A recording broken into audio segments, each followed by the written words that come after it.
раз он тебя в тот раз защищать стал. Я после той большой заварушки-то смекнул. Ты у нас какой-то особенный. Когда епископ начал заминать эту историю. Ненавижу тех, кто его любезностью пользуется, но при этом даже не заслуживает ее. Ну так а если я не заслуживаю, чё ж ты со мной продолжаешь болтать? Возвращался бы. А я пойду. Да только ни здесь, ни там компания мне что-то не мила. А? То есть тебе не мила компания других церковников? Эй, я с тобой разговариваю. А я пойду с тобой. Может, все-таки поговорим? Ай, ладно, увязался. Расскажу тебе. Все равно тебе никто не поверит, если ты потом кому-нибудь расскажешь. Не нравится мне, что происходит сейчас в церкви. Не нравится. Ты наверняка ведь слышал, что во всей округе воплощенные поисчезали, да? Да, слышал и даже видел. Ну, я тоже слышал.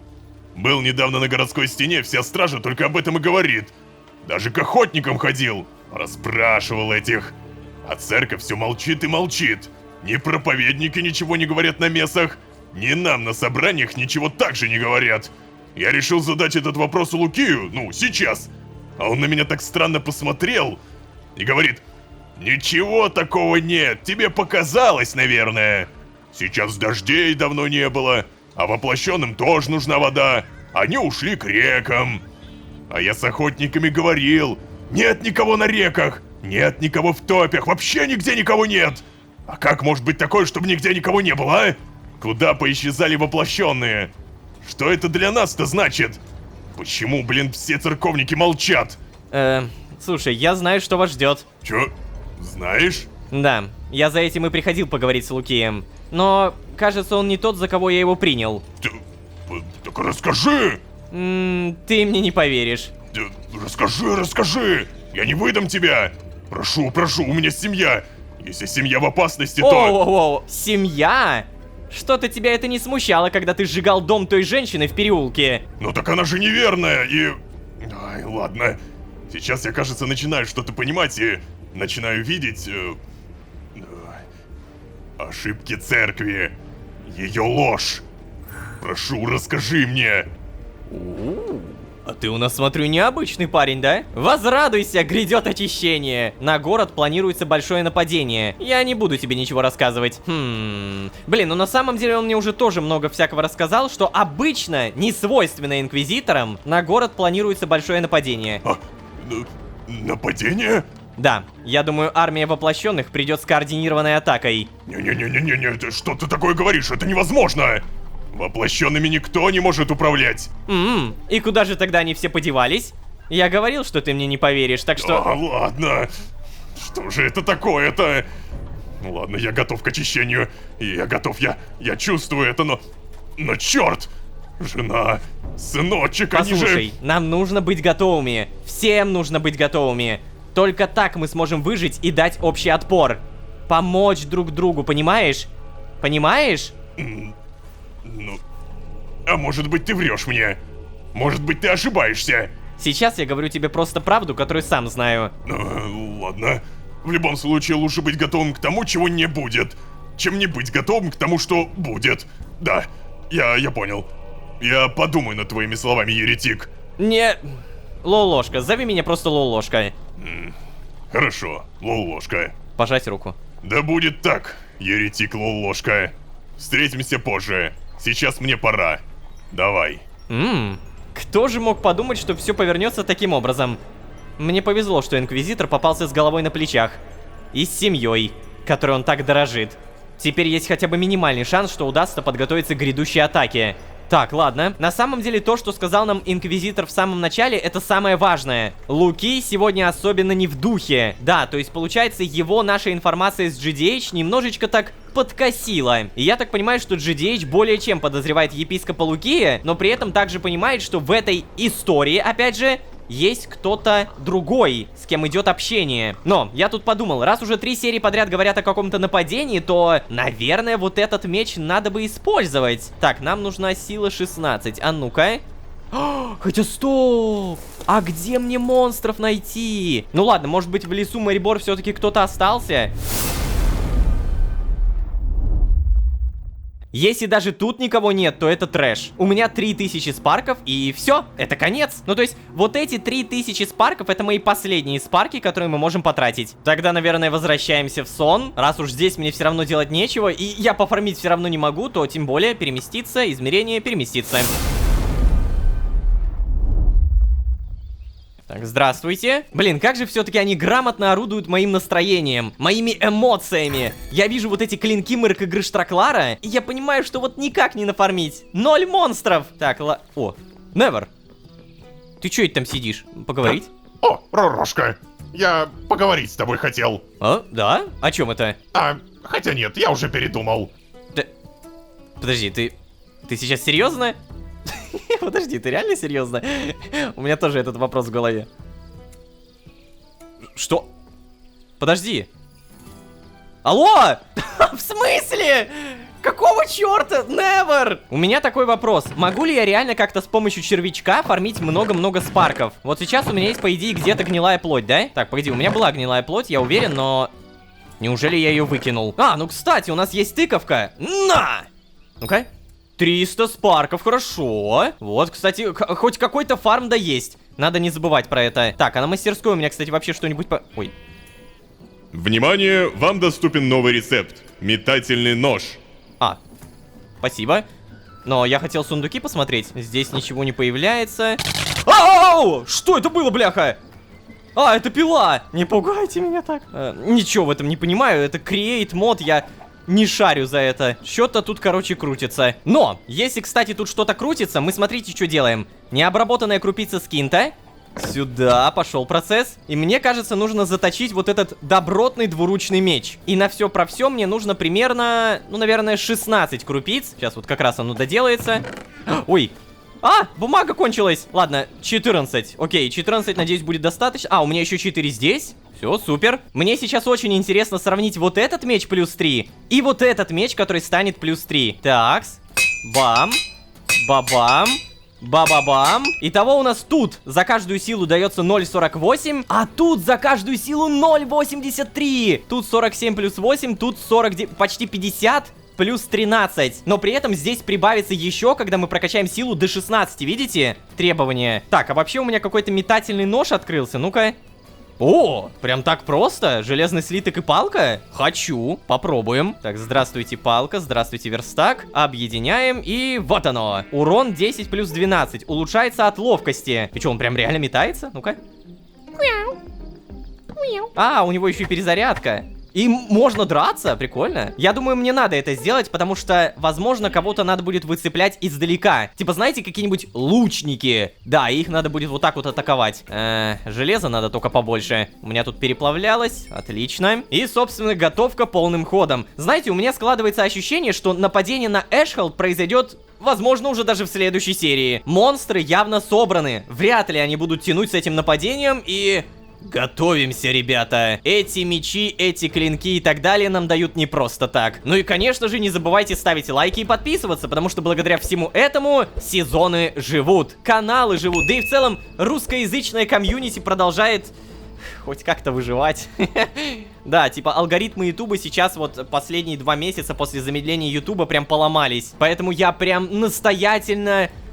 умоляю вас, вот так это можно сказать. Не забудьте, прошу вас. Я могу даже сказать еще, не забудьте на колокольчик нажать. Это тоже помогает. Всеми силами восстанавливаем СНГ YouTube. Спасибо. А вообще, если вы здесь впервые, то можете еще и друзей позвать. А с вами были Лолошка. Новые клинки, новое оружие и предатель в церкви. Кто бы это ни был. Всем удачи, всем пока. Пока-пока-пока. Пока. В моем коконе было недостаточно крови, но я отчаянно хотел жить. Я не хотел сдаваться. Я помогу кое-чем, но мне нужен редкий материал. Особые растения. Ну, такие крохотные. Ебать, это что такое? Если Never это имел в виду, то... У нас явно разные представления о крохотном. Обалдеть. Предатель в церкви, сборище монстров, скорое нападение на город, молчащий GDH, который скрывает, цитирую, «самое страшное может случиться совсем скоро», сомневающийся в своей религии инквизитор и ощущение, что на фоне всего этого сегодня произойдет какое-то месиво. Как говорится, дамы и господа, поживем, увидим, если поживем. А вообще, всем привет, дорогие друзья, я Ложка. Добро пожаловать в сердце вселенной. Поехали!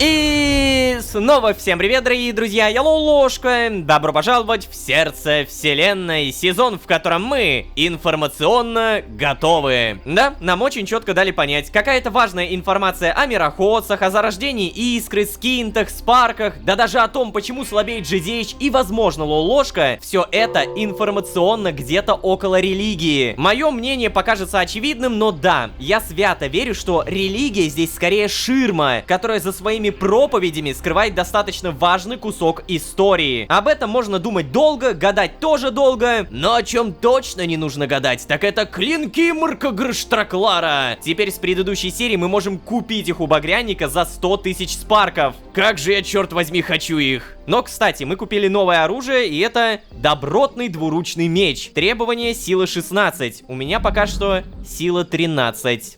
Да, слабо. Вот честно, я бы прокачался прямо сейчас, но, увы, спарков нет. А спарков нет, потому что монстры пропали. Поэтому придется, ну не знаю, терпеть, а потом еще терпеть. Эй, Марк, привет. Ты что, это тут такой задумчивый? Поговорить?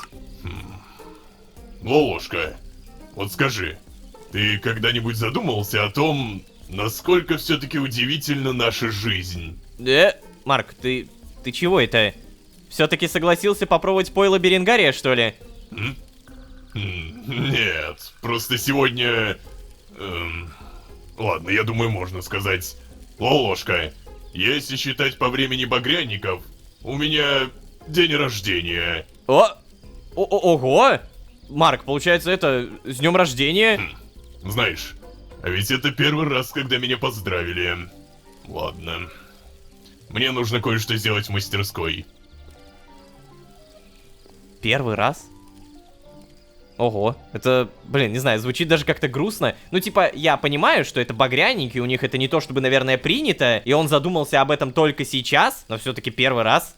Сильно. Так, а погоди, а в итоге что ты хочешь сделать-то? Можем поговорить?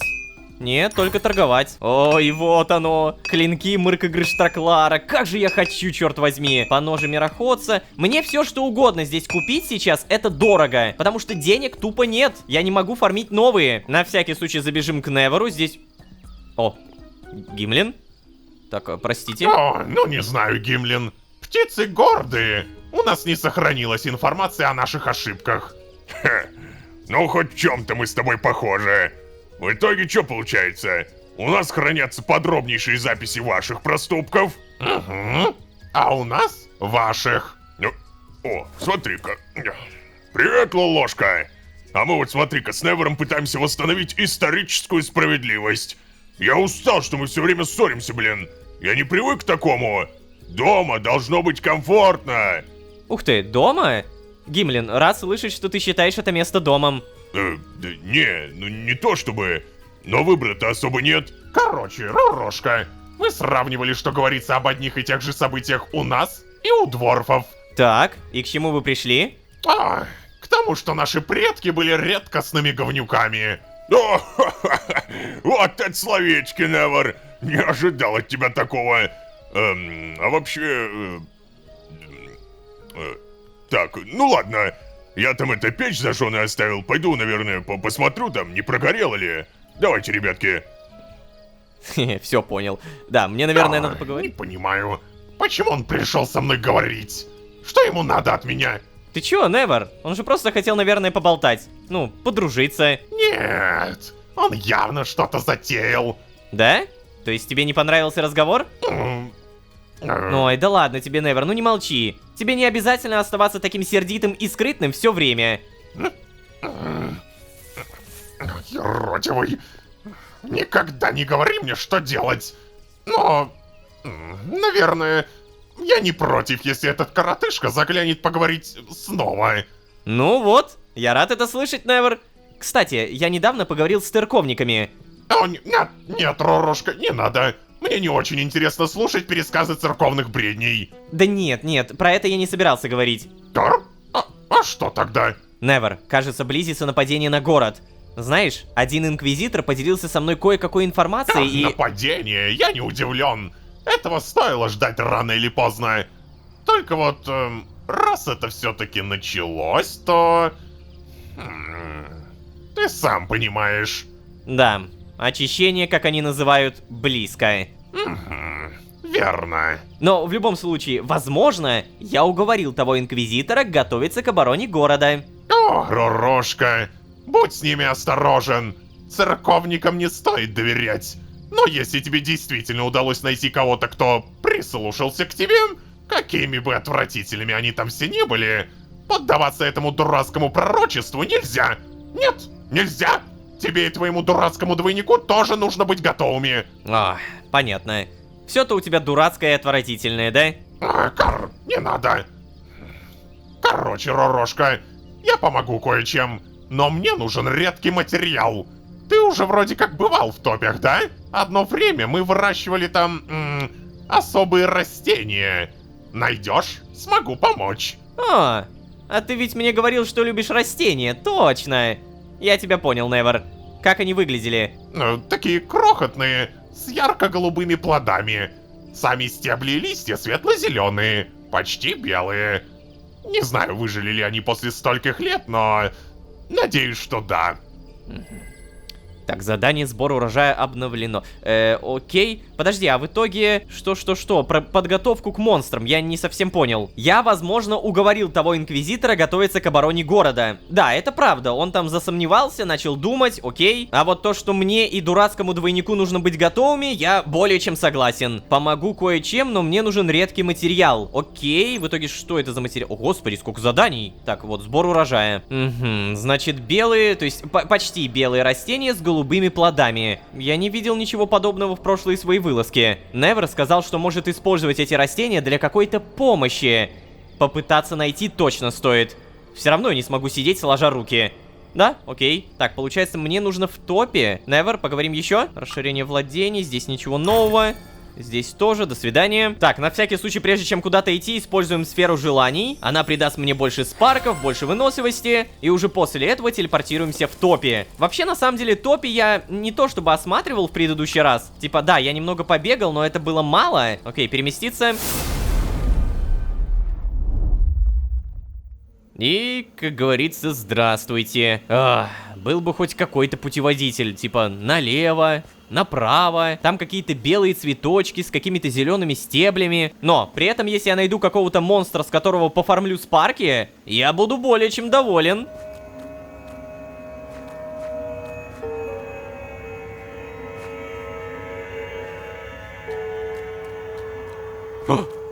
Опа. Подожди, цветочек явно выделяется. Ну-ка, здравствуйте. А, нет, это... это просто подсолнух, ладно.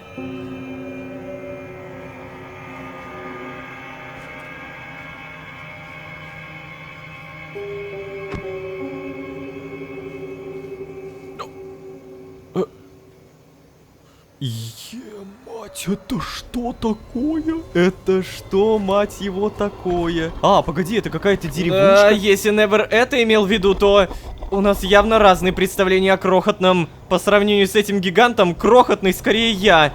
Но по цвету вроде бы оно. Даже отсюда вижу голубые ягоды. Надеюсь, это будет несложно. Подожди, Невер, ты имел в виду живое растение? Невер! Какого черта ты не предупредил? Так, стоп. Во-первых, сфера желаний по-любому. Еще разочек явно пригодится. Мало ли там у меня что-то уже просело. Амулет красного фиала, надо что-то заменить. Так, ненадолго увеличивает урон после убийства существ. Существ у меня типа не будет, кроме одного, как я понимаю, да? Поэтому мы заменяем амулет на другое, чтобы больше регенилось. Но, если эта штука сейчас будет вызывать каких-то монстриков, то тогда я заменю обратно. Привет. О, боже. Здравствуй. О, понял, надо двигаться, надо всегда двигаться. Так, хорошо, у меня эльфийский длинный меч, у меня хороший меч. Сюда! Тихо. Так, ладно, ты машешь какими-то стебельками. Эй, слышь! Ай, черт, я тебе не муха, чтобы так со мной обращаться. Ладно, сейчас все сделаем, чики-бомбони. Эй, слушай, а мы все-таки точно не можем договориться? Экс. Нет, мы не сможем договориться. Фигачим, уходим. Ладно, это было просто. Эту атаку в целом я понимаю. Давай. Оу, тихо, молодой. Батюшки, это еще что такое? Ай-яй-яй. Так, у меня какая-то полоска наполовину заполнилась. Что это такое? Непонятно. Но, честно говоря, узнавать я все равно не хочу. Надо убить как можно быстрее. Тратим полностью выносливость, потом отходим. Ай. Что? А, шипы. Я уже примерно понимаю то, что когда он корни пуляет в землю, надо уворачиваться. Ай, ты еще и ротиком работаешь, понял? Тихо. Сколько времени прошло с последнего визита Невера сюда, что оно стало таким огромным? Ты правда сейчас думаешь именно об этом? Вот, кстати, в момент этой атаки можно легко бить. Да, потому что... Ай. Я сейчас умру! Бляха, долбаный луч! Почему ты там был? Спарки мои, спарки. Реально с самого начала. Последний удар! Нет, подожди. Ну, господи, долбаная выносливость. Ударь его. На! Ну. Уверен, этот мой рассказ Неверу точно понравится. Сколько? 25 тысяч спарков! Ой, ты посмотри, что с него еще выпало. Белый усик. Усик мутировавшего растения из мора. Он все еще шевелится. Отравленный кристалл скинта. Это можно купить у Марка. Поврежденные железные скороходы. Выглядит не самым лучшим образом. Кажется, я вижу следы от зубов этого растения. Да, жалко беднягу, который носил это раньше. Кого-то даже съели. Так, ну и вот самое главное. Мутировавшие голубые ягоды. Кажется, об этих ягодах говорил Невер. Они выглядят больше, чем должны были быть по описанию. Надеюсь, это не сделает их хуже. Они тоже мутировали. Так, ладненько. Прошу прощения, здесь что-нибудь... Это что такое? Так, просто мухоловка, хорошо. А внутри у нас кто-то здесь явно когда-то жил, но потом пришло это растение, точнее выросло, и все. Здесь уже никто не жил. Ну то, что у меня теперь так много спарков, говорит о том, что я могу либо прокачаться, либо нафармить на клинки Мракогрыштраклара. Я вот даже теперь не понимаю, мне сэкономить или как? Невер, кажется, я сделал все в лучшем виде. Ты где? Так, видимо, где-то у себя. Невер, у меня тут красотулька. Но, прежде всего, ребят, на самом деле я должен признаться, мне тут немного проспойлерили. Точнее, так скажем, дали невероятно жесткий совет. Короче, в момент дня рождения принято что? Дарить подарки. И мне прям жирно-жирно написали: подари часы Марку. Да, то есть тут, я не знаю, даже решили ничего не скрывать. Ну что ж, давайте попробуем. У меня редстоун есть, золото есть. И окей, представим, что я до этого догадался сам. У нас есть часики, погнали. Привет. А у меня для тебя это подарок. Да, реально, подарить часы. Ну на самом деле до этого я бы никогда не допер. Вот типа, если бы не подсказка, я вообще в жизни бы не допер, это правда. Ну ладно, подарить. Что это? Это тебе, Марк. Подарок. На день рождения. Да, для меня? Ну конечно для тебя. Иди за мной. Что? То есть это еще и не все? Видимо, поэтому мне и дали подсказку, что это какой-то очень важный сюжет, да? Ты хочешь что-то... Ну вот здесь. Повесил. Лолушка, я хочу кое-что рассказать тебе. Я знаю, что не должен был рассказывать Джону о твоем измерении. Да, конечно, в итоге все обернулось хорошо, и оказалось, что вы друзья. Но я не знал этого, когда столкнулся с Джоном впервые. И считаю, что кодекс чести багряников обязывает меня извиниться перед тобой. Да ладно, Марк, ты чего? Ты не должен мне ничего объяснять, все в порядке. Нет, я тоже так думал. Но сейчас я понимаю, что долгое время обращался с тобой несправедливо. Мои реакции на твои поступки были преувеличены. А мое эго, оно не позволяло понять мне этого. В общем, прежде чем я позволю тебе пуститься в объяснение, пообещай, чтобы этот разговор остался только между нами. Подожди. То есть это... Он меня вызвал не только, чтобы извиниться. Я-то уж подумал, типа, вау, извинения от Марка, ну окей. А он, оказывается, что-то рассказать хочет. А с чего ты вообще взял, что твое бормотание мне интересно? Марк, ты не обязан ничего мне рассказывать. У тебя были на то причины. Да, конечно, я никому ничего не расскажу. Хорошо. Когда ты узнал, что я увлекаюсь кузнечным делом, ты был удивлен. Должен сказать, что это действительно нестандартное занятие для багряника. Дело в том, что я не совсем обычный. Я ущербный, Лолошка. Я выродок. Я ошибка. Мало кто знает, как размножаются багрянники, потому что никто не был в нашем родном мире. Точнее, были, но уже никогда оттуда не возвращались. Так вот, мы начинаем соревнования за жизнь с самого момента рождения. У нас у всех, Лолошка, одна мать. И наша мать помещает зародыш в особый кокон со своей кровью. Ого, продолжай. В этом коконе мы питаемся, пока формируемся. Когда же багряник сформировался полностью, он должен прогрызть свой кокон и выбраться из него. Если замешкаться, кокон может стать слишком мал и повредить крылья. А еще, коконы сделаны из затвердевшего белка. Прогрызть его сложная задача. К тому же, коконы багряников не пропускают воздух. Сформировавшиеся багряники нуждаются в дыхании, Лолошка. Поэтому, если не успеешь, задохнешься и станешь питанием для следующего зародыша. Обалдеть! Именно такая судьба ждала меня. В моем коконе было недостаточно крови, поэтому мое формирование закончилось раньше, и я не смог развиться правильно. Да, такое бывает, и обычно таким, как я, не хватает сил выбраться, и круг жизни повторяется. Но я отчаянно хотел жить! Ой, Я не хотел сдаваться! охренеть. Из-за удара о землю мой кокон повредился, и все же я смог выбраться. Спустя много часов после всех моих братьев. Офигеть! Это невероятная история багряников. Слушайте, это очень круто, правда? После вылупления, Лолошка, багряники остаются в родном мире до окончания обучения. Марк маленький Дабы не может. компенсировать свою слабость и свой маленький рост, я Так, что ты? Я усиленно тренировался без сна и отдыха. Ага. Я был первым таким уродцем, которому удалось выжить. И наши учителя сказали мне, что если я не сдам экзамен, мне не позволят его пересдать. Меня просто убьют. Экзамен, Лолошка, это проверка, что багряник не опозорит свою расу в других мирах. Без него запрещены межмировые переходы. О как? Интересно. А потом выяснилось самое позорное. У меня с вылупления не было дара сангвимантии. Сангвимантия — это магия крови. Типа он не смог высосать из этого человека кровь? Или... Без сангвимантии шансы сдать экзамен багряников стремились к нулю. Я понял, что единственный мой шанс — найти лазейку в кодексе. И я нашел! О, ты тут, получается, у нас самый умный багряник. Описание задания, которое должно проверять сангвимантию, следующее.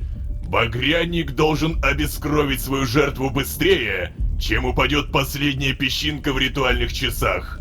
Никому раньше не приходило в голову, что обескровить можно не только с помощью магии. И я ухватился за эту соломинку. Ты его просто... Именно Да. так я пристрастился к созданию оружия. Вот как ты стал кузнецом. Раз за разом я совершенствовал свои клинки, умение владеть ими, но... Обескровить существо магии все равно намного проще и быстрее, чем руками. Я понимал, что не успею. Именно тогда я увлекся часами. Незаметно до сдачи экзамена я смог капнуть немного своей крови в часы. Это скрепило несколько песчинок вместе и дало мне достаточно времени, чтобы успеть обескровить существо. Все понимали, что я как-то жульничал, но не знали как. Да и мои стремления и рвения произвели на старых учителей впечатление, и консилиум таки принял решение, что я сдал. Я думал, что этот момент моего триумфа заставит меня забыть о всех насмешках, издевательствах, оскорблениях, через которые мне пришлось пройти. Я думал, что эта победа станет искуплением всех моих страданий. Но даже оказавшись в бесконечности мультивселенных, будучи сильнейшим воином, искусным магом, я все равно чувствовал себя все тем же маленьким насекомым, который выбрался из кокона позже всех. Именно с тех пор я стал искать способы обрести сангвимантию, чтобы ничем больше не отличаться и чтобы стать таким же, как все.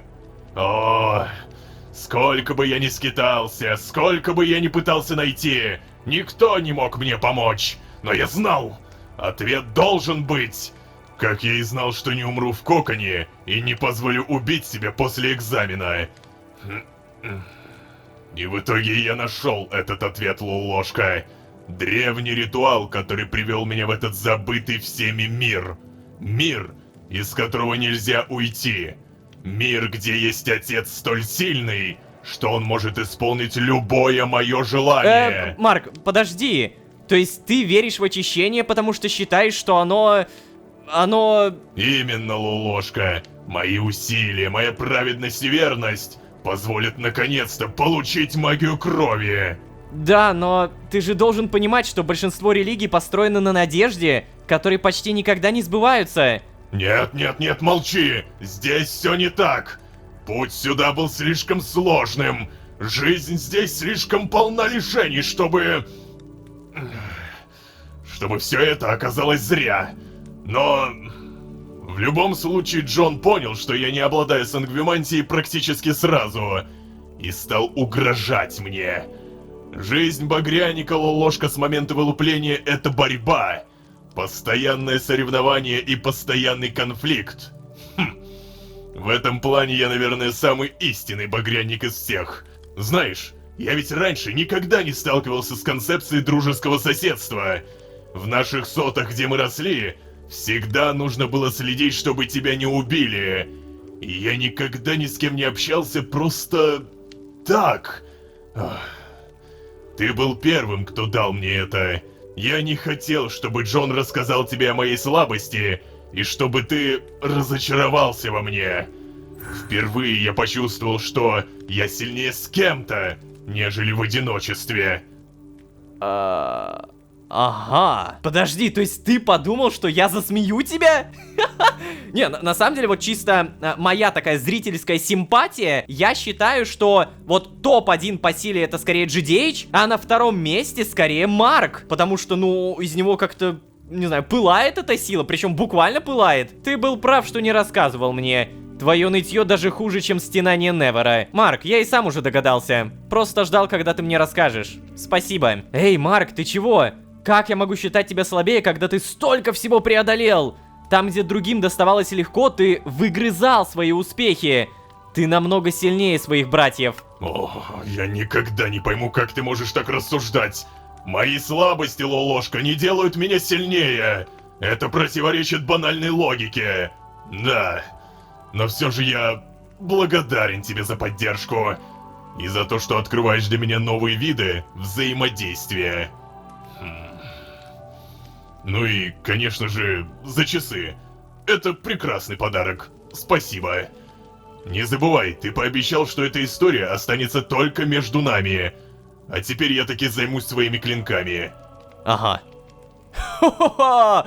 Обалдеть! Я понял, почему мне нужно было подарить эти часы. Это невероятно крутая история не только вот здесь и сейчас, но для всего лора. Впервые я познакомился с Багряником, знаете сколько? 4 сезона назад. И тут на тебе. Мы наконец-то узнаем, как они, ну, растут, вылупляются, причем буквально вылупляются. Это круто, прям реально круто. Спасибо большое за то, что подсказали. Вот честно, я бы до этого никогда не додумался. Так, в итоге торговля какая-нибудь, типа там скидочка. Нет, скидки не появилось. Я, кстати, узнал, зачем вот эти вот чистые кристаллы скинта, отравленные кристаллы скинта и так далее. Если мы берем какой-то меч, далее добавляем этот кристалл скинта, то та-дам! У него появляется эффект отравленный. Наверное, прямо сейчас делать я этого не буду, потому что я не уверен в этом оружии. Геймлин, а у тебя чего? Поболтаем? О, отдать белый усик. Вот, возьми. Ну-ка, давай сюда. Ща все будет. О, смотри. Цепляющий ус. Стоимость товара 1000 спарков. Окей, покупаем. Спасибо. И что это делает? Амулет, созданный из растения. Дарует владельцу цепкость лозы, снижая расход выносливости на выполнение трюков. О, то есть мы будем немного экономить выносливость. Окей. Сейчас, конечно, мне это не пригодится, но ради паркура в будущем спасибо. Так, кстати, а как там Альфред? У него все хорошо? О, господи. Тихо, куда паркурить? Так. О. А, так погоди. Тут еще и Беренгарий. Здравствуй, здравствуй. Альфред, если что, перестал бредить. Дыхание выровнялось. Заражение, знаешь ли, тоже как будто замедлилось. Как будто бы эта хворь, знаешь ли, оставила свои попытки его заполучить. Что это такое-то? Ну или же, может быть, она там приостановила? Ай-яй-яй. Не должно быть так, не должно. Юному воину стало лучше, а у меня, знаешь ли, как будто кошки на душе скребутся. Предчувствие у меня такое, знаешь ли, ложка. Плохое у меня предчувствие. Ну, или же это просто газы от зеленых мухоморчиков. Беренгарий, ты неповторим. Хе-хе-хе. А то. Ох, предчувствие это все равно плохое. Подожди, а что в итоге? Он больше не заражает? Погоди, а у него как будто кристалл стал меньше, не? Или это у меня уже бред? Но да, мы понимаем, что если у него закончилось заражение, точнее он перестал заражаться, то это не обязательно хорошо, потому что мы видели вот это. Да, как буквально перед нами распался один из зараженных. Если в итоге получится так, что Альфред распадется, это... Блин, я даже не знаю, не хочу об этом думать. Ладно, never. Это самое, у меня давным-давно ягодки есть. Все принесу сейчас. Надеюсь, здесь не спишь? О, привет. Так, вот, возьми. Отдать ягоды. Ну, это... Ба! Это же похоже на то, что я просил. Но оно не похоже размерами. Кар, юродивый, ты даже тут отличился. О, never. Твои растения мутировали в огромного хищного гиганта. Я еле отбился от него. Ну? Ты уничтожил их? Ну, да, а как еще? Либо я их, либо они меня. О, я понимаю. Что? Так, ладно. А чем ты собирался помочь мне? Ну, сначала Спарки. Что? Невер, ты шутишь? Я гонялся за этими ягодами, а теперь ты еще и спарки требуешь? Ну да. Еще захотел. Классика. Ну ладно, у меня есть спарки. Замок GDH 2000... Подожди, это за те самые ягоды? Расширение владений здесь ничего не появилось. Здесь торговля все такая же. Ну давай, замок GDH. Отойди.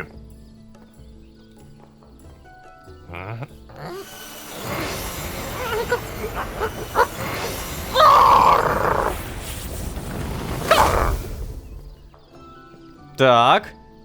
Супер, спасибо большое. А в итоге ты ничего не скажешь? То есть за эти ягоды Подожди, я его типа купил? Или ты за эти ягоды в итоге что-то сделал? То есть, не так. Эти ягоды, они нужны были, чтобы что-то сделать? Я просто не понимаю, что в итоге могло измениться. Эй, GDH, а ты дома? О, фонтан. Это еще что такое? Привет, Джон. Фонтан? Что? О нет. Он думает, что он смешной. Зачем мне здесь фонтан? Почему ты не создал его, например, на своей территории? Эй, ну знаешь ли, чисто технически это моя территория. Потому что все это мой сон. Ну ладно, справедливо. Но все-таки для чего он? Да, ну, Невер сказал, что он поможет и сделал. Ну-ка, на-ка. Та-та-та. Странненько все это.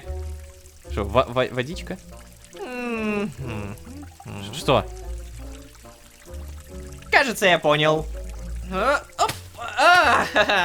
Эй, ты где? Беру свои возмущения назад. Возможно, я недооценивал твоего пернатого дружка. Ты что, только что передразнил Невера? Ага. Так, ну ладно. А что за фонтан-то, ты понял? Понял. И не скажу. О, Джон, ты опять за свое. Опять за свое. Хе. Да ты рофлишь, подожди, ну скажи. Я не могу поговорить. Я ходил, убивал огромную монстрюху, заплатил за это еще 2000 спарков. В итоге у меня дали фонтан и... И что? Подожди, я должен догадаться? Может быть, я должен прыгнуть? Ну-ка. И что? У меня, блин, диссонанс какой-то. Скажи уже, пожалуйста. Может быть, я там загорожу ему солнце? Не, видимо, никак. Окей. По итогу это что же получается? Ни Невер не скажет, ни GDH? Давайте на всякий случай проверим. Ну-ка, привет. Так, могу торговать, могу расширяться. Насчет торговли, кстати. Окей. Я бы, наверное, купил у тебя эксперименты. Привет. Далее сразу проверяем, что у нас появилось. И это... Так, как будто новая свеча, какие-то подсвечники. Это все мне не то, чтобы надо. Но вот что именно появляется новое, я не понимаю, честно. Тут так много товара. А, нет, смотри. Магический саженец. Звучит хорошо, приятненько. Ну да ладно, покупать я, наверное, больше ничего не буду. Я очень хочу пользоваться вот этим добротным двуручным мечом. Типа, для него нужна сила 16. Но я понимаю, что даже если я прямо сейчас прокачаю эту силу, мне бить-то некого. Монстров практически нет. Когда появятся эти монстры? И вообще появятся ли они? Что это за сюжетный поворот такой, а? Когда мне дадут кого-то бить? Все это мы узнаем, видимо, уже в следующих сериях. Я уверен, что монстры появятся. Но вот когда... Не знаю. Огромная история зарождения багряников. Это было шикарно. Серьезно. Я могу сказать, что данный сезон, он закрывает так много вопросов про другие сезоны. Он настолько офигенный. И ведь это всего лишь какая? 26-я серия получается, да? И такое обычно раскрывается, ну, дай бог, там к 50-й серии. А тут на тебе, начало сезона как будто. Короче, ребят, не забывайте, пожалуйста, ставить лайки. Не забывайте подписываться. Я очень надеюсь, что вы поддержите меня и команду. И если что, вот эта ссылка Бусти, которая... перед вами, она тоже, если что, может позволить помочь нам. Первый раз такое говорю. На самом деле, ежемесячные пожертвования, которые вы можете оформить в помощь нашей команде, очень ценятся. Все вот эти никнеймы, которые вы видите, это все ваша поддержка. И если вы хотите тоже сюда попасть, то, ну, опять же, ссылка, вот она прямо перед вами. Огромное спасибо за то, что поддерживаете не только меня, но и YouTube. В условиях замедленного ютуба. А если вы здесь впервые, то можете еще и позвать друзей. А с вами были Лолошка и офигенная история про багряников. Всем удачи, всем пока. Пока-пока-пока. Пока. Ты что-то про подсказку говорил. Нет. Сначала скажи, ты был прав, Джон, а я дурачок. Ах ты, зараза! Ты был прав? Ваша церковь вам врет. Господи, он правда сказал. Один ворон показал мне первую версию истории Архея. И в проповедях церкви нет и половины той информации, которая была в той книге. Прошу... Это что еще за шум? О да, огромная история зарождения багряников. Предыдущая серия не просто крутая, она богобагрянная, черт возьми. Раса, рождаемая в коконах и буквально выгрызающая себе путь к жизни. И Марк у нас оказывается немножко расовый уродец. Вообще напомню, что Каркарыч нам также подарил какой-то фонтан. Что это такое, догадался GDH, но не догадались мы, зрители. Да и Лолошка тоже. Надеюсь, сегодня узнаем. А вообще, всем привет, дорогие друзья, я Лолошка. Добро пожаловать в сердце вселенной. Поехали!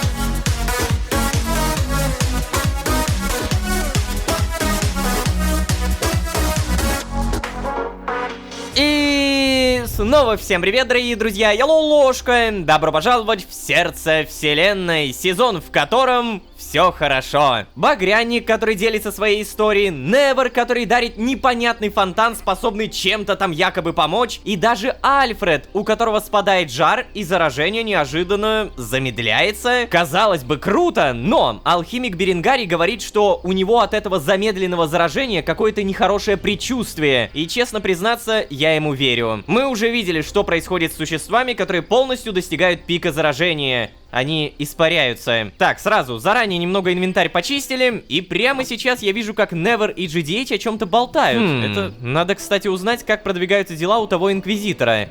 Что он все-таки надумал? Будет ли готов помогать и, может быть, у него есть чем поделиться? Любая информация может быть полезна. К тому же, что-то мне подсказывает, что даже если он решился помогать мне, в одиночку он точно не управится. Надеюсь, он никому не проболтался. Нельзя помогать делу, будучи сожженным на костре. Интересно, смогу ли я убедить еще кого-то в том, что грядет нападение на город? Спрошу мнение остальных. Коллективный мозгоштурм эффективнее одиночного. Да. Ну, в целом я как раз таки Вот сюда и именно шел. поэтому, Ребят. Джон, я тебе никакой не друг. Ну, может быть, тогда товарищ? Нет. У меня ни друзей, ни товарищей. Нет, нет, нет. Я птица гордая и одинокая. Ну и ладно. Воу-воу, ребят, привет. Вы что, общаетесь без ругани? Да я сам удивлен. У меня просто настроение хорошее. О, хорошее? Подумать только, Невер. Кар. Ладно, прости. Вообще, я поговорить пришел. И о чем же? В общем, чисто гипотетически, если я захочу, скажем, переубедить вас в том, во что вы верили всю свою жизнь, то как лучше всего это сделать? Если бы я верил во что-то всю свою жизнь, я бы Короче, никогда не... в большинстве подобных случаев, Лолошка, человек будет пытаться достичь состояния когнитивного консонанса, и твои попытки его переубедить с большей долей вероятности не увенчаются особым успехом. Но если мы говорим о попытке переубедить именно меня, то... Эй, Джон, я вообще-то говорил. Ну, и что? И то, перебивать некультурно. Ой, знаешь ли, быть ворчащей старой птицей тоже немного некультурно. Да, что за... Кар, ты меня еще и передразниваешь. Ророжка, убери этого от меня, убери его. Иначе мои перья скоро поседеют, а я не хочу быть белым вороном. Ну что? Что я сказал смешного? Ну, будешь у нас тут настоящей белой вороной. Это невыносимо. Ребят, вы закончили. Кстати, нет. Кстати, да. Так, нет, вы не поняли. Это был не вопрос. Ты погляди-ка. Какая злая муха укусила этого добряка. В этот раз я скажу прямо. Вы злоупотребляете моим гостеприимством. Особенно ты, Джон. А что это сразу я-то, а? Ты умудрился перессориться со всеми, кто здесь живет. А вот и неправда, Лолошка. Ох, не люблю я, когда люди гиперболизируют, чтобы доказать свою точку зрения. Это, знаешь ли, снижает цену их аргумента. О, с тобой совершенно невозможно разговаривать, Джон. А вот и опять же, неправда. О, боже. Ророжка, я как никто другой понимаю твою позицию. Надеюсь, ты понимаешь мою. Понимаешь, что относиться иначе к этому я не буду. Да, я понял тебя, Невер. Я и не прошу. И о чем тогда весь этот сыр-бор? О том, Джон, что если Неверу хочется поболтать, то пусть он прекращает делать вид страдальца. Я это имел в виду. Ай да Лолошка, ну наконец-то хоть кто-то ему об этом сказал. Меня-то он не слушает. Но я не хочу ни с кем разговаривать. Невер, прошу тебя, не обманывай. Если бы ты не хотел, то не торчал бы все это время около Скинта. И сделал бы, я не знаю, в своем домике какую-нибудь дверь, как у всех остальных. Я уже говорил, что никто не станет думать о тебе хуже, если ты признаешься, что тебе нравится общаться с другими. С меня хватит. Я ухожу. Это несправедливо. Это просто ужасное отношение. Юродивые. О, бедняга. Какой же он ранимый. Ну, знаешь ли, это могло закончиться хуже. Воу-воу, что-то происходит-то? Лолошка, с каких пор ты начал показывать зубки, а? О, Джон, отстань от меня с этими... Ну так, а может ты перестанешь? Вот именно, Джон. Может ты перестанешь добавлять мне работы, а? О-хо-хо-хо. Да ладно, все, не порти себе настроение. Ну нет, это ты портишь его здесь всем. Как заговорил-то, а? И что, даже тебе? Сейчас? Да. А вот это, знаешь ли, плохой знак. Да, я это уже слышал. Я прочитал бы тебе нотацию о токсичном поведении, но сейчас мне не до этого, прошу. Ух ты! Нотацию! Мне? И какое же дело отвлекай тебя от этой нотации, Лолошка? Или мне из тебя все щипцами вытаскивать? Бла-бла-бла. Все еще пытаешься играть в команду, да? Да ладно тебе. Неплохо же выходит. Короче, Лолошка, рассказывай уже. Ладно. Я хочу попробовать поговорить с жителями города. Одного инквизитора мало. Всем этим людям и нелюдям нужно объединиться и готовиться к нападению, которое... Стой, подожди. Какого еще инквизитора, Лолошка? Вот с этого момента прошу тебя поподробнее. Ну там особо нечего рассказывать. Я просто перекинулся парой слов с одним из инквизиторов о том, что грядет нападение на Эшхолд. Он пообещал, что подумает над моими словами. И, возможно, даже поможет. Лолошка, и ты правда в это веришь? Во что верю? Да в то, что у тебя получится. Что один разговор с инквизитором настолько тебя воодушевил, что теперь тебе все по плечу. Нет, Джон, я не это имел в виду. Быть может быть, я не такой гениальный, как ты, но... Ой, погоди, ты еще сомневаешься? Но все-таки я далеко не глупый. Ну и ну. Уже жду, когда ты прибежишь плакаться. Не мне, так хотя бы Неверу. Или еще кому-нибудь. Они меня не послушали, а я так пытался. Бедный я. Джон, я никогда так никому не говорил. Ну, это тебе так кажется. Короче, я устал. Если у тебя нет других приложений, как спасти город, просто отвали от меня. Тут, какой злодей, а? Не понимаю, зачем вообще кого-то спасать? Просто замечательно, черт возьми. Ничего толкового не услышал, только время потратил. Невера пока что лучше не трогать, а то еще заклюет. Ладно, с кем можно поговорить?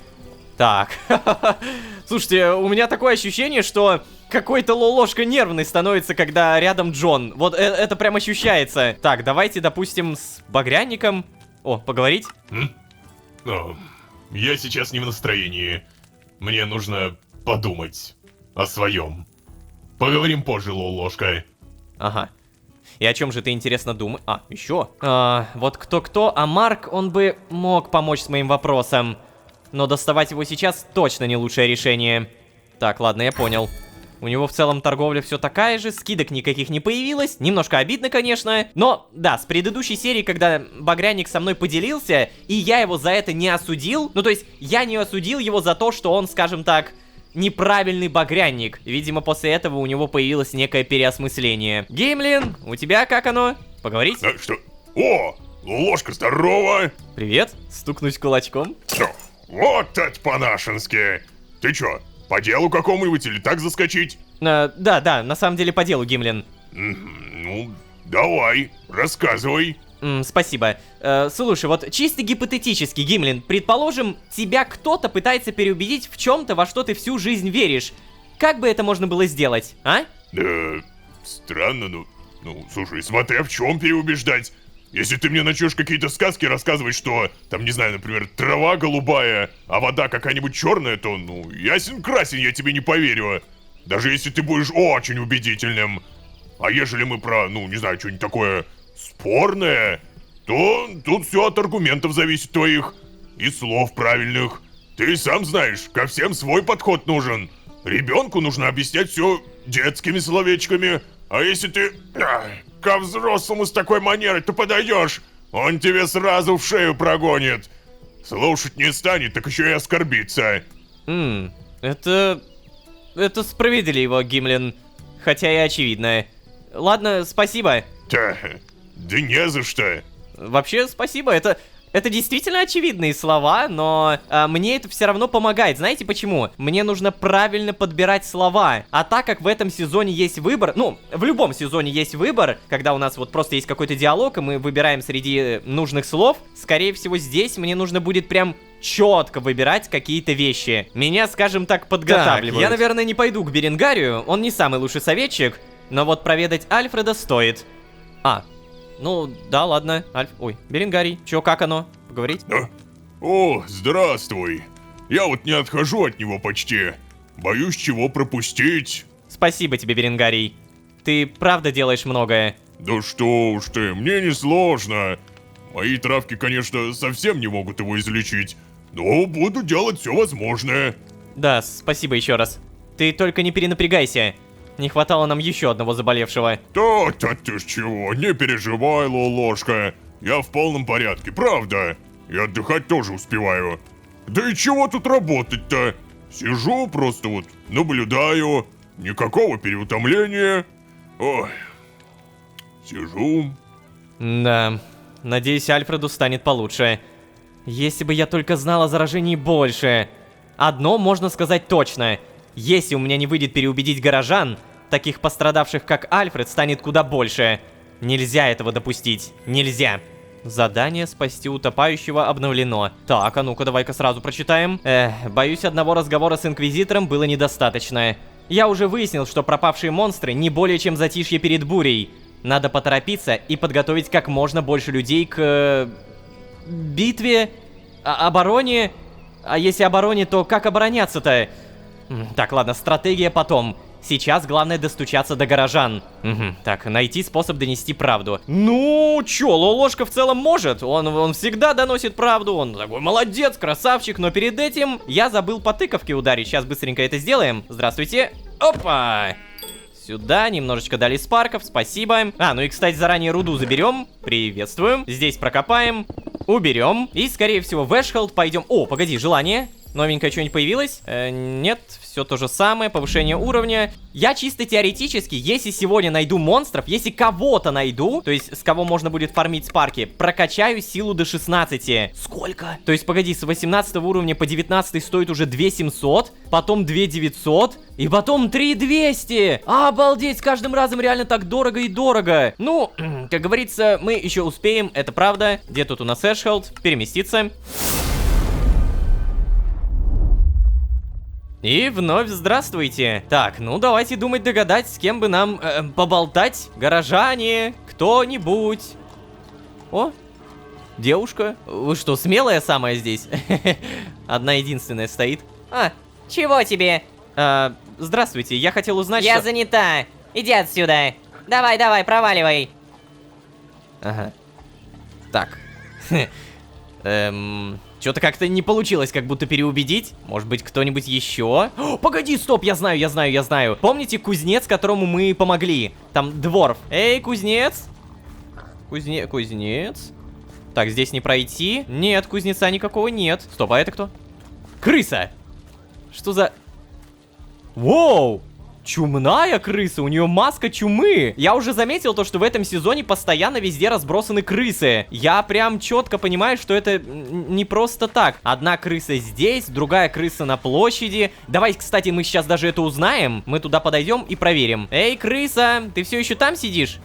Да, вон она маленькая. И у каждой крыски свой головной убор. Вот что я заметил. Так, ладненько, мне в любом случае нужны какие-то Реджи. Тот самый стражник. Не-не-не-не-не, убеждать этого в чем-то определенно плохая затея. Мне стоит поговорить с кем-то более... позитивно настроенным, что ли? Где бы еще кого-то такого отыскать? Или такую? Ну, нифига себе запросы. Я уже даже подумал реально, что мы будем переубеждать Реджи. Я думаю, то, что нам нужно найти кого-то, кого мы знаем. Кого знает именно Лолошка. Здесь никого. Так, ворота закрыты. Ну ладно, надо искать.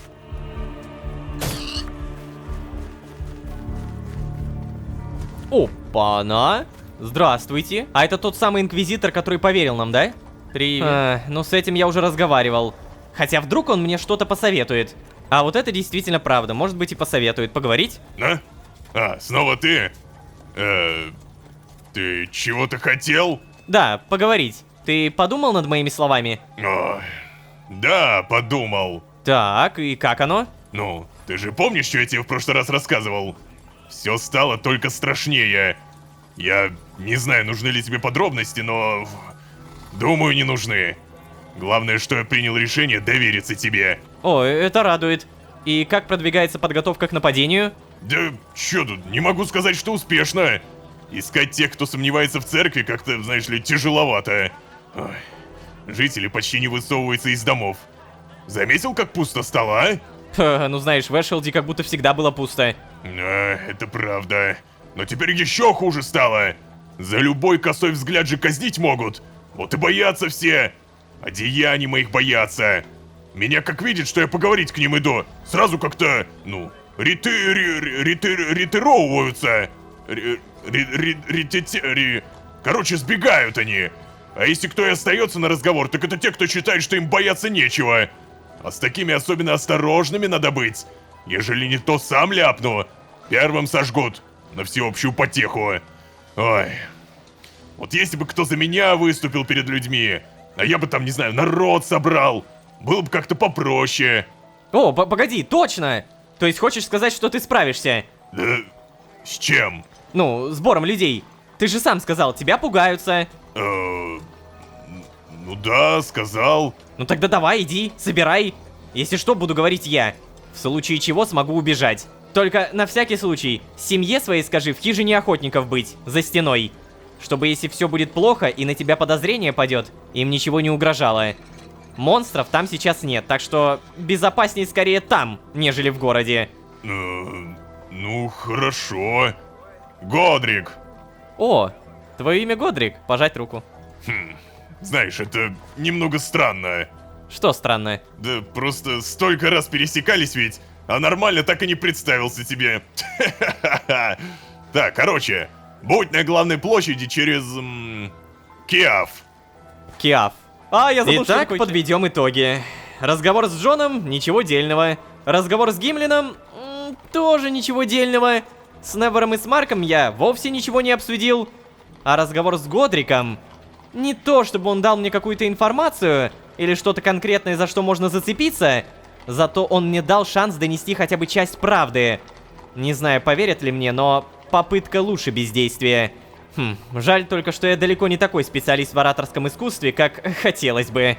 Но ничего, буду импровизировать. Что-то мне подсказывает, что это не первый раз. Это правда. Ты столько раз уже переубеждал людей, все нормально, все будет чики-пуки. Все, как говорится, чики-бомбони, если правильно делать выбор. Говорю сразу, я не знаю, что такое Киа... Подожди. Все? Уже прошло время?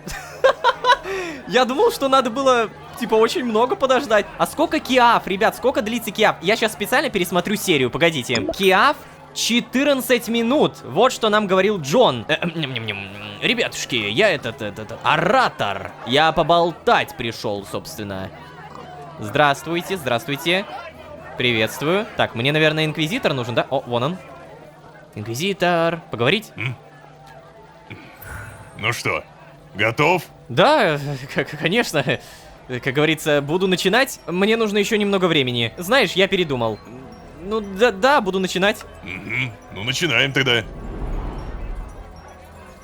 Пошел. Наш Лолошка, который умеет разговаривать. Или не умеет, я что-то так сам и не... Жители Эшхолда! Я ему и говорю, что... Что? Еще раз здравствуйте, у меня тут выбор появился. Блин, я ненавижу, когда что-то очень важное требует моих каких-то умственных усилий. Это вот помните, Гимлин сказал, что очень важен подход. Так, рассказать про ложь церкви, рассказать про Годрика, рассказать про нападение на Эшхолд. Господа, дамы, на Эшхолд готовится масштабное нападение, которое... Чего? Какое еще нападение? Монстров, воплощенных. Да, какие монстры? Таких уже Карасы 4 никто возле стен не видел. Да, именно, я про это же. Их количество резко сократилось. Думаете, это во благо? Думаете, близится очищение? Да, конечно, очищение. очищение. Нет, господа, дамы, они собираются в армию. Бредни какие, где доказательства? Пропажа монстров, чем это не доказательство? Ты что, с ума сошел? Пропажа воплощенных, доказательства обратному. Ну, вообще, кстати, я, честно, с ней бы согласился. Типа, если монстры уходят, и ты как бы дополнительной информации не знаешь, что ты первое подумаешь? Ну, значит, все нормально. Так что, наверное, я бы с ней согласился, но рассказать о битве в Шахтерском пределе. Доказать, что воплощенные не пропадали раньше. Так, подожди, рассказать о битве в Шахтерском пределе, это что? О том, как монстрами управляли, да? С другой стороны, вот доказать, что воплощенные не пропадали раньше, каким образом? Давайте рассказать о битве в Шахтерском пределе. Недавно на Шахтерский предел тоже была подобная атака. Ну, кстати, да. Вообще-то реально было что-то такое. Послушай, Еще давай, один. Ты туда же. Так, понятно, они, кажется, не то чтобы верят. Рассказать про нашу с Джоном миссию, рассказать про странный голос, рассказать про ложь церкви. Блин, тут оба варианта, точнее все варианты, они какие-то прям не очень. Рассказать про нашу с Джоном миссию — это полный отстой, потому что никто не знает, кто такой Джон. Рассказать про странный голос — это... ну не знаю, это как будто тоже связано со мной и Джоном. А вот про ложь церкви здесь много кто может в целом за это зацепиться, поэтому да, рассказать про ложь. Ваша церковь вам врет. Господи, он правда это сказал. Да, послушайте, я знаю, вы не поверите мне просто так. Я знаю, что звучу для вас неправильно. Но вы разве никогда не задавались вопросами? Никогда не находили несоответствий?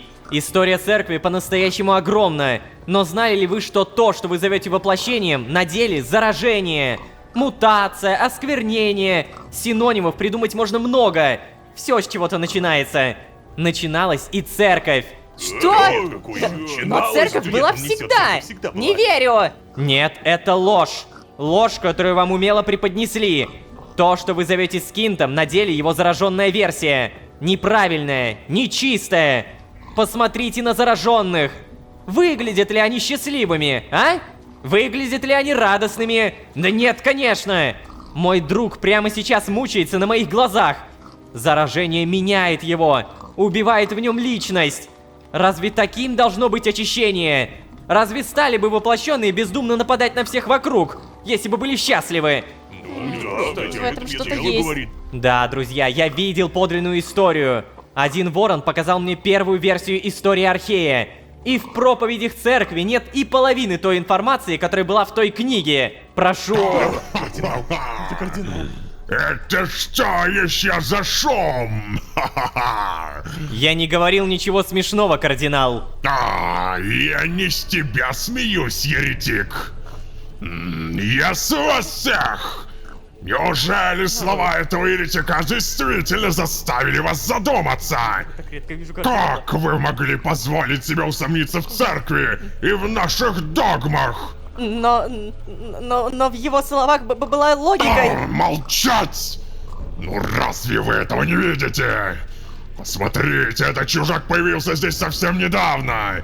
Он еретик! Еретик, который пытается за красивыми словами скрыть свое богохульство. Разве не учил нас отец сопротивляться? Сопротивляться пагубной болтовне? Я вас спрашиваю, вам не стыдно? К тому же птичий род всегда был противником церкви, противником отца и очищения. Сейчас с вами манипулируют, пытаются заставить поверить в глупости. А вы рады этому? Мне что, приказать сжечь вас всех? Или дать вам шанс? Нужны ли отцу такие сторонники, которые могут разувериться в нем от одной лишь речи? У вас есть половина Киафа разойтись по домам. Каждого, кто останется, я лично объявляю еретиком. Бегите, бегите! А ты мне сразу не понравился. Луки пытался убедить меня дать тебе шанс, но я ему хоть и верил. К чему это привело? Пригрели предателя прямо на груди. Взять его!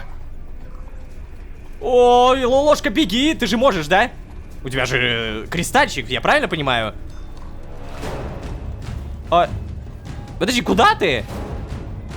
Ты, подожди, используй кристалл, что ты делаешь? Эй, пс, сюда! Сюда! Садыка, что? Тупая кардиналья курица. Если бы он не вмешался, часть из них бы уже прислушалась точно. Ну неужели Джон был прав и все бесполезно? Все полезно, Лолошка, все нормально. Думай позитивно, черт возьми. Эй, ты чё творишь-то? На церковников полез совсем, что ли? Получается, мне только показалось, что ты умный. Прости? Ты, походу, меня с кем-то путаешь. Вернее, не с кем-то, а с Джоном. Да? Подожди, а ты не Джон? Нет, я не Джон. А выглядишь как Джон? Да, знаешь, это долгая история. Я Лолошка чужак! Воу. Тише, тише. Если ты в хороших отношениях с Джоном, то со мной тоже можно так же. Я бы даже сказал, я поприятнее, чем он буду. Не сильно-то высокую планку тебе придется перепрыгнуть. Да нет же, смотри, я даже не буду доставать свое оружие. Вот. Я знаю, что вы с Джоном маги. Я слежу за твоими руками. Да нет же, я не маг. Точнее, маг, но я не дерусь магией. У меня меч крутой. Могу, кстати, показать. Выглядите один в один, а говорите вообще по-разному. Садыка. Здравствуй, Садыка, рад знакомству. И, кстати, спасибо за помощь. Не за что. Но ты бы не лез так больше. Они же полоумные там все. Правда думал, что поверят? Слыхала я твою речь. Может и дело говоришь, да только одними словами тут не помочь. Тебе бы факты. О, подожди, то есть ты тоже против церкви? Конечно. Думаешь, стала бы я по канализациям прятаться, если бы в это фуфло верила? Так, а вот с этого момента поподробнее. Много еще таких, кто против церкви? Не знаю. Мы же прячемся.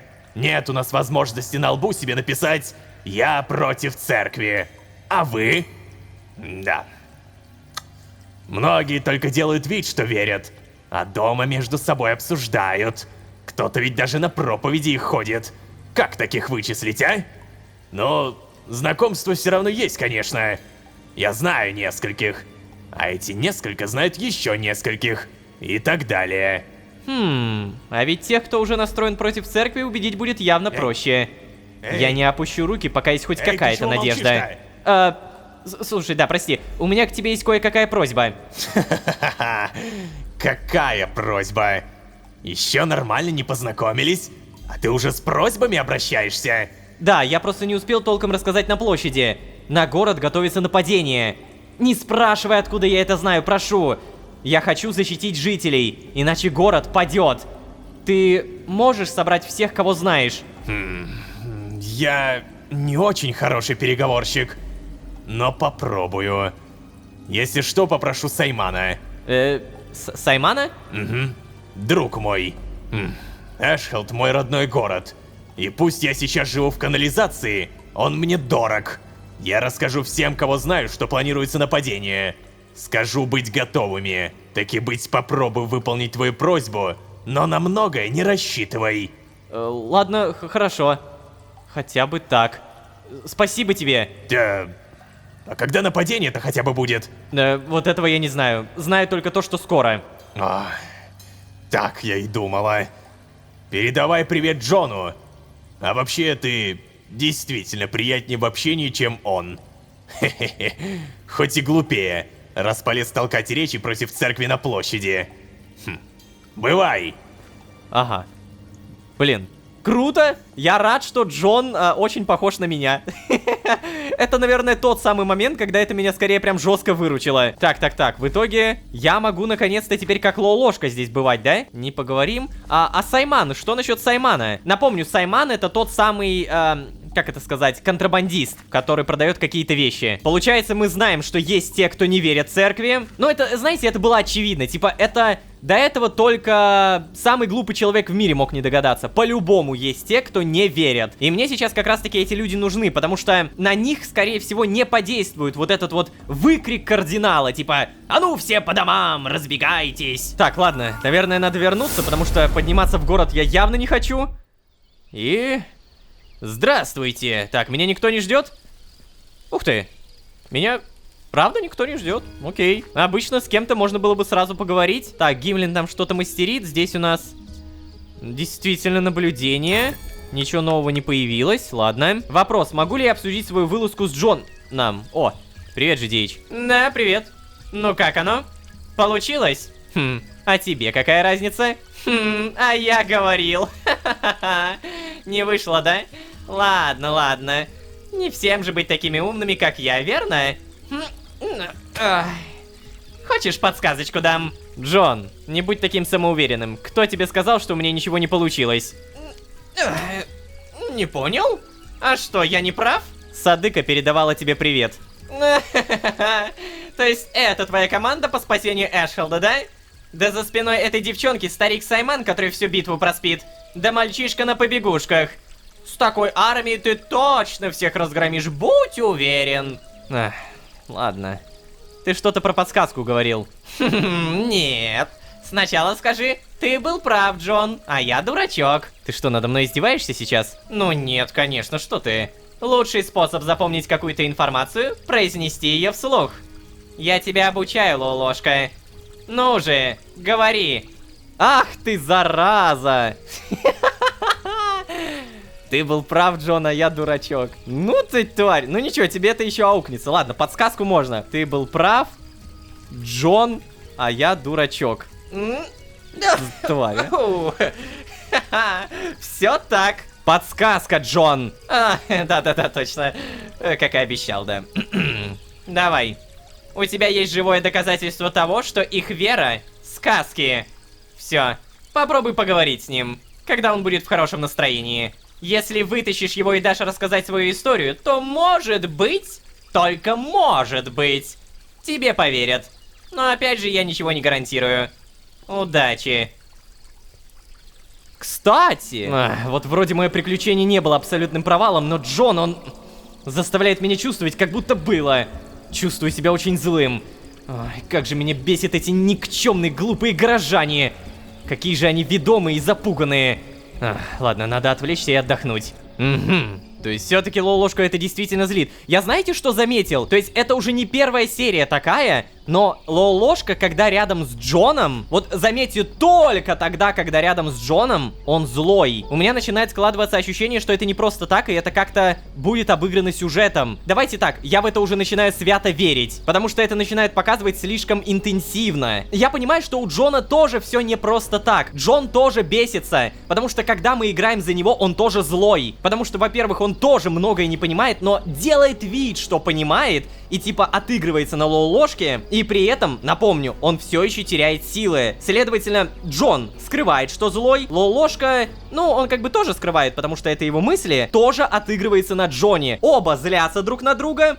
Джон это делает типа саркастично, а Лолошка, ну, в открытую, просто в открытую. Рано или поздно между нами произойдет буря, искра, безумие.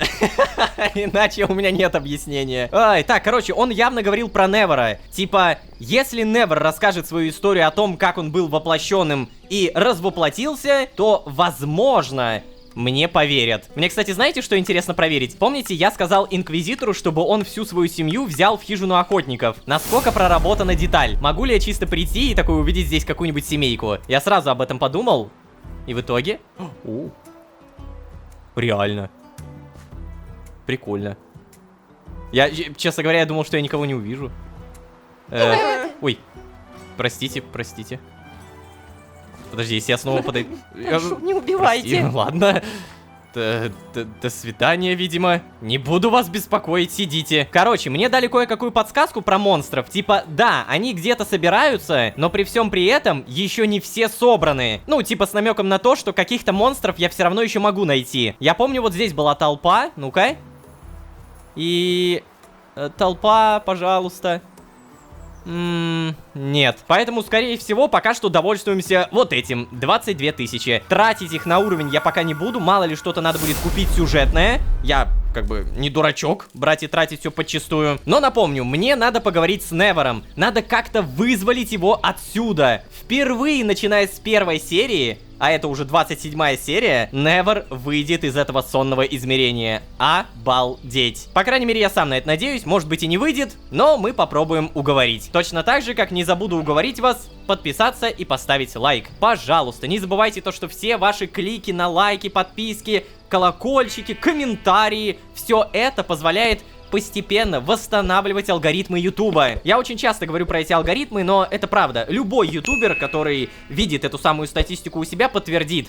Она сломалась. Алгоритмы просто после замедления нормально не работают. Сейчас они работают нормально только у тех, кто подписан на каналы, которые смотрят, И вот там все окей. Иногда они более-менее работают у тех, кто не зарегистрирован, но они чаще ломаются, нежели нет. Я, как бы, понятно, я сейчас не буду об этом прям долго распинаться, но я правда надеюсь, что вы просто мне поверите и поддержите канал. Спасибо. На этом я действительно буду постепенно заканчивать. А если вы здесь впервые, то можете еще и позвать друзей. А с вами были Лолошка и Невер, которого надо вызволить, чтобы мне поверили. Всем удачи, всем пока. Пока-пока-пока. Пока. Я уверен, ты помнишь то чувство голода. Помнишь, как от твоего клюва гибли невинные? Да. Я пытался, правда пытался взять себя под контроль. Новообращенные еще не так сильны. Но мой сын, он решил выбежать. Нарастающее напряжение. Хотя не так. Заметное нарастающее напряжение между Лолошкой и Джоном. Я четко подмечаю, что когда эти двое рядом друг с другом, их характеры немного, скажем так, фальшивят. Я бы даже сказал, естественно фальшивят. Может быть, у меня глюки, но давайте, начиная с этого момента, следить за этим еще внимательнее. А вообще, всем привет, дорогие друзья, я Лолошка. Добро пожаловать в сердце вселенной. Поехали!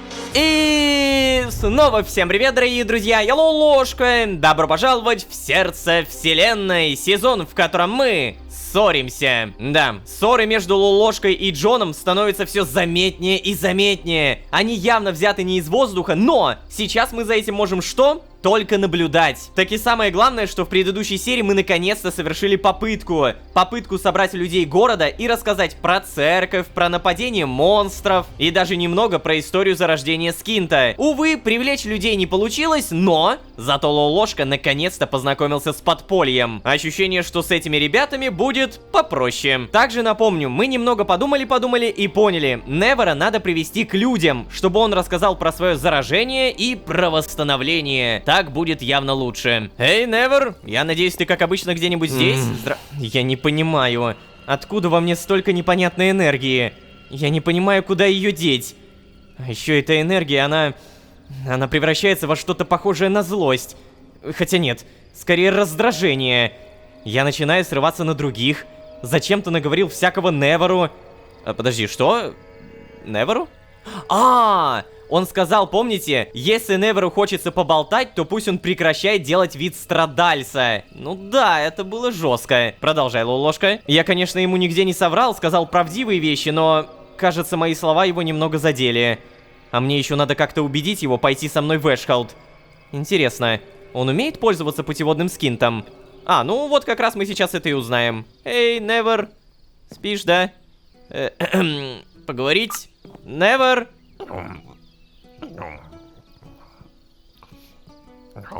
Невер! Я сплю. Ё-моё. Невер!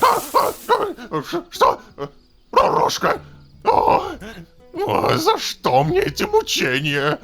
Да, Невер, прости, я не хотел тебя будить, просто это правда важно, очень. Я старый. Да, Невер, я знаю, ты старая птица и тебе нужен покой. Просто я бы не стал беспокоить тебя, если бы вопрос не был срочным. Хорошо, выкладывай. О, супер, спасибо. Слушай, мне нужно, чтобы ты помог мне с церковью. Ты знаешь, что на город готовится нападение. Ты знаешь, что церковь этому не мешает. Я пытался переубедить жителей сам. Хотел, чтобы они готовились, вооружались. Но мне не поверили. Лолошка, это же неудивительно. С чего ты взял, что словам поверят? Ну, я рассказал им про ту книгу, которую показывал твой сородич. И представляешь, они даже начали сомневаться. Но вышел кардинал. Ему хватило пары слов, чтобы рассеять любые сомнения. Да, и ты этому удивлен, что ли? Да нет, конечно, я просто надеялся на...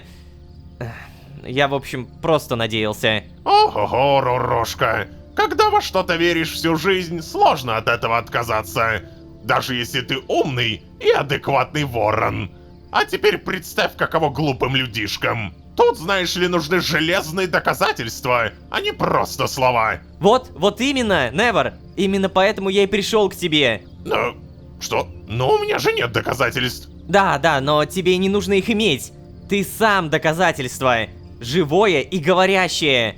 твоей истории поверят. О, нет, нет, нет, нет, Ророжка, не втягивай меня в это, нет! И я сейчас не строю из себя страдальца, нет! Уж с кем, а с горожанами Эшхолда я точно не горю желанием общаться. Опа! То есть ты все-таки признаешь, что сидел у Скинта, чтобы с тобой заговорили, да? Ты изменился, Ророжка. Признаю или нет, но помочь я тебе не смогу. Я же заперт тут. Даже если бы я хотел, я не знаю, как выбраться отсюда. А я и не хочу выбираться. Ну ладно, я понял. Извини, что побеспокоил. Все? Подожди, реально все? А, ну да. Так, да что такое? Почему я задал вопрос про скин? Зачем? Что со мной происходит? Я ведь уже давно начал замечать, что что-то не так, но раньше я не придавал этому значения. О, то есть все-таки... Ой. Опа. Что? Ложка. А чего это он такой? Не задалась, видимо, встреча с Невером. Офигеть.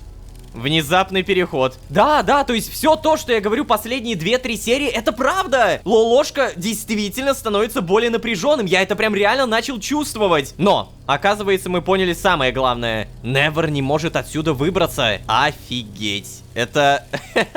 Это что же получается? У нас 2 пленника? А, нет, даже 3. Гимлин, Альфред и Невер. Они никак не могут отсюда выйти. Эй, Лолошка, а ты что делаешь? Злость вымещаешь, что ли? О, боже, Лолошка, ну ты сам на себя не похож. Привет. Поговорим? Да, Джон, ну что ты тут стоишь? А если бы я по тебе мечом попал, а? Ну так не попал же. Ой, понятно. Да, ну ладненько. Чё-то ты сегодня какой-то уж больно молчаливо-унылый, Лолошка. Молчаливый и унылый, да? Да, молчаливый и унылый, я объединил. Так в чем дело, рассказывай. Знаешь, я как-то не привык, чтобы мое лицо таким кислым было. У тебя будут морщинки, Лолошка. И они тебе не подойдут. Это мое лицо, Джон, а не твое.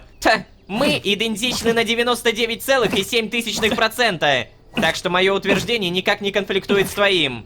Конфликтует? Да, короче, считай как хочешь, но мы отвлеклись. Рассказывай, чего приуныл-то? Я поговорил с Невером по твоему совету, но он отказался. Ну значит, поговорил плохо. Нет, что Джон, нет. Я не стану на него давить. Ты не видел его, когда мы только познакомились. Он был запуганным, грустным и ворчливым. Ну так... Ничего же не изменилось. Да нет же, изменилось. Он перестал вспоминать и говорить про постоянный голод. Почти не вспоминает о тех ужасах, что натворил воплощенным. Он даже стал крепче спать. Его теперь бывает не разбудить. Я не стану заставлять его вспоминать все это снова, если он не хочет. Не знаю, как ты, Джон, а я с друзьями так не поступаю. Так у Невера же нет друзей. Есть, он просто стесняется. Ну допустим, ладно. Так а если ты поступил, как считаешь правильным, чё ж грустишь-то тогда? Да я не могу придумать ничего, что могло бы помочь убедить людей отречься от церкви. Другая развоплощенная, которую я знаю, мертва. Еще один зараженный рассыпался прахом на руках Гимлина. А Альфреда вытаскивать — это равно потерять его. Заражение тут же продолжится и захватит его тело. Вот так вот-то. Никаких других весомых доказательств у меня просто нет. Ай, какой бедолага. Ну так найди эти доказательства. Серьезно, Джон? Ты за этим сюда пришел? Если да, то можешь жить и обратно, я не в настроении. Мне нужно тренироваться. Буду защищать город в одиночку, раз ничего другого нет. Я поговорил с Невером по твоему совету. Иди. Эй, Лолошка, да ладно тебе. Иди. Ну ё-моё, Лолошка. Лолошка. Серьезно? Ты будешь игнорировать меня? Ну и пожалуйста. Тоже мне. Угу.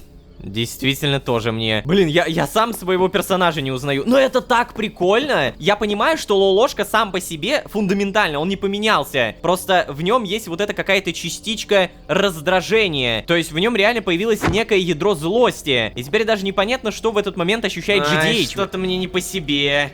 Какое же мерзкое чувство, а? Мне от его мины кислой и самому тошно. Никогда бы не подумал, что... хотя нет, это глупости. Наверняка это только потому, что мое подсознание воспринимает его за меня. Да, поэтому. И оно не привыкло видеть меня таким поникшим. Вот и все. Вот, объяснение хорошее. О каком деле может идти речь, когда... Короче, соберись, Джон. Ты не из таких передряг выбирался. Соберись. Если моя глупая версия не умеет решать проблемы, то самое время помочь ей. Начну с малого. Язык у меня явно лучше подвешен. Может, у меня получится уговорить Невера? Ага, ух ты. Так, блин, а я только-только начал говорить, интересно, что чувствует GDH. И вот оно! Какое мерзкое чувство! Мне не по себе. Мне от его мины самому тошно. То есть все-таки GDH теперь преисполнился каким-то чувством сострадания. Даже интересно, что будет дальше. Эй, пташка, поговорить. Невер, давай, вставай. Дело есть. Что такое? Вы так и будете меня будить по очереди, да? Мой дом не проходной двор. Кар, я же спал. Да, я знаю. Но есть вещи важнее сна, Невер. Нет. А я и не спрашивал, я утверждал. Так, короче, Лолошка уже бывал у тебя, так? Считай, что я по такому же поводу. Кар, я отказал ему. Почему я должен согласиться с тобой, а? Не хочу. Да, Невер, я понимаю, но если... Ничего ты не понимаешь. Да тихо ты! Послушай сначала, а потом говори. Я прекрасно вижу, что для тебя это неприятный этап в жизни, и что ты пытаешься спрятаться от прошлого и все такое, но это не поможет, Невер. Ты не убежишь от самого себя. И от своих мыслей тоже. Прошлое надо принять, как бы страшно ни было. И знаешь, как лучше всего его принять, а? Помочь тем, кому можешь. Я уверен, ты помнишь то чувство голода. Да. Помнишь, как от твоего клюва гибли невинные? Да. Ну вот. Разве ты хотел бы, чтобы таких несчастных запертых душ стало больше? Хочешь, чтобы они проживали то же самое, что проживал ты? У них-то, скорее всего, не будет второго шанса, который есть у тебя.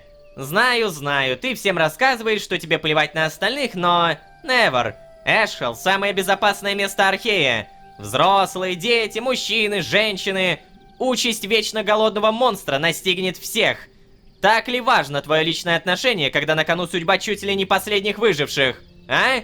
В конце концов, подумай об этом как о собственном искуплении. На твоем клюве кровь многих. Их уже не вернуть, зато других можно спасти. Именно. К тому же ты сам знаешь, это отличный шанс утереть нос церкви. Представь их лица, Невер. Кардиналу останется только хвостик поджать. Да, я понял. Я бы мог согласиться, но я все равно здесь заперт. Я не могу покинуть сон Лолошки. Чего? В смысле не можешь? А ну-ка, Опа. погоди. Так. Что? Али, опа! Чего? Подожди, GDH, ты все это время мог это делать? Какого черта? Серьезно? То есть все это время ты знал, как кого-либо вернуть из сна, да? Угу. И при этом никому не сказал? Да. И почему же? Да знаешь ли, нужды не было. Кар, Ой, это... да ладно тебе, ладно, успокойся, какая уже разница? Пойдем, нам нужно кое с кем встретиться. Есть у меня парочка знакомых среди местного подполья. Давай. Как же я надеюсь, что Садыка на месте. Иначе придется импровизировать. Что? Это... Только я, знаешь, начал... Вот, серьезно, я начал как-то более-менее снисходительнее относиться к GDH. Не, снисходительнее это плохое слово. В том плане, что я больше начал сопереживать GDH, его проблемам, его фразам, мыслям и так далее. Как вдруг оказывается, что он, получается, соврал Гимлину. Помните, Гимлин спрашивал его про «Знаешь ли ты, как выбраться» и все такое? А GDH же что сказал? А ты, получается, настолько воинственный дворф, что тебе не нравится быть в безопасности? Да, то есть GDH не сказал «нет». Типа, я не знаю. Он просто чуть парировал другим вопросом. Вот этот, блин, GDH всегда найдет вот эту вот лазеечку, как не ответить, да? Так, получается, сейчас мы хотим, чтобы Невер выступил среди подполья, правильно? То, что здесь разгуливает огромный ворон, никого не смущает, не? Так, вот и... Ой. Кто это там? Какой-то орк. Это явно незнакомец. Здрасте. Привет. Так, и что это? Кар, нет! Джон, я не полезу в канализацию. Да тихо, ты, пташка, не кричи ты! Не надо никуда лезть. А это еще кто? Чего это за птенчик? Родственничек кардинала, небось? Тарр. Я не имею ничего общего с этим полоумным. Ну так и славненько. Эй, Джон, видела твоего дружочка? Ну, который такой же, как и ты. Хотя вы, люди-то, и так на одно лицо. Вот были бы у вас клыки, так... Да-да-да, Садыка, пожалуйста, ближе к делу. Короче, второй ты попросил со своими поговорить. И народ собрать. Ну, слушок-то подан кому надо. Маловато наших, конечно, маловато. Но лучше, чем ничего. А самое главное, мы деремся славно. Супер. Слушай, Садыка, а вы сможете привлечь внимание, скажем, на площадь? Нужно как можно больше людей и не людей. Короче, создать общественный резонанс. Чё? Шум создать, короче. Внимание привлечь. Так это запросто. Можете уже идти на площадь. Я пока народ соберу. Идите, идите. Только не выходите сразу. Лучше спрячьтесь. Я дам знак. Стой, а знак-то какой? Ну ладненько. Пойдем, Невер. Найдем место потише, чтобы на стражу не нарваться.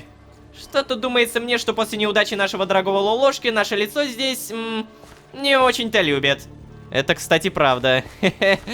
Да, Лолошка как выступил, так и все. Теперь же Диэчи будут тоже воспринимать как еретика, которого ловят. Только вот непонятно, как в итоге ко мне относится церковь. Типа, с одной стороны у нас есть кардинал, который сказал «ловите его», а с другой стороны есть епископ Луки, который верит в нашего Лолошку. И по итогу... Как относится церковь-то? Нам четко дали понять, чтобы на площадь мы не выходили, но...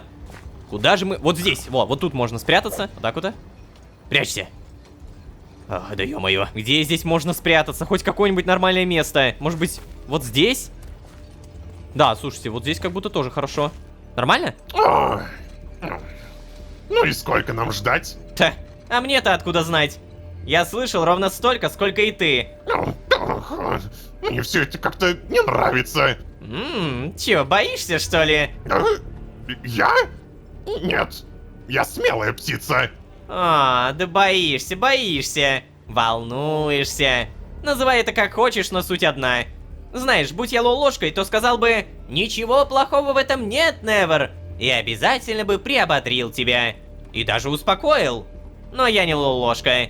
Поэтому будь добр, приведи себя в порядок. Юродик. Да, давай, тебе предстоит долгая речь. И конечно же, если что, я помогу тебе. Но основная нагрузка на тебе. Ты что, не понимаешь? Я могу просто развернуться в любой момент и уйти. Ой, не грузи, можешь, но не станешь. Как минимум в сон тебе не вернуться без его владельца. Ты попробуй достать, мелкотня. Ох, ё-моё, вот это я понимаю выход, да? Все, все инквизиторы ушли с площади. Значит, она отвлекла лишнее внимание на себя. Что ж, это отлично. Инквизиторы бы только мешали. Невер, не вздумай рассказать им, как тебя развоплотил Лолошка. Придумай что-нибудь другое. Мы точно еще не знаем, как это работает. Лучше не давать лишнюю надежду. Ага. Так. И как же это будет выглядеть, интересно? То есть Лолошке не поверили, а Неверу... Вот просто как он докажет, что он развоплотился? Я вот этого не понимаю. Ну, как это должно выглядеть? Так, подожди, а куда вы идете? Это... на эту площадь! Господи, понял. Так. Давай, Каркарыч. Ну вот сейчас мне точно нужно притвориться Лолошкой. Эти идиоты все равно не различат. Люди Эшхолда! Опять ты! Да, это снова я. Вы не поверили, и вот, я привел вам живое доказательство лжи церкви. Встречайте! Невер из Мора! Невер, расскажи этим людям свою историю.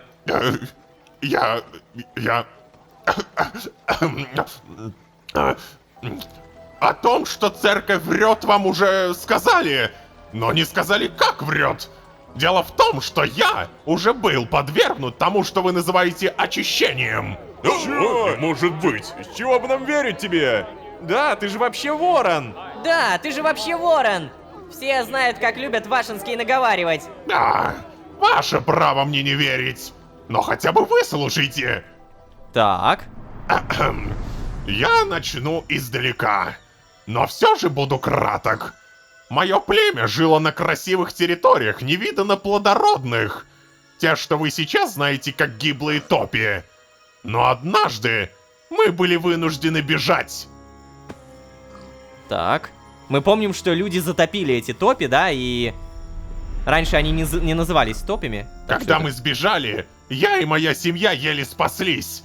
Нам потребовалось много времени, чтобы найти подходящее укрытие. Могли ли мы называть это место домом? Нет, не уверен. Но выбора у нас все равно не было. то есть вот, это после того, как люди затопили, получается, то место. Так у него вон оно что, даже братья и сестры были. И даже когда мы нашли подобие пристанища, нас ждали тяжелые условия. С каждым днем добывать пропитание становилось все сложнее и сложнее. Дети голодали, а от отчаяния я решил рискнуть. Отправился в лес, чтобы найти хоть что-то. Семена, плоды. В своих поисках я зашел дальше обычного. Там-то меня и ждали эти воплощенные. То есть это история уже, когда он взрослый. То есть у него были дети. Я не собирался сдаваться. Меня ждала моя семья. Но их было больше, а удача была не на моей стороне. Фига там, кстати, леший. О, Я думал, что в тот момент я завершу свою жизнь. Но нет. Я воплотился. И моим сознанием завладел голод. Неутолимый голод. Только вот прежний я никуда не ушел. Не ушли и воспоминания. Я пытался, правда пытался взять себя под контроль. Но все было тщетно. Не успел я и глазом моргнуть, как оказался около нашего убежища. И все было бы в порядке. Дом бы выдержал мой натиск. Новообращенные еще не так сильны. Но мой сын, он решил выбежать. Боже. ой-ой-ой-ой-ой. Это... А за ним и все остальные. Словно со стороны я смотрел, как мой выросший клюв разрывает плоть членов моей семьи. Я до сих пор чувствую этот железный привкус во рту. Думаете, отрицать церковь грех? А что вы скажете, когда крики близких станут вашим вечным наказанием и кошмаром? Вы хотите этого? Лучше уж гибель, чем смотреть на такое. Ой, ё-моё. А потом я ел, и ел, ел, и ел. Этот голод не насытить никогда. Я надеялся, что хотя бы охотники ужасно. прекратят мои страдания. Но нет. Свершилось чудо. Never, не рассказывать про ложку. Да. Я смутно помню какого-то человека, который развоплотил меня. Но больше я его не видел. Все те события как в тумане. Тело уменьшалось, кости ломило. Каждая кость в моем теле ломалась, уменьшаясь. Мышцы растягивались и резко сжимались, сокращаясь в судороги, которая корежила все тело. Человек ушел, пока я проходил через эти муки. Мне более не удавалось его найти. Но если кого-то из них не тронула слезливая история про семью, их точно должно задеть описание личной боли. А Невер-то неплох. Боже, эти слова, они звучат ужасно. Я никогда бы не смог жить, если бы сделал больно своей жене. Но что ты от нас-то хочешь? О, человек, не мне решать, что вам делать с этой информацией. Я свое нарешался. Так, супер, а теперь мой выход. Спасибо, что выслушали рассказ моего доброго пернатого друга. А теперь-то вы мне верите? Да, само собой. Друзья мои, мне жаль, что вам пришлось погрузиться в эту печальную историю. Я надеюсь, что ни у кого из вас такого не случится. А теперь слушайте внимательно. Да, я первый. Донесите эту информацию своим семьям и своим друзьям. Расскажите правду. Помните, сейчас вас большинство. На нашей стороне стража. На нашей стороне даже часть инквизиторов. Не бойтесь! Кто не слышал, тот должен узнать. Но действовать нужно быстро. На город готовится нападение, и оно будет уже очень скоро. Армия голодных монстров мечтает или проглотить вас, или сделать вас такими же, как они. Соорудите укрытие, обзаведитесь припасами. Самая выгодная позиция для нас — оборона крепости. Так. О, епископ Лукий. А ему это явно не понравилось. Только вместе мы сможем противостоять напасти. Удвойте караулы, будьте внимательны. Заприте ворота и вооружите каждого. Покажите друг другу парочку ваших лучших бойцовских приемчиков. А детей спрячьте. И научите сидеть тихо, прошу, если еще не научили. И, кстати, не гоните охотников. Да, вы их не любите, но они хорошие бойцы.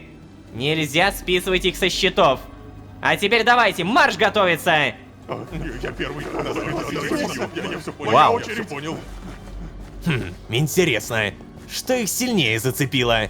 Твоя речь или речь Невера? Ай, да ладно тебе, Садык, не обольщайся. Многие из них наверняка заметили в толпе инквизиторов. И поспешили убраться подальше от проблем. Ну, не знаю. Я все равно думала, что будет намного хуже. Ох, какой там, обижаешь. Я ж тебе не лол-ложка. Ха, да уж, я заметила.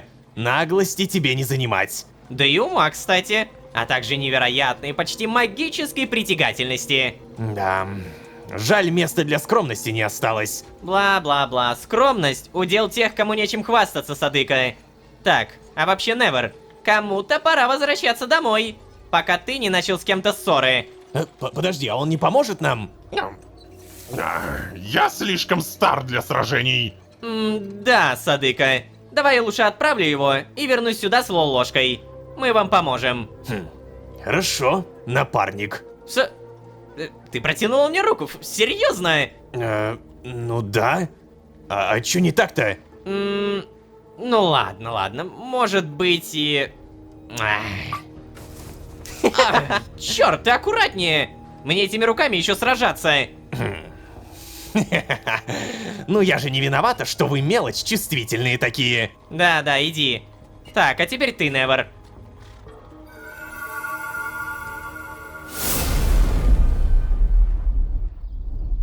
Так, что насчет спасибо? Не парься, лол-ложка тебе спасибо скажет. Вообще-то я от тебя благодарности заслужил не меньше. О, конечно. Пойду отдохну. Я говорил слишком много. Слишком много. О, я устал. Что ж, лол-ложка чем-то все еще занимается, да? Так, мне просто вот интересно, Гимлин-то, он же должен как-то узнать о том, что GDH по итогу умеет отсюда вызволить. Теперь мне просто интересно, как он это умеет. Эй, лол-ложка, что делаешь? Поговорим? Эй, посмотри на себя. Лучше бы дальше тренировался. Джон, без тебя было, знаешь, как-то спокойнее. Что? О, помогите, в него вселился Невер. То есть, не смешно, Джон. Да, проехали. Советую собрать самые нужные вещи. Зачем? Ты что, пытаешься меня выселить отсюда? Слушай, не неси глупости. Если бы я хотел тебя выселить, взял бы и выселил. Так, то есть, неважно. Я все решил. Давай же, хвали меня, хвали. Да подожди, о чем ты говоришь? Да Неври, я Неври от церкви. Все готово, лол-ложка. Твои дорогие жители Эшхилда поверили твоему не менее дорогому Неверу. Что? Подожди, но как? А вот это уже секретик. Я, знаешь ли, отлично умею договариваться. В общем, лол-ложка, будь готов. Нам скоро предстоит поучаствовать в историческом для Археи событии. Нам? Ты будешь защищать Эшхилд вместе со мной? Так, о чем ты? Конечно! Ты же без меня не протянешь. А я бы очень не хотел, чтобы эта наша симпатичная личика пострадала. Я понял. Джон, спасибо. Это правда много для меня значит. Хватит. Оставь свои дружеские милости кому-нибудь другому, ага. Ну и хорошо. Ну ладно, может быть, услышать эти слова от лол-ложки было приятно.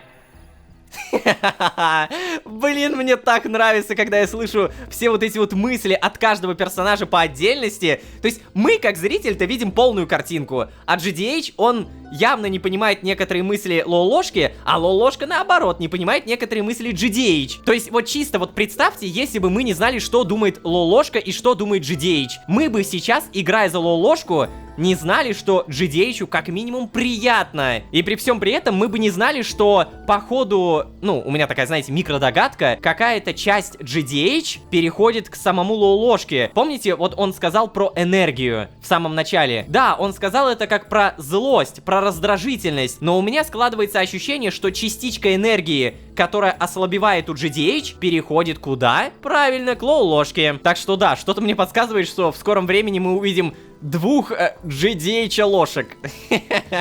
Я не знаю, как это еще можно назвать. При этом фундаментально это все равно будут супер разные люди. В общем, дамы и господа, как говорится, не забывайте про ваши подписки и лайки. Не забывайте про Бусти, который прямо сейчас надо мной. Обязательно переходите по этой ссылке, и вы можете поддержать нашу команду. Не переживайте за Лолошку, с ним все в порядке. Просто... нервничает парень. Готовимся к битве за Эшхелд, и опять же, не забывайте про вашу поддержку. Без нее в режиме замедления Ютуба немножко не очень. На этом я буду постепенно заканчивать. Ну а если вы здесь впервые, то вы можете еще и позвать друзей. А с вами были Джон, Дэйви, Харрис и Лолошка. А самое главное, жители, которые наконец-то на нашей стороне, кроме епископа. Всем удачи, всем пока. Пока-пока-пока. Пока.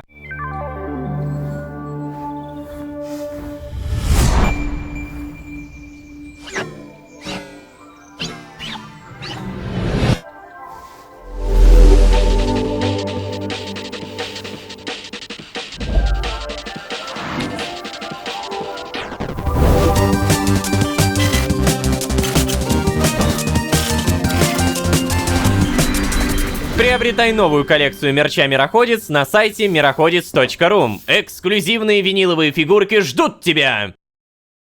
Альфред, как бы ты выразился, он подает признаки осознанности. Говорит позвать тебя. Где же... Эй, я здесь, ты меня звал? А? Как же глубоко ты заблуждаешься, Эй, маленький остановись! междумерец! Ай-яй-яй, смена характера. Это первый раз за кучу-кучу лет, когда я могу сказать это не про абы какого персонажа, а про нас. GDH и Лолошка вместе почти напрямую говорят. Они ощущают слишком странное и непривычное чувство. Лолошка ощущает чувство энергии и раздражения, а GDH как будто чувство эмпатии и угасания. О, это правда интересно. Давайте узнаем, что будет дальше. А вообще, всем привет, дорогие друзья, я Лолошка. Добро пожаловать в сердце вселенной. Поехали!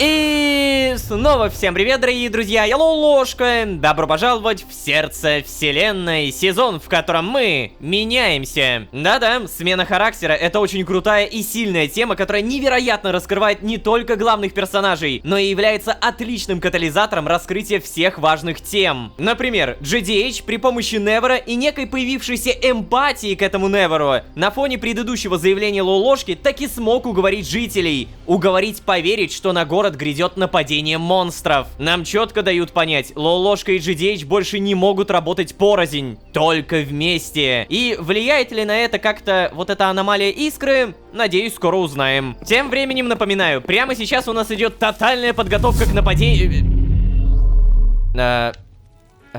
нападению на Эшхелд. Привет, GDH.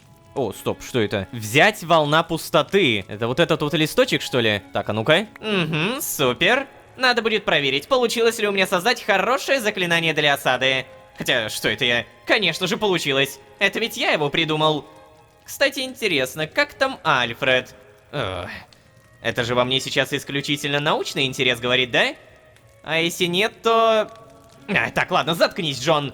С каких пор это у тебя сомнения в себе и приступ альтруизма? Твою-то. Ничего себе. Так, ладненько, вот это та самая смена характера. И в итоге мы видим волну пустоты. Выпускает перед собой мощную волну пустотной энергии. Пустотной. Наносящую урон противникам. Окей, и что мне? Изучить?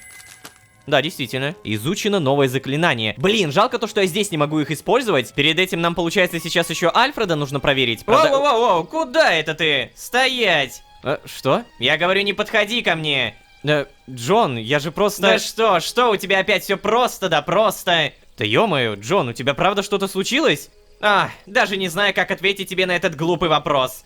Ничего, кроме... Ой, ладно, все, прошу, не начинай. Я что пришел-то? Там Альфред. Как бы ты выразился, он подает признаки осознанности. Говорит позвать тебя. Подожди, что? Меня? Это как минимум странно, но на удивление приятно. Знаешь, Джон, ты не видел, но я закатил глаза. Пойдем. О, черт, надо срочно что-то придумать. Это может обернуться хуже, чем я предполагал. Значительно хуже. Хотелось бы знать, не навредит ли это, но... Нет, мне бы правда не хотелось. То есть погоди, GDH, оказывается, догадывается о смене характера. Вот оно что! Помните, он говорил, что очень скоро может случиться что-то страшное? Так вот оно что! Он прекрасно знает, что между Лолошкой и им что-то происходит. А не догадывается, получается, только Лолошка. Понял. Так, ладно, в любом случае, проверим, что там с Альфредом, который сидит, что? Ну где же... Где же... Эй, я здесь, ты меня звал?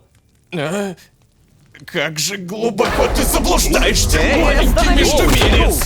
Сюда, в этот жалкий огрызок, не проникает достаточно его воли, чтобы убить тебя. Но поверь, близок судный Скифос. Стены падут, неверные обратятся к воле Отца. О, Отец, да будет очищен мир твоим деянием.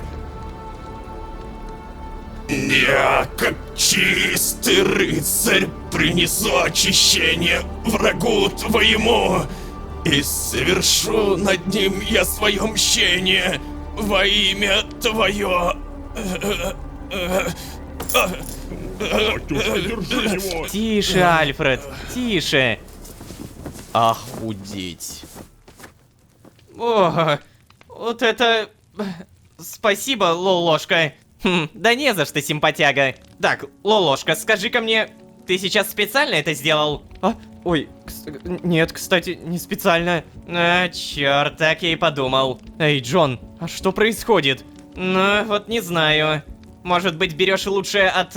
меня? О, нет, надеюсь, что нет. Да, хотелось бы, чтобы да, но, увы. Так, Лолошка, в общем, как ты понял по словам этого одержимого, то... Эй, не надо так говорить об Альфреде. Ну так вот, массированная атака на Эшхолл случится в ближайшее время. Ага, и это значит, что мы должны остановить эту атаку. Да, конечно же должны. Чего ты думаешь, я нашу циничную пташку таскал речи толкать? Да, кстати, это было хорошей идеей. Ой, а что это ты загрустил? Из-за того, что сам не смог? Не начинай. Ну ладно, тебе не переживай. Нельзя все делать самому. Для этого ведь и нужны друзья, правильно? О, боже, что я только что сказал? Не верю, что это выходит из моего гениального рта. Ладно, спасибо, Джон. Да, Лолошка, рано пока что благодарить. Надо подумать, как держать оборону. Простите, что перебиваю. Юный Джон, скажи мне, а во имя чего вы сражаетесь? Ну, раз зараженные монстры сражаются во имя Отца, то мы, следовательно... Ну, во имя Матери, не иначе. Знаешь, не понял. Ай, да и не надо, это шутка была. Я сражаюсь во имя истины, мне пока этого хватает. И как ни парадоксально, мне не хочется, чтобы последний город Вархей был уничтожен. Вау. Джон, это сильно сказано. Конечно. О, знаете ли, вы хорошие ребята. Я вам, наверное, соберу в дорожку подкрепиться. Сейчас все будет. Да. Что бы это ни значило, Беренгарий. Так, короче, Джон, нам нужно готовиться к битве. Да понятно уж. А еще, мы, кстати, не боимся, что на нас снова нападет... Ни один багряник не пропустит битвы. Воу, успокойся, Марк. Мы вообще-то будем сражаться против церковных догм и... Верно. Я никогда не подниму своего клинка против тебя, Лолошка. И против твоих друзей. Воу, как великодушно, Маркогрыш Траклар. Заткнись. Ой-ой-ой, боюсь. Эй, Джон, прекрати. Да чё сразу Джон-то? Тут вон багряники ножами размахивают, а не я. Я не закончил. В общем, если воля отца сильна, он победит несмотря ни на что. Но если Лолошка что и показал мне, так это то, что истинное пламя распаляет вера не в высшее благо, а в себя. Поэтому сегодня мое пламя я зажигаю за тебя, друг мой. Но если я пойму, что есть хоть маленький шанс того, что Да, я... Марк, я тебя понял, я услышал. Расставаться с верой и принципами нелегко. И я рад, что ты не предал друзей во имя них. Именно, Лолошка. Спасибо. О, ты, господи, серьезно? Прямо сейчас я отправляюсь к дворфам. У меня есть идея, как можно помочь выстоять осаду. О, а может быть тебе помощь нужна? Ну, рабочие руки бы не помешали, конечно, но... Ну и все тогда, отлично. Тогда я с тобой. Эй, Джон, ты тогда проверь, как там в городе подготовка идет, окей? Ой, Лолошка, спасибо, конечно, но я бы и сам догадался. Не забывай, среди нас гений я. Да, точно. Спасибо, Джон. Подготовка в городе. Это бы упростило доступ к церковному архиву. Хотя ладно, нет, не сейчас. Раз уж ворона пустотный маг, надо бы его позвать, наверное. И не забыть про заклинание. Ага. Так, Альфред, а в итоге все хорошо, потому что то, что ты сидишь, это как-то странно, тебе бы прилечь. Короче, сейчас нам четко дали понять, что вот эта смена характера у Лолошки и Джона, она происходит не специально. Я как раз задавался этим вопросом, а они сами замечают, что у них что-то меняется? Вот. Ответ есть, оказывается, замечают. Так, короче, у нас появилось какое-то новое заклинание. Давай-ка, наверное, сразу проверим. Здравствуйте. Волна пустоты. Выпускает перед собой мощную волну пустотной энергии, наносящую урон противникам. Здесь уже стоит 2 заряда. Ай, надо что-то убрать, блин. Ну, наверное, я уберу отторжение, потому что нафиг мне кого-то отталкивать. И возьмем пустотный кинжал. Мы будем 2 атакующие способности использовать, по-моему, идеально. Итак, хочу проверить, как это работает. О, нифига, ух, ё! Стой. Обалдеть! Это очень большая магия. Интересно, а у Джедеи что-нибудь здесь меняется? Так, сила, выносливость, интеллект. Не, здесь ничего не меняется, все то же самое. Следующий уровень стоит 35 тысяч спарков. Капец дорого. Ладненько. Эй, Невер, привет. На оборону города идешь? Что? Нет, даже не проси. Ой, да ладно тебе, Невер. Ну неужели ты за будущее даже побороться не хочешь? Я пытался защитить от зараженных тех, кого любил, а потом я сожрал их, Джон. Разве этот мир достоин того, чтобы иметь будущее? Если всему суждено закончиться так, то давно пора. Ай, как же тебя сильно мотает от одной крайности к другой. Ну, ладно, мое дело предложить. Да, я не Лолошка, чтобы каждый раз убалтывать тебя перестать делать вид, что тебе все равно. Я уже, знаешь ли, в свое время наслушался нытья. Оставь себе. Но ты помни, пташка, это место придет в упадок, если погибнет юродивый номер 1. Я... Да ты, как еще-то иначе? Жеванием соплей по ушедшим дням потом займешься. Собирай свои перья, да готовься. К чему? К тому, чтобы не умереть жалким трусом. Полагаю, ритуал он запомнил. Так что, думаю, это можно принять за «да». Какой же я молодец, а? Теперь в Эшхолд. Проверить, как там подготовка. А еще, кстати, надо проверить, как там этот епископ Лукий. О, кстати! Да, мы, как зрители в предыдущей серии, напомню, видели, что... Получается, епископ Лукий был недоволен речью GDH и Невером. Следовательно... Эй! Вот...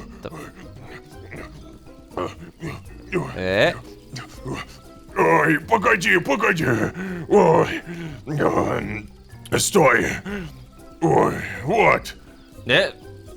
Что это? Это мне, что ли? Ага, я очень хочу вам хоть как-нибудь помочь. Чувствую себя таким бесполезным. Сижу здесь, пока вы готовитесь к обороне. Сижу. Так, окей, понял. Ну, слушай, сейчас посмотрим, что ты дал. Эй, Гимлин, а наделай-ка нам еще амулетов. Сколько сможешь. Да, не повезло тебе, конечно. Так, а давай я тебе просто перенесу в Эшхолд. Поможешь своим мечом или используешь какое-то другое оружие? Ема. Блин, ну получается, давай я перенесу тебя? Да? Стоп. А ты можешь, что ли? Ну а стал бы я предлагать, если бы не мог. Это... И ты все это время молчал, что ли? Несмотря на то, что я так просил тебя вернуть меня к семье? Да тихо ты, тихо. Во-первых, я тогда еще не был уверен, что все получится. А во-вторых, как я и говорил, у меня не было мотивации этим заниматься. Да, это... А как же мои слова про семью? Ну так, это ж твоя мотивация, а не моя. Да я тебе сейчас... Эй, куда это Да ты? с- Не трать силы понапрасну. Тебя скоро ждет славная битва. Отдай! Отдай, черт возьми! Ты все это время мог вернуть меня к семье, но даже не сказал мне об этом! Я начинаю забывать жизнь в рудниках, начинаю забывать своих друзей! Когда я закрываю глаза, я даже не сразу могу вспомнить лицо Брунгильды. А ты молчал! Просто потому, что у тебя не было мотивации рассказать мне, да? Послушай, я правда не понимаю, зачем ты устраиваешь эту сцену. Я же тебе только что предложил то, чего ты так хочешь. О, ты что, правда не понимаешь, о чем я тебе говорю? Да понимаю я, но одновременно не понимаю, зачем ты мне это говоришь. Это пустая болтовня, сейчас пустая. У нас есть более важные дела. Да, короче, перенеси меня в Эшхолд. Помогу Лолошке и Марку. Я не хочу умирать за долгоросликов, но за этих готов. Я буду сражаться с ними. Мы победим, и потом... Потом я уже с тобой разберусь. Я не оставлю эту несправедливость, ты понял меня? Ах, да. Рад, что ты закончил. Тебе пора. Чё? Нет, я еще не... Тихо, тихо, тихо. Так. Опа. Чао. Ну, как говорится, тадам. Что ж, Невер, глядим. Теперь тут спокойно и никого нет. А, кстати, Невер.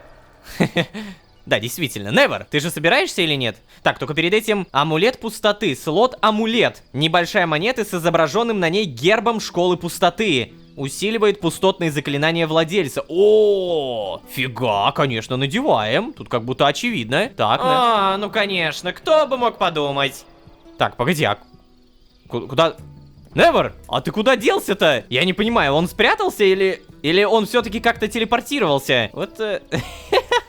Невер, ты где? Кстати, чисто теоретически, а я же по идее как Лолошка могу выживать на этом острове и делать все, что угодно, да? Например, вот... Подожди, а что так мало? Всего лишь 8 редстоуна, серьезно? Но в любом случае, вот у меня появилась редстоуновая пыль. Я захожу в сундук, кладу это, и по идее Лолошка в будущей какой-то серии сможет это забрать. На самом деле надо этим пользоваться. О, а еще у GDH может быть оружие, точно. Так, ну давай на всякий случай возьмем, допустим, грубый кинжал на будущее. Примерно то же самое можно сделать на этом острове. Или... Что? Подожди. Да ты шо, реально? То есть, оказывается, за GDH все-таки нельзя. Так, погоди, а если я попробую блок поломать? Да ладно. Хе-хе-хе, то есть только за Лолошку, я понял. А если я, например, попробую пройти сюда? Быстренько, здравствуйте. Далее добыть какие-нибудь предметы. Оу, ё-моё, давай, сюда!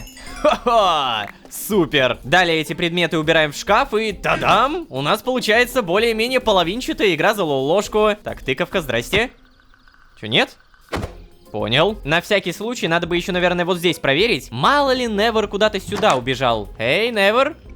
Ты скрываешься? Ты телепортировался? Так, здесь мы, кстати, еще ни разу не были. Точнее, мы ни разу не видели, чтобы GDH здесь сидел. Начали мы с этой комнаты. И, может быть, кстати, здесь что-то есть? Я уже не надеюсь на Невера. Но, может быть, какая-то записка. Знаете, пасхалка это всегда может быть.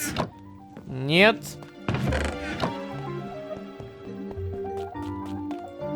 О! Камень резонанса. Зачарованный камень. Сломав такой в ладони, можно временно усилить магические способности. Расходует заряд маны. Так, окей. Не, ну на самом деле, спасибо, наверное, пока что здесь останется. Потому что если я могу его найти за лол-ложку, я хочу это взять. Хотя у лол-ложки магии нет. А, так ты посмотри, оказывается, не только у GDH. У Гимлина тоже лежит железные кусачки. Я помню, что они нужны, чтобы вот эти проволоки создавать, но по сути мне это не то, чтобы надо, да? Сами железные кусачки делаются не то, чтобы дорого, но окей, пусть лежат. Так, а что насчет багряника? Здравствуйте. Ну-ка, ничего. О, тоже что-то лежит. Добротный кинжал. Требование сила 5, ловкость 15, урон 20 плюс 28. То есть чисто теоретически, даже если бы у меня не было спарков, без оружия я бы не остался, да? Наверное... Нет, я не буду это брать, но вполне реально заберу за лол-ложку. Мне теперь реально интересно проверить всех и каждого. Эй, Беренгарий, привет! А у тебя чего есть? Опа! Бутылочка меда. Можно использовать, чтобы конфеты сделать. Так, это все не надо, не надо, не надо. Ну, чисто теоретически, я думаю, это лол-ложки тоже надо. То есть, вообще все, что крафтится, оно не для GDH. Так, а здесь... ну тут в целом ничего не открывается, понятно. Короче, в любом случае мы не зря походили, потому что Невера нигде нет. И это уже 100%. Мне в комментариях писали по поводу вот этого механизма и говорили, что он тут не просто так. И типа я могу им по... Ой, стоп, что это? Фильтр рецепта, кликните с предметом в руке для установки. Так вот, вот этот механизм, это по идее что-то важное, и для этого нужна руда. Допустим, я беру 14 трудного железа, далее поднимаюсь наверх, потом это кидаю. Или кидаю вот сюда. Нет. И оно не работает, черт возьми. Мне говорили, что эта штука работает. Типа, я могу молоть руду, и тогда будет в 2 раза больше. Ну-ка. Что? Подожди, это реально работает? Это была даже не шутка. А подожди, а какие тут еще механизмы есть? Если вы знаете, что это такое, то скажите, пожалуйста, потому что я теперь хочу разобраться. Далее, вот эта штука не открывается. Это тоже. Вот это выглядит так, как будто что-то сбивается. Так, стоп. Нет. Я почему-то положил железо. Вернись. Господи, ладно, я просто вот сюда закину. Оба! И неужели оно прям все перемолится? Прям все. Типа оно будет прям долго перемалываться. Если 12 штук кидаю, то будет 24, правильно? Но это занимает какое-то время, окей. Далее мы смотрим сюда. И, черт возьми. Мне там мир спасать надо, можете побыстрее? Блин, сколько ждать-то? Алло! Да там уже штук 20 могло перемолоться. Я что-то забагал, я что-то поломал, я не понимаю. Во, поехала. Итого 23. Ну то есть я кинул чуть меньше. Блин, это в любом случае офигенно. Ребят, давайте я вот так вот пробегусь, а вы в комментариях напишите, что за что отвечает. Потому что я понял, здесь не просто можно создавать кусочки скинта. Здесь полноценная берлога для... Так вот, здесь полноценная мастерская, в которой можно работать и работать. Вот здесь просто шестеренки.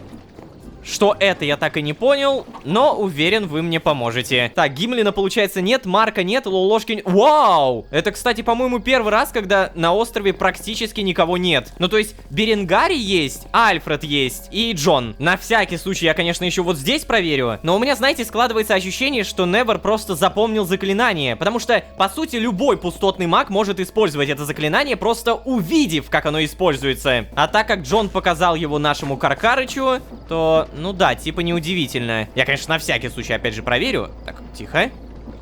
О, господи, какие тут механизмы. Здравствуйте. Нет, тут никого нет. Так, ладно, тогда пока что переместиться. Эшхолд, переместиться. Я так понимаю, то, что прямо сейчас мне нужно найти лол-ложку и Марка. Потому что они же телепортировались, следовательно, мы можем их найти, да? Эй, всем привет. Привет. Чувак, все нормально? Так, ну, поговорить мы не можем. Ладно, наверное, мне на стену. А ну-ка, покажите баррикады. Ой, здравствуйте. Тоже не поговорим. Что-то я не вижу укреплений. Ну хотя, с другой стороны, они должны быть снаружи. Наверное, мне нужно выйти, а выйти мы при этом тоже не можем. Ладно, лол-ложка, Марк, привет. Ты кто такой? Что, там что-то интересное?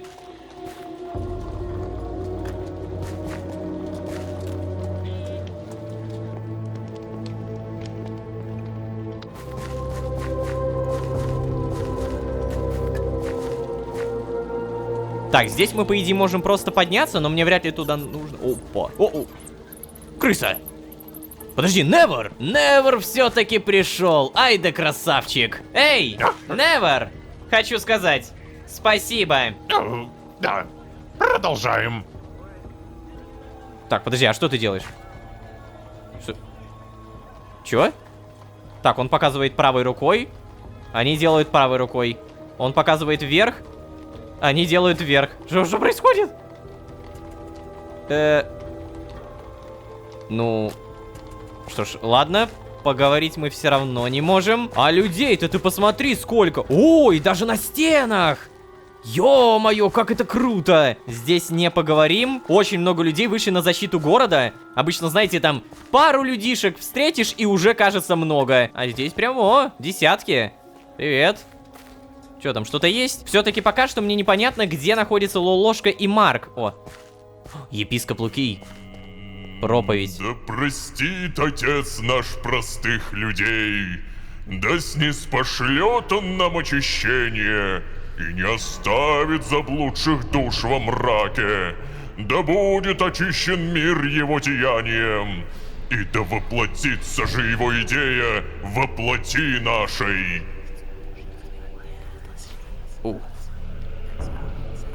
Так.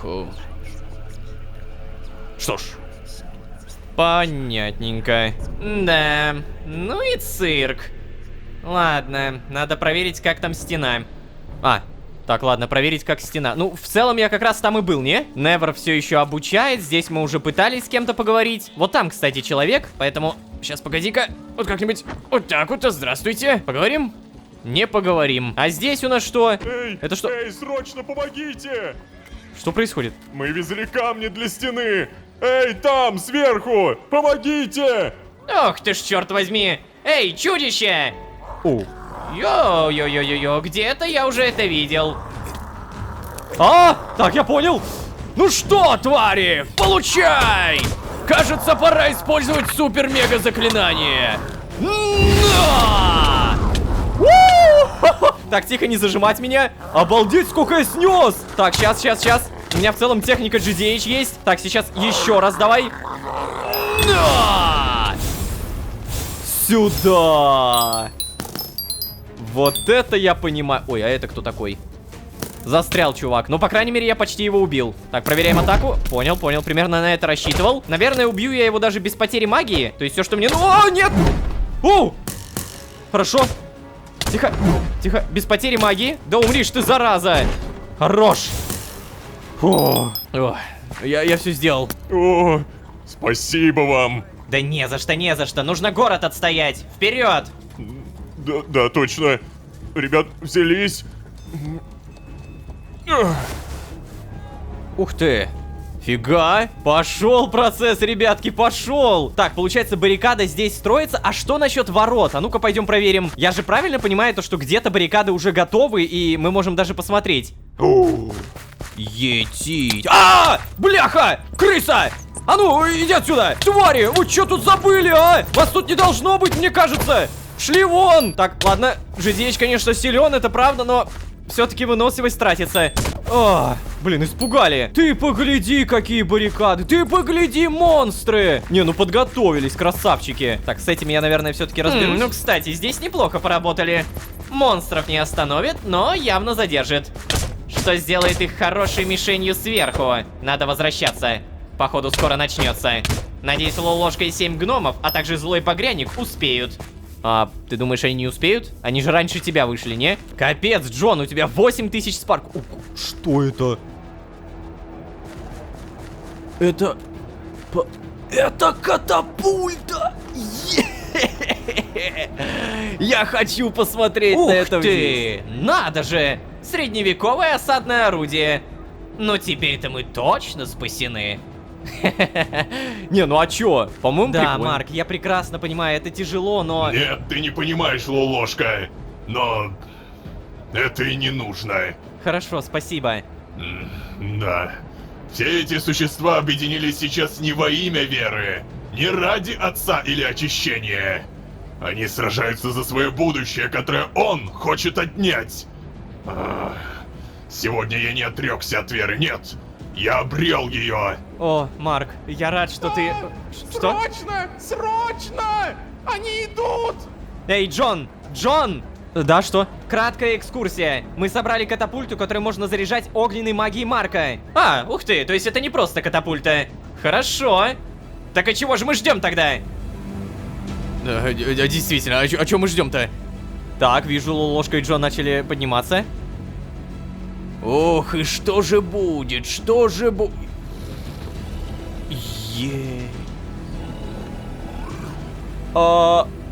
Ладно.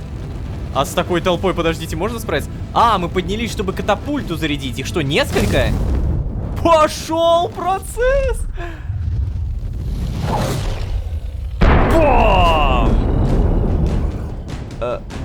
Бам! Нифига себе, слушай, а катапульта оказывается пушка. Хорош, хорош. Только подожди, мы всех-то не убили, алё. Чё вы пятюни друг другу даете? Ой-ой-ой. Что там? Что это за... задница? Что, бляха-муха, что? Что там такое, Джон?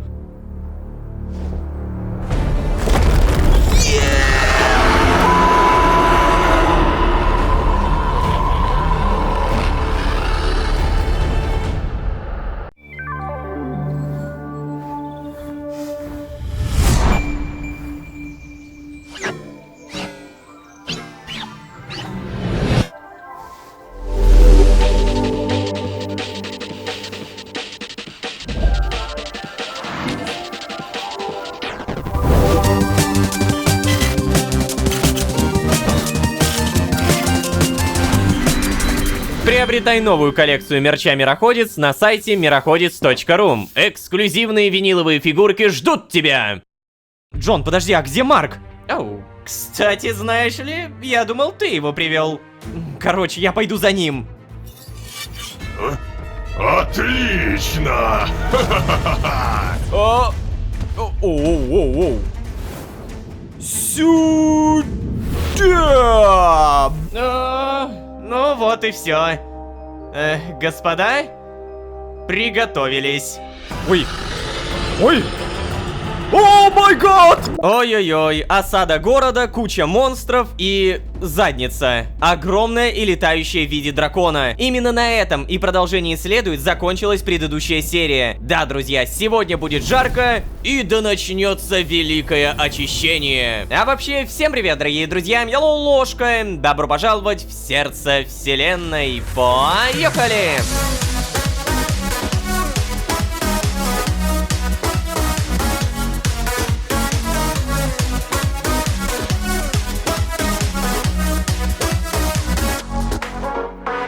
И снова всем привет, дорогие друзья, я Лолошка. Добро пожаловать в сердце вселенной, сезон, в котором мы увидели это. Огромное полчище монстров и огромный дракон. Давайте честно, мы готовились, мы подготавливались, мы упрашивали людей поверить в атаку, но...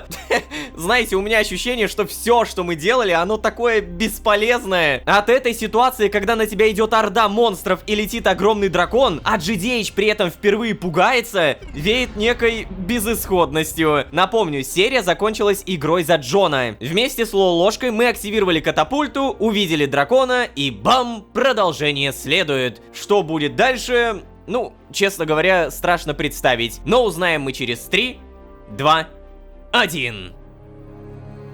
О, сейчас у меня ощущение, произойдет какое-то месиво. О, привет, Лолошка. Так, видимо, офигел не только GDH. Господи. Что в целом логично, потому что, черт возьми, как побеждать эту махину? Это же как будто, я не знаю, невозможно. Огромный зараженный дракон. Ай-яй-яй, дела плохи. Эй, Джон, что думаешь? Что? Ну так, если этот городской сброд не соберется помогать, нам всем конец. Сейчас. Так. Сражайтесь! Сражайтесь, трусы! Гимлин, заряжай! Так, подожди, а что там происходит-то, ё-моё? Люди прям в панике! Бегают! Это, же конечно, все жестко! беспомощные! О, господи! Воу-воу, ты что делаешь? Аккуратнее, придурок! А ты сейчас нас здесь всех поджаришь! А ты не подставляйся, иначе будет сопутствующий ущерб. Гимлин? Да, я уже делаю. А? Эй! Что за... Эй, Это что разбойница, такое? ты что делаешь? Ты же сейчас так со стены рухнешь. Черт. Это же... Это что еще за фигня, Джон? Ну так, ты не видишь, что ли? Дракон! Да, то есть... И это что же, эта штука нападет на нас? А, Садыка, я подозреваю, это ее план. Да. Еще вопросы? Тихо, тихо, соберись. От этого зависит много жизней. Доложи обстановку, Садыка. Ну уже, Садыка, я с тобой разговариваю. Я Ай. сейчас... Эй, Просто- Садыка! Да, Что? да, вот так вот, смотри на меня. Туда не смотри. Повторюсь, доложи обстановку. Да, я... Садыка, на меня. Да, точно. Церковники. Церковники, которые не присоединились к нам, они хотели открыть ворота. Хотели впустить очищение, представляешь? Нам даже делать ничего не пришлось. Их остановили горожане. Стража впустила в город всех охотников, что были в округе. Им дали новое оружие. Большинство горожан все еще мечется между церковью и своими семьями. Ваши слова хоть и произвели впечатление, но людям не хватило времени подумать, Джон. Принять окончательное решение и сформировать позицию. Но сейчас их сковал такой страх, что у церкви нет ни единого шанса. Кажется, в попытках скрыть надвигающееся очищение, церковники не учли, что без информации люди намного быстрее поддаются панике. Тех, что мы успели предупредить, удалось успокоить, но это... Да черт возьми, на меня смотри. Да, точно.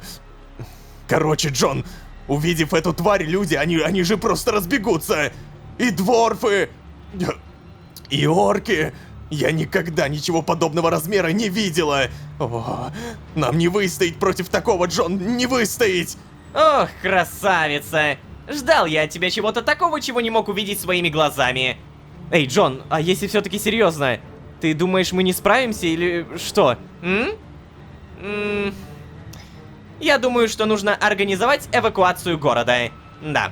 Эта штука вот-вот начнет атаку. Остановить мы ее точно не сможем. Максимум задержать, отвлечь. Так что, Садыка, организуй всех, у кого есть шансы не упасть в обморок при виде дракона, чтобы они помогали эвакуироваться остальным через дальние ворота. Всех, кто может изобразить подобие защиты, охотников, стражу, инквизиторов, всех гони сюда. Да, я поняла. Да. Я сейчас все Эй, будет. и еще кое-что. Как только дракон окажется в городе, уходи сама. Но, Джон... Нет, нет, нет, без «но». Люди никогда не жили за стенами. Им понадобятся умелые бойцы, чтобы защищать их. Да, хорошо. Оу, значит эвакуация? Джон, думаешь, наши дела настолько плохи? А это еще спрашиваешь. Очнись, лолошка. Мы с тобой вдвоем поместились у этой твари во рту, и там место было еще на несколько лолошек. Да я понимаю, но должны же быть у этой твари какие-то уязвимые места. Что? Ты сейчас сказал уязвимые места? Это, по-твоему, какой-то босс-файт в компьютерной игре, что ли? Лолошка, это, мать его, дракон! Единственное, что мы можем сделать против дракона, это пытаться отвлечь его внимание, пока горожане эвакуируются. Давай же, соберись, прими реальность и действуй, исходя из того, что имеем. Эй, вы видели? Он двинулся! Ой, что там было? А почему молнии? Так, подожди, я как-то не совсем-то готов. Какой двинулся? Какой двинулся? А что делать? А, да, катапульта, точно. Но мне, знаете, кажется... Этот огненный шарик не то чтобы поможет. Так. Сюда. Да, да ему же вообще все равно. Давай, Гимлин, заряжай. Понял? Да. О.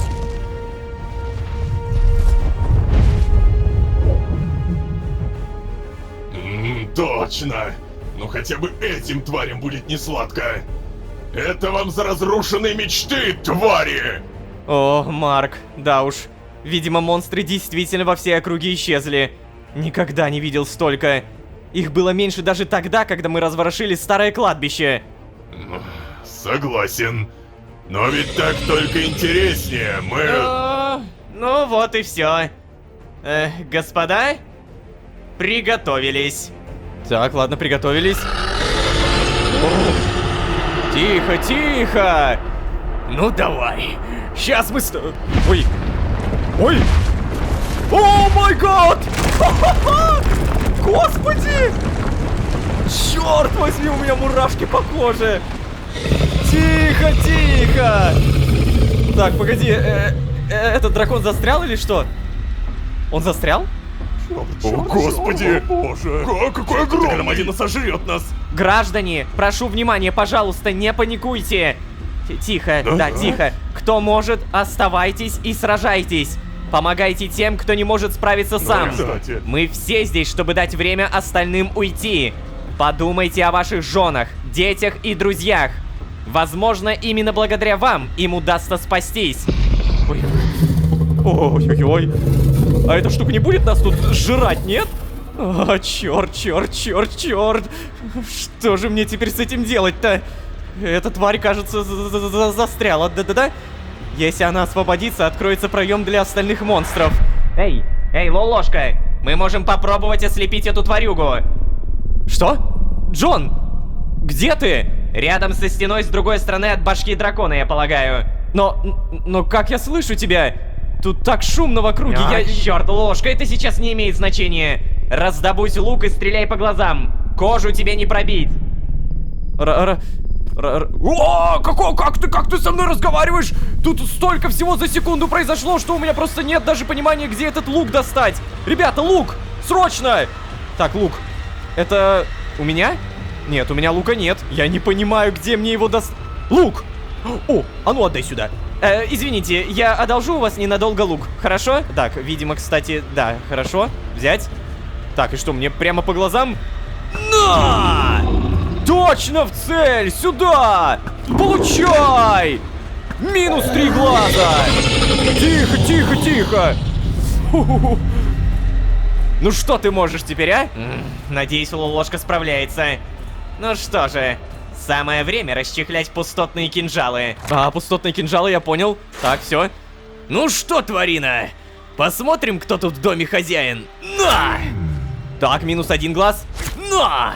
Не попал. Минус 2. И... Давай, аккуратненько. Минус 3. Да-да-да, покричи, А! Господи! Так, что ты можешь без глаз? Капец, как это красиво! Етить! Какая, черт возьми, красота! Так, и что дальше? О, черт, зараженные! Держать оборону! Этих мы можем одолеть, а значит дать больше времени жителям уйти. Так, ладно, надо бы, наверное, отступать. Нам с этим не справиться.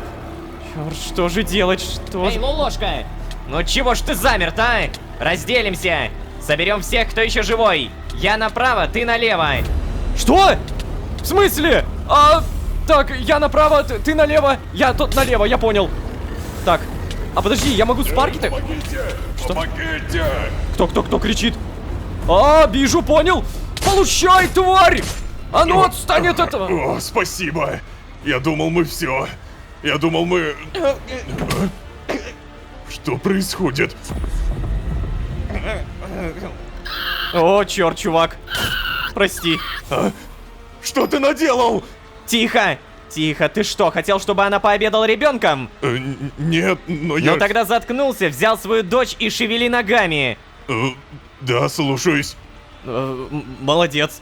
Блин, слушайте, нифига себе Лолошка могет. Не, на самом деле вот сейчас мне он нравится очень даже. В такие критические моменты Лолошка, который может сразу выдать базу буквально за секунду, это базированный Лолошка, и мне такое определенно нравится. Так, в итоге, главная площадь, ничего. GDH сказал, побежал налево и... Я его вижу, буквально. Подожди, что он делает? А, он кому-то что-то объясняет. Давайте, быстренько, бегом! Уходите отсюда! Найдите убежище, окажите помощь раненым! Кто может, сражайтесь! Быстро! А, то-то же. О, лолошка. Ай, какие же люди беспросветно глупые, а! Объяснять, почему им нужно следовать сейчас за мной, это... Ну неужели это не очевидно? Эй, Джон, тихо. Они просто напуганы, и страх убивает остатки разума. Неужели Ой, ты только не... не надо, а? Это не оправдание. Ладно. Ты не видел Невера? Кстати, нет. И предвещая твой вопросик, остальных тоже не видел. Угу, понял. Тогда нам... О, кстати, мне сейчас нужно кое-что проверить, поэтому... Пока-пока, Лулошка! Скоро встретимся! Так, лишь бы успеть. Что? И вот я остался один буквально за считанные микросекунды. Что происходит? И даже в такой момент он оставляет меня одного. Черт! Интересно, как дела у остальных? Надо поискать их. О, да, кстати, а вот это действительно хорошая идея. Так, привет, ребята. Вам тут, видимо, не нужна помощь, ладно. Невер! Невер! Ох ты ж, нифига себе, что он делает! Так, я понял, кажется, ему нужна помощь. Сейчас. Сюда! Вот это тот самый момент, когда надо было прокачивать силу, чтобы использовать другой меч. Так, я помогу тебе, Невер, не парься. А, кстати, он не один. Рядом с ним Садыка. Понял? Получайте, демонюги! Давай, Невер. О, хорош! И этого. Ай да красава. Ророжка, никогда не был так рад тебе, как сейчас. Эй, ты чего это? А? Не так уж и плохо мы держались. Ну да, это верно. А вообще, нормально так крылышками машешь? Да, спасибо. Эй, Садыка, ты почему до сих пор не ушла? А? Тебе же Джон сказал. Так а мало ли что он мне там сказал? С чего это я должна его слушаться, а? О, черт, надо уходить. Да, надо уходить. Так, бежим. О, стоп, что это? Партиклы, я понял. Кажется, нам сюда, ребята. Давай за мной, за мной, за мной, за мной. О, черт, как много там сражений. Просто на 1 квадратный метр столько сражений. Я в шоке. Супер экшоновая серия, это правда. Я понял, походу мы в подполье, да? О, Джон? Что, Гимлин? Мы в подполье или... О, собрались в одном месте, как это трогательно. Такс, ну в общем-то, что мы имеем, ребятки? Благодаря тому, что мы задержали наплыв монстров, многих удалось эвакуировать. Сейчас переместимся все вместе в сонное, а потом Вот ведь... Святые заклинатели, это же дети! Так, ладненько, забудьте все, что я только что сказал. Да, Джон, прошу тебя, такую группу нам не переместить в сон. У меня силы на исходе. И тут я все-таки согласен. Сейчас я тоже не в лучшей форме. Прошу вас, прошу, помогите нам. Мы прятались в крепости, но туда пробрались монстры. Мы... Тихо, подожди. Так, ладно. Что мы имеем теперь? Людей меньше, зараженных больше. Если мои расчеты верны, наши шансы выжить меньше 1%. Что? Джон, пожалуйста! Хватит! Ты не помогаешь, ты просто... Ага, есть идея. Нам нужно эвакуироваться. Боже, потрясающий вывод! Монстры заполонили весь город, нам не выбраться отсюда! Эй, Лолошка, нам не обязательно идти к воротам. Канализация, помнишь? А ведь это идея, кстати. Да, скорее всего, так и поступим. Какая канализация? Оттуда так воняет, что монстры не сразу нас учуют. Угу. Нам нужно обеспечить путь. Нас, конечно, мало, но мы можем рискнуть. Что? Ну да, вы точно. Так у вас и выбора-то нет. Тогда за дело. Соберу своих. Так, хорошо. Минуточку внимания. Отдохнули пару минут? Молодцы.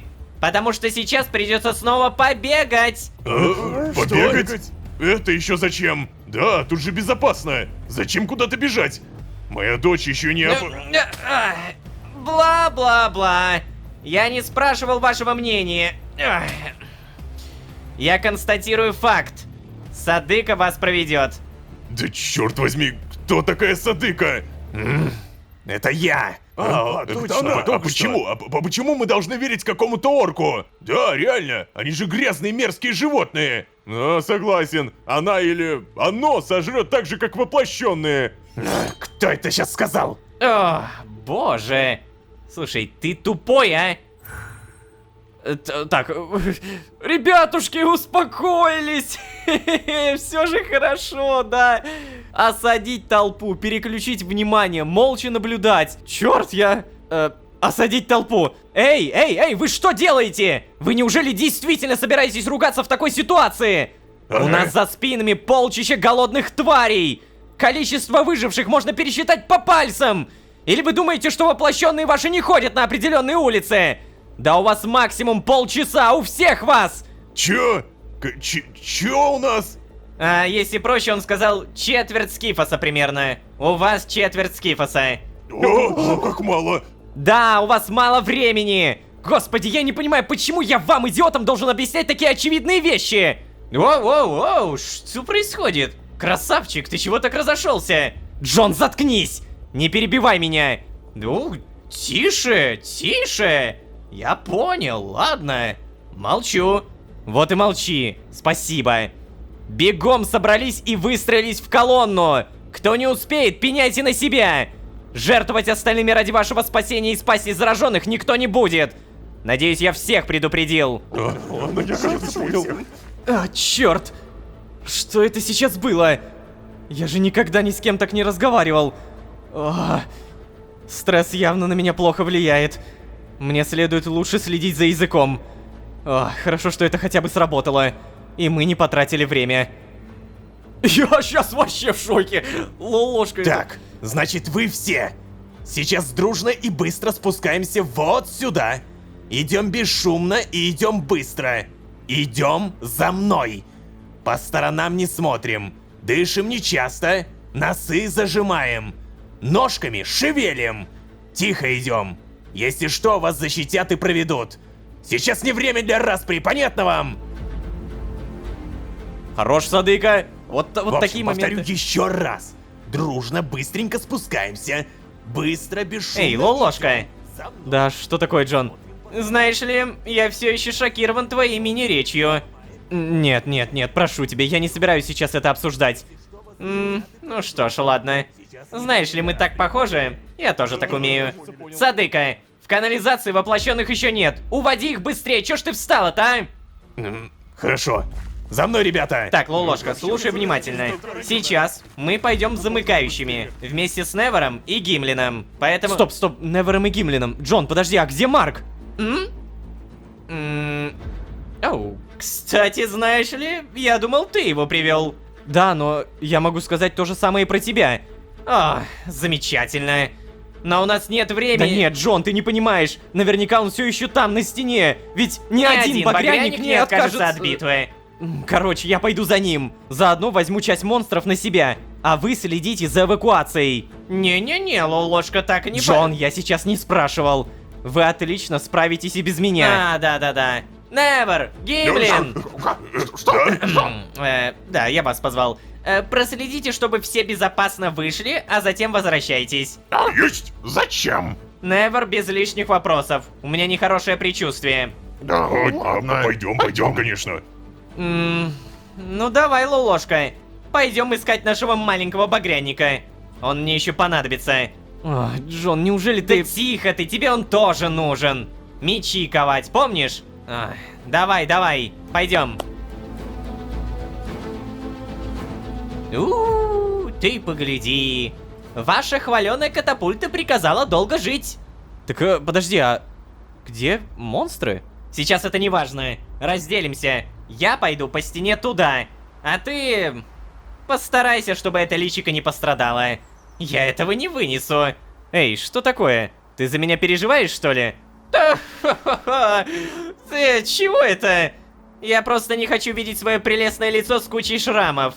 Это сильно ударит по моей самооценке. О, ну знаешь, твою самооценку, Джон, даже дракон не пробьет. Ну так вот и не будем это проверять. Давай. Все, я побежал. О, черт. Кто вырыл эту яму? Так... Марк? Марк... Бляха-муха, а куда мне-то идти? Так, ладно, давайте думать логически. Если Джон побежал по стене, то, наверное, мне тоже нужно по стене, да! Только в другую сторону. Звучит не просто логично, а мега логично. Стена-то, кстати, у нас действительно прям огромная, обалдеть. Я только сейчас понял, насколько этот город прям защищен. Тут есть башни полноценные, очень крепкая стена. Но, видимо, жители уже настолько привыкли к защищенности, скажем, что этими стенами толком никто не пользовался и стражи практически не было. Но по итогу... Ой. Что происходит? А, о, нифига! Я просто уже дошел до конца и... И это все? Отлично! Оу. Черт возьми, что происходит? А, мы с разных сторон в итоге нашли его, да? Сюда!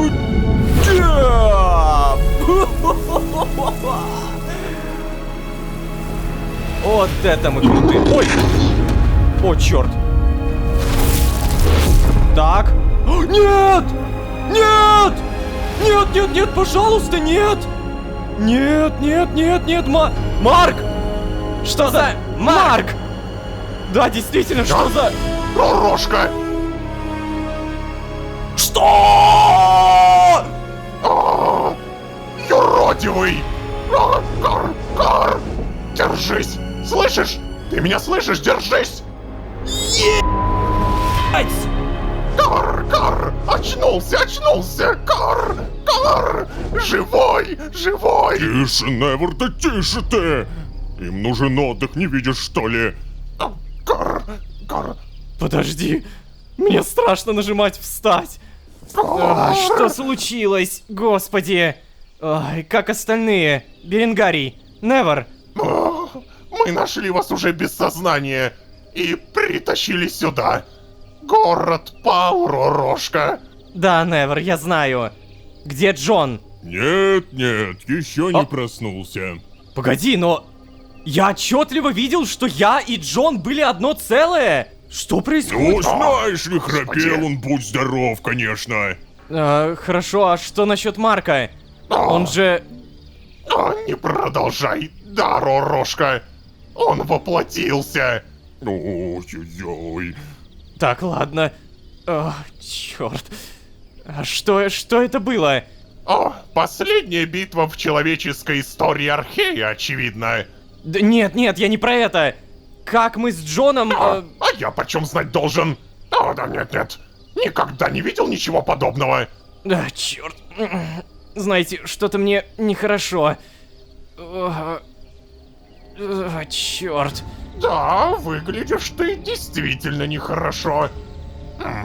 Отдыхай. Я тоже отдохну. Это было слишком. Да, спасибо. Беренгарий? Тихо, Лулошка. Ты ложись. Да, ложиться? Так, ладно. Куда? Вот сюда? А, да, реально. Так, а что в итоге Джон? Он... Ой, ну что такое? Ну вот же, он рядом с тобой, Лулошка. Спит. Так, сейчас. Вот, возьми лучше вот это. Что это? Да не спрашивай, пей. Но... Беренгарий... Пей, говорю, пей. Давай. А я еще пойду сделаю. А ты это, самое главное-то, отдыхай. Отдыхай, юнец. Эй, стой! Беренгарий, погоди! Ну что такое? А что насчет Гимлина? Где Гимлин? Да ты что, у себя он спит. Чего и тебе советует. Ладно. Черт. Чувствую себя отвратительно. Что это было? Очень надеюсь, что и это Джон сможет объяснить, потому что как будто не сможет. Ребята, я с этой серии. Я просто в тотальном шоке! Знаете, каждая сцена, которая была сейчас, я думал, ну вот сюда весь бюджет вбухали. Потом проходит еще пара сцен, и я думаю, не-не-не, вот сюда вбухали весь бюджет. Потом проходит еще пара сцен, и я думаю, нет, вот сюда вбухали весь бюджет. Черт возьми, как же это охрененно! Мы с Джоном действительно слились в одно целое. Я не шизик, ребята! Я не шизик! Так, ладно, сори. Ладно, если серьезно, то я на протяжении всех этих серий думал, что... Ну это я строю какие-то бредовые теории. Но нет, я не строю бредовые теории. Я действительно начал подмечать все эти странности в Лолошке, в Джоне, еще задолго до того, как сюжет об этом начал кричать. И вот к чему это привело. Джон, теперь ты Лолошка. Лолошка, теперь ты... Джон. Так, получается, город пал. Эшхолда больше нет. Что будет дальше? Я даже не знаю, как предполагать. Я не знаю, на чем, на какой кофейной гуще мне сейчас гадать. Но что я точно могу не гадать, это просьбу поставить лайк и подписаться. Ребят, если вам нравится смотреть то, что вы смотрите, пожалуйста, не забудьте. Плюс, недавно у нас вышла новая коллекция на мироходец.ру. Можно купить вот такие виниловые фигурки Лолошки и Джона. Поддержите нас, пожалуйста, как можете. Опять же, достаточно даже просто лайка. Правда. А мы будем стараться делать лучше и больше, ведь дальше больше. А если вы здесь впервые, то можете еще и позвать друзей. А с вами были Лолошка и Джон, который без сознания впервые. Всем удачи, всем пока. Пока-пока-пока. Пока. Вселенная всегда стремится к порядку, Лолошка. Знакомая фраза? О, да. Мы не можем просто взять и впасть в уныние. Можете считать, что да, я сдался. Окончательно и бесповоротно. Лоло Джон, Джоналошка. Называйте как хотите, но теперь это официально. Кадры с предыдущей серии, где мы слились в одно целое, это просто невероятно. Также невероятно, что мы смогли эвакуировать кучу людей из отныне... павшего города Эшхолд. А еще напомню, мы своими глазами видели, как багряник по имени Марк заразился очищением. Ой-ой-ой, что же будет дальше? Как говорится, давайте узнаем. А вообще, всем привет, дорогие друзья, я Лолошка. Добро пожаловать в сердце вселенной. Поехали!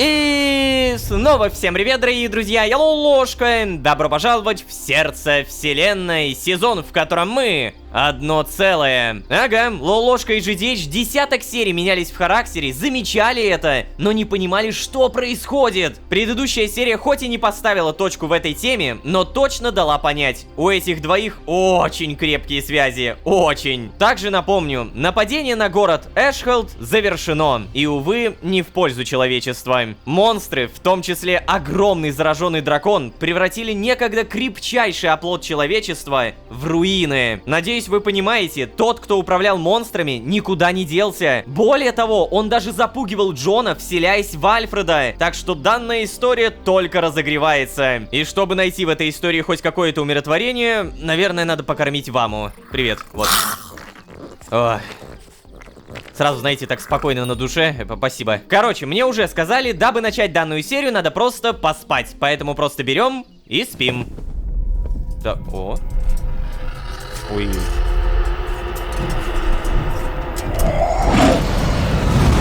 Господи Иисусе. Как это больно звучит. Нет. Пожалуйста. Нет. Нет, нет, нет. Ох. Сон во сне. Ох, как же он здесь ощущается странно. Вот бы мне еще приснилось что-то, кроме бойни в Эшхолде. Ох. Кажется, эта битва была проиграна заранее. Марк. Черт возьми, Марк, он же... Я должен найти его и попробовать развоплотить. Если уж каким-то образом я смог развоплотить Невера и ту женщину, то должен сделать это еще раз. Надо только понять, как я это сделал. А еще нужно понять, что произошло со мной и Джоном. Ой, как много всего. Надеюсь, Джон в порядке. Наверняка он понимает, в чем дело и почему это случилось. А Гимлин и Невер, они... короче, Единственное, чего я хочу, чтобы это действительно был сон. Охренеть, сколько мыслей, а ты буквально только проснулся. Так, ладненько. У меня появилось сразу два задания. Багряное воплощение. Отыскать Марка. Развоплотить Марка. Я должен отыскать Марка и вернуть его. Чего бы мне это ни стоило.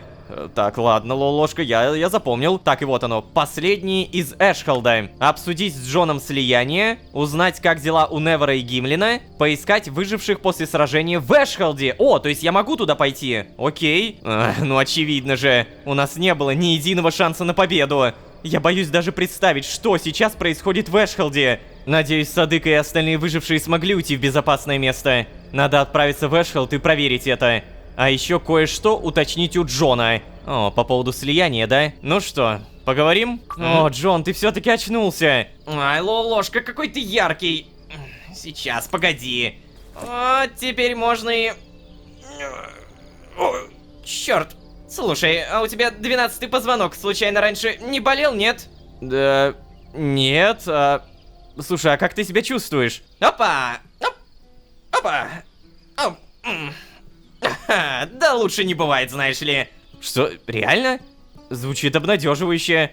Хотя бы отчасти. О, Лолошка, это была ирония, мой дорогой. Так, а что это я вижу? Юный Джон таки тоже очнулся. Не-не-не-не-не-не, пожалуйста, нет.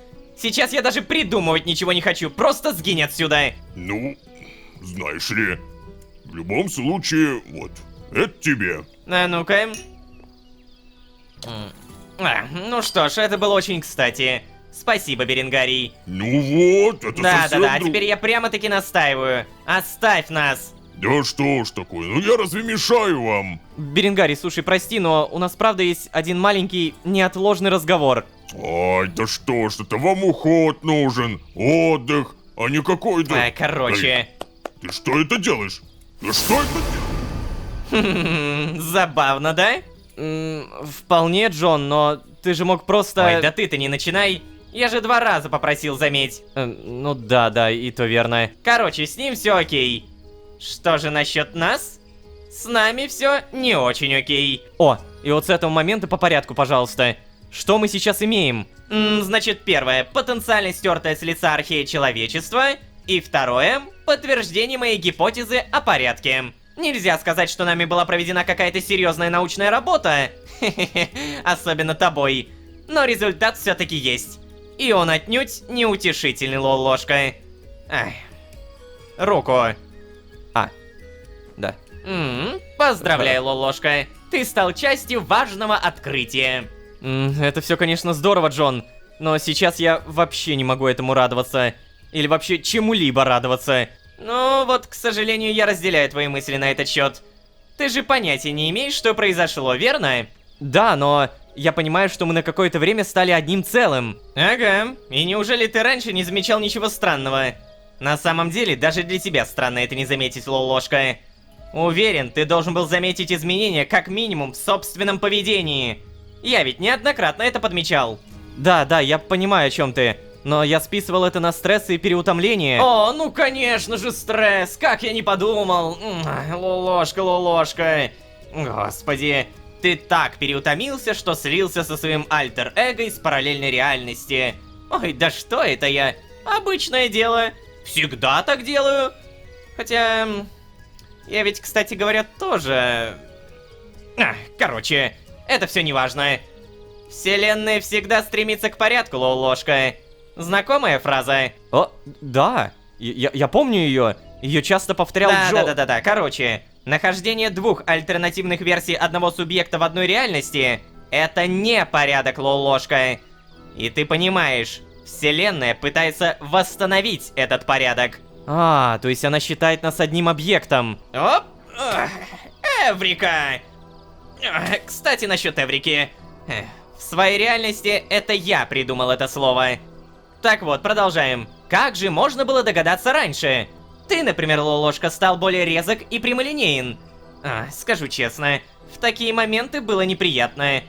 То есть это что же, получается, это то, как ты себя обычно ощущаешь при взаимодействии со мной, да? Так, опять. Со мной происходит то же самое. Несмотря на то, что я активно этому сопротивляюсь. Я стал мягче, начал проявлять несвойственную мне эмпатию, иногда и вовсе безрассудную, и... Ладно, вернемся к сути. В каждой реальности есть свои константы. Количество миров, их содержание, какие-то общие факторы, например, химические элементы, составы, и... Или, например, владельцы этих масок. Чёрт. Идиотская завеса не дает мне пользоваться... Как бы объяснить тебе без примеров-то? Эй, Джон, я думаю, и так пойму. Не обязательно каждый раз мне пытаться все на пальцах объяснить. О, да?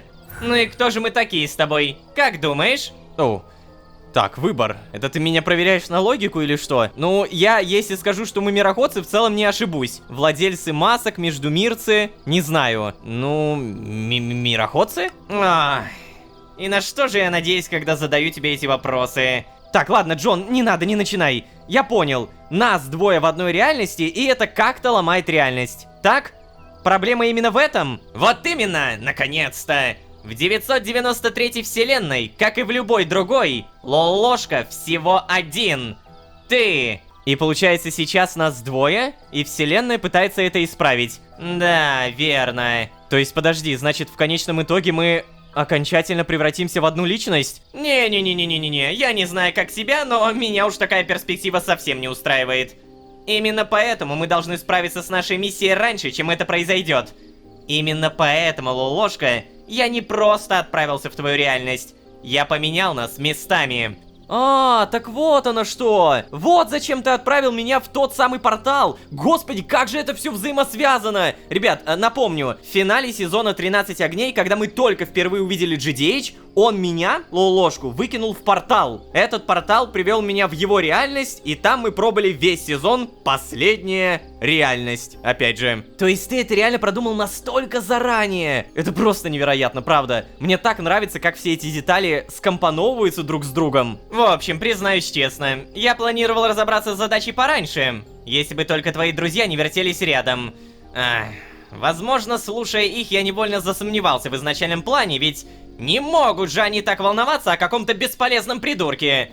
Нет, я, конечно, знал, что со мной тебе не потягаться, но я думал, а что если вместе выйдет быстрее? Что если ты можешь быть полезен? Так что, когда вопреки моей уверенности в обратном тебя удалось вытащить, я решил рискнуть. На самом деле, раньше я мог только предполагать последствия нашего нахождения в одной реальности. Возможности проверить не было, сам понимаешь. Слишком уж затратненько все это. Но я все-таки, конечно, решил перестраховаться.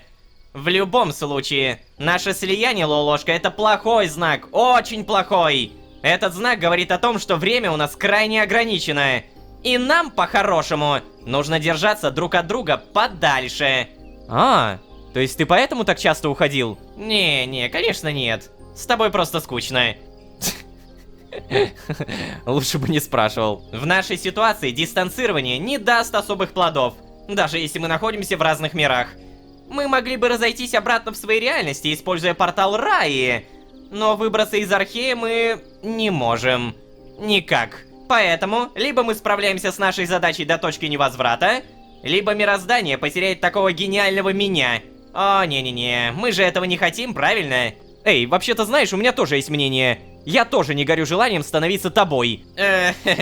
Но в рамках вселенных потеря моего ума значит чуть больше, чем, твоего. Да, Джон, по-моему, ты совсем не перенял мои черты. Ну таки я рад, что все не так плохо. Значит, шанс у нас все-таки есть. На самом деле, Лолошка, во мне горит огромный научный интерес. И я обязательно бы проверил все последствия, если бы... это не угрожало моему существованию. Да, и почему я не удивлен? Ну а что? Жить-то всем хочется.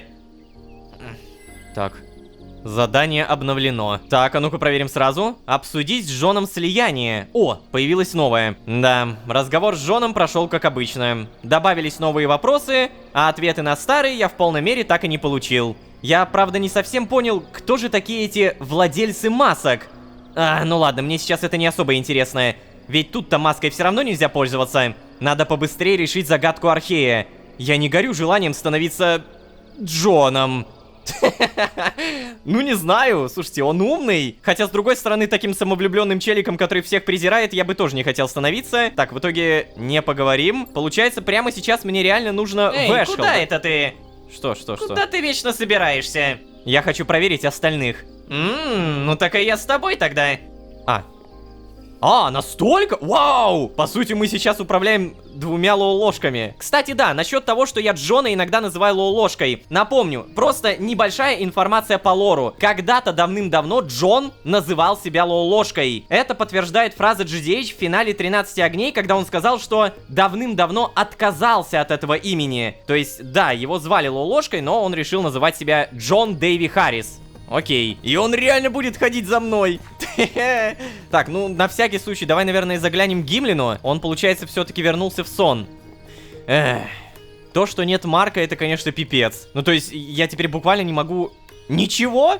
О, стоп. Пламя искры. Желтоватый огонек, плотно закупоренный в бутылку. Предотвращает угасание искры. Это то, что нам дал Беренгарий. В крафте не используется. Окей. А выпить могу? Да, могу, но давай, наверное, сейчас я не буду этого делать. Просто попробуем подойти к Гимлину. Эй, так, поговорить. О, живы-здоровы! Я так рад! Привет, Гимлин. Ты как? Да, ты еще спрашиваешь? Ай-яй-яй, ты не понимаешь, ложка. Я своих ребят, получается, на смерть повел. Поможешь людям, говорю, мол, твари порубим, благое дело. Город-то ведь надо отстоять. Отстояли, блин! Ай-яй-яй. Мне надо было помереть там с ними, помереть! Эй, Гимлин, они могли отказаться, ты сам это понимаешь. Но дрались со всеми плечом к плечу. И пали в бою, как настоящие герои. О, да прав ты, конечно, прав. Но если бы не я, их семьи сейчас не остались бы без кормильцев. А представь, если бы я всех наших-то позвал, а? Это же... О, это же... Это что же я, получается, наделал-то? Гимлин, тихо, пожалуйста, хватит. Мы все были уверены в победе, ты сам это знаешь. Да, кстати. Или хотя бы в успешной эвакуации. Да, послушай Джона, верно говорит. Никто не мог знать, что произойдет. Я правда не думаю, что они сделали бы другой выбор, даже если бы знали. Да. В твоих словах есть честь, ложка. Вот только я не могу сказать, что от этого как-то мне легче. Я понимаю, Гимлин. Слова не вернут твоих товарищей, но только ты можешь сделать так, чтобы их героизм был не зря. Послушай его, как задвинул, а? Вообще-то он прав так-то. То, что ты будешь киснуть, никому лучше не сделает, Гимлин. Все равно что-то не легче. Ладно, Джон, не надо, оставь его. Ну ладненько. Так, ну, во всяком случае, мы пытались. У Гимлина в итоге только торговля. Так, и у нас здесь... О, что это? Какая-то новая иконочка появилась.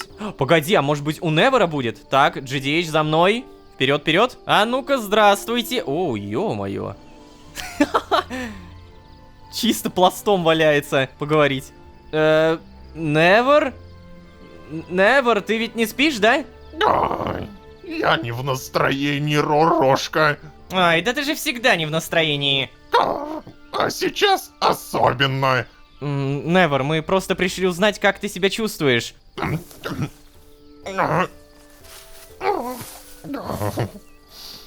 А как я могу себя чувствовать, по-вашему? Как? Да, Невер, я понимаю, что тебе сейчас тяжело. Сейчас всем тяжело, но и ты пойми, только вместе мы можем преодолеть это, справиться с произошедшим. Так же, как справились с нападением зараженных, да? Эй, не понял? То есть ты сейчас намекаешь, что это мы виноваты в том, что не смогли выстоять, да? А не ты ли изначально не хотел вообще хоть как-то помогать? Да, в этом и дело. О, я бы мог сидеть на своем дереве и не тратить время. Вылез из-за твоих уговоров, Джон. Послушал дурака. Ой, зачем все это было? Зачем? Эй, Невер, мы просто сделали все возможное. Неужели лучше было бы просто сложить крылья и отдыхать, зная, что где-то там умирают невинные? Лучше. Я снова был молодым птенцом, которому все по плечу. А у меня это отняли. Отняли, Кар. Разрушили, не завели. Как стены Эшхолда. Невер, господи, неужели ты так сильно винишь себя за то, что делал, будучи монстром? Ты правда думал, что сможешь искупить это все обороной города? Карр. Я уже ничего не ждал. Нет, я ни во что не верил. А теперь я должен снова переживать все это. Проживать ту же боль, которую надеялся больше никогда не испытать. Я привык к своей ноше. Но я не был готов к тому, что эта ноша станет еще больше. Невер, мы сражались вместе с тобой, плечом к крылу. А ты все равно обвиняешь в произошедшем нас? Серьезно? Карр, повторяю, лучше бы мы вообще не сражались. Как выяснилось, Эшхолд пал бы в любом случае. С нашим вмешательством или без. Какой же тогда во всем этом смысл? Смысл в том, Невер, чтобы не сдаваться. А? Да, в том, чтобы не бросать невинных на произвол судьбы. Если ты думаешь, что нам легко и мы не переживаем, то это не так. Но мы не можем просто взять и сдаться. Мы не можем просто взять и впасть в уныние. После того, что мы вместе прошли, разве это будет правильно? Скажи. Нет. Оставь свои мотивирующие речи кому-нибудь другому, Ророшка. Невинные мертвы. Судьбы не существует. Можете считать, что да, я сдался. Окончательно и бесповоротно. Юродивые. Когда же это все закончится? О, да, это депрессия в 100-го уровня. Я по-другому просто не могу это назвать. Слушайте, ну надеюсь, что в будущем как-то это попроще, что ли, станет. Мы там ему как-то поможем и все такое. Так, в итоге? Ну а что в итоге? Истерика. Да, Невер, кажется, совсем потерял надежду. Знаешь, он ведь совсем недавно обрел ее. Ой, и... бла-бла-бла, ты слишком много кого жалеешь, Лолошка. Прям как с детьми носишься, ну ты что? Так, Джон, вот с этим я как-то сам разберусь, хорошо? Грубо. Как угодно, Джон. Если это все, то я пошел. Что? Куда это ты собрался? В Эшхолд. В то, что от него осталось, ты хотел сказать. Я с тобой, Лолош. Нет. О, можешь считать, я не спрашивал. Так будет безопаснее. Тем более, я тоже не против там осмотреться. Да нет, я не об этом. А если мы срастемся снова? Не думаю. Это случилось, когда мы влетели друг в друга. Просто не трогай меня больше, хорошо? Да, ладно. Но можно было это как-то нормально сказать? Не, нельзя. Классика. Так, ладно, получается мы что, телепортируемся в Эшхолд? И да, делаем это вместе. Переместиться. А, во, Эшхолд. Павшая столица. Эй, Лолошка, кстати, а не боишься среди монстров встретить своего друга Багрянника? Нет. Мы, если что, перенесем его в сон и будем держать как Альфреда. О-хо-хо-хо. Удачи удерживать Багряника. А что? Что не так-то? Да знаешь, я не уверен, что в нашем состоянии мы вообще способны с ним сражаться. Ладно, пойдем. Проверим канализацию. О, да, кстати, там же все ушли в канализацию. Монстры. Да уж, город немножечко разрушен. О, зато все свиньи на свободе. Ух ты, это еще что за паучара? Здравствуйте! Так, тихо. А ну давай, получай, зараза. Да, так, слушай, паутинка, это нехорошо. GDH, а тебе вообще нормально? Делай хоть что-нибудь. Ты реально будешь просто ходить за мной? Как супер тупой NPC в каких-нибудь, знаете, играх, где у тебя напарник ходит. Аккуратненько восстановиться. А, нет, пожалуйста, только не отравление, черт! Я ненавижу отравление. Оно теперь будет бесконечно меня убивать, да? Да, хп постепенно тратится. Так, ну ладно, есть фиал жизненной силы. Немножко попьем, вроде как не умираю. А это что такое? Почему тут скинт валяется? Какие-то кусочки скинта, реально. Так, монстров все еще убиваем. Это, получается, зараженные жители. Да, ты посмотри, у них даже на лице еще видно лица. Ема! Так, мы в итоге заработали необработанные крупицы и немножко спарков. Ну ладно, спарки это хорошо.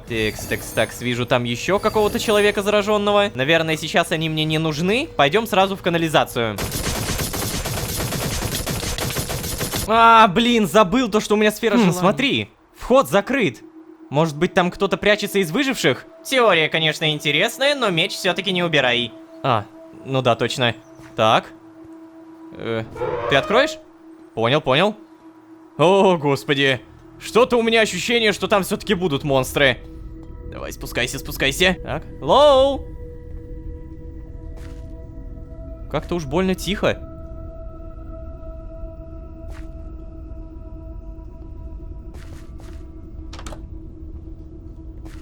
Эй, Садыка!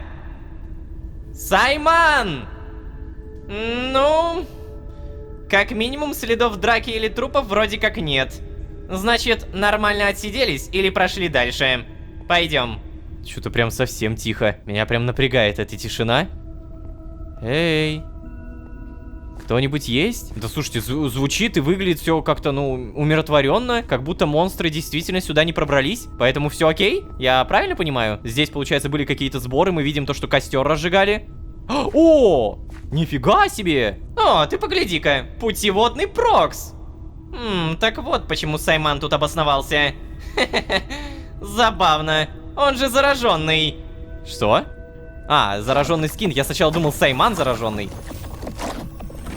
Хорош! Эй, Джон, а из канализации есть другой выход? Ну, знаешь, предлагаю пока не проверять. Вдруг зараженные будут ждать нас с другой стороны. Неизвестно, сколько их за стенами. Подожди, а что же тогда выжившие? Ну а выжившие нас точно ждать не будут. Пойдем. А, ну в целом логично, да. Выжившие, получается, о нас даже не знают. Так, погоди, Невер вернулся, Гимлин вернулся. Значит, у нас есть только Садыка, которая не вернулась. Лолошка, пойдем обратно. Тут ловить явно нечего. Заглянем в церковь.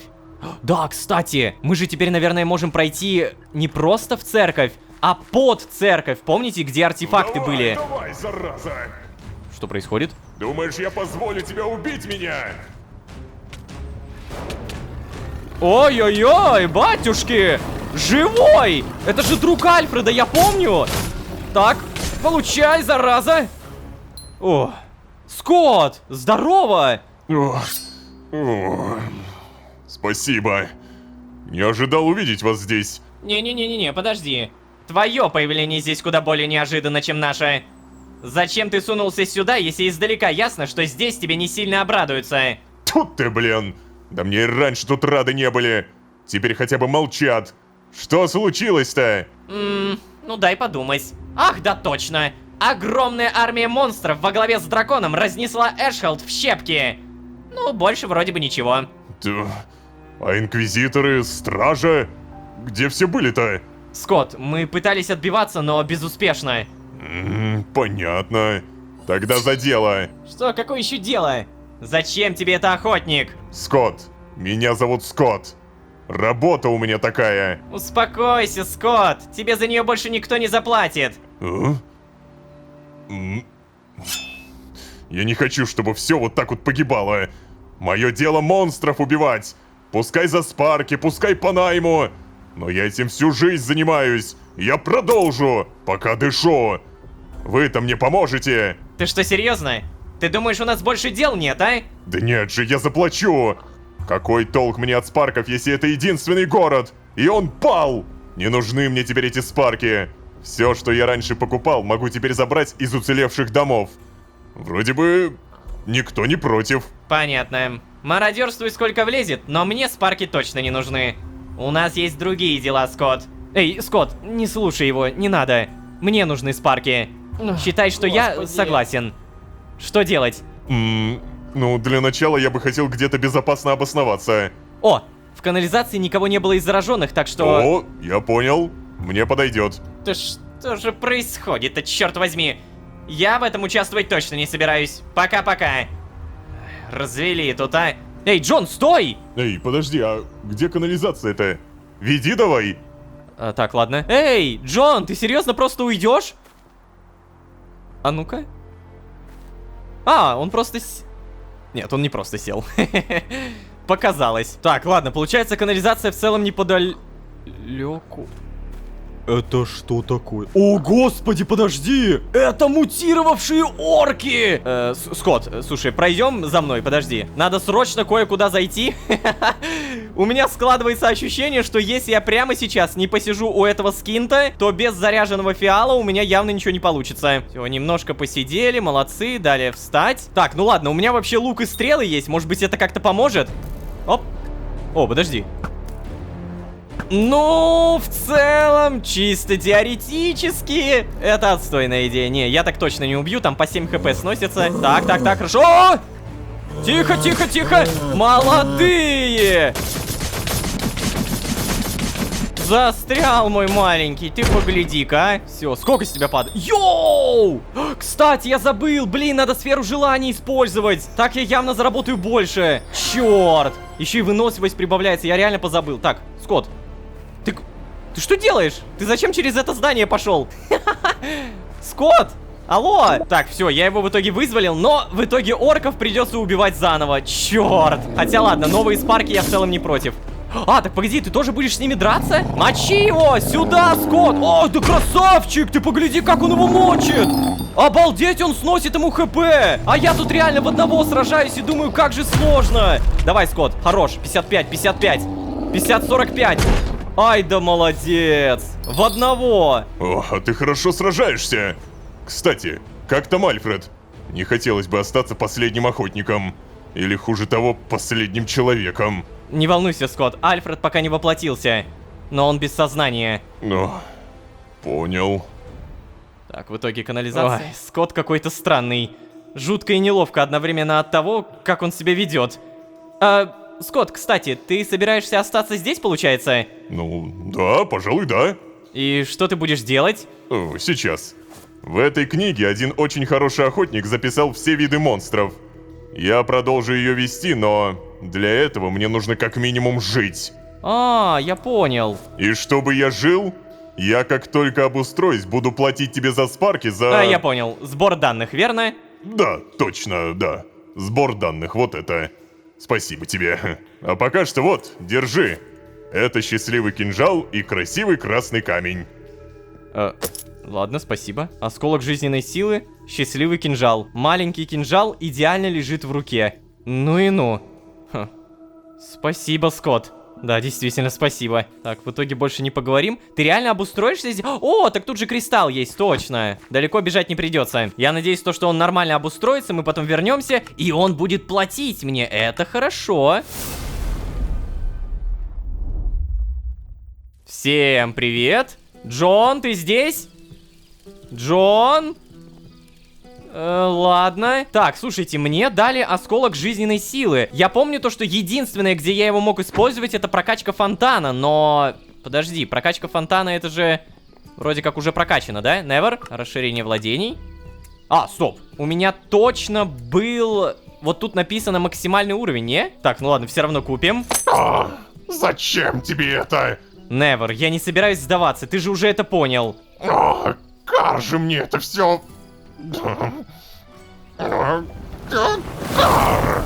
Вот, держи и уходи. Спасибо, Never. О, да, смотри, действительно. Фонтан прокачался и стал таким прям, ну, красивеньким. Теперь это действительно фонтан жизни. Что мне это дало, пока непонятно, но здесь у меня использование все еще 4 из 4. Never, на всякий случай, может быть, все-таки еще как-то поболтаем, не?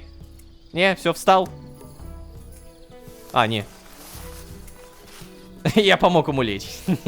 Блин, Never, все будет хорошо, все будет хорошо. Марк вернется, жители спасутся. Мы же много кого эвакуировали, все не зря. Да и самое-то главное, ты посмотри, какой фонтан. Ну прям реально объедение. Ой. Внимание, доступен новый рецепт. Желание рост. Желание рост? Делается из огромной кости монстра, из несбывшегося желания. Конечно же, проверить мы сейчас не можем, потому что у нас буквально нет косточки, да и желания тоже нет. Но окей.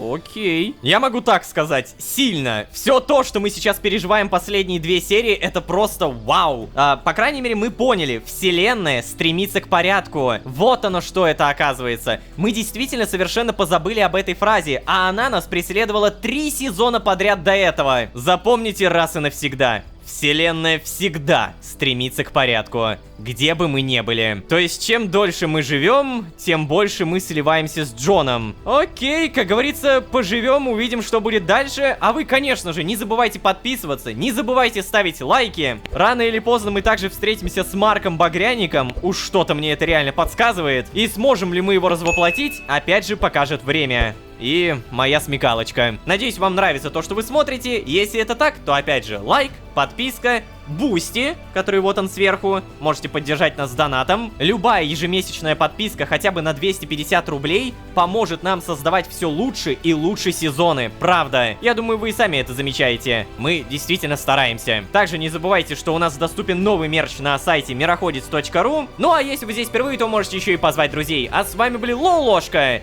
и Слияние, а также павший город Эшхолд. Всем удачи, всем пока. Пока-пока-пока. Пока. Ладно, что насчет тебя, тварь дрожащая?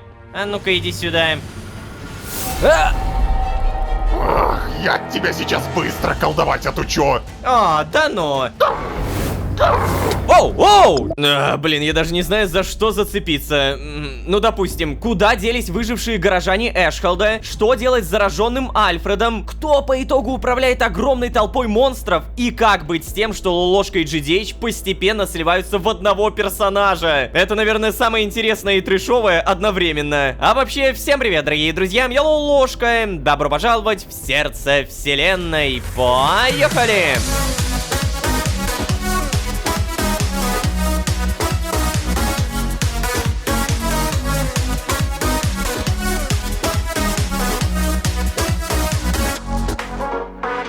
И снова всем привет, дорогие друзья, я Лолошка. И прежде чем я продолжу свое обычное приветствие, ребят, я сразу хочу кое-что показать. Я не могу этого скрывать.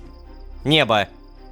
С ним что-то произошло. Оно, черт возьми, теперь необычное. Почему оно не яркое? Вот на такой прекрасной ноте я готов продолжать приветствие. Всем привет, дорогие друзья, я Лолошка. Добро пожаловать в сердце вселенной. Сезон, в котором мы подвели итоги. Да, куча событий в секунду. Примерно так я могу описать последние две серии. Давайте коротко. Слияние Лолошки и GDH в одно целое. Второе. Разрушенный город Эшхолд, проигравшие люди дворфы и орки. Третье. Охотник по имени Скотт, обосновавшийся в канализации и готовый давать мне спарки за монстров. И, наконец, четвертое. Вселенная всегда стремится к порядку. Ой, и, кстати, мне еще интересно, что стало с религиозными фанатиками. И куда пропал зараженный багряник? И что стало с небом? Боже, как много вопросов! Это я уже практически перестал говорить про голос, который именует себя началом. Черт возьми, да я смирился! О, кстати, очень красивое небо так-то. Могу ли я с кем-то обсудить это? Черт,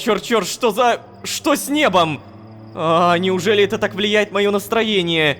Плохи дела, очень плохи дела. Чувствую себя так, будто ничего не делаю. Я и правда не делаю многое, но... А что я могу-то? Что? Стоп. Это что там, Невер в кузнице? Надо проверить. Подожди. И правда, Невер. Так, в итоге, не только я заметил, что небо поменялось. Ну, в целом, это как будто очевидно. Любой заметит. Тем не менее, надо бы, наверное, с кем-то об этом поговорить. Эй, багряник... Ой, блин, то есть, Невер... Слушайте... А с ним стоит разговаривать? Он такой немного поникший. Эй, Невер, привет. Невер? Невер! Черт. Я не могу видеть его таким. Наверное, все-таки лучше уйти. Интересно, кстати, а как там Альфред? Да, вот это, блин, вот это сейчас была хорошая идея. Не надо разговаривать с Невером. Мне кажется, ему надо вот серию, может быть, 2 дать. И не надо, нет. Не мельтешим, перед глазами не елозим. И, собственно... Здравствуйте. Гимлин. Эй, хотя нет. Они же спят. Они же спят, да? О.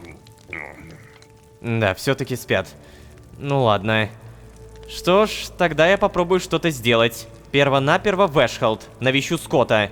А затем отправлюсь искать остальных. Может быть, даже Марка встречу. О, блин, я бы об этом, честно говоря, не думал. Так, подожди. А вы уснули потому что ночь? Или потому что просто все устали? GDH мы, видимо, не проверим, да? Потому что нам сказали перво-наперво в Эшхолд. Навещу Скотта. Да, это все, конечно, благородно и чудесно, но погоди. У меня тут добротный двуручный меч. Давай-ка, наверное, все-таки улучшимся. Пришла пора, как говорится. Все, путеводный скин, здравствуйте. Чё за... А ну-ка, повтори. Еще раз, как звали твоего мужа? Гимлин. Его звали Гимлин. Ну, понятно. В порядке, твой Гимлин, в безопасности, не парься. О, это же... Да погоди ты слюни пускать. Давай еще раз.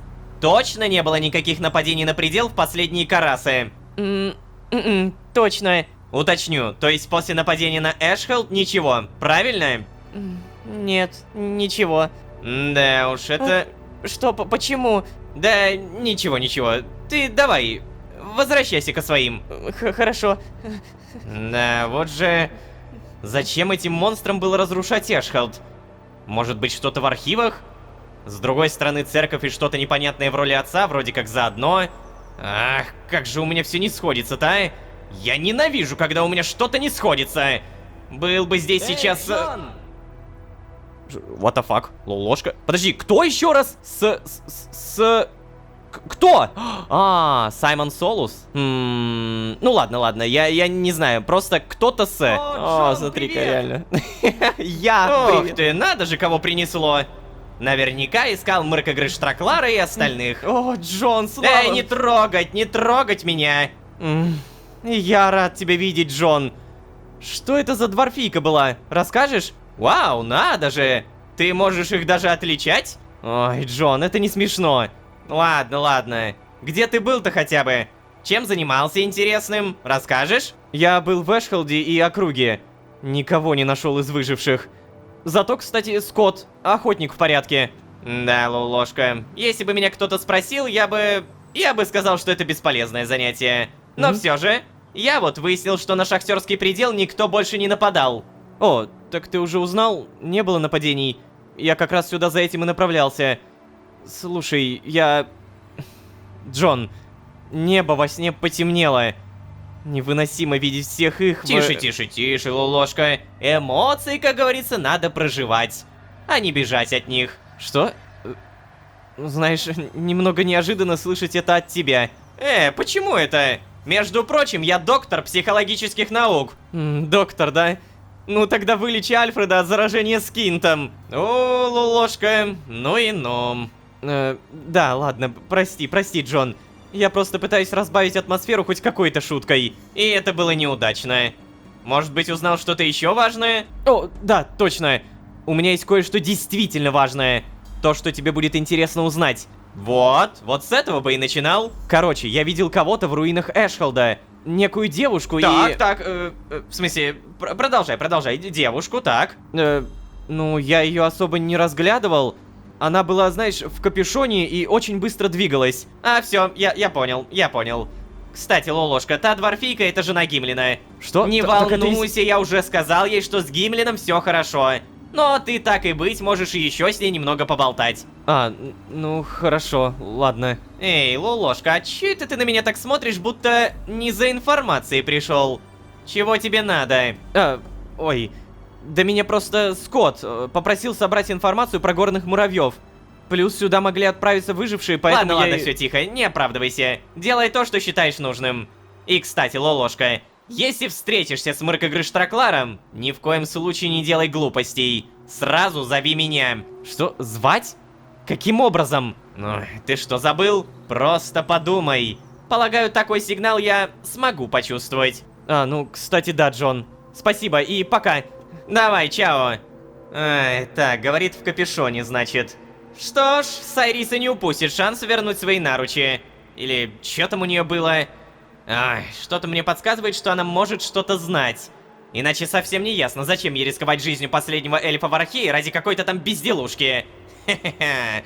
Обожаю, когда детали от меня ускользают, но я снова ловлю их за хвост. Старый добрый Джон. Пройдусь до Эшхелда. Какой самоуверенный-то. И то это Лолошка рассказал. Так, получается, нам в эту сторону. Блин, а я могу как-то телепортироваться? То есть у меня нету ничего, кроме путеводных скинтов, да? Но рядом путеводного скинта явно не будет. Что?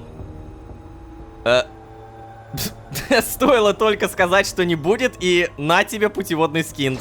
Здравствуйте. Так, а с каких пор ты здесь появился? Спасибо. Я бы, наверное, тогда на самом деле посидел, потому что мне нужно магию восстановить. И да, нам опять же нужно отправляться в Эшхелд. Лолошка сказал, что там видел эльфийку. Ну, то есть, он, конечно, не сказал слово эльфийка, но мы-то понимаем. Да ладно! Монстры! Так, Мишка, рыцарь. Вот то, что я за GDH коплю эти спарки. Вот надо мне это копить или нет? Я просто правда не понимаю, понадобится ли мне эта валюта за данного персонажа. Так, ладно, ребятки. Ох ты ж, блин, а! Какая толпа!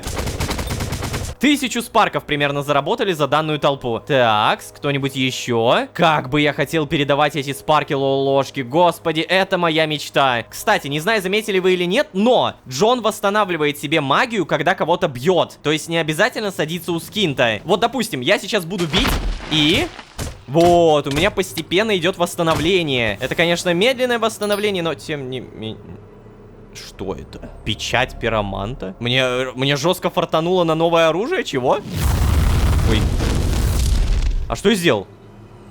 А, этой штукой бить надо! Я понял! Сила заклинаний... А, нет, все-таки заклинания усиливаются. Я понял. Слушай, прикольно. Просто идем и сходу новая механика. А я и не против. Так, мне бы на самом деле надо немного восстановиться. Как много мобов! Кажется, я хочу попробовать эту печать пироманта. Но у меня нет маны, блин. Ребятки, всем привет. Так, ладно. Мне, наверное, сначала нужно техникой GDH восстановить ману. Так, ну вот, допустим, я восстановил. Далее берем и... Получай! Просто куча урона. Тут всех добить на один удар практически. Только, на самом деле, у меня тоже хп не то чтобы много. Блин, меня вот эти отравлятели прям бесят. Так, тихо, не взрываться. А! Все хорошо. Ладно, вот так вот. Ля, какая красота, слушай. Печать пироманта, это явно круто. В итоге, пока мы шли до города, 3000 спарков заработали. Так, здрасте. Тут, как обычно, у нас монстры. Ох ты ж, господи, сколько... О, стоп. О, Сариса! Сариса! Батюшки, на помощь! Я понял. На! О, явился наконец. Да, ты бы лучше помогла мне, а не просто смотрела. Господи, сейчас, погоди. Так, ладно, я здесь, продолжай. Ой, Сариса, разве так приветствуют друзей? Что? Вообще-то я не дружу с людьми. Да, знаю, а еще не сотрудничаешь. Да, и не сотрудничаю. Ты исключение.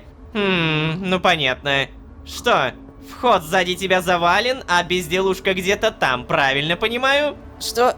Но как Да ты... это же очевидно, Сариса. Ладно. Как там поиски предателя? Предать? А, да все прекрасно. Я просто забыл тебе сказать, но Да, это... я знаю. Епископ. Что? А ты откуда знаешь? О, это же очевидно. О, 1-1, красавица. 1-1. Я не хочу понимать, что ты несешь. Ай, ладно, просто забей. Пойдем в архив, а? Ты же туда хотела. Да, но здесь долго разгребать завалы. А кто тебе сказал, что нужно разгребать? Залезем в окно. Ты хотел сказать, я залезу, а ты не будешь совать свой нос в мои дела, верно? Не, красоточка. Это теперь наши дела. Я не просто так сюда перся и не просто так помогал тебе с тварями. О, а я думала, ты помогал мне, потому что мы друзья. Чего? Ты сейчас... Людьми так легко манипулировать. Ладно. 2-1. Короче, не трогать реликвию эльфов, или я отрежу тебе уши. Все ясно? Да, как белый день. А еще молчать, иначе сделаю то, чего... Нет, все. Я просто не трогаю реликвию. С тебя хватит и этого. Хорош, Джон. 2-2. Я считаю 2-2. Ну, почти. Так, куда? Ты нашла окно какое-то? Куда? Боже мой, ты бы хоть сказала что-нибудь. Ух ты ж, бляха-муха. А тебе нормально? Так. Батюшки, почему на меня, паучара? Ладно, простите, до свидания. Ох, Сайриса, какая ты быстрая. Но Джон тоже не промах, как говорится. Ладно, паучара вроде бы не залезет к нам. Понял. Давно у нас не было паркурчика. О, паркурить с другим персонажем я еще никогда не пробовал. Это интересно. Хорошо. Кстати, можем, если что, наверное, осмотреться. Вот здесь чья-то квартира была. Так, далее это куда? Подожди, Сариса, ты слишком быстрая, серьезно. О, батюшки, я не успеваю. Но, вроде бы даже и успеваю. Все? Да. Залезли, наконец-то. Итак, мы здесь. Ты знаешь, куда дальше? А дальше, красавица, нам в подвал. Что? Подожди, неужели ты уже был там? Угу, правильно. Ладно, тогда веди. Оу, часто она найдет свои наручи, получается. Эй, кстати, ты сейчас совсем другой. Что? Нет. такой же. Обычно ты более активный и надоедливый. А сейчас, я бы не сказала, что спокойнее, но что-то точно не так. Эй, красотка, мы же потеряли целый город, И неужели? что? Люди заслужили это. Справедливая кара за истребление моего народа. Пускай запоздалая. Эй, слушай, вообще-то мы пытались защитить их. Подожди. Ты серьезно переживаешь из-за этих мерзких гнилых Не и... стоит так говорить. Если бы ты была рядом, то поняла. Дело не в моем отношении к конкретно этим людям или людям вообще. Дело в самом факте. Пх, даже если бы я была там, ничего бы не изменилось. Кроме того, чтобы я наблюдала падение Эшхолда лично. Ну, красотка. Не удивлюсь, если бы ты решила еще и помочь зараженным. Капец. Она всем своим сердцем ненавидит людей. Настолько, что готова даже на истребление людей, как таки ни странно. Черт, мне даже немного страшно рядом с ней находиться теперь. Так, ну вот... Я сошел с ума. Это все от голода. Это все от голода. Люди. Еретик и девчонка. Мне мерещится же такое. Сейчас я закрою глаза. Посижу немного. Все пройдет. Все пройдет. Епископ спасет меня. Это все неправда. Неправда. Неправда. Эй, успокойся, пернатик. На меня смотри. Нет, вас нет. Я... Эй, алло! Толкнуть в плечо. Да есть мы, есть. Вот они, прямо перед тобой. Прием! Настоящие и осязаемые, мы перед тобой. Вообще-то бывают не только зрительные галлюцинации. Но говорить ему об этом не стоит. Но как это возможно? Всех убили. Всех. Все мертвы. Очищены. Нет, не верю.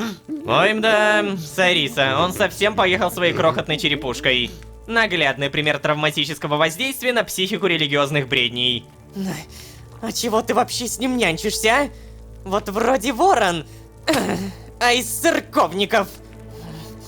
Тьфу, жалкий. Тихо, ну что ты, прекрати. Он же единственный выживший во всем Эшхолде. Вряд ли он уже верит в церковь. Если он хоть во что-то верит. И что с того? Ну так в плане, что с того, сама-то подумай. Это же кардинал, черт возьми. Сколько всего он знает о планах церкви, а? Его бы только разговорить и... Ну ты сама... Воу, что ты делаешь? Чрезмерное давление может только усугубить ситуацию, Сайриса. Плевать. Делай, что хочешь. Я здесь не за этим. Где оно? Вот. Я за этим. Вау. А дашь померить? Нет. А что насчет этого? Его все же нужно прикончить. Он не знал о планах Луки, раз так напуган. А следовательно, бесполезен. Меньше мороки. Убей его! Да ты что, с ума сошла? Ну какой убей? Отказаться! Успокойся, красотка. Он нужен мне. И никто его не будет убивать. Ни ты, ни я. У тебя свои дела, у меня свои. Я поняла тебя. Всего доброго. Эй, воу. Стой, ты куда? Домой? Я забрала то, что мне было нужно. Оставаться здесь дальше не вижу смысла. А как же моя прекрасная компания? Ну ладно, я пошла. Эй, ну ладно, ну чего ж ты? Вот скажи, зачем тебе эта твоя халупа в лесу, а? Я знаю одно немного другое абсолютно безопасное местечко.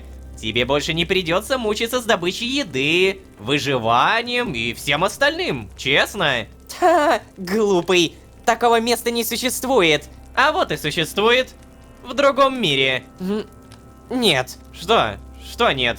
Ой, да ладно тебе, ну почему? Потому что мой мир архей.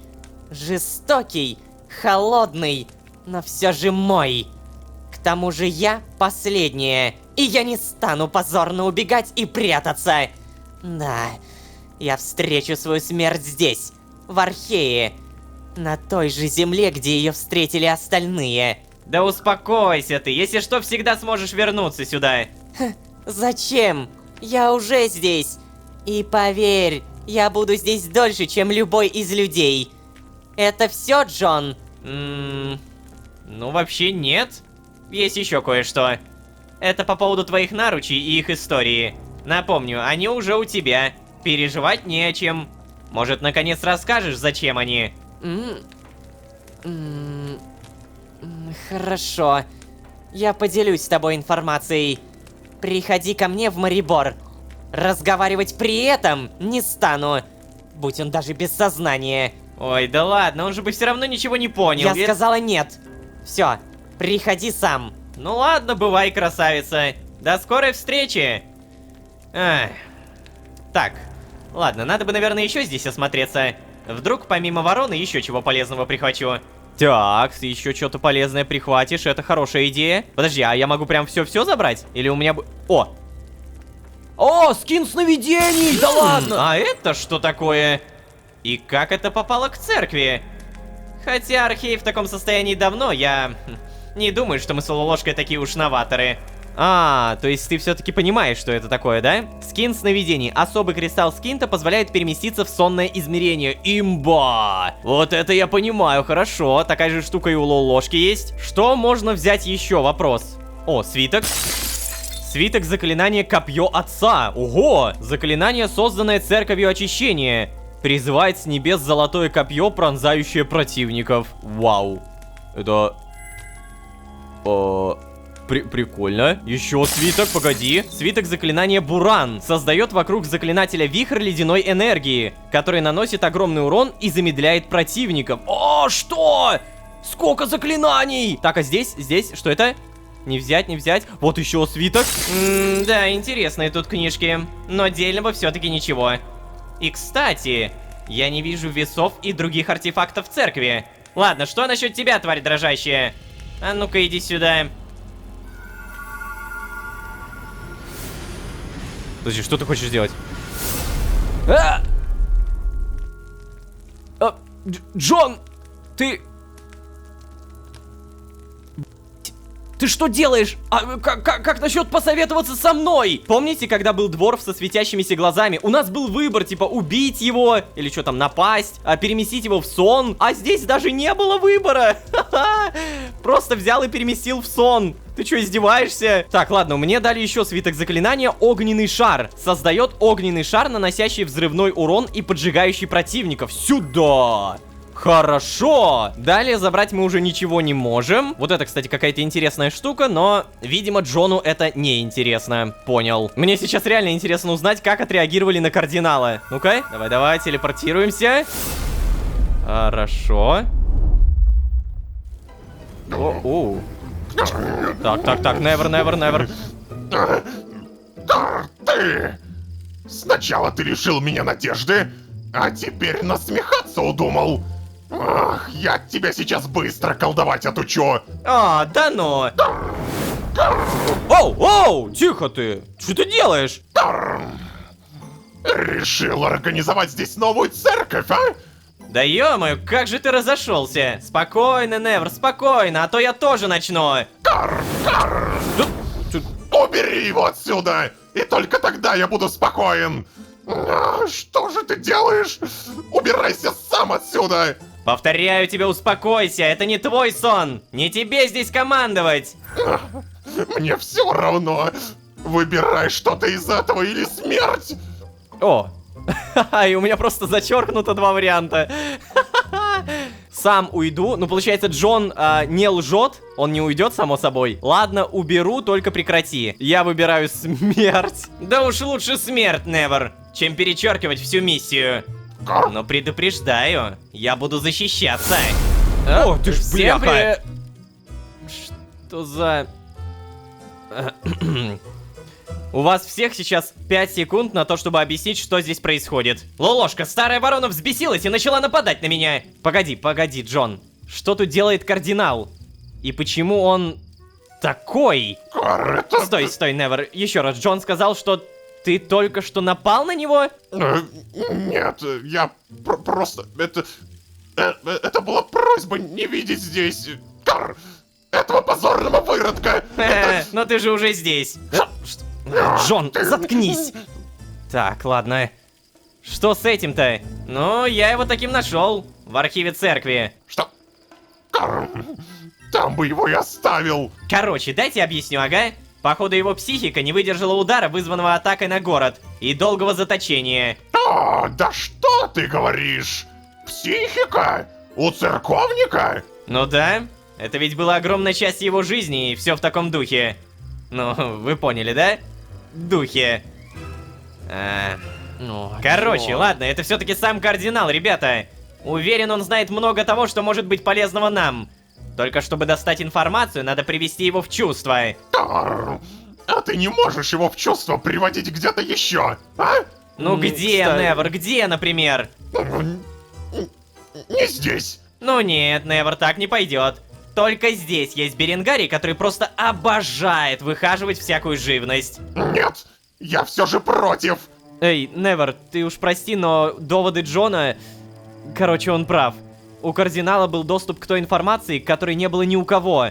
Он слишком ценен для нас. Тебе придется потерпеть немного. Это возмутительно. Этот предатель рода, он же... Я не обязан его терпеть. Ну так а чего ж ты терпишь? Уходи отсюда и все.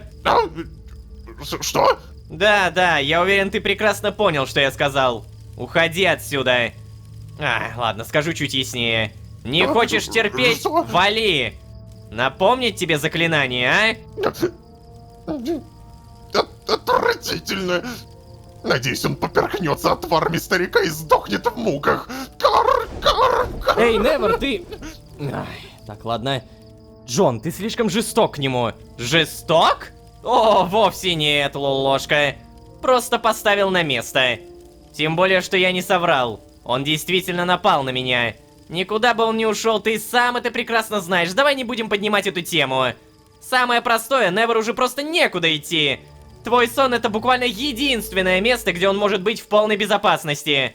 Что-то мне, знаешь, подсказывает, после падения Эшхолда ситуация стала чуть-чуть похуже. Я просто дал ему понять, что прислушиваться к его требованиям никто не станет. На этом все. Да, но... Это все равно можно было сделать помягче. Помягче. Фух. В следующий раз я не стану сдерживаться и ударю в ответ. Достаточно мягко? Я все еще считаю, что можно было поступить... Да нельзя, Лулошка, господи, нельзя! Сейчас уже просто поздно!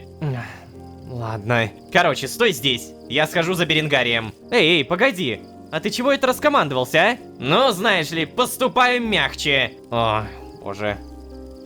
Так, ладно, жду. Я уже даже и не знаю, кто владелец этого сна, реально. Так, Беренгарий. Эй, у тебя тут новый подопечный. Беренгарий, ты здесь? Ты не здесь? Полагаю, что тут? Hello? О, Беренгарий. Привет. Да? Слушай, там твоя помощь нужна. Пойдем. Вот оно как, да? Идем, помогать это я могу, да? О, господи, ну и цирк. Да, вот представляешь, Джон, вот так Лоулошка обычно и делал. Ходил, звал, постоянно просил помощи. Сейчас вот вы немножечко скорректировали друг друга. Кто-то стал наглее, кто-то стал добрее. Давай вперед. Посмотри на него. Кардинал собственной персоной. Ну и ну. Это ведь кардинал. Это... Чё он тут делает-то? Господи. А можно я не буду рассказывать все по второму кругу, а? Беренгарий, короче, он может обладать полезной для нас информацией. Фух, спасибо, Лоулошка. Как полезная информация, ну...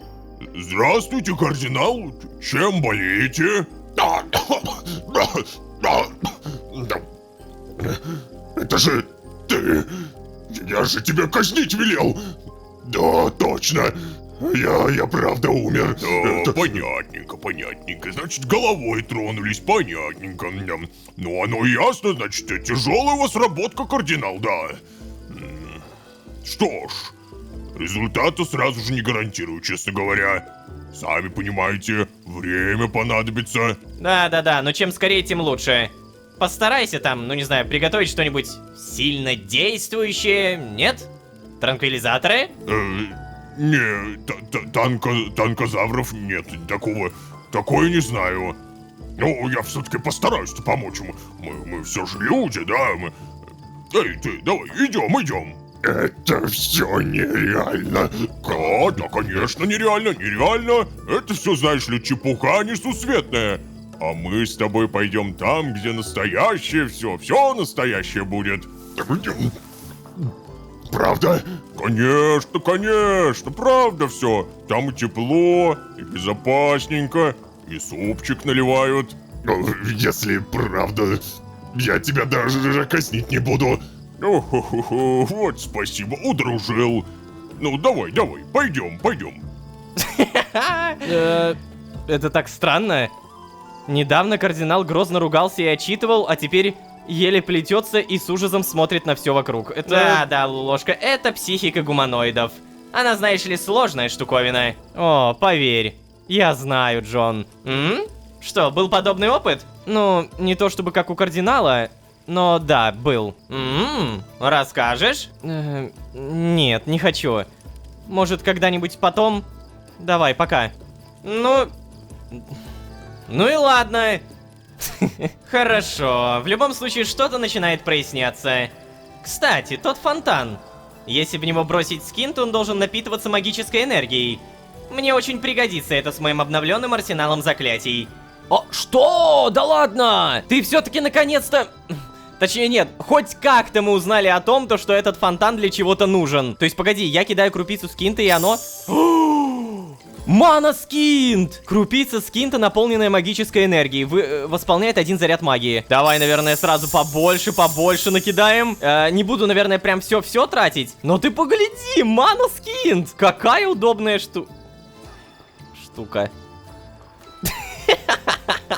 Блин, я не знаю, то, как себя ведет Невер, когда обижается, это очень комично. Это правда очень круто прописано, я прям верю во все это. Но одновременно с этим мне его и жалко. Ну, прям правда. То есть, знаете, по-человечески жалко, потому что он мыслит категориями, ну, наверное, больше мести какой-то, да, несправедливости. Типа, как мы можем помогать этому кардиналу Ворону, если этот кардинал топил за очищение, из-за которого Невер потерял свою семью. Ну, то есть, его реально можно понять. Такая простая цепочка. Что ж, получается, прямо сейчас сон начинает меняться. Он становится более... Могу ли я назвать его кошмарным? Наверное, пока нет. Но ощущение такое, что рано или поздно с сном может произойти еще что-то. Так, ладно, Лолошка там болтает, пусть болтает. А на этом мы будем постепенно заканчивать. Невероятно нравится игра за GDH, невероятно нравится игра за Лолошку. Типа, то, как здесь сделаны эти два персонажа, это вау. Ну что ж, как говорится, дальше больше. А вы, прошу, не забывайте про ваши лайки, не забывайте про подписки, не забывайте про бусти. Вы можете поддержать нас денежно. Это на самом деле правда важно для нас. Ну и, конечно же, покупайте мерч на сайте мироходец.ру. А если вы здесь впервые, то можете еще и позвать друзей. А с вами были Лолошка, сбежавшая церковь и прирученный кардинал. Всем удачи, всем пока. Пока. Стоп, что? Нет. Призывает легендарный меч странника из пустоты. Наручи, это не только дань памяти, но и... Да, с их помощью ты делаешь чарующую пыль. Научишь меня? Интересно, как этот эльфийский порошочек действует в сонном измерении? Мракогрыш Траклара, я так понимаю, опять не нашел? Будет здорово, если найдешь. Возможно, тогда получится испытать на нем средства, которые никогда раньше не испытывали на багряниках, Лолошка. Ай-яй-яй, что же мы имеем? Церковь при побеге из города забрала примерно больше половины артефактов. Да, видимо, эти артефакты были какие-то магические, но при этом данная же церковь не забрала кардинала. Кардинал, если что, это тупая хамоватая птица, которая, как я понял, выполняла роль главной марионетки. И как только эта марионетка стала бесполезной, птичку выбросили. GDH тут же понял, что забрав кардинала на остров, можно узнать много полезной информации. Поэтому пора узнавать. А вообще, всем привет, дорогие друзья, я Лолошка. Добро пожаловать в сердце вселенной. Поехали!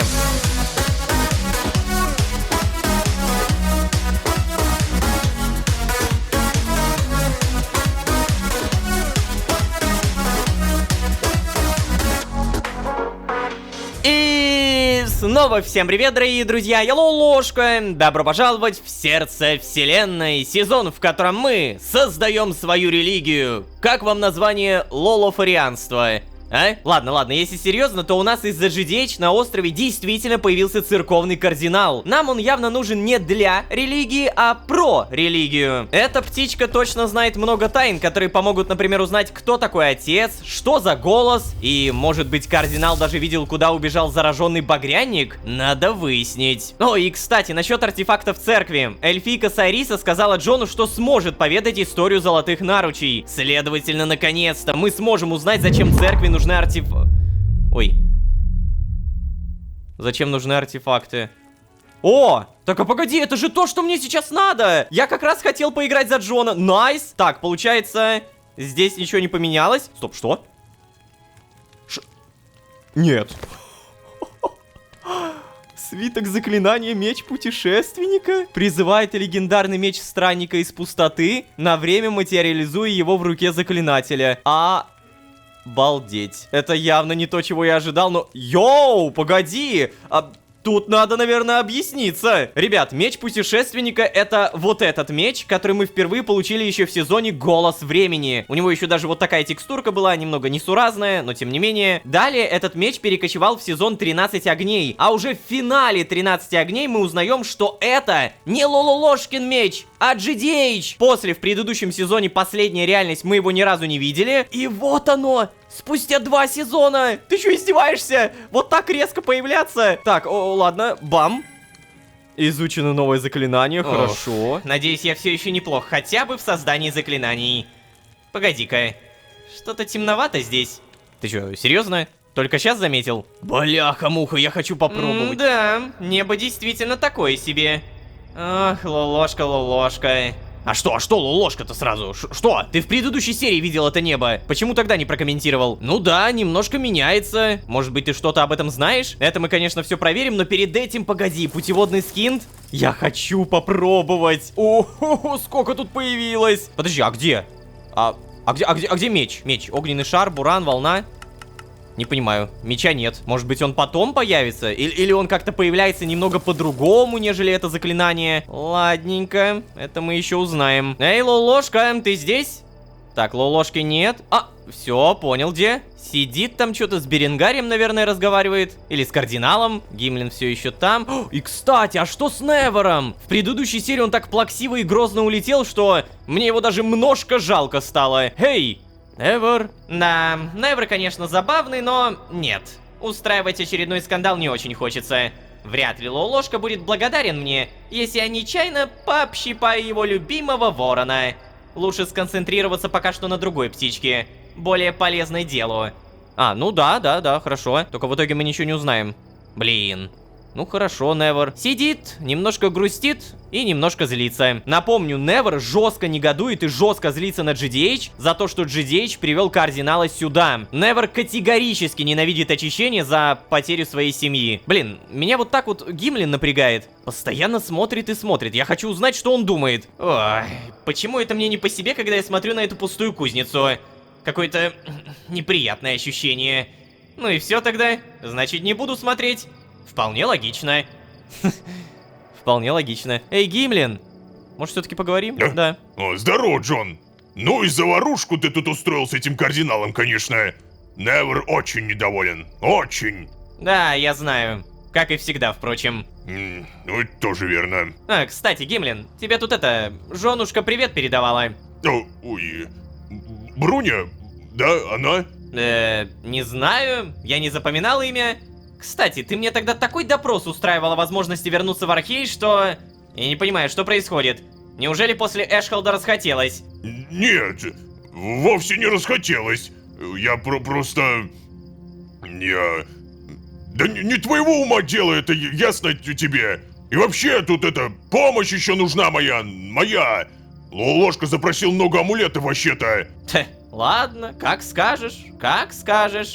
Не то чтобы меня это особо волновало, но... Ну и все тогда! Иди, закончим этот разговор, давай!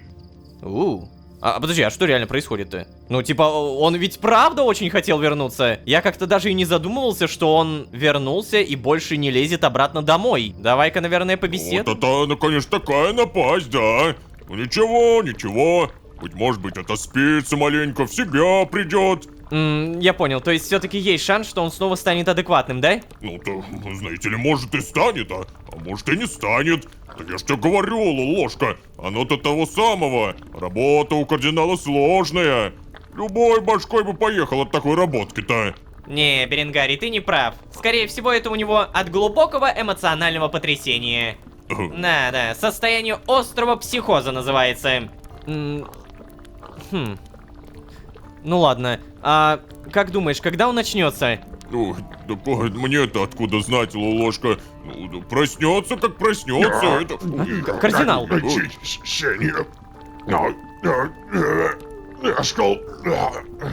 Они придут за мной. Сейчас. Вот. Тише. Молодец. Вот и все закончилось. Да уж. Надеюсь, он сможет рассказать нам хоть что-нибудь полезное. Ну что правда, то правда. Кроме него, источников информации о планах церкви у нас-то и нет особо. Можно, конечно, почитать церковные книжки, но вряд ли из них мы узнаем что-то новое. Я уж точно насчет тебя не уверен. Да уж, Джон. Вот зачем? Зачем это надо было говорить? Так, в итоге куда ты идешь? Ложка? Ты что-то сказать мне в тишине хочешь? Знаешь, вид у кардинала был супер жалкий. Как он вообще продержался столько времени и где ты его нашел? Да там, в архивах. Не ожидал, что он струсит и будет прятаться от очищения. Ему все это время помогала та фигура в плаще, да? Что? Не. Это была просто моя знакомая эльфийка. Стоп. Что? Эльфийка? Угу. Она возвращала себе артефакт, который у нее выкрала церковь. Да, серьезно? Джон, почему ты никогда не рассказываешь о подобных вещах? Да что не так-то? Разве это так важно? Ладно, возможно, сегодня у меня будет что тебе рассказать, окей? Как же с тобой невыносимо, а? О, Молли тоже самое говорила. Да, мне она тоже так говорила. Но у меня появился шанс убедиться. Ты какая злюка. Ладно, плевать. Так, слушай, Джон, я хочу продолжить искать Марка. Я не верю, что он мог слишком далеко забрести. Попробуй посмотреть южнее, в сторону заброшенного поселения. Ты как, хочешь пойти со мной? Блин, артефакты как-то поважнее, наверное, да? Пойти с Лолошкой и пойти к Сайрисе, вот. Нам прям сюжет намекает, что артефакты это важно. Ну и Марк Багряник это тоже важно. Наверное, артефакты для лора важнее, поэтому к Сайрисе. Не, Лолошка, у меня есть более важные дела. Только это, ты не забудь позвать, если найдешь Марка Грештраклара. Хорошо. Давай, удачи. Да, пока. Так, ладненько. Получается, Сайриса обещала рассказать мне про наручи. Это важнее, чем зараженный багряник. Куда важнее. О, да, именно такой же логики я преследую. Получается, лес Марибор, землянка Сайрисы, переместится. Супер. Здравствуйте. Ай-яй-яй, ну что же это такое? Эльфичка пообещала мне свидание, а сама спряталась. Не дело. Чё, спряталась? Да где же она спряталась? Просто двери закрыты. Так, постучать. Сейчас. О, надо же. В этот раз вернулся быстрее. Ты что? Я не мог не торопиться. Я так мечтал о нашей встрече. Ладно. Давай, проходи. Так, куда? Туда? Окей, пойдем. Так, где твои золотые наручи? Вот они, золотые наручи. Ну давай, рассказывай, красавица. Как делишки? Прежде чем я расскажу тебе то, что обещала, ответь на мой вопрос. На какой это? Вообще-то, знаешь, мне казалось, что это я тут должен задавать вопросы. Мы же типа предварительно договорились и все такое. Но ладно, если ты такая любознательная, то, возможно, да я тихо ты! Просто скажи, зачем тебе все это? Что именно? Все. В нашу первую встречу ты сказал, что хочешь насолить церкви. Ты вместе со мной искал того предателя, о котором кардиналу сообщала королева гнолов. И чтобы разведать планы церковников, даже отказался убивать кардинала, там, в архивах. Но при этом защищал Эшхолд от зараженных. Зачем тебе все это? Чего ты вообще пытаешься добиться, Джон? Я не понимаю. И самое главное, для чего конкретно тебе нужно знание о наручах? Если тебе так противна церковь, ты должен быть рад, что город пал. Нет? Они же сами навлекли на себя эту беду. Какая. Да ладно ж тебе, Сайриса. Мы с тобой все это обсуждали. Мир не делится на черное и белое, помнишь? Да больше тебе скажу, многие горожане даже не были настоящими последователями этой странной архейской религии. Знаешь ли, я думал, мы уже прошли этот этап в наших с тобой отношениях. После знакомства при взаимной симпатии обычно следует конфетно-букетный период. Все, хватит. Я все равно не понимаю, о чем ты говоришь. И что делаешь, я тоже не понимаю. Ну, ладно, слушай, давай проще. Ты не должна. Твоя задача не в понимании меня. Твоя задача рассказать мне об этих наручах. Это все. Почему же я так интересуюсь? Ну, потому что они, очевидно, зачем-то нужны церкви.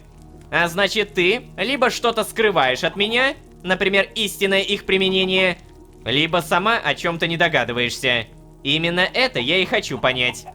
Ладно. Ну так что, как ты там говорила?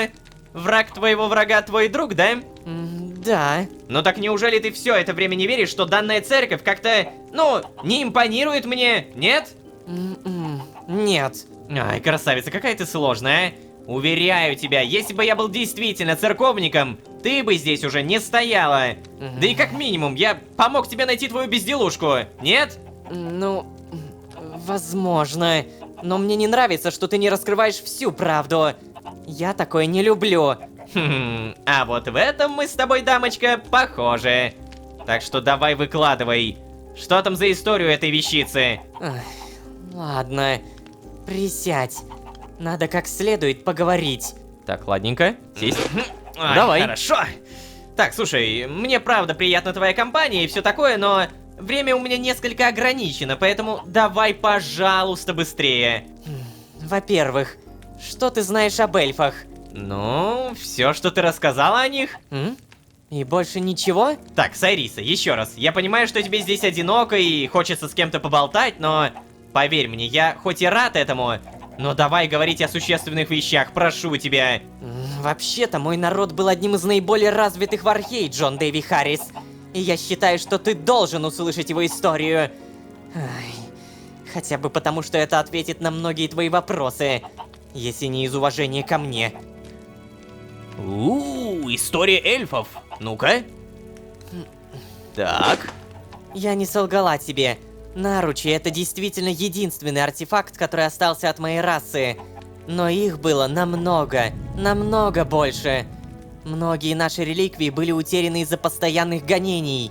Наши записи, книги, наша история были почти целиком стерты из этого мира практически сразу же после того, как наступили вечные сумерки. То есть после появления в Архее зараженного Прокса, да? Не перебивай меня. Мой народ очень ценил стремление к познанию этого мира. Эльфы всегда пытались понять истинную суть вещей. Мы гордились своими открытиями, передавали свои знания из поколения в поколение. И всегда, не прекращая, учились. Когда в Архее появился зараженный Скинд, мы были первыми, кто начал его исследовать. По-настоящему исследовать. Они просто приняли как дар свыше. О, вот это уже уважаемо, красавцы. Тише! Я же говорю, не перебивай меня. Из-за тебя потеряла мысль. В общем, первые гонения на эльфов начались, когда мы отреклись от зараженного Скинта, видя, какое воздействие он оказывает на живых существ. Так вы отреклись. Но они не смогли истребить нас всех, и наши исследования продолжились. Труд моего народа был оправдан. Нам почти удалось найти способ избавиться от этой заразы. Но нас самих практически не осталось.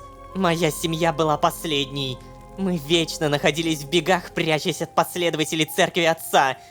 Мать рассказывала, что еще во времена ее отрочества эльфы не могли найти себе постоянный дом, как было раньше.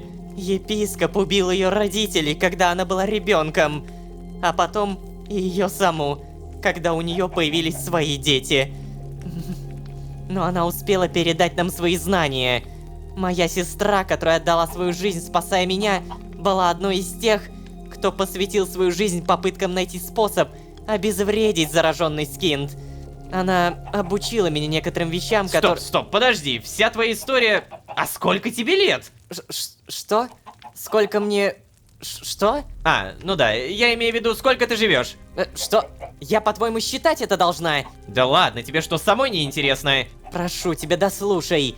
История моего народа передавалась из уст в уста среди уцелевших эльфов.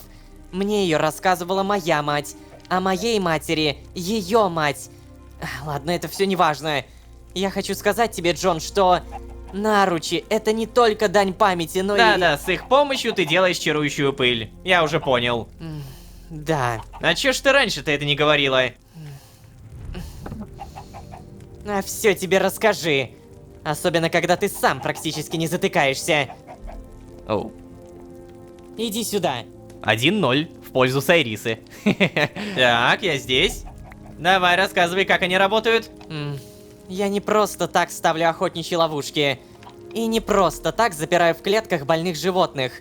Я собираю скинтовую пыль. Так, подожди, то есть ты нейтрализуешь зараженный прокс с помощью зараженного прокса? Что? Нет, я просто следую инструкции, которую мне оставила сестра. Смешиваю скинтовую пыль с некоторыми минералами и травами. И провожу с помощью наручей специальный ритуал, чтобы получилась чарующая пыль. Так, ладно, я понял. Научишь меня? А какой тебе с этого прок? Я тебе все равно не отдам наручи. Ну, допустим. Но скажи-ка, твой эльфийский порошок, это ведь не панацея, верно? Иначе бы здесь не бегало ни одного зараженного. Я прав? Да. Чарующая пыль действует только 1,5 скифоса. На животных. На эльфах чуть меньше киафа. Мне сестра рассказывала. А что насчет людей? А зачем мне тратить чарующую пыль на людей? А, даже так? Ха, воодушевляюще. Я просто хочу продолжить дело своей сестры. Просто хочу продолжить дело своего народа. Продолжить исследование и найти способ избавиться от заражения. Ну, это я уже понял. Очень благородный энтузиазм. Я осталась одна, Джон Дэйви Харрис. Но это не значит, что я подведу свой род. И не смогу отомстить за них церкви. Да. Слушай, я давненько такого не произносил, но... Порошочком поделишься? Да, что... Ну, для начала мне его сделать нужно. Я потратила весь, пока пыталась вернуть свой артефакт. А поймать зараженное животное без чарующей пыли... тяжело. Поможешь? О, вот оно, наконец-то! Так я и знал, что ты не просто так по дружбе провела мне экскурсию по истории Архея. Помогу, ладно. Если обещаешь сделать мне столько порошка, сколько потребуется. И когда потребуется. По рукам? По рукам. Пожать руку. Скажи, я ведь точно могу на тебя рассчитывать? Одного животного будет достаточно. Желательно покрупнее. Покрупнее? Ох, то есть сама за зараженными оленями и медведями бегать не хочешь? А как меня отправить, так это запросто. Ну знаешь ли, я тут единственная, кто способен читать древние эльфийские тексты и... Куда? Поверить не могу, что... Это возмутительно, Сайриса.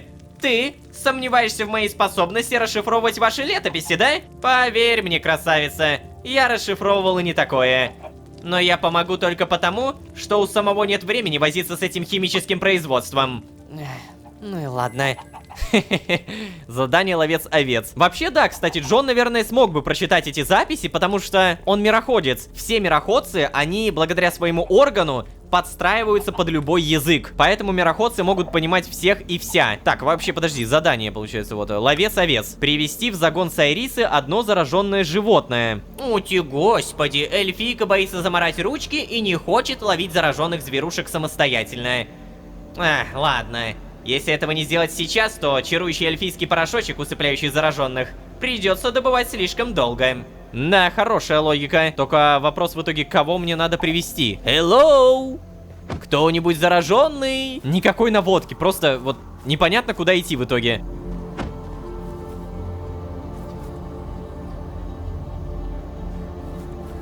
Оу. А я, кажется, нашел. Здравствуйте. Так, подожди. Наверное, я сейчас не буду тратить ману. Я попробую пока что просто вот так вот побить. Вот только вопрос, а как мне меч-то взять? Алло, как мне меч взять? Я изучил это долбанное заклинание с мечом. И мой меч путешественника в итоге где-то в заднице, да? Как мне вас привести-то, ребята? Какой-то из вас должен просто упасть, и я как бы его возьму на руки или что? Не-не-не, слушайте, походу это все-таки не то. Мне надо кого-то, она сказала, привести побольше. И ладно, если тут были монстры, значит я иду по правильному пути. Ты погляди, кого нашел. Грозный волчара, здравствуйте. Так, так, все, тихо. Что это? Патиклы! Мне нужно было просто привести. Я понял. Так, ладно, тогда за мной. За мной. Задание ловец-овец выполнено. Пошел. Не попал? О, спасибо. Приходи через 2-3 караса. Я успею собрать остальные ингредиенты и сделать чарующую пыль. О, найс. То есть реально все было так просто, не надо было никого бить. Кстати, дамы и господа, у меня хорошие новости. Появился меч путешественника. Заклинание все-таки доступно. Призывает легендарный меч странника из пустоты, на время материализуя его в руке заклинателя. Стоимость 3 заряда. Экипировать. А ну-ка, проверка. О, я его взял как третье заклинание, прикольно. И что в итоге? Блин, слушайте, мне прям очень интересно. Неужели я могу взять оружие? Так, давай. Да! Обалдеть!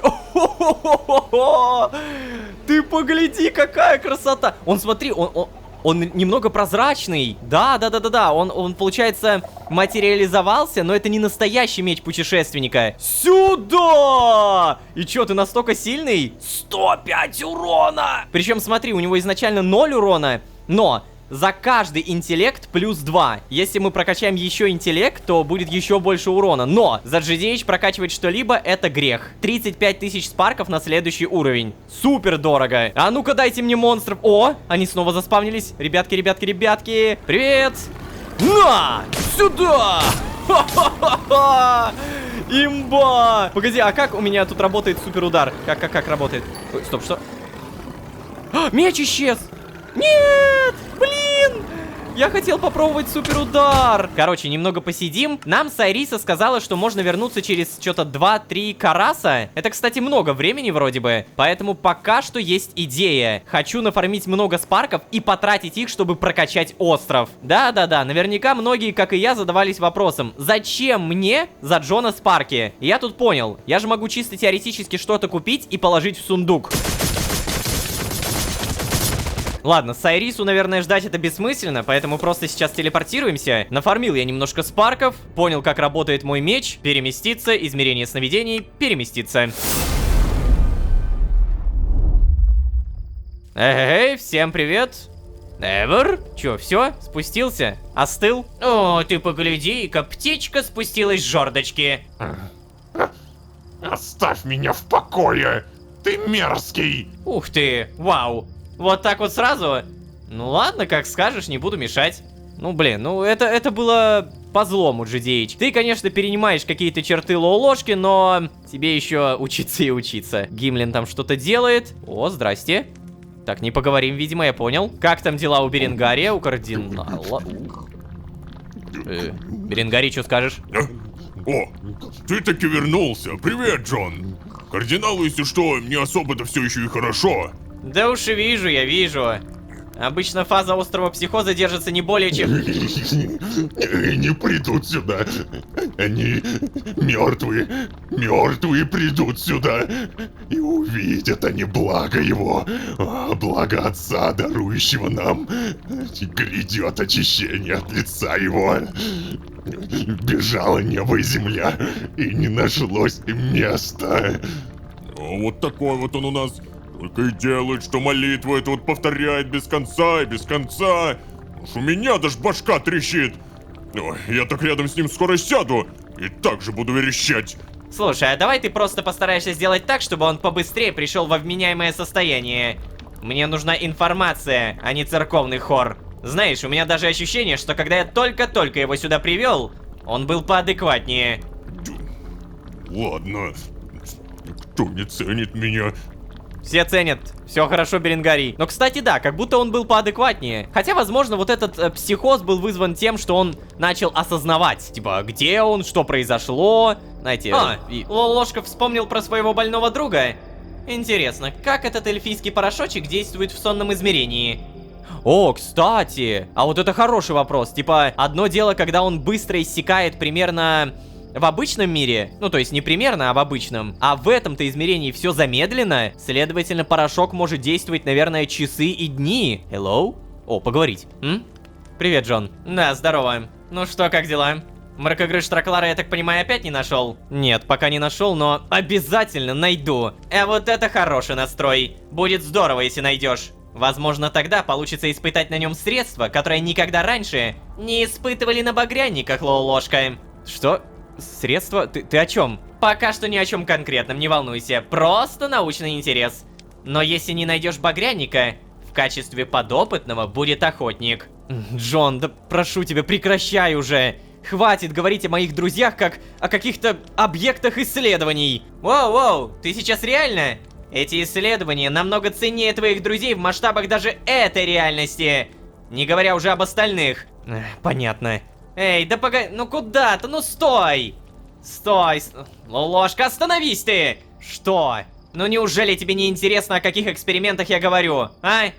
Знаешь, Джон, я и так догадываюсь. Мне просто неприятно такое слушать. Эй, ну ты ведь помнишь, что я говорил тебе об артефакте, который искала моя знакомая эльфийка? Ну, с помощью этого артефакта можно сделать специальный порошок, который успокаивает заболевших. На животных это хорошо работает, я проверял, Лолошка. На животных?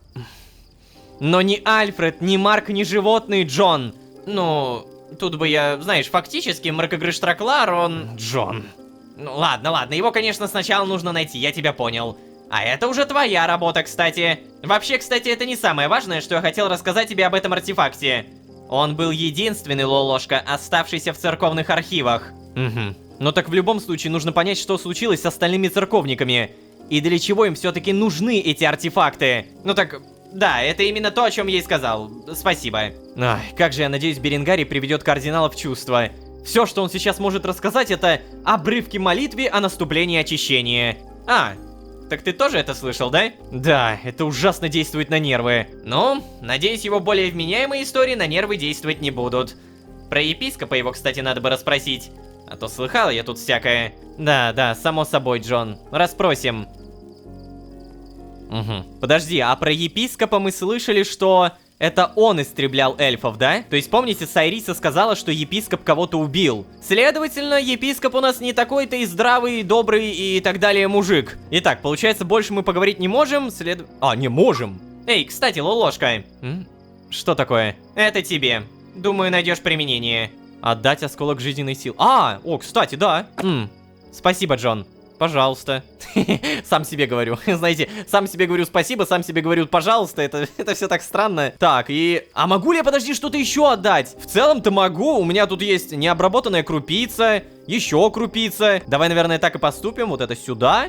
Вот это сюда. Короче, есть у нас все-таки спасение в виде единственной выжившей эльфийки, которая может создавать магические порошки. А эти порошки позволят, наверное, даже успокоить багрянника. Блин, на самом деле мне страшно представить, кем стал Марк. Вот просто представьте, что он и до этого был жопа, а сейчас он жопа-жопа! Как сказал GDH, без порошочка здесь действительно не обойтись. И для Альфреда тоже пригодится. Что ж, на этом я буду постепенно заканчивать. Блин, это настолько удивительно, 33-я серия, а я чувствую от этого сезона, будто я уже приближаюсь к какому-то финалу. Это так странно. Как будто я на 80-й серии какого-то другого сезона. Ну, это так, образно, конечно. Но в любом случае, надеюсь, вам тоже нравится. Я в восторге. Не забывайте, пожалуйста, про ваши лайки. Не забывайте про подписки. И не забывайте про бусти и мерч. Ссылки прямо перед вами. Ну а если вы здесь впервые, то можете еще и позвать друзей. А с вами были Лолошка, все еще грустный Невер и с ума сошедший кардинал. Всем удачи, всем пока. Пока. Я уже сказал тебе, что ничего не скажу. Твои друзья не прибегут к тебе на помощь, кардинал. Я сам достану нужную информацию. Ой, что? Что такое? Да ты не бойся. больно будет только первые пару секунд. Окей, волшебный порошок, позволяющий на время усмирить зараженного. Порошок, который могут создавать только эльфы, используя некие золотые наручи. Учитывая, что я хочу найти багряника по имени Марк и развоплотить его, а также не дать Альфреду расфигачить здесь все и вся, порошок мне явно понадобится. И как можно быстрее, черт возьми. А вообще, всем привет, дорогие друзья, я Ложка. Добро пожаловать в сердце вселенной. Поехали!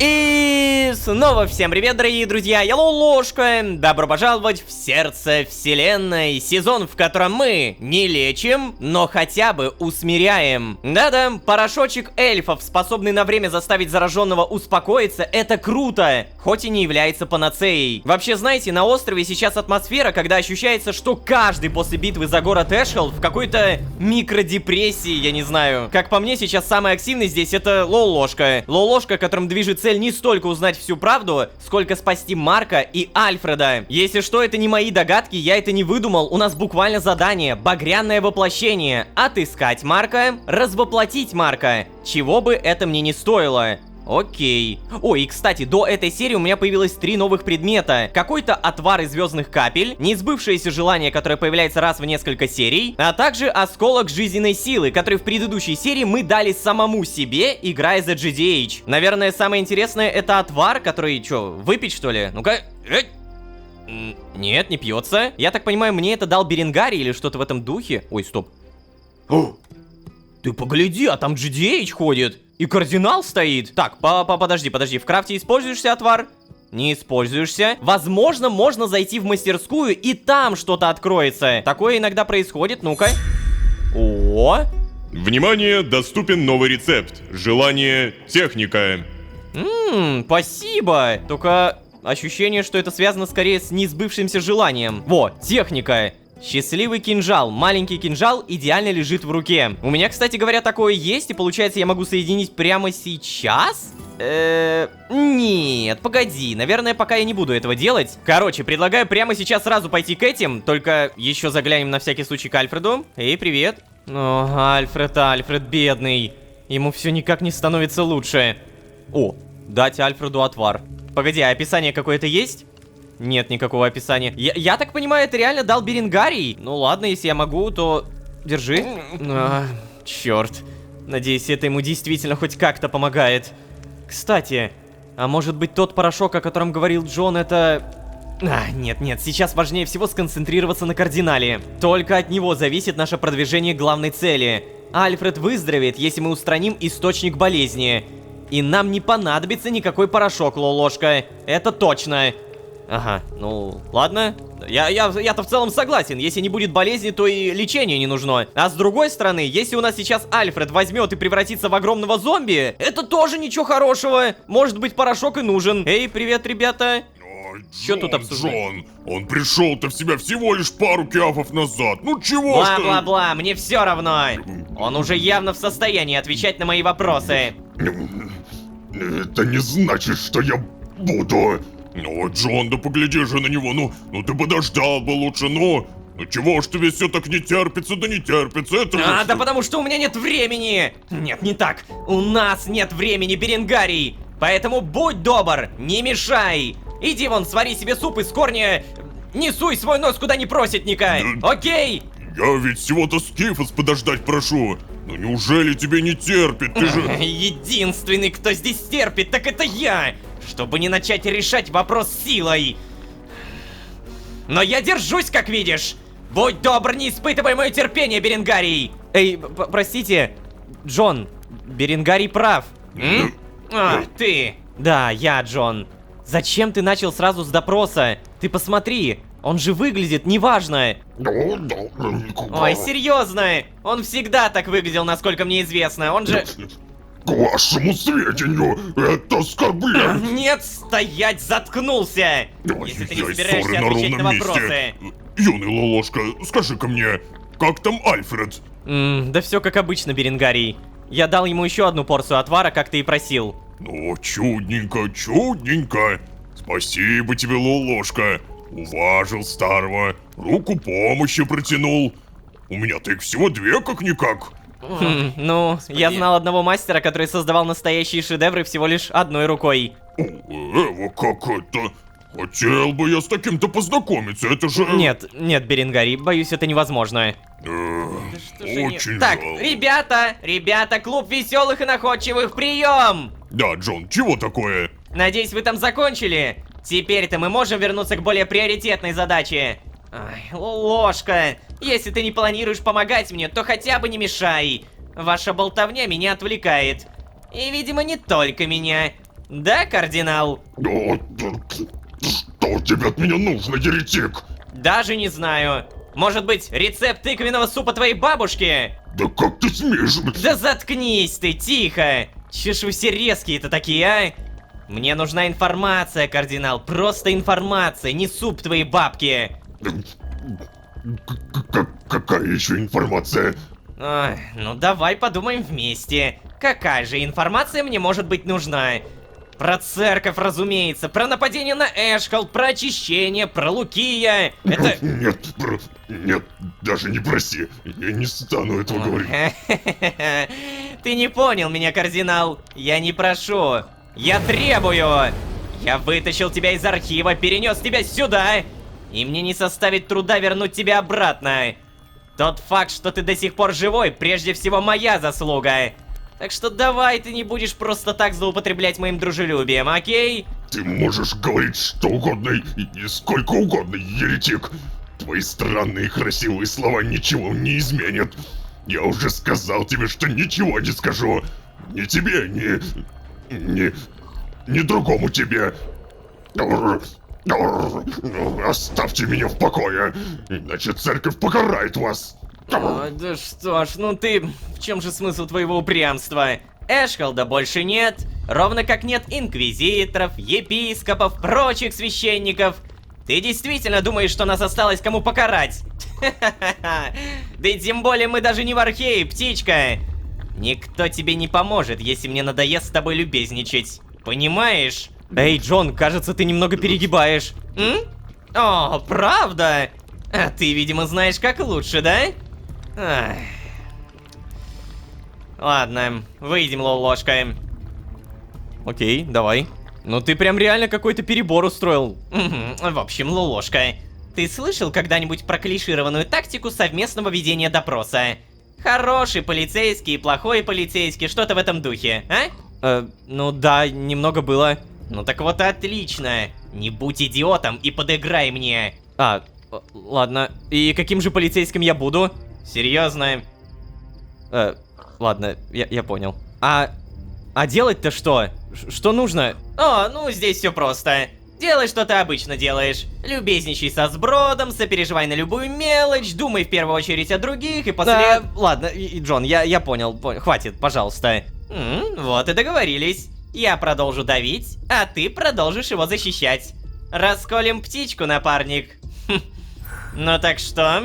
Ух ты, у меня, оказывается, на это даже выбор есть. Нет, Джон, это слишком жестко, я не хочу в таком участвовать. Нет, Джон, я не думаю, что это хороший вариант. Давай попробуем иначе. Какие там есть еще техники ведения допроса? Ладно, давай попробуем. Нам действительно нужна эта информация. Ну, скорее всего, да, попробуем. Хороший и плохой полицейский. Ну а ты супер. Знал, что могу на тебя рассчитывать. Что? Не обманывай, Джон, ты не знал. Ой, ну зачем ты все портишь? Пойдем. Так, ну, я добрый полицейский. Итак, привет, птичка, мы вернулись. Соскучился? Ну ладно, тогда ближе к делу. У тебя, пташка, было достаточно времени передумать. Что скажешь? Я не передумал. Это печально. Ну тогда продолжим наш увлекательный разговор. На чем мы там остановились? Ах, да. Твои друзья не прибегут к тебе на помощь, кардинал. Иначе как же так вышло, что они заботливо забрали из архива все артефакты, а про тебя, маленький кардиналишка, благополучно забыли? Так, Сейчас. Мне нужно играть доброго. Кардинал, в ваших же интересах нам помочь. Джон, ты ведешь себя слишком агрессивно. Сбавь обороты. Я как бы знаю вот эту тактику ведения хороший и плохой полицейский, но я не понимаю, как в начале она действует. Типа, мне сначала нужно больше наседать на Джона или уже начинать наседать на кардинала? Вообще, чисто в теории, сначала нужно кардинала расположить в свою сторону. Джон, ты ведешь себя слишком агрессивно. Сбавь обороты. Агрессивно, значит? Да, Джон, ты прекрасно знаешь, что пережил кардинал. Твой напор может снова его поломать. Ты посмотри на него. Да, Ежик, ты посмотри. Ну неужели в тебе нет ни капли сочувствия, Джон? Лолошка, на сочувствии далеко не уедешь. А вот информация нужна здесь и сейчас. Да и перья у него все-таки отрастут. Или ты не согласен? Нет, конечно, я не согласен, Джон. Не надо никого калечить. Ай, кардинал, послушайте. Так, слушай, по-моему, неплохо отыгрываем, да? Мы просто хотим разобраться в том, что происходит. Пожалуйста, кардинал, я могу дать ему продолжить, а вы можете отрастить новые перья. Либо же вы расскажете Джону то, о чем он просит. И всем будет лучше. Так, опять сложно. Мы просто хотим разобраться в том, что происходит. Пожалуйста. Кардинал, подумайте сами. Церковь предала вас. Бросила на произвол судьбы, когда вы так рьяно отстаивали ее интересы. Разве это вы заслуживаете? Заслуживаете то, что с вами сделали? Вы же наверняка и сами понимаете, вера должна направлять и защищать, а не отправлять в пасти к монстрам. Да, я понимаю, насколько тяжело может быть предавать собственные взгляды. Тяжело отречься от того, чему учили с ранних лет. Но вы сами видели, какой кошмар происходил на улицах Эшхолда. Вы прятались, пока мы сражались бок о бок. Нет, я не осуждаю вас. Просто хочу сказать, что то, что видели вы, лишь малая часть. Я вот... На моих глазах... Достаточно. Я не хочу об этом слышать. Я вам ничего не скажу. Ой, какой же все-таки герой. Ай, только хуже сделал. Такс. Уж простите, нет времени. Как говорится, плевать. Ох, клянусь, не хотелось мне так поступать, но... Эй, Джон, прошу тебя, стой! Ой, ну что такое, Лолошка? Если наш пернатый недруг не хочет говорить, и не нужно, я сам достану нужную информацию. Ой, что такое? Да ты не бойся. Больно будет только первые пару секунд. А дальше... уже не важно. Нет, я уверен, есть другой способ. Да ладно тебе, что ты, не переживай. Через пару минут я все узнаю и отстану от тебя. Правда, есть неприятные побочные эффекты, но там так, знаешь, по мелочи. Эй, Джон, хотя бы поведай, какие эффекты. Дай-ка вспомню. Ах да, там, знаешь, головокружение, диарея, потеря памяти временная и еще постоянная. Эй, не-не-не, куда это? Убери крылышки, а то еще поотлетают в процессе. Эй, прошу тебя, Джон, стой, остановись! Так нельзя! Он же живой ворон! Ой, да ладно тебе, я ведь не собираюсь убивать его. Правда, знаешь, убить его после было бы гуманнее. В том случае, если что-то пойдет не так. Но это уже не мои проблемы. Я давал ему шанс. Нет, Джон, прошу тебя! Ну чего еще, а? Ну я же сказал, что нет другого выхода. Эта мерзкая птица не откроет своего клюва по своей воле. А у меня кончилось терпение. О, черт, блин, слушайте, у меня ощущение, что Джидеич уже как будто бы немного перегибает палку. Он ведь действительно как будто бы уже готов сделать то, что делает. Помешать Джону или подыграть Джону. Я хочу довериться Джидеич, потому что он никогда не врет. А значит, если он говорит, что не собирается его убивать и все такое, то... Наверное, лучше подыграть ему, иначе я все поломаю. Да, подыграть. Ладно, Джон, я тебя понял. Если нет другого выхода, то постарайся хотя бы аккуратнее. О, да, конечно. Хирургическая точность. Начинаем извлечение. Нет. Я все скажу, ладно. Я все скажу. Не надо, пожалуйста, этих ваших вылечений. Что конкретно вам нужно?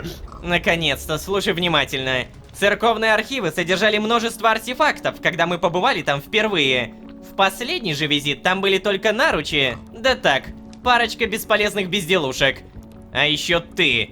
Ответь мне, куда все исчезло? Я не знаю. Когда я бежал в архивы в поисках укрытия, там уже ничего не было. Стражи на входе тоже не было. Я понятия не имею, куда все унесли и почему все не забрали. Ну, хорошо, допустим, ты говоришь правду. Тогда перечисли мне самые важные артефакты, которые были в архивах. Все артефакты Церкви Очищения важны. Я не буду их перечислять. Тихо, тихо, ладно, давай как-нибудь попроще, окей? Что из пропавшего Лукей отправил бы искать в первую очередь? Бронзовую сову. Сову? Да, бронзовую. Ах, так, мы далеко не продвинемся. Что особенного в этой сове? А мне откуда знать? Что? Откуда вам знать? А разве вы не кардинал церкви? Разве не самый главный там? Конечно, самый главный это я. Только вот в артефактах и прочем таком не смыслю. Лукей сказал не забивать себе голову и заниматься еретиками. Ты сейчас серьезно? То есть тебя это ни разу не насторожило? Конечно, меня сторожили. Я же кардинал. О, боже, пожалуйста, прекрати мне давать таких тупых. Так, ладно, кардинал, скажите, пожалуйста, а что-нибудь еще об артефакте известно? Мне? Нет. Это просто трэш. А что насчет Лукия, скажи? Чем он еще тебе говорил не забивать голову? Что ты хочешь от меня услышать, еретик? Ну, например, где он может быть? Понятия не имею. Наверняка бродит где-то вместе с остальными воплощенными. Я спасся один. Испугался очищения. Подвел отца. Что теперь я буду недостоин высшего блага? Тихо, нет, я так не думаю. Знаешь, кажется мне, ваш епископ жив-целеханик. Бросил всех, а сам собрал все артефакты и под шумок скрылся из погибающего города. О, какая же все-таки трагедия. Так, ладно, давай еще проще. Что ты знаешь о епископе? Я личную информацию епископа, нет, я не стану разглашать личную Да ты что, сейчас опять надо мной издеваешься? Мы ведь с тобой договорились, что... Нет, я просто не думаю, что вашим делам как-то поможет информация о рационе питания епископа или количестве его детей. Да, ладно, Джон, мне кажется, хватит. Давай лучше не тратить время. Лучше поищем информацию про эту сову в том же Архее, например.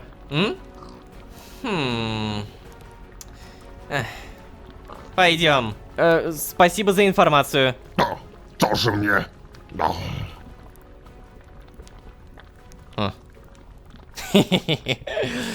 Да, туповатый кардинал, конечно. Как же я надеюсь, что Гимлин знает что-то про эту сову. Он же ювелир. Ну что, коллега, давай. Отлично поработали сегодня. Пожать руку. Хе-хе. И все-таки знаешь, Джон, это было жестоко. Ну, знаешь ли, да, ты прав. И не так эффективно, как я думал. Зато мы выяснили две вещи. Наша главная зацепка — это какая-то статуэтка совы. И, что не менее важно, кардинал подставной. О, ничего себе. Ну ладно, тогда я пойду донимать другую птицу насчет артефакта. А ты... Я понял тебя, Джон. Видимо, Гимлина. Именно, в точку. Если вдруг артефакт окажется дворфийским. Удачи. Ага. Задание охота на сов обновлено. Ну, кстати, да, я заметил, что Лолошка уже в целом как персонаж сам иногда дополняет какую-то информацию от Джона, просто потому что его мозги и его умение размышлять, ну, я про Джона, немного передались и мне. И давай-ка сразу узнаем. Охота на сов. Поговорить с Гимлином, найти артефакт, понять, для чего артефакт предназначен. Кардинал не сказал ничего полезного, кроме того, что один из самых важных для церкви артефактов — это некая статуя бронзовой совы. Да, пока что это наша единственная зацепка. Надо отыскать этот артефакт и понять, почему же он такой важный. Но сперва необходимо узнать, что это за вещь такая. Возможно, кто-то из здешних обитателей слышал о нем. Ну да, так, опять же, получается, там у нас Невер, а там у нас Гимлин. Но перед этим погоди. Привет, Альфред. Ничего не поменялось, окей. Эй, Гимлин, привет. Скажи, пожалуйста, ты знаешь что-то про сову и артефакты? Поговорить? Я? О, Лолушка, это... знаешь, это тут... конфуз с твоим заказом приключился. Не хватало мне тут это, ну, знаешь, жару для амулетов-то твоих. Пошел спросить у... Я понял, у Марка, да? Да, у Марка. И... Не продолжай, Гимлин, я понял, я тоже скучаю. Обещаю тебе, я найду его и развоплощу, чего бы это ни стоило. Ладно, а ты это... Ты чего здесь стоишь-то? Амулетов, если что, я не... Да нет, я не за амулетами. Я хотел спросить про бронзовую статуэтку совы. Ты ничего не знаешь про такой артефакт? Так, ну, я хоть и знаю историю большинства дворфийских артефактов-то, ну, вообще, все у нас знают, но... тут помочь не смогу, не. Сов вообще поговаривают, еще до появления церкви не видел никто. Поговаривают, совы водились в Архее, когда не было темно. Сказки это все, конечно. Я постараюсь твои амулеты, если что, доделать, ложка. А артефакта не знаю такого, не. Ты уж прости. Угу. Ну, хорошо, спасибо, Гимлин. Да что? Да ты чё, не за что. О, спасибо еще говорит. Да. Что ж, надеюсь, у Джона вышло продуктивнее. Задание охота на сов обновлено. Ну-ка, поговорить с Гимлином, и это ничего не дало, но при этом мы узнали, что, оказывается, совы — это супер-супер-мега древние существа. Животные, появившиеся до сумерок. Ого! Так, в итоге здесь у нас... Ух ты, я не верю своим глазам. Тар! Ну ты чё, серьезно? Ага. Я слышал, что подобный артефакт всегда принадлежал оркам. Так, подробнее, откуда ты это знаешь? Потому что у воронов с совами вражда. Выгнали нас в низины. Стоп, но ты же говорил, что это было хорошее место. Низины твои. Да, хорошее, но не машешь-то? отличное. Невер, ну я же рядом стою, тьфу ты! Короче, нет. Я хоть и живу в Архее бесчетное время, но большую часть я провел, пожирая его обитателей. Эй, Невер, не обязательно это каждый... Хватит! Как же я хочу просто... Да, уходите, прошу вас. Совы мне сейчас все настроение испортили. Ладно, Невер, отдыхай.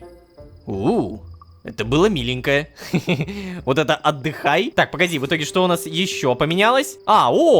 Найти орка и расспросить его про артефакт. Значит, все-таки слова Невера нам что-то додали. Это хорошо. Я уж думал, что никто ничего не знает. Надо будет, наверное, сейчас желание потратить, а перед этим поговорить с Джоном. Эй, стой, ты куда? В Эшхолд, проверить, вдруг Садыка вернулась.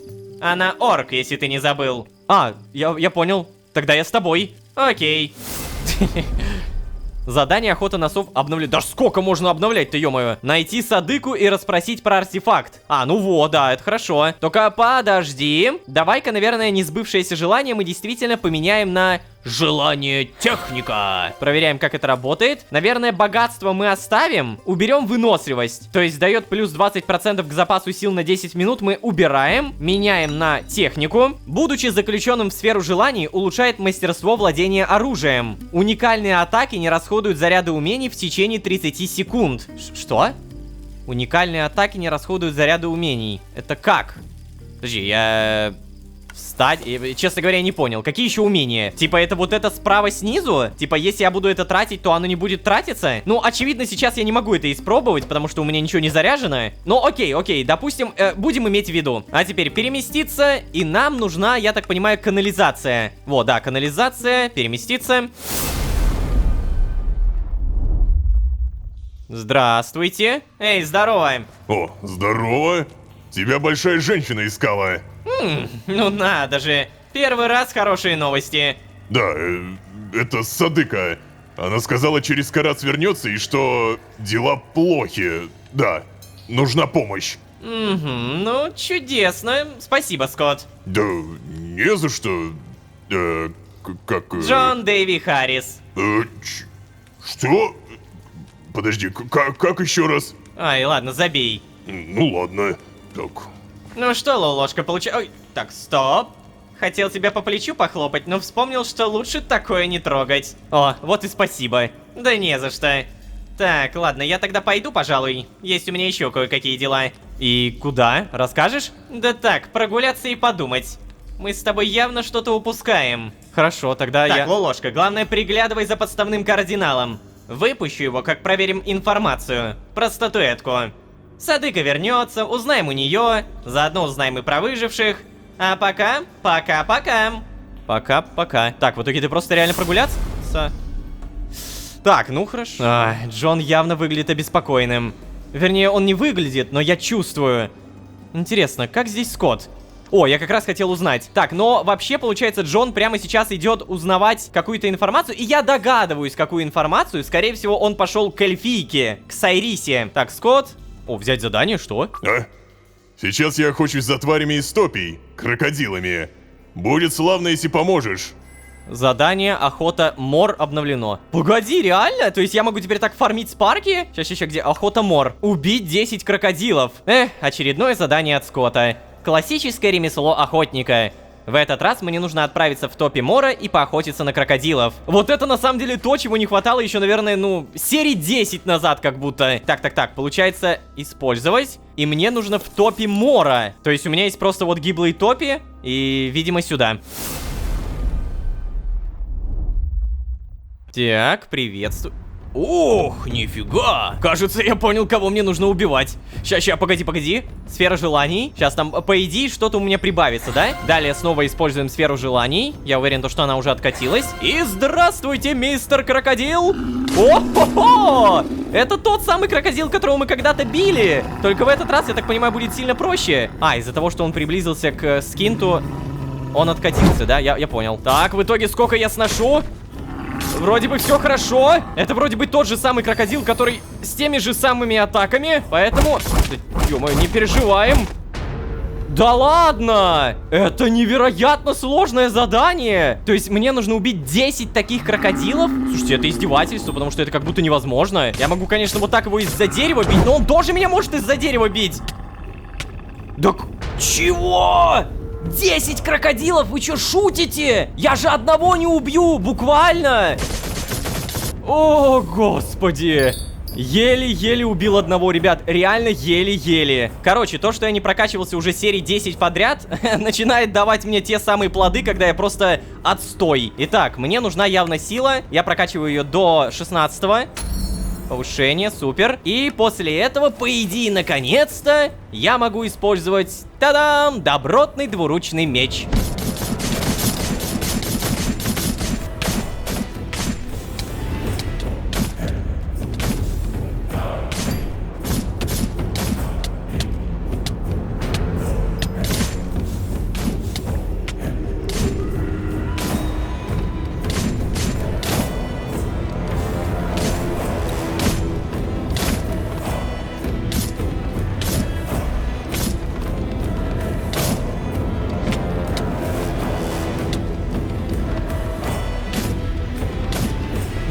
Кажется, все, хватит.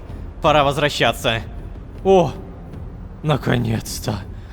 Наконец-то я... черт возьми, как я устал с этими крокодилами возиться. Ребят, чтобы вы понимали, 29 необработанного скинта, 26 необработанных крупиц. И самое главное, никакой брони. Да, я начинаю понимать, что вот ту броню мироходца, которую мы не купили, это зря. А еще, кстати, я понимаю то, что оказывается, если мы вот так вот ведем сторителлинг, здесь, конечно, будет всякого много-много, но самое главное, это противоядие. Короче, насколько мне известно, у Беренгария можно покупать всякие разные ингредиенты, которые могут помогать против отравления. А меня отравление здесь постоянно било и било.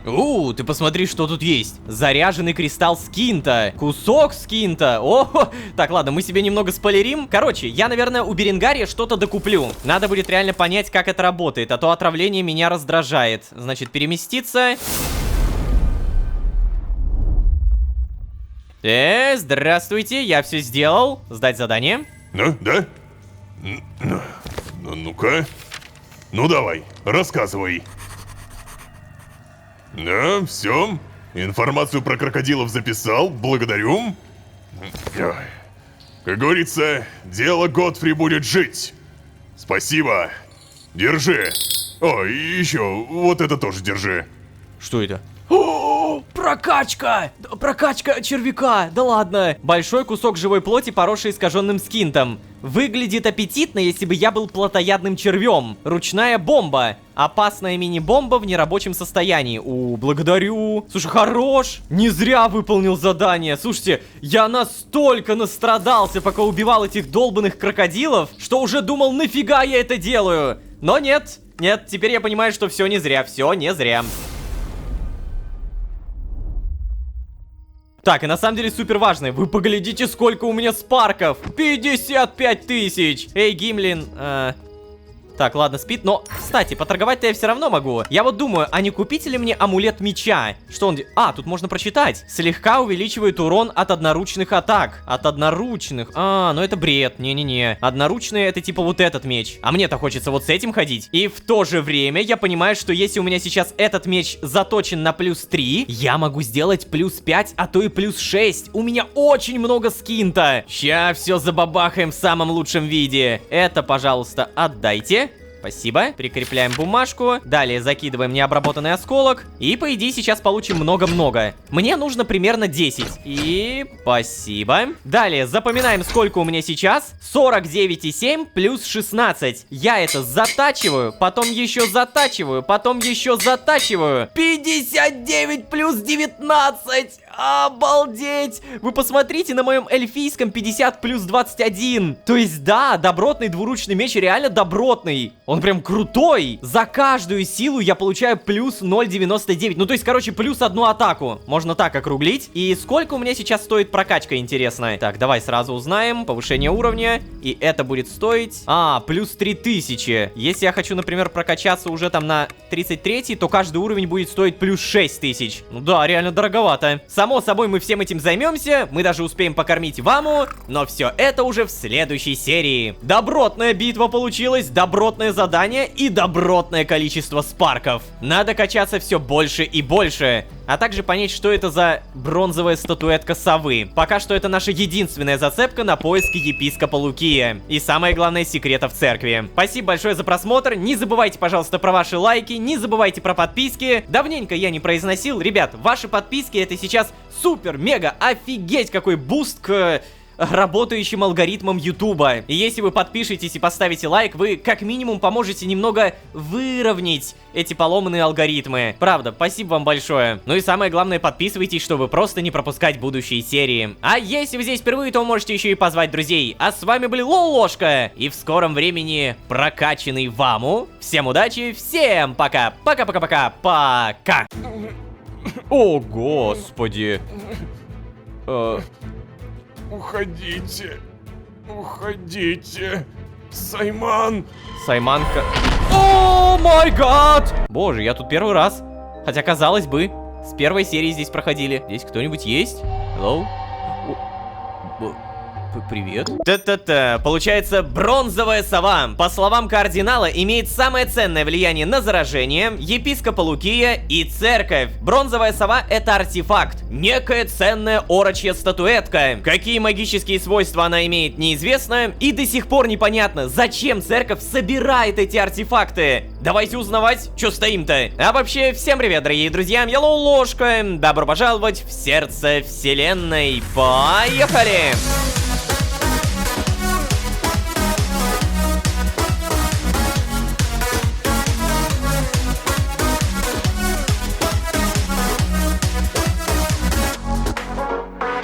И снова всем привет, дорогие друзья, я Лолошка. Добро пожаловать в сердце вселенной. Сезон, в котором мы приглядываем, накапливаем и изучаем. Да, приглядываем за Альфредом, накапливаем спарки и изучаем внутренние дела церкви. Как оказалось, кардинал, который был вроде как одним из главных в церкви, вообще ничего не знает про артефакты. Оказывается, епископ Лукий напрямую сказал ему: да ладно тебе, чувак, не забивай этим голову. Черт возьми, ребята, перед нами очень хитрый церковник. Во всей этой истории очевидно то, что епископ точно знал про нападение на Эшхолд и точно знает про некого отца. Иначе бы не разозлился, когда мы сказали жителям про нападение на город. Короче, наверное, самое интересное, что мы узнали от кардинала, некий орочий артефакт. Бронзовая статуэтка совы. Статуэтка, которая супер-пупер интересна епископу. Чем интересно, зачем она ему, пока непонятно. Так и получается, сейчас нам нужны орки. С одним из них поговорим, узнаем про статуэтку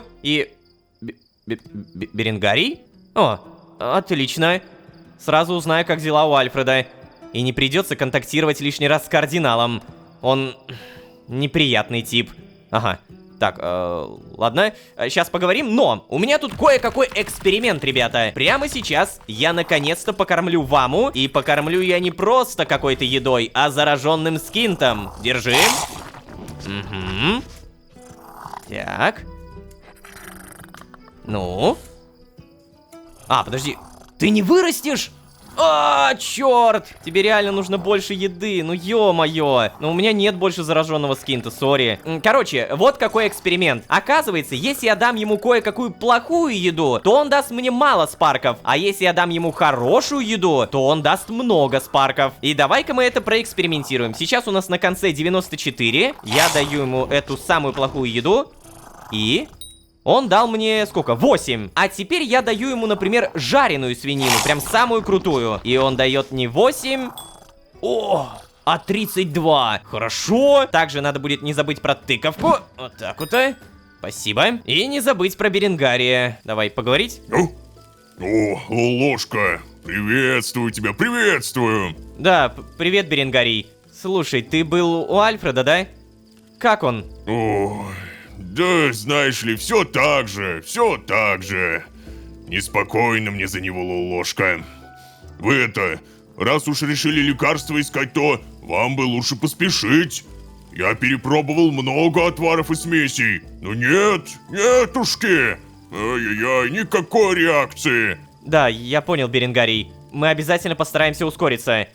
А что насчет кардинала?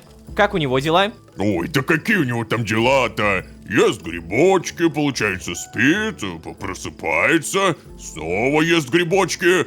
Ох, все поганки мне пожрал, ненасытная птица. Ой, ну, видимо, у него, значит, все в порядке. Только это, когда спит, ворочается. Что-то там бормочет про отца, про очищение и про... Да, спасибо, Беренгарий, я узнал, что хотел. Не смею тебя задерживать. Ох, добро тебе, парень! Не задерживаешь ты меня. Всегда рад разговор душевный завести. Удачи тебе! И тебе удачи. О, бляха! Ты погляди-ка, привет! А я только о тебе подумал, и ты так удачно стоишь прямо здесь? Ну-па! Даже не пришлось искать тебя. Ах. Ну что, продолжаем поиски? Да, привет, Джон. Чего именно поиски? Выживших, статуэтки совы, марка, смысла жизни? Ну, очевидно, всего и сразу. Но пока давай сосредоточимся на чем-то одном. Я предлагаю заняться совой. Чем раньше мы найдем способ избавиться от заражения, тем раньше остальные проблемы решатся сами собой. Верно? Да, верно и логично, но... Правда, мы зависим от одной арчихи, разве нет? Ну да. Но зато даже если она не знает ничего про сову, она приведет нас к выжившим, Лолошка. Ты же помнишь слова Скотта? Что, слова Скотта? А, типа про то, что она должна вернуться через Карас, и то, что там какие-то проблемы? То есть чисто в теории Карас, наверное, уже прошел, поэтому... Ну да, помню. Помню. Отлично. Значит, будь готов. Ага, как обычно. Угу. Давай, ты все-таки действительно подготовься. Даю тебе пару минут. Ага. Задание последнее из Эшхолда обновлено. Сейчас, погоди-ка, сразу, наверное, прочитаем последнее из Эшхолда. И вот оно, у нас появилось задание встретиться с Садыкой в канализации Эшхолда. Так, наверное, Садыка уже должна была вернуться. Наконец-то получится узнать хоть что-то о тех, кто смог сбежать из Эшхолда. О, да. Так, ну в целом-то я... готов? Вообще, то, что мне говорят, надо подготовиться, это, наверное, что-то страшное, поэтому подготовиться как? Ну, допустим, я могу взять что-то из сундука. Здесь у меня спавнится... Ох, нифига, сколько железа, редстоуна. Спасибо. Далее могу посмотреть на это колесо. Прикольно крутится. Ну и в целом все. Моя подготовка завершена. Так, погоди-ка, а что насчет Невера? Интересно, я могу с ним поговорить? Эй, Невер, привет. Ага, только торговля. Магический саженец, темный дуб. Это все, конечно, не интересно пока что. Зато знаете, что действительно интересно? Эксперименты. Мы не покупали их более 5 серий. Купить. Так, интересно, что появилось. Перышки, яблочки, светокаменная пыль. И наверняка что-то еще, но вот так вот выискивать сейчас я точно не буду. Ладно, главное, что мы не поговорим. Давай-ка, наверное, не будем тратить спарки. Я готов. Что, точно готов? Да. Угу. Ну тогда отправляемся. Угу. Супер, путеводный скин. И куда мне надо? Я так понимаю, в канализацию, потому что там есть этот самый скин. Переместиться. Да. Ой. Что это? Так, короче, какие-то стрелочки. Я так понимаю, то, что в будущем появится еще больше локаций. Сейчас нам в любом случае нужна канализация. Переместиться.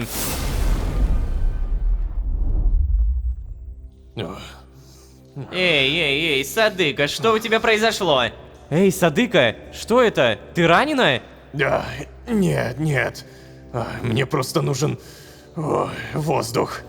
Так, спокойнее, отдышись и после рассказывай. Да. Ой. В общем, нам повезло. Основное сосредоточение зараженных было в городе. Выбраться мы смогли и без... Да, слушай, Садыка, давай лучше без подробностей, окей? Сразу к делу. Ну ладно. Джон, мы разбили лагерь в безопасном месте, в Красных полях. И все было нормально, но... Один человеческий детеныш, ребенок! Он куда-то убежал! Не уследили, черт возьми! Мы с Сайманом пошли искать и наткнулись на зараженных. Их было не так много, но... Нам все равно пришлось отступить. Я собиралась попросить вашей помощи, но не застала вас. Боялась оставить всех и... Тихо, да ты не торопись. Отдышись и расскажи спокойно. Нет, надо рассказать. Саймана и еще нескольких нет. Они наверняка пошли. Поэтому я сразу... Так, ладно, есть у меня одна идейка. Ну-ка. Ух ты. Надо же. Все, проваливай. Что? Больше не жжется. Что за... Эй, Джон, это же Сангвима... Да, верно. Ах, видел бы ты лицо мракогрыш... Прости, ложка. Так, Садыка, раз уж ты говоришь, что это срочно, то поступим вот как. Что? Yes. Эй, Джон, что ты делаешь? Отлично. А теперь ты. Следуй за моей энергией. Ладно. Подожди, он использовал сангвимантию! Какого? А как? Я почему-то думал, что сангвимантию может использовать только багряник. Но в целом, если так логично это подумать, это просто багряников обучают сангвимантии в том измерении. Ну, откуда они родом. И получается, на самом-то деле, вот эта вот магия Прунус и Малус, она же тоже подвластна всем. Следовательно, это тоже магия сангвимантии. А раз уж этими Прунусами и Малусами могут пользоваться все, кому не попадя, значит, сангвимантия доступна полностью всем. И Джон это понял. Блин, какой же GDH умный, а? Использовать магию крови по полной, это, конечно, сильно. Так, в итоге, кстати, Скотт. А где Скотт? Скотт. Ага, его здесь нет, я понял. Но, наверное, мне в любом случае не до Скотта. Мне нужно телепортироваться. Ух ты. Угу. Так, сейчас. Да, что ты делаешь? Стоп. А это у него откуда? Откуда у него этот кристалл? Неужели он успел с Невером поладить? Ай, ладно, хотя какая разница? Это же Джон. Не удивлюсь, если он сам это сделал из подручных материалов. Кстати, стоп. Лагерь выживших. Задание после... Кардинал, это там... Да, Садыка, там был кардинал. Все, давай уже веди, у нас нет времени. Кардинал. Ладно, нам туда. Отлично, тогда поторопимся. Ложка за мной, давай. Эй, куда? Вообще-то я с вами. Что? Эй, Садыка, ты уверена? Да, я уверена. Я не могу оставаться в стороне. Давай, веди. Так, ладно, я-то в целом не против компании Садыки. Мы, получается, сейчас ищем компанию выживших, которая начала поиски ребенка, да? Надеюсь, я все правильно понял и... О, господи. Уходите. Сайман. Что, Сайман? С ним все в порядке? Сайманка... О май гад! Сайман! Он съел его голову! Ёптель-моптель! Никогда бы не подумал, что будет такое в Майнкрафте! Уберите эту... Трэш! Сайман! О май гад! Так, тихо! Бляха! Тихо, молодой! Чё все так резко-то? Да бляха, у меня аж вылетает все. Я не те кнопки нажимаю резко. Да, подожди! Так, плевать, я просто начинаю драку. Давай! Да, мне даже... Блин, сложно представить, что сейчас ощущает Садыка. Хорошо, я сейчас умру. Я сейчас реально кокнусь. Да, бляха, ты слишком жесткий, Сайман. Сколько от тебя можно уворачиваться? Так, ладно. Вот там. Потом я делаю атаку. Нет, я не дотягиваюсь этим мечом. Плохая атака. Ай, больно. Сейчас, вот смотри, он бьет. Потом я делаю вот так. Отлично. Все, я понял. Более-менее нормально получается. Оба. Тихо. Все. Хорошо. Ай. Выносливость надо будет, на самом деле, на все эти кувырки обязательно сохранять. Черт! Блин, ну это будет, походу, очень тяжело. Вернуть. Все, спасибо, 56 тысяч. Я же могу сейчас, по идее, зарядить свою вот эту круговорот атаку. Да, и, кстати, она неплохо сносит. И могу еще раз. Отлично, только он тоже успевает попасть. И он мне сносит, на самом деле, дофига. Вот что я понял, нужна броня. Без брони, тихо, я точно не справлюсь. Кстати, ребят, как у вас там дела? Ладно. Дела у них явно лучше, чем у меня. Блин, а как это, кстати, проходить-то? Это будет явно тяжело. Вот Джон, кстати, справляется, посмотри. Он убивает всех этих маленьких тварей, а с Сайманом мне не помогает.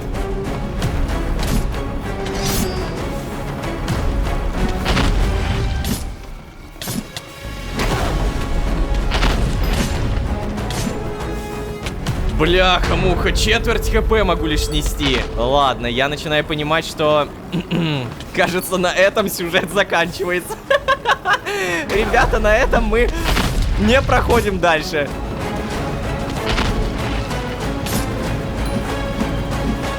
Черт! Он еще и умеет уклоняться. Сайман, капец, кем ты стал? Ну, по крайней мере, спарков мы фармим не просто много, а звездец как много. Так, Джон, а ты поможешь мне против Саймана? Подожди, он помогает! Он стреляет в него, когда микрозомби кончились! И ты посмотри, какая анимация у Джона! Как он фигачит!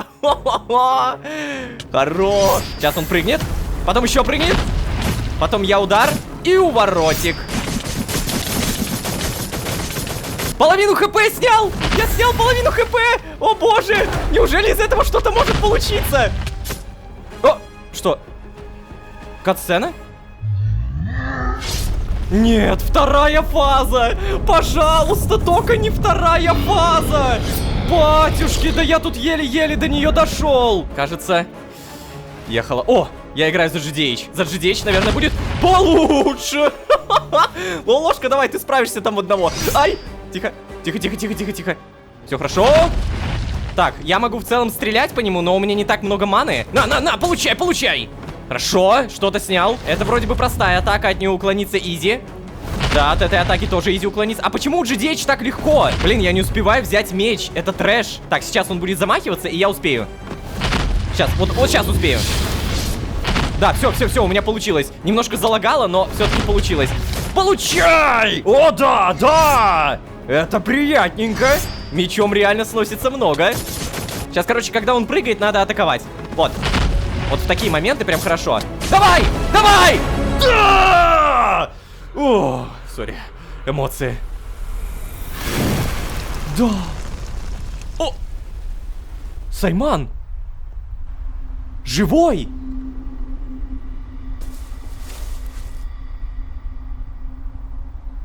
Но как будто не живой. Ух ты ж. Садыка. Я... Это всех... Да... Да, Сайман.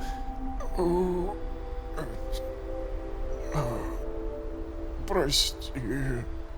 Я пытался. Этот голод... Тихо, тебе замолчи, дурак! Не трать силы! И сейчас я... Нет, Садыка. Это все. Нет, не говори глупостей. Не говори, Сайман. Прошу.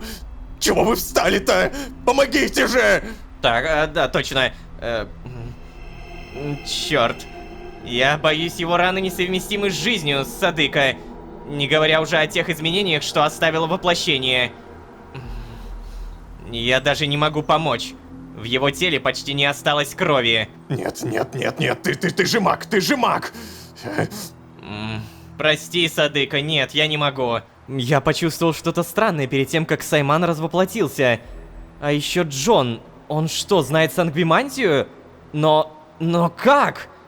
Джодах, помнится, говорил, что люди ей не могут владеть. Джон что, не человек? Хотя Джодах тоже не знал о других реальностях. Может быть, у Джона все-таки можно?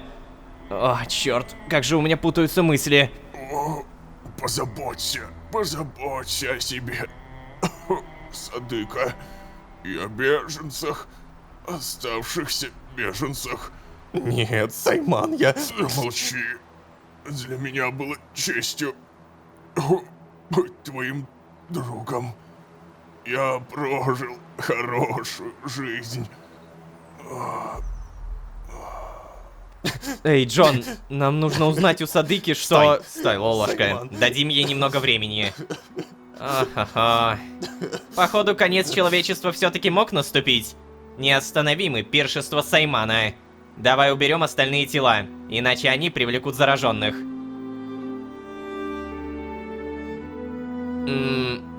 Садыка, я ни в коем случае не забираю твое право на скорбь, но нам нужно поговорить.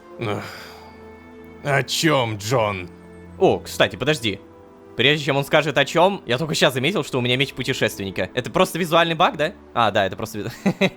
Прикольный визуальный баг, но ладно, продолжаем. До нас тут слухи дошли про один артефакт, который по легендам принадлежит оркам.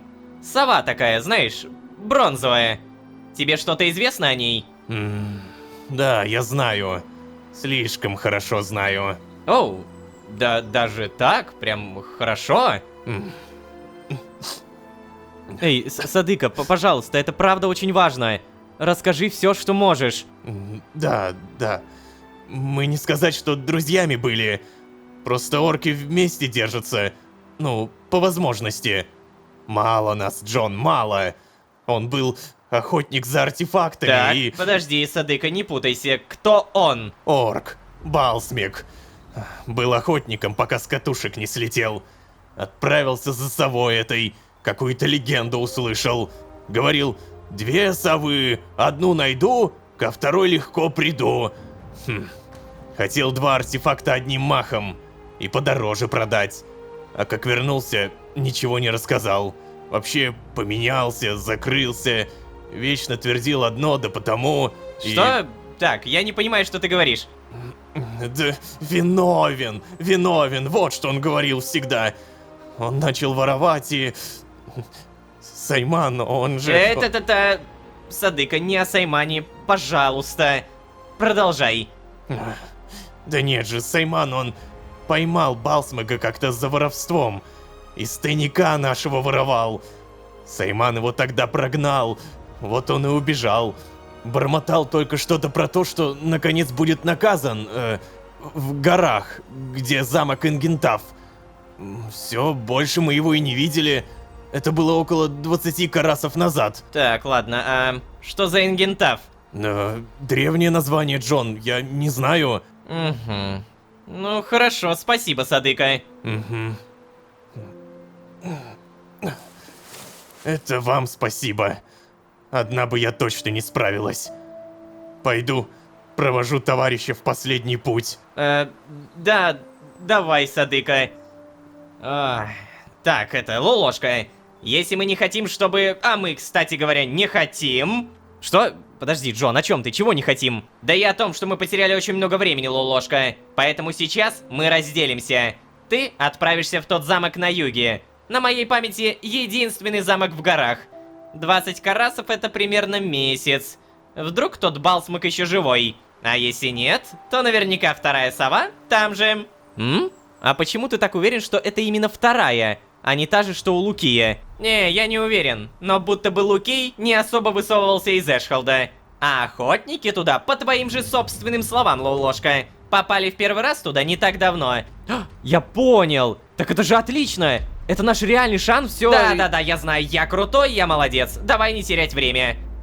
Ладно, а ты-то хотя бы куда? А у меня, Лолошка, встреча. Уже, честно говоря, опаздываю. Что? Джон, у тебя нет часов. Какая еще встреча? Ой, ну неужели так сложно подыграть? Так, ладненько, сейчас. Давай, увидимся. Эй, Джон, ну погоди. Встреча у него, конечно. Хотя, я не могу его винить за это. Джон пускай и ведет себя так, будто ему плевать, но... Как он смотрел тогда, когда Сайман... Ладно, надо сосредоточиться на задаче. Задание «Охота на сов» обновлено. Вообще, на самом деле, сильно. Вот эта вся сцена, она не только, знаете, сюжетная, мощная, она геймплейно просто обалденная. Это самый лютый босс-файт за все время. Я не припомню реально таких босс-файтов, где мне было невероятно интересно подстраиваться. То есть видно, что у Саймана было, наверное, штук 10 атак. Это вообще вау. Так, ладно, я на всякий случай хочу посмотреть вот эту территорию. Мало ли тут... что-то есть? Опа-на. Так, ну взять я это не могу. Молот и какое-то копье. Ну да, это, наверное, выжившие, которые уже, кстати, не выжившие. Ну ладно. И давай, наверное, посмотрим, что в итоге с заданием. Найти Балсмага, найти артефакт, понять, для чего артефакт предназначен. О, как же тесен мир. Удивительно, что орочий артефакт оказался у знакомого моей знакомой. Или это дело в том, что в Архее не так уж много живых?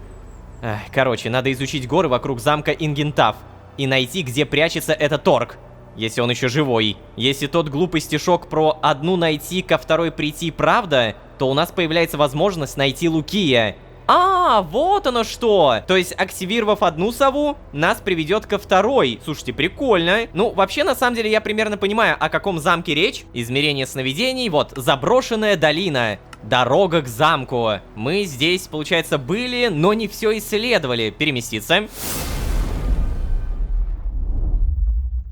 Итак, здравствуйте. Ох, давно меня здесь не было, капец. Получается, вот это у нас церковь, а вот это у нас замок. И нам нужно именно в замок. Тут такие простенькие мобы, боже. Как давно я с вами не дрался, как мало вы даете. Ладно, вы мне не интересны, мобы, простите. По итогу, куда мне нужно идти? В замок? Или нужно пройти куда-нибудь... Кстати, дорога!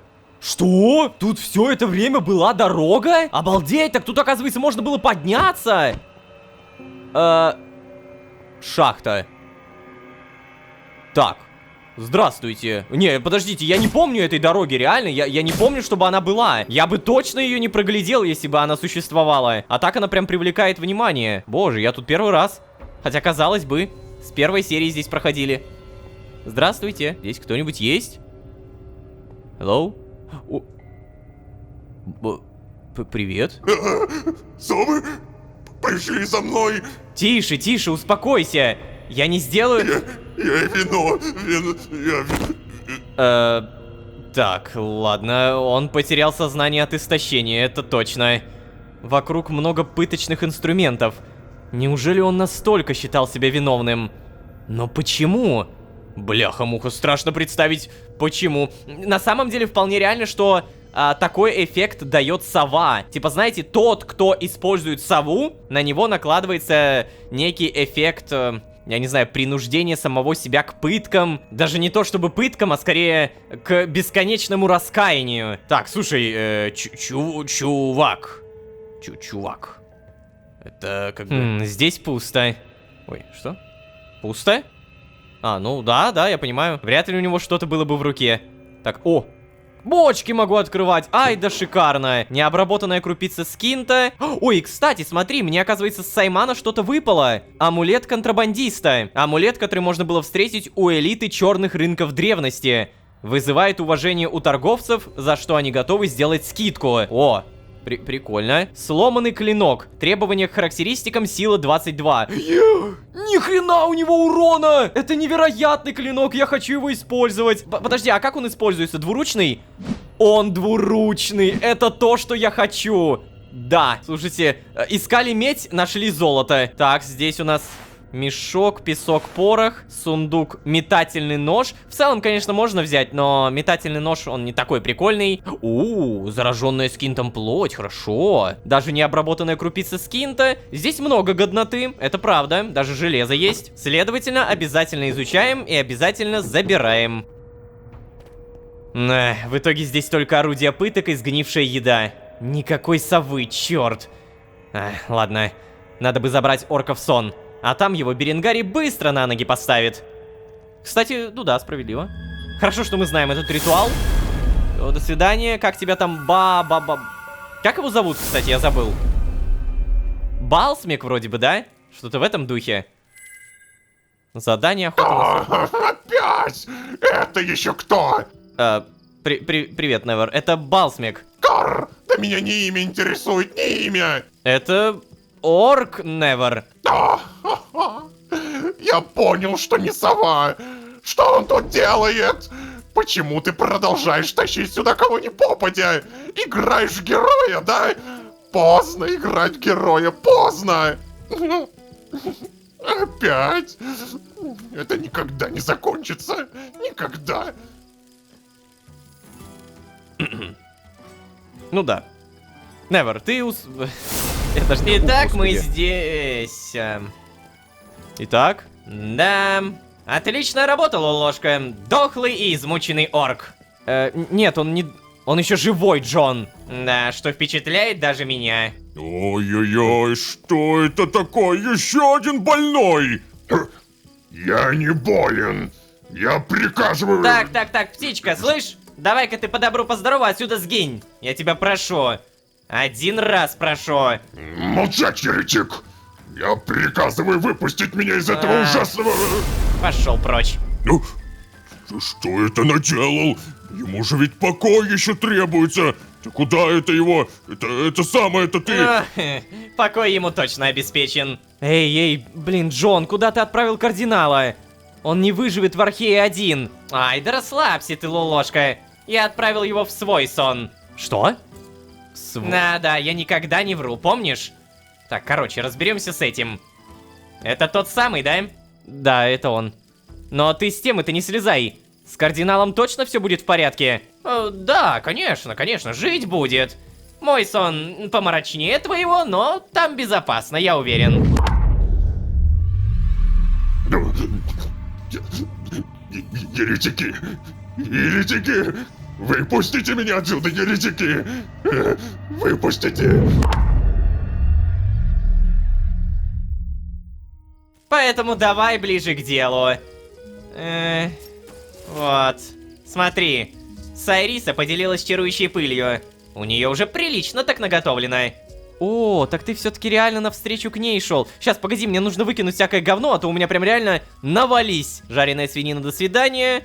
Вот так вот, взять мешочек. Жаль, что она занимается исследованиями одна. Это нас очень и очень тормозит. Я прошу прощения. А что это такое, юный Джон? Это лечебный порошок, али как? Ай, да погоди ты сразу лечить. Пока что эта пыль призвана исцелять от вечного голода, который сопровождает воплощение. Эва как? Угу. Поговаривают, что при правильном балансе ингредиентов можно исцелить заражение. Стоп, ты шутишь? Нет, конечно. Виновен! Виновен! Виновен! Сейчас. Ой, держи. Виновен! Я виновен! Ай, не работает, успокаивающий настой не работает. Черт. Мы эту пыль, конечно, пробовали только на животных и эльфах, но... Отличный момент испытать успокаивающий эффект. Но, подожди, это же не от воплощения. Ну и что? Если сработает, очень продвинет наши с Сайрисой исследования. Что скажешь? Иногда нужно рисковать, попробуем. Я не уверен, Джон, это, возможно, наш единственный шанс найти артефакт Илукия. Может, повременим? Типа, этот порошок может как-то хуже сделать ему, да? Нет, Джон, я все еще считаю, что это плохая идея. Блин, не, погоди, реально, если этот орк единственный, кто знает, где находится сова, то, наверное, лучше повременить с порошочком. Так что да, повременим? А знаешь, ведь ты прав. Поэтому используем. Эй, Джон, что ты... Как говорится, упс. Эй, поглядите-ка. О, ты, Эва, какой порошочек-то. А ну-ка. Спит. Ну чё, лолошка, на Альфреде будем пробовать? Что? Нет, мы не... Ладно, все, не кричи. Пускай наш орк спит. Надо бы будет только узнать, как разбудить. Эй, ты. Интересно, что за порошок такой? Да, конечно. Отлично. Тогда пойдешь со мной. Ты у нас травы всякие любишь смешивать, да? Сайрисе поможешь. Ну, помочь это я могу, да. А кто Сайриса? Да, знаешь, одна моя знакомая эльфийка, которая... Эльфийка? Так их же убили всех. Что ты, Джон? Эльфов-то за ересь и нападки на церковников-то убили. Ой, будешь перебивать, ничего не расскажу. Ладно. Сайриса последняя из эльфов. Обладает древней технологией, с помощью которой делает этот же самый порошок. Эльфы в свое время занимались изучением зараженного Прокса. Пытались вылечить его и почти даже справились. Почти, потому что вот незадача, их народ был истреблен. Вот как? Так ты сказал, ей помощь нужна, да, Джон? Не, я сказал совершенно не так, но мыслишь ты верно, Беренгарий. Вот отрастить бы тебе только уши. Это еще что за... Эй, ты что делаешь? Как говорится, работаем с тем, что имеем. Лолошка, ты пока с орком разберись. Я не знаю, там, пристрой его куда-нибудь, пока не проснется. Мы в Марибор. Удачи тебе. Удачи тебе. Охренеть, я просто в шоке. Я даже не знаю, как это комментировать. Ладно. Пристроить в целом можно. Так.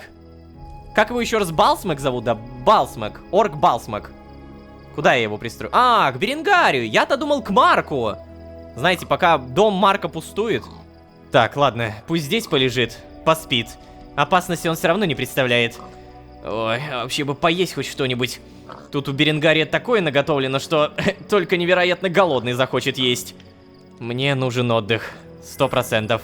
Задание охота на сов обновлено. Так, давай сразу посмотрим. Черт, поиски в пещере орка ни к чему не привели. Похоже, мне не найти эту статуэтку, если Балсмак сам не расскажет, где он ее оставил. А еще, кстати, судя по всему, эльфийский порошок, которым Джон случайно обсыпал нашего нового знакомого, все-таки работает. По крайней мере, орк теперь не выглядит так, будто он вовсе потерял рассудок. Потому что он теперь хотя бы спит. Как же я надеюсь, что этот эффект не исчезнет, когда он проснется. И я очень надеюсь, мы сможем содержательно поговорить. Ну, в целом, справедливо. Так, порошок у меня в итоге остался. Небольшой мешочек со странным порошком. Успокаивает диких животных. То есть, подожди, у меня теперь сейчас выбор, использовать его на Альфреде или нет, да? А ну-ка. Не, я сейчас точно ничего не буду нажимать. Я что-то боюсь заруинить. Самое главное, что у меня, смотрите, что появилось. Зараженная скинтом плоть. Эй, Ваму, привет. Держи. Че, будешь расти? Серьезно? Тебе все еще не хватает, это трэш. Сколько тебе надо? Ваму, я, конечно, вижу, что ты уже так нормально подрос. И ты на самом деле... Прям, подожди, он реально огромный уже. Но я очень надеюсь, что уже следующая плоть сделает тебя выше меня. Хо-хо-хо. Капец, у нас реально будет огромный червячело. Получается, прямо сейчас у нас единственная зацепка на сову — это орк по имени Балсмак. При всем при этом мы поняли, что Сайриса, эльфийка, с которой Лолошка еще ни разу не виделся, начала готовить чарующую пыль. Также в этой серии произошел -1. Тем временем мы с него же получили сломанный клинок и амулет контрабандиста. Так, ну амулет я, наверное, пока не буду использовать, а вот сломанный клинок — это сила 22 требуется, да? Сейчас у меня 16. Окей, еще 6 силы прокачаем обязательно. Сделаем мы это уже в следующей серии. И не забываем про золотую статуэтку. Нам нужна информация от этого Балсмага. Не забывайте, пожалуйста, ребят, подписаться. Я прекрасно понимаю то, что даже к этой серии есть такие зрители, которые не подписаны. Да, представьте себе, есть действительно такие люди, которых ты можешь просить, а у них это как бы мимо ушей проходит. Поэтому я на всякий случай чуть зациклю на этом внимание. Не забудьте, пожалуйста, подписаться. Любая ваша поддержка в виде лайков, комментариев и тех же подписок — это огромный буст мотивации делать дальше больше. Спасибо, если не проигнорировали. Ну и не пропустили мимо ушей. А если вы здесь впервые, то можете еще и позвать друзей. А с вами были Лолошка, Саймон, его клинок и, самое главное, некий Балсмак. Всем удачи, всем пока. Пока. Эй, Лолошка, подыграй мне. Сариса, с кем ты разговариваешь? А? Что значит, с кем я разговариваю? Как ты связана с Археем? Он случайно стал последним пристанищем моего тела. Подожди, типа ты мертва, что ли? Мне недоступна концепция смерти, Лолошка. Да, предыдущая серия богата на события. Балсмак, некий орк, который знает, где находится артефакт Бронзовая Сова. А также орк, который сошел с ума и зачем-то пытается наказать себя. Неужели это свойство магического артефакта? Мы, конечно, спасли Балсмага, перед этим сразились столкнулись с огромным Сайманом, обалдели от реально тяжелой битвы и, вот честно признаться, если такая битва была с Сайманом, то что будет, если мы найдем багряника Марка? Начнется настоящая попоболь. Но все-таки не забываем, самое главное — бронзовая сова. Всем привет, дорогие друзья, я Лолошка. Добро пожаловать в сердце вселенной. Поехали!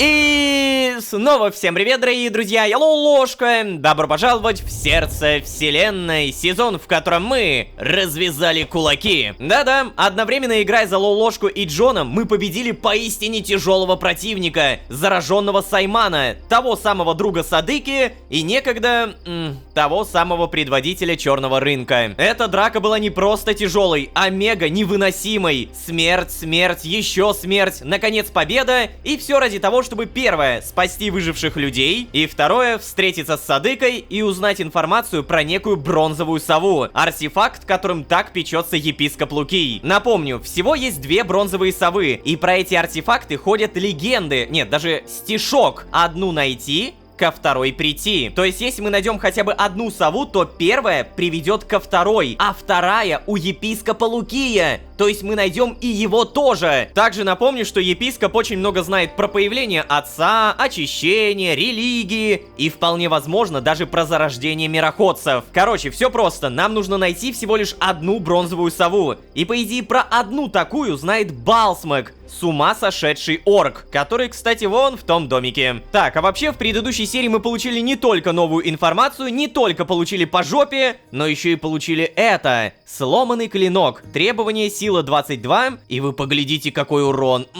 Плюс 19,6. Это без какой-либо заточки. В то время как здесь заточка плюс 6 и урона даже меньше. Я теперь хочу взять и заточить это оружие. Мне, по идее, понадобится необработанная крупица скинта и необработанный осколок скинта. Спасибо. Далее берем побольше наждачной бумаги. Это, по идее, просто песок и бумага. После этого кладем вот сюда. И пошел процесс. Так, вообще мне нужны не только вот такие скинты, но еще и крупицы. Так, сколько здесь? Надо примерно 12. Так, спасибо. Крупицы есть, осколки есть. И получаем... О, черт, точно. Гимлин. Мы ведь даже не рассказали ему, что у нас тут происходит. И даже не рассказали про Балсмага. Ой. А ведь, кстати... Правда. Гимлин, подожди, пожалуйста, у меня тут немного другая задача. Крупицы есть, опять же осколок есть. И я пока не могу использовать этот клинок, потому что нужна сила 22. Такс. Что? Не понял? Нет, нет, нет. Здесь нужны черные скинтониты. Нет. Вот она, та самая необработанная крупица. У меня всего лишь 13. Не, ну по сути своей данный клинок того стоит, поэтому... Давайте действительно сделаем это. Закидываем. Далее наждачная бумага. И я очень надеюсь, что все получится. Мне нужно, по идее, примерно 8. Угу, спасибо. И на самом деле то, что здесь требуется скинтонит, это, конечно, капец. Очень дорогое оружие получается. Но это определенно того стоит. Итак, О-хо-хо-хо, боже! Как же оно хорошо! Я в шоке! Это всего лишь плюс 1. Так, ладно. Бам. Далее проверяем. 22,5. И при этом базовый урон уже становится 51. Так. И еще разочек. 53 плюс 23. Я... в жестком шоке. И ведь самое-то главное, что если я прямо сейчас прокачаю силу, то, по идее, вот этот плюсик 23 станет еще больше. А ну-ка, давай, я даже терять время не буду. Путеводный скинт, помоги мне! Так, сила, сила, сила, сила, сила, сила. У меня потратится примерно 20 тысяч спарков. Окей, у меня их много, поэтому повышаем. Фух. Было 23 и стало 31. Это невероятно. Так, погоди, а у предыдущего оружия плюс 25. Да, мы определенно сделали выгодное вложение. Ладно, пора бы, наверное, с Гимлином поболтать. Но перед этим Альфред, привет, лежит. Ладно, с Альфредом мы не поговорим, что вполне очевидно. Гимлин, здравствуй, поговорим? О, ну и чё это такое? Чё это тут происходит у нас? Лолошка, ну неужели опять что-то в Архее случилось? Неужели на выживших после Эшхолда напали? Раз у нас тут раненый-то. О, блин, я Тише, даже- тише, Гимлин, успокойся. Это Балсмэг. Долгая история, но в общем и целом он связан с артефактом, о котором я спрашивал, помнишь? А, вот оно как.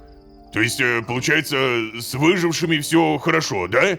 Ну, не совсем, Гимлин. Их осталось очень мало. Горожане не привыкли жить за стенами, но они вроде стараются. Ага, ну... А чё ж ты всех-то сюда не перетащишь тогда, а? Ну вообще... А действительно, надо будет обсудить это с Джоном, но... Что? Что но? Но если Джон этого не предложил, значит, просто не выйдет. А, блин, ну ясно. Что такое, Гимлин? Да, ничего, Лолошка. Невер просто со мной вообще не разговаривает. Лежит и постоянно делает вид, что спит. Ой, да. К Беренгарию вот пошел, думал, может, согласиться на его супчик наконец-то. Но Беренгария-то нету. Он что, тоже из этих, что ли? Что? Из кого, в смысле? Ну, из этих. Телепортация. А, не, Гимлин, его просто Джон забрал, чтобы он помог одной эльфийке с... блин, короче, это на самом деле тоже долгая история. Ой, да, ну и неразбериха у вас, конечно. Так, пойду я, наверное, тогда работать, что ли? Спасибо, что рассказал. Мне еще это, амулеты твои доделывать. Удачи вам там, что ли? Давай. Да, спасибо. Что-то я не помню вообще, чтобы заказывал какие-то амулеты. Гимлин странно себя ведет. Хотя, ладно, возможно, это сказывается состояние сна. А вообще, надо бы проверить, как там Балсмэг. Загляну к нему. Стоп, подожди, что? Что-то я не помню, чтобы заказывал какие-то амулеты. Мы на протяжении всего этого времени думали, что пока я играл за GDH, Лолошка реально заказал какие-то амулеты. Так, я как бы просто, знаете, привязался к этой фразе. Уж больно странно она звучит. У тебя что, опять потеря памяти, что ли? Так, ладненько, Балсмэг, привет. Че, могу что? О, посмотреть. Ай-яй-яй, какие же ужасные раны. Он очень истощен. Но пульс и дыхание есть. На касание не реагирует. Эй, Балсмэг! Балсмэг, проснись! На голос тоже не реагирует. И что же мне... Что мне сейчас делать-то? Так, ну давайте подумаем. У нас прямо сейчас, если что, есть порошок. Также у нас, получается, Джон и Беренгари ушли к эльфийке. Так, ладно, давай, наверное, сначала варианты прочитаем. Навестить Невера, попробовать найти Джона, ждать, пока Балсмэг проснется. Погоди, если я нажму попробовать найти Джона, то я наконец-то, как Лолошка, могу познакомиться с Сайрисой? Ну, то есть с эльфийкой, да? Конечно, давай найти Джона. Да, Джон говорил, что отправляется с Беренгарием в Марибор. К некой эльфийке, Сайрисе. Я думаю, что смогу найти их там. Все-таки компания-то не самая тихая. О, наконец-то! Боже, неужели я познакомлюсь с ней? У меня просто, знаете, какое-то чувство, что эта Сайриса станет некой торговкой. Потому что смотрите, что есть. Амулет контрабандиста. Вызывает уважение у торговцев, за что они готовы сделать скидку. А работает ли это, например, у Невера? Надеваем и пойдем проверять. Эй, Невер. По классике все еще спит, да? Но мы можем торговать. Так, вот смотрите, булыжник 128 спарков. Далее я снимаю этот амулет, и булыжник становится... 150! Это реально работает! Так, слушай, я этот амулет, получается, могу просто надевать перед торговлей, да? Окей, пусть висит, но это круто. Теперь у нас будут мега халявные цены. Хе-хе-хе. Кстати, я ж, получается, у Гимлина могу тоже что-то купить. Я помню, у тебя что-то стоило 10 тысяч, а в итоге теперь 8500. Скидка 15% получается. Ну, я, наверное, не буду покупать, пока что нет. Спарки мне еще явно понадобятся, поэтому путеводный скин, здравствуйте. И нам надо в Марибор, к эльфийке Сайрисе. Переместиться. Господи, где это находится-то? Погоди, я только сейчас понял. Сколько бы я ни листал, но лес Марибор не появляется. Мне типа по сюжету туда нельзя или как? Мне нужно что-то сделать? Ну, честно признаться, я даже не знаю, что мне можно сделать. Например, тыковку ударить. На! Отлично. Ладно, чисто в теории я могу добежать пешком, это не страшно. Но перед этим я хочу проверить канализация. Здравствуйте. Могу ли я в любой момент прийти к Скотту и... Да, найти его здесь. Будет ли у него задание? Да, действительно, взять задание. Здорово. Сейчас я охочусь за тварями из эльфийских руин. Лешими. Будет славно, если поможешь. Задание «Охота Марибор» обновлено. Убить 10 леших? Это кто такие вообще? Очередное задание от Скотта. Классическое ремесло охотника. В этот раз мне нужно отправиться в эльфийские руины и поохотиться на леших. О, эльфийские руины я знаю где. Это там, где мы дрались против вот этой кошечки. При этом, если я пытаюсь найти лес Марибор отсюда, то его тоже нет. Что ж, ладненько. Тогда, наверное, самое ближайшее это деревня дворфов, да. Здравствуйте. Так, давненько меня здесь не было. Но мне, опять же, не в деревню. Мне просто по этой ступеньке. О, господи. О, господи. Тут 2 леших. Так, я бы, наверное, как-то одного вызволил сейчас. Эй, привет. Ну давай, агрись на меня. А! О, господи! Бляха-муха! Так, тихо. Мне нужно реально 10 леших убить, вы что, издеваетесь? При этом я уверен, что они жесть какие сильные. Так, ладно, будем уворачиваться. А еще надо бы посмотреть, что делает это оружие. Ну-ка. Но! Ух, батюшки, что это было? Блин, ну 10 леших будет убить на самом деле тяжеловато. Сколько я снял хп? Да блин, пауки. В жопу идите. В жопу иди. Ай! Батюшки, помогите! Меня еще и отравили демоны! А ну, получай! Сюда! Я на них накинул эффект замедления. Ух ты, вот что я могу делать этой способностью. Удобненько. Ай. Ой, у меня сейчас хп нет. Я сейчас умру. Так, теперь вопрос, как убивать 10 леших? Я не могу справиться даже с одним. Вот я взял, блин, задание, да?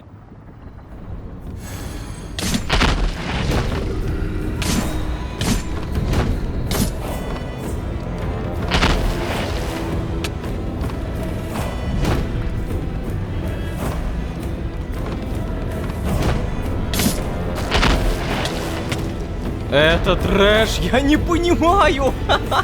Как убивать одного лешего? Не, ладно, я в целом-то могу его убить, но когда на подмогу приходят всякие разные паучелы, и еще тем более мать пауков, это трэш. Я не знаю.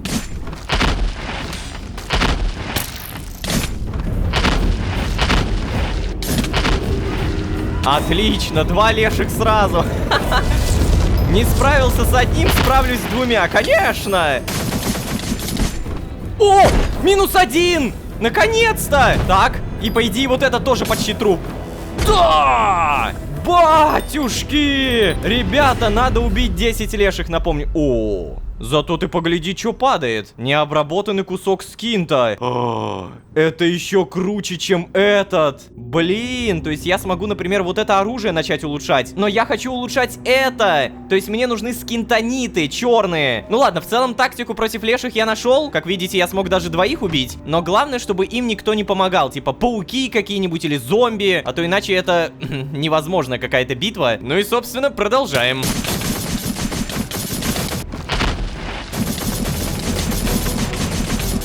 Фу, вот вроде бы и все. Пора возвращаться. О, я хочу плакать от подобных заданий, наконец-то. Я же могу в итоге с этого скинта телепортироваться, правильно? Переместиться. Эй, привет, чувак. Я, если что, все. А, вот сдай задание. Да? О, сейчас. Давай, рассказывай. Так, ну, короче, там лешие бродят. Все, тыры-пыры. Записал. Спасибо. Такс, это твое. Что это? Так, погоди, у меня так много всякого говна. Надо повыкидывать. Что это такое? Огромное. Да, ну вот и все. Спасибо, Скотт. Так, могу взять еще задание? Нет, задание не могу. Но он мне опять дал огромную кость монстра. А, или погоди, не опять. Я ее просто видел до этого вот здесь, и она добавляет желание роста. Да, мне раньше казалось то, что она у меня есть, но нет. Желание роста это что, интересно? Может быть, я буду что-то типа больше становиться? Это было бы хорошо. Так, короче, давайте путеводный скинт. И в итоге мне нужно в лес Марибор, в который, дайте угадаю, сейчас я нормально не смогу телепортироваться. Потому что да... Я не могу нажать на стрелочку. Ладно, пройдем через дворфов.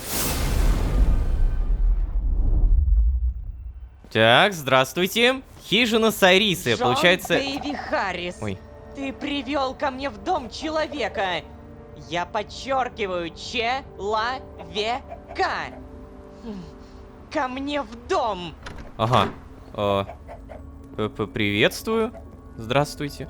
А, это про Беренгарий. Джон, у меня тут что? Человеческий притон! Всем привет. Я немедленно требую объяснений. Ну, красавица, я же тебе все уже объяснил. Я могу разве что снова повторить. Беренгарий вызвался помогать тебе. Беренгарий, а это кто тогда? Это что, шутка какая-то? Эй, Лолошка, подыграй мне. Сариса, с кем ты разговариваешь? А? В плане, что значит, с кем я разговариваю? Подожди. Мы типа сделаем вид, что Лолошка и Джон один персонаж перед ней. Так, ну да, у тебя шиза. Подыграть Джону. Да, Сайриса, это же я, Джон. Тут никого больше нет. Так, хватит! Я же вижу, что у вас разная одежда! Вы что, братья? А ну, Джон, отвечай! Черт. Разыграть меня вздумали, да? Я должен признать, это очень смешно. Да ладно тебе, Сариса, ну весело же было. О, нет, это не весело, Джон Дэйви Харрис. Это не весело. И я не работаю с людьми. Ой, да ладно тебе, красавица. Ты уже довольно долго работаешь со мной. Это другое. Ты меня вынудил. О, 5:25. Слушай, я не прошу тебя работать с людьми. Только вместе продолжать исследования, которыми занимался твой народ. Да-да, это все. А почему это я не могу продолжать одна? Без людей? Кстати, это весомый Да потому что вопрос. одна ты медлишь и теряешь кучу драгоценного времени. Твой расизм хоть и понятен, но в нынешней ситуации не оправдан. Ай, тем более взгляни на него. Наш дорогой Беренгарий классный дед. Да и забавный. Что? Я это... Ой, Нет. ой-ой. Никогда я не позволю. Эй, Сариса, а вот этого тебе точно не стоит делать.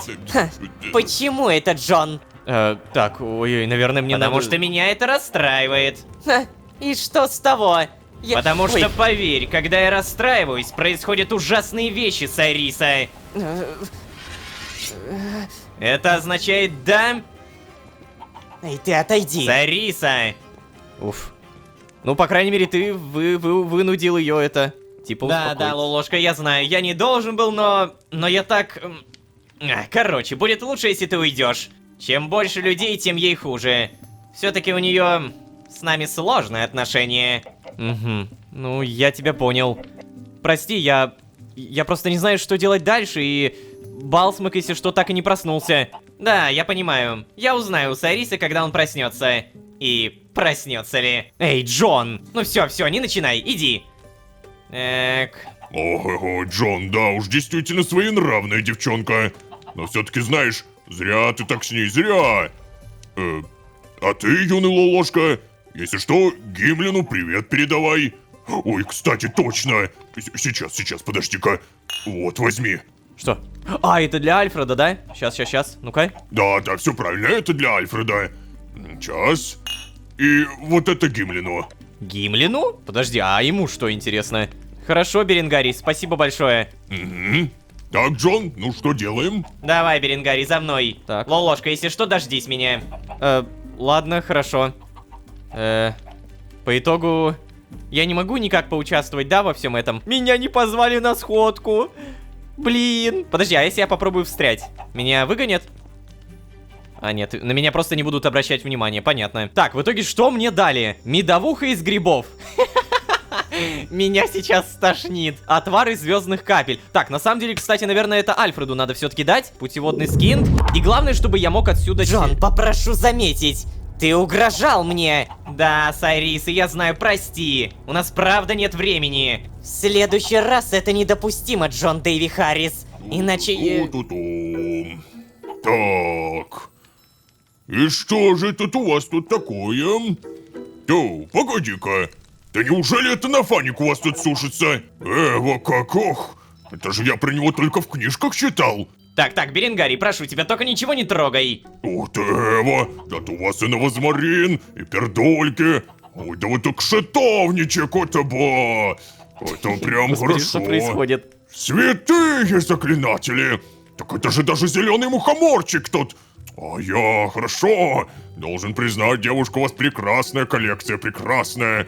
Для меня будет честью с вами позельеварить. Ты хоть знаешь, как зелье-то варить, старый человек? Ну, это кое-чего-то смыслю, прекрасная девушка. Ой-ой-ой. Ой, какой же у вас тут гербарий-то. Можно, глядишь, эликсирчик бессмертия сварить. В чем ты досмыслишь, говоришь? Ладно, хорошо. Свари мне эльфов-звар. Так, хорошо. Зеленый, али синий? Красный. О-хо-хо, да. И красный можно. А чего уж нельзя? Давай, туда. Котел на улице. За домом. Без дыма только. Животные его не любят. Есть прекрасная девушка. Будет готова через пару кефов. О-хо-хо, наконец-то работенка. Так, ну ладно. Так это что значит, ты согласна? Но если он такое сварит, то чего нет? Вот только Джон. Красный взвар умеют делать только эльфы. Ведь для этого нужна эльфийская кровь. А в людских книгах такого нет.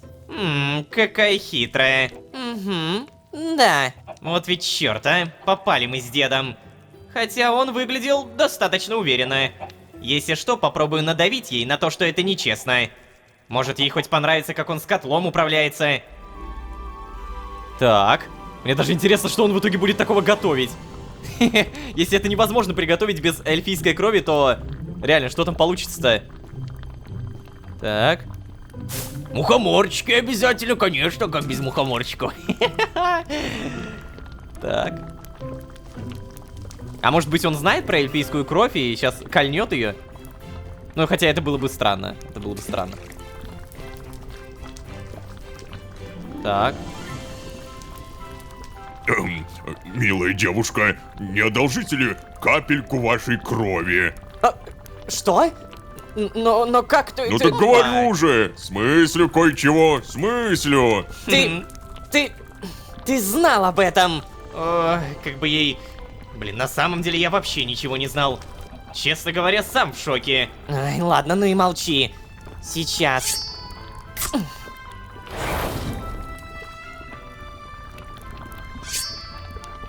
Так, сейчас все будет. Так. Опа!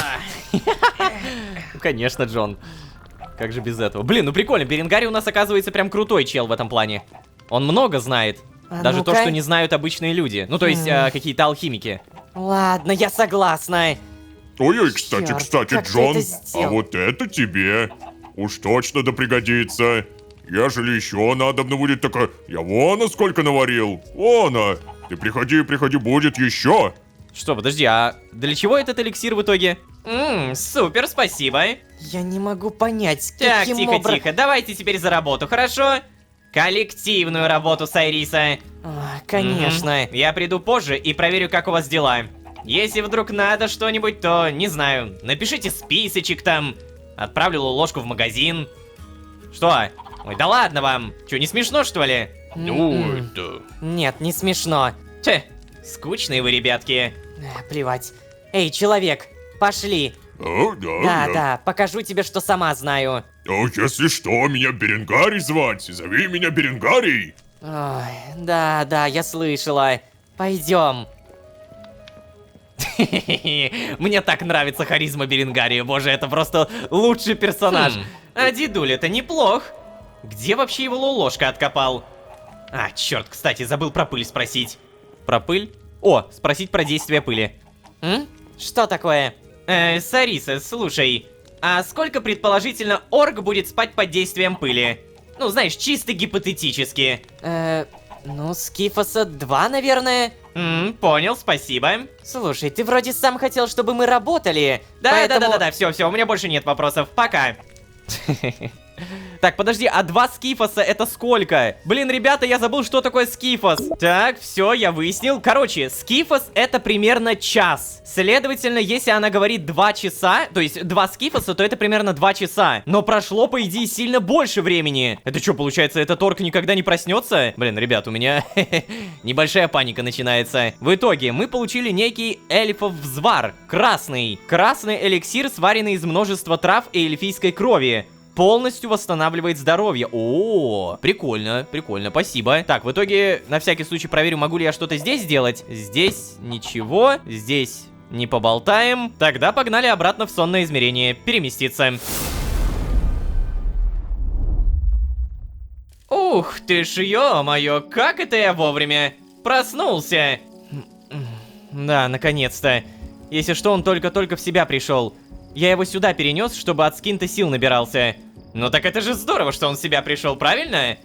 Эй, прием, прием. Да? Вы кто такие? О, супер. Значит, разговариваешь. Да, разговариваю. Вы не ответили на мой вопрос. Угу, осмысленная речь, хоть и слабая. Так, ладно, я Джон Дэйви Харрис. Этот рядом с тобой Лолошка.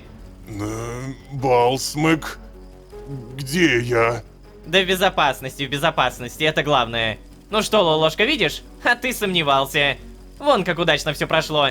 Нам просто повезло, Джон, просто повезло. В следующий раз нам... Да, в следующий раз, если он будет, я поступлю точно так же.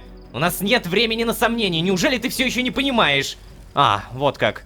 То есть на неоправданные риски, значит, есть время, а Да, очевидно, есть. Мир умирает, Лолошка. Всех нельзя спасти. Я не... Ладно, продолжай. Короче, вернемся к нашим оркам. Эй, ты, Балсмэк, ты как вообще? Там, не знаю, не винишь себя больше, не? Я не понимаю. Ну что ты там опять не понимаешь? Эй, Джон, прекрати, не дави на него. Меня совы. Совы больше не зовут меня.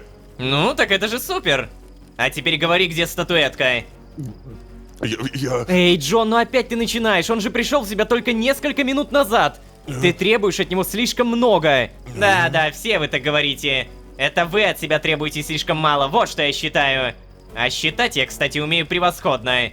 Джон, серьезно? Эй, вообще-то это мой жест. Слушай, в общем, Балсмэк, ты прости Джона за такую резкость, но нам действительно нужна информация про совинную реликвию. О, нет. Это плохая вещь. Это очень плохая вещь. Да, плохая. Она проклята. Я вам точно говорю. Нет, это глупости. Проклятие — это череда неудачных совпадений, в которых не признающие науку дурачки находят какую-либо закономерность. А закономерность на деле оказывается их собственной выдумкой. О, ты не понимаешь. Я как нашел ее, как схватился, и все. Дальше все как в тумане. Словно я смотрю на свое отражение в озере, и там кто-то... Там кто-то который виновен. Вода в этом озере мутная. И совы. Ой. Нет, нехорошая эта вещь. Слушай, давай попроще. Мы о себе сами позаботимся. Просто скажи, куда ты спрятал эту сову, и мы оставим тебя в покое. Никуда. Что? Что значит никуда? Да отдал я ее отдал. Они звали, говорили, виноват я, что я виновен. Я отдал ее. Я вернул ее совам. Что? Стоп, погоди. Совам? Не припомню других птиц, кроме воронов. Так, ладно, где искать этих сов? Да там, в башне большой, высокой. От Эшхолда меньше караса пути, в сторону от реки. Ой, высоченная башня, ни с чем уж не перепутать. Там совы, они там и обосновались. Угу, ну ладно, этого достаточно. Спасибо.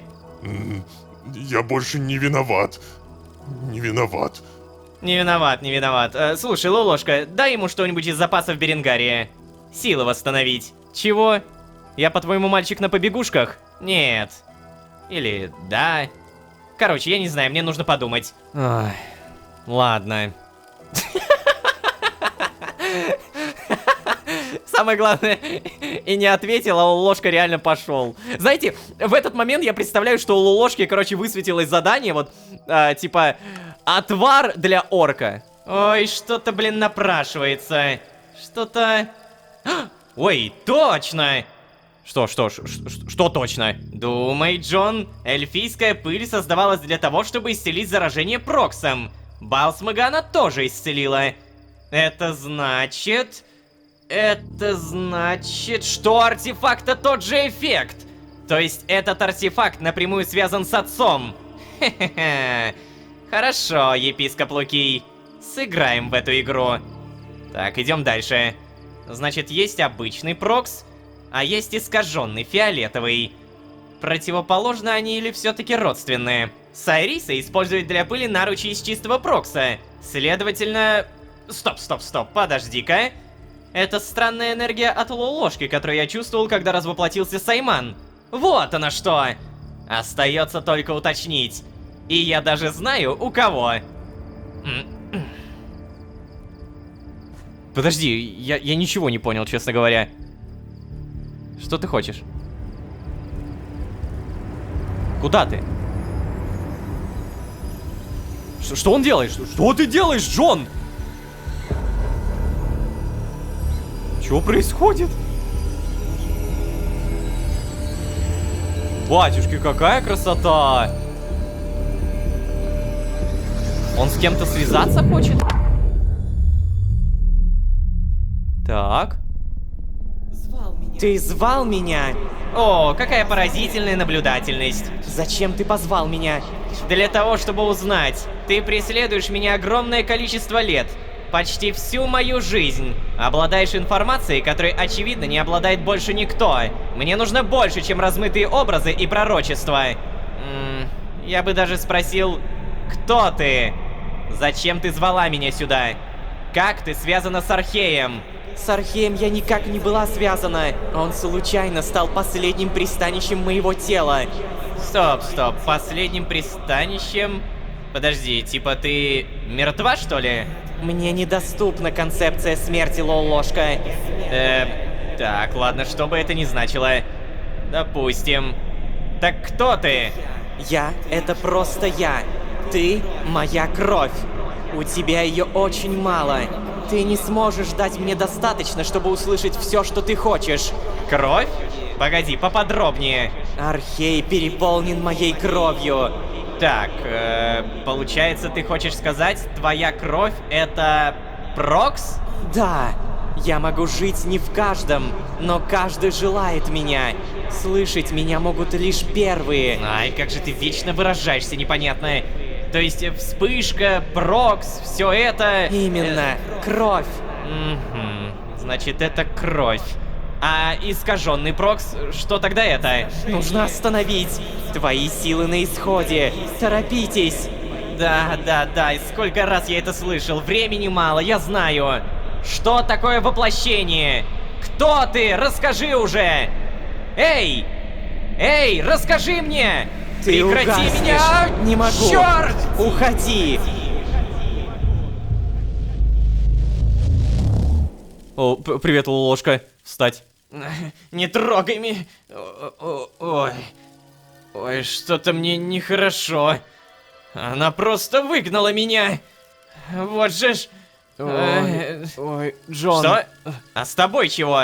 О, если бы не я, ты бы уже давно был без сознания. А, так вот в чем дело. И как же ты, Лолошка, смог разобраться в таком ювелирном процессе? Неужели ты раньше передавал энергию вспышки? Нет, я даже не разбирался.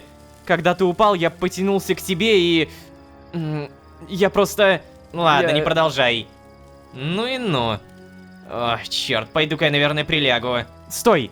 Ты не расскажешь, что увидел? Да, я расскажу, только, блин, мне надо полежать. Может быть. Хорошо, отдыхай. Так, понятно. Блин, обалдеть! Обалдеть! Получается... Вы поняли? Весь скин, все вот эти спарки, вот эти вспышки и так далее, это получается... Кровь? Это кровь нечто великого? Я даже, блин, на самом деле я даже не могу представить масштабы, понимаете? Вот просто представьте все вот это, это кровь чего-то. Когда ты думаешь о слове кровь, ты представляешь, что она в каком-то большом существе, да? Ну, то есть оно просто в каком-то живом организме. А теперь представьте, что эта кровь везде. Мы ее видели во всех вселенных. Ну, в разных мирах, в разных реальностях. И когда я представляю, что эта кровь везде, мне тяжело визуализировать вот какое-то такое огромное существо, которое одновременно везде и всюду. Ой, капец. Это на самом деле необычно. Получается, Лолошка только что спас Джона. Да, ибо он начал истощаться. Что ж, Лолошка, спасибо тебе большое. Получается, вспышка, прокс и все-все-все это... Кровь. А что такое искаженный прокс? Вот тот, что фиолетовый. Надо остановить. Твои силы на исходе, торопись. Что такое воплощение, мы не поняли. Она сказала, ты угаснешь, я не могу, уходи. Да, ну то есть получается, когда мы разговариваем с этим голосом, который именует себя началом, мы угасаем, мы постепенно теряем силу. Потому что вон, мы только что видели, Джон немножко больше посидел и чуть не угас. Короче, Лолошке действительно нужно... я не могу поверить. Лолошка, совершенно ничего не понимающий, смог перенаправлять свою энергию мне? И говорил об этом так, словно само собой получилось. Так вот, как он лечит зараженных. Моя теория вроде как подтвердилась, но... Какого же объема вспышку нужно иметь для такого? Как это вообще возможно? Терпеть не могу, когда кто-то превосходит меня хоть в чем-то. Отвратительное ощущение. Хотя нет, раскалывающаяся голова куда отвратительнее. Пойду прилягу. О, то есть даже Джон признает, что вспышка Лолошки сильнее. Это интереснее информация. Следовательно, вот оно как работает. Представим, что у нас есть зараженный, и Лолошка в момент битвы с ним передает ему свою энергию. На самом деле мы впервые узнали очень важную часть про Лолошку. Мы как бы догадывались, что это не абы какой-то персонаж. И заметили, кстати, начало обращается к Джону как Лолошке. Она не сказала Джон Дэви Харрис. То есть ее-то не обмануть, потому что она буквально начало. Она застала все и вся, и она знает, что Джон на самом деле был когда-то Лолошкой. Короче, давай-ка, наверное, приляжем. Лич, спокойной ночи. Ой. Что ж, вроде бы стало чуть-чуть получше. Надеюсь, во всяком случае. Получается, GDH завидует Лолошке. Вот что мы точно еще понимаем. Какого объема вспышку нужно иметь для такого? Как это возможно? Терпеть не могу, когда кто-то превосходит меня хоть в чем-то. Отвратительное ощущение. Он, совершенно ничего не понимающий, смог перенаправлять свою энергию мне и говорил об этом так, словно само собой случилось. Что ж, как это работает и сможем ли мы вручную перенаправлять силу Лолошки в нужное русло, узнаем в следующих сериях. Надеюсь, вам нравится то, что вы смотрите. Не забывайте, пожалуйста, подписываться и ставить лайки, потому что благодаря вашей мотивации, которую вы нажимаете кнопочками и даете нам этими кнопочками, мы заряжаемся делать больше дальше. Ведь дальше... больше. Спасибо большое, если не пропустили мимо ушей. Ну, а если вы здесь впервые, то можете еще и позвать друзей. А с вами были Лолошка и немного завидующий Джон Дэви Харрис. Всем удачи, всем пока. Пока-пока-пока. Пока. Так, не выглядит как прочное убежище. А это значит, оно им не особо нужно. Понимаешь, да? Ой. Что? О, так походу мы здесь не одни, Джон. Черт! Оу, что за... Обалдеть, какого объема вспышку нужно иметь для такого? Сказал Джон, поняв вместе с нами одну истину. Лолошка способен лечить зараженных, ибо невольно передает часть своей слишком большой энергии. Я офигел, честно говоря. И если это заставило завидовать Джона, то интересно, что будет, если Лолошка придет к полному контролю своей силы. О-хо-хо, тяжело представить. Давайте смотреть на это. А вообще, всем привет, дорогие друзья. Я Лолошка. Добро пожаловать в сердце вселенной. Поехали!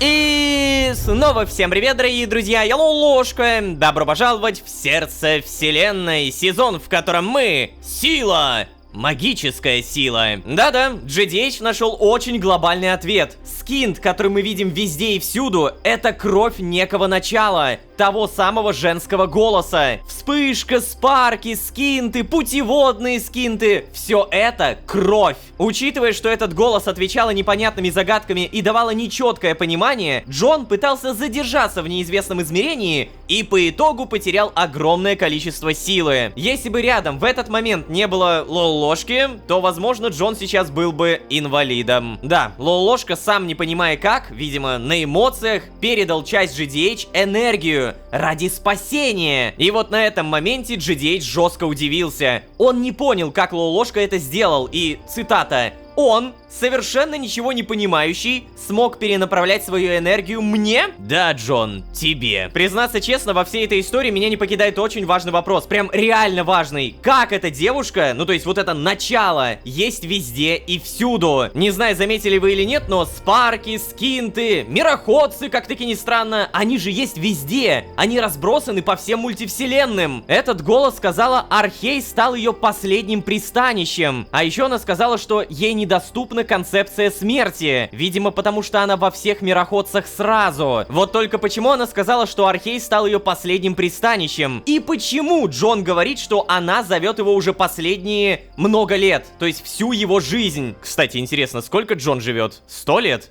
200? 1000? Короче, на протяжении всего этого времени она зовет его, и у меня складывается мнение, что она боится. Она боится, что точно так же, как обычные спарки, как обычный скинт разошелся по всем мультивселенным, точно так же разойдется зараженный скинт. И если есть кто-то, кто именует себя отцом, ее можно называть матерью. Ну а почему бы и нет? Так, ладно, это все, конечно, интересно, но... Невер, привет. Ой-ой-ой, Джон выглядел просто отвратительно после разговора с ней.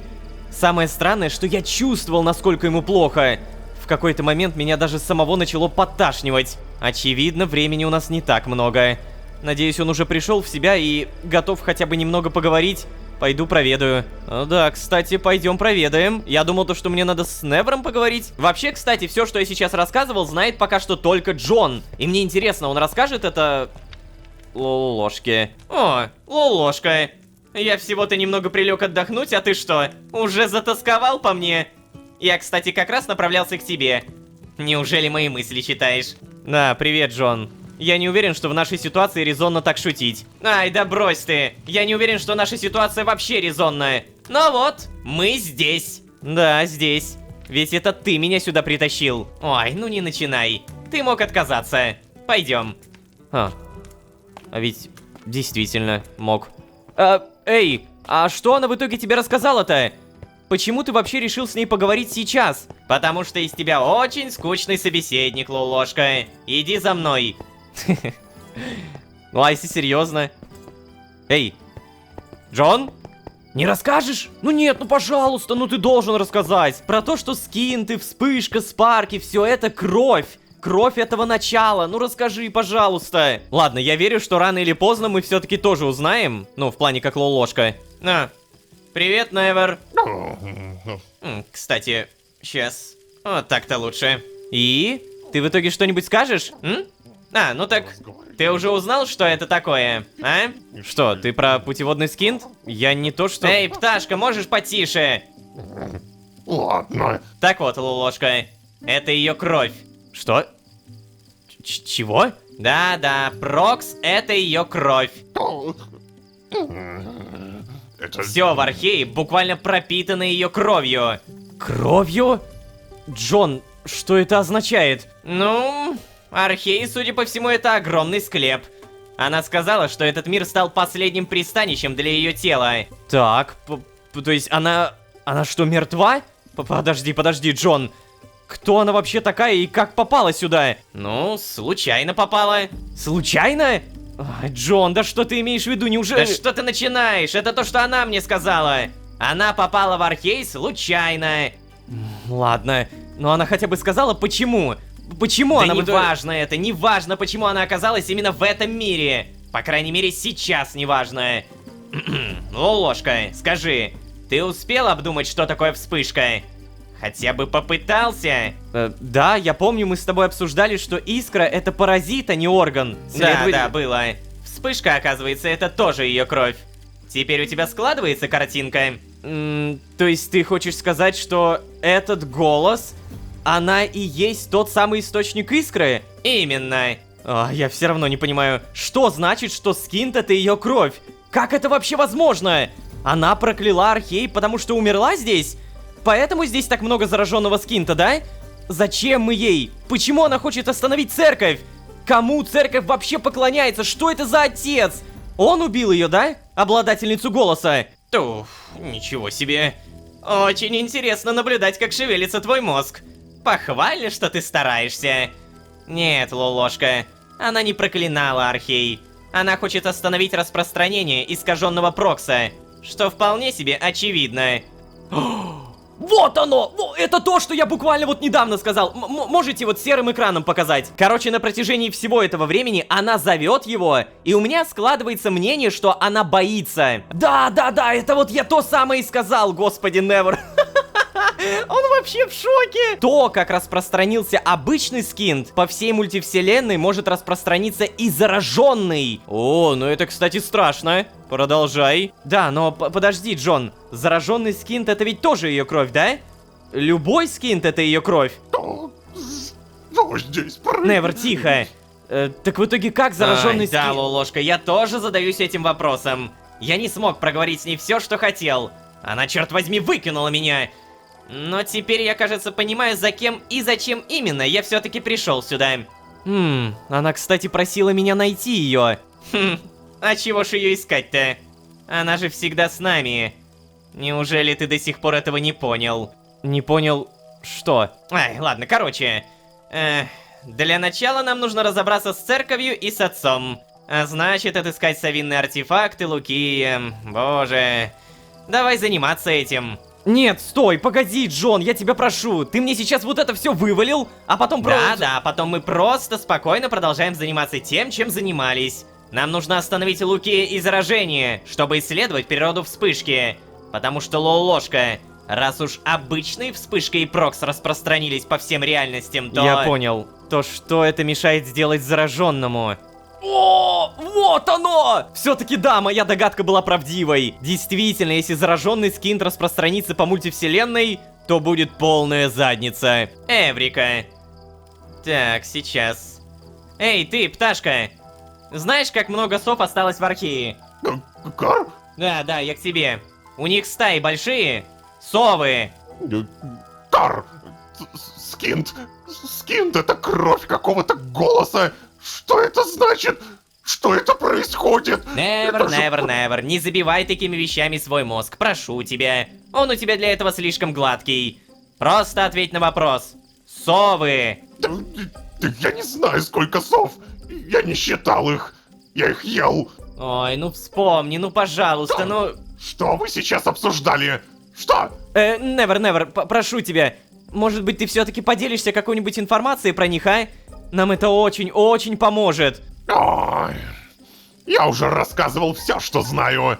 Совы — это мерзкие, алчные и злобные. Они очень редко покидают свои территории. А если и покидают, то только для того, чтобы отобрать чужие. Кар! Никогда не идут на компромиссы и думают только о себе. Какое обилие ценной информации.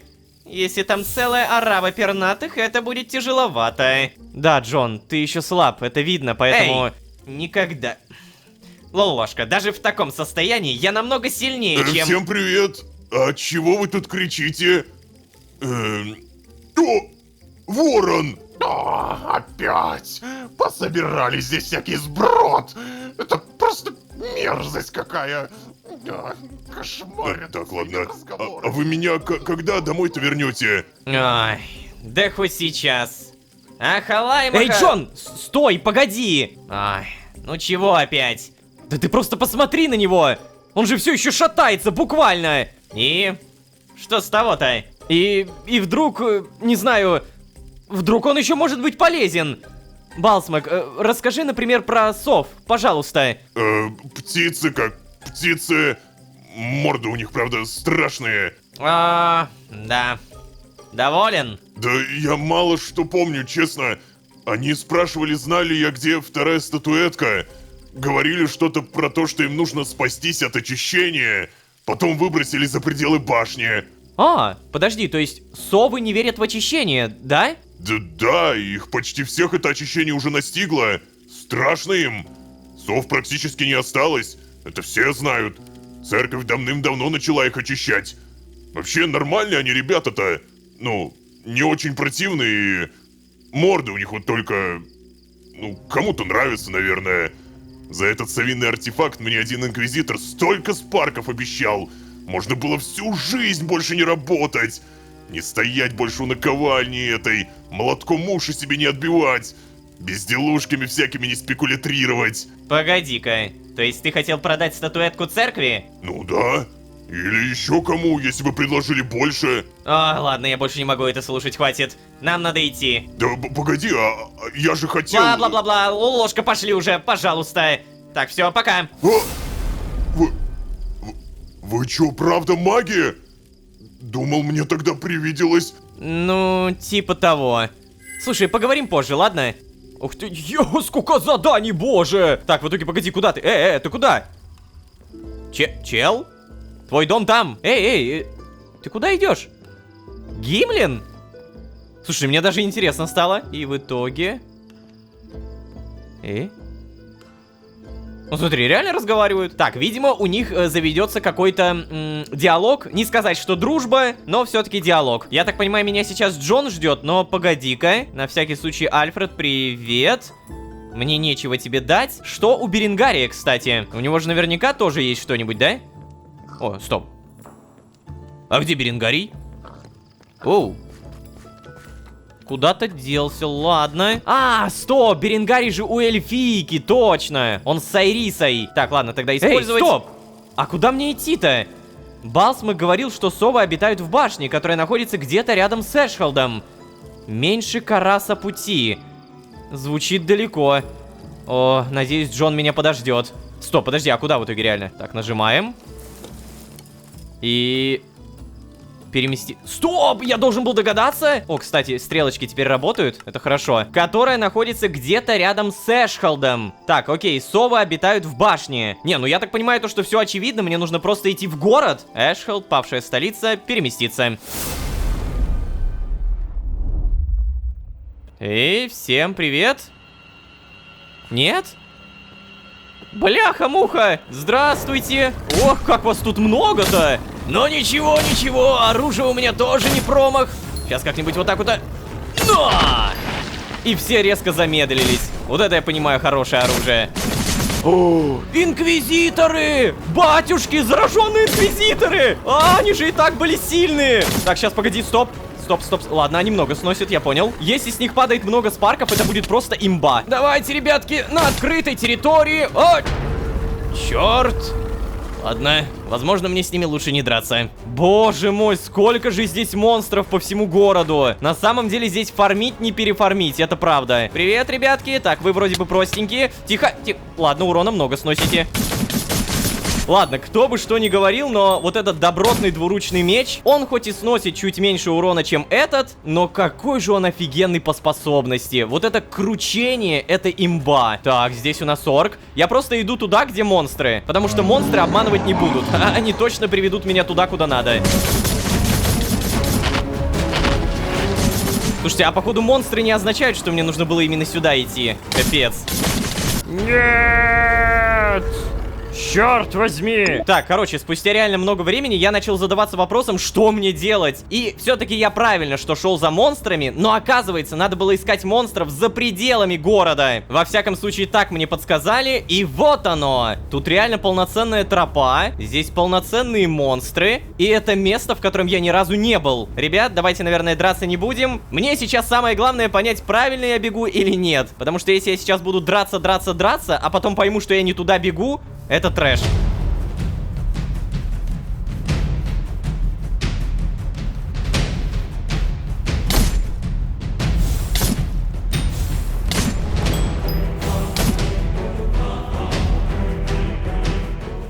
Что это?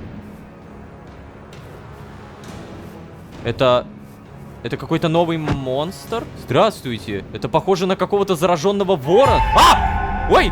Тихо. Это сова! Это чертова сова! Обалдеть!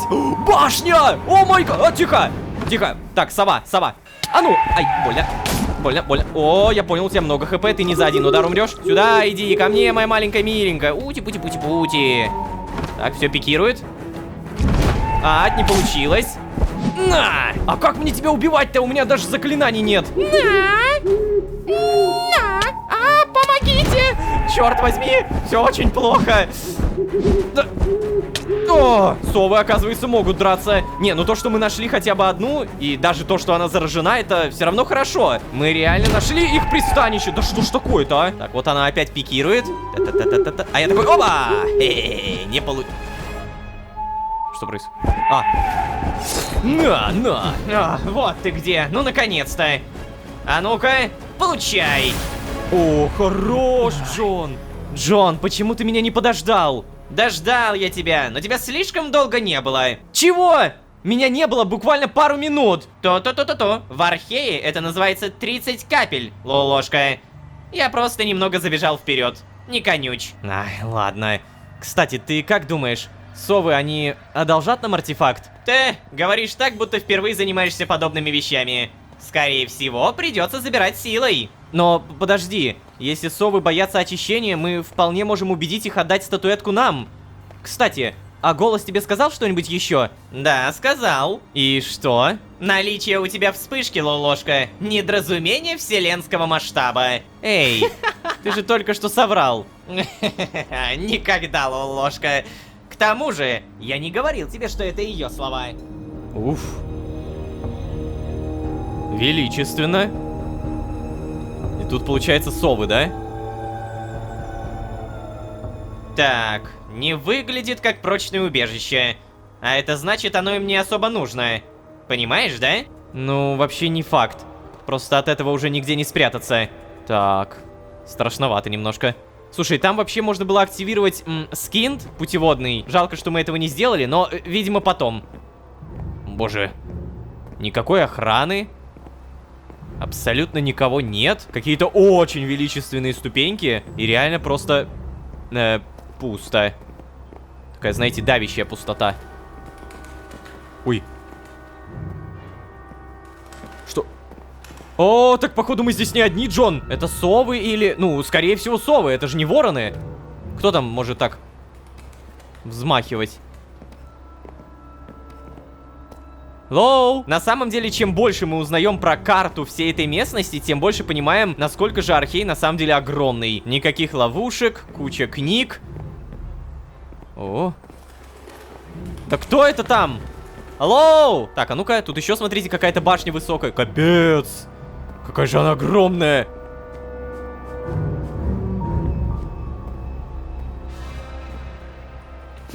Я думаю, ты уже тоже понял. Птички нас слышат. И, видимо, ждут.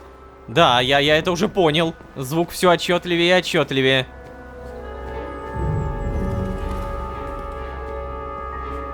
Конечно, твоя походка, Джон, это просто тихий ужас. Причем буквально тихий. Пожалуйста, можешь как-нибудь побыстрее идти? И походу мы дошли. А, нет, еще не дошли. Тут можно еще выше. Мне просто интересно посмотреть сверху. Вы поглядите, какая она высокая. Черт возьми, и это еще даже не конец. Ой, что это валяется? Перышко. Перо белой сипухи. О, круто. Обычное перо. Похоже на врановое, только белое и совиное. Может быть, потом мы сможем его как-то использовать или в этом духе. О, еще путеводный скинт. Хорошо. Стой, а мы... Нет? Потом? Ладно, может быть, потом. Сейчас, наверное, действительно не время. Так. Черт! Оу, что за... сова, успокойся. Тихо, Сашка. молодая. Ну давай, Лолошка, че ты стоишь-то? Добей ее! Что? Эй! В смысле, а зачем добивать-то? Ах, вот же ж...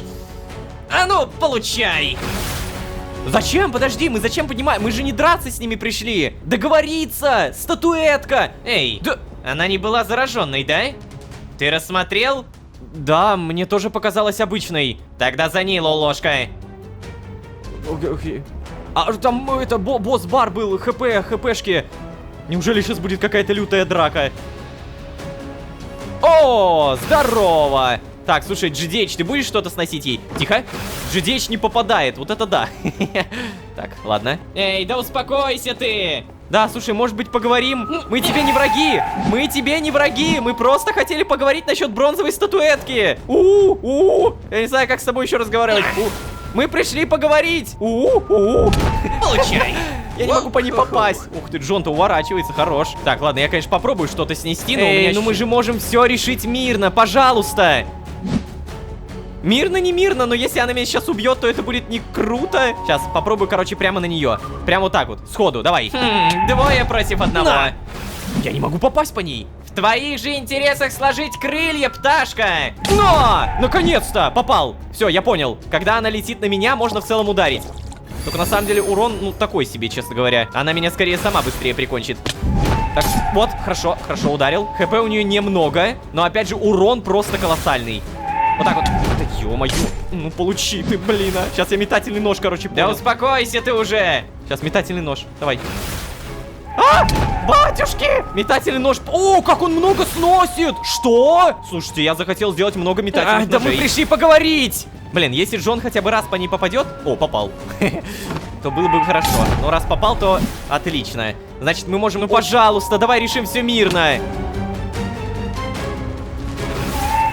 Да, подбил. Стойте! Стойте! Подождите! Я сдаюсь!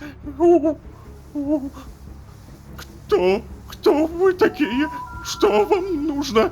Мы можем договориться! Ну наконец-то, где статуэтка? Статуэтка!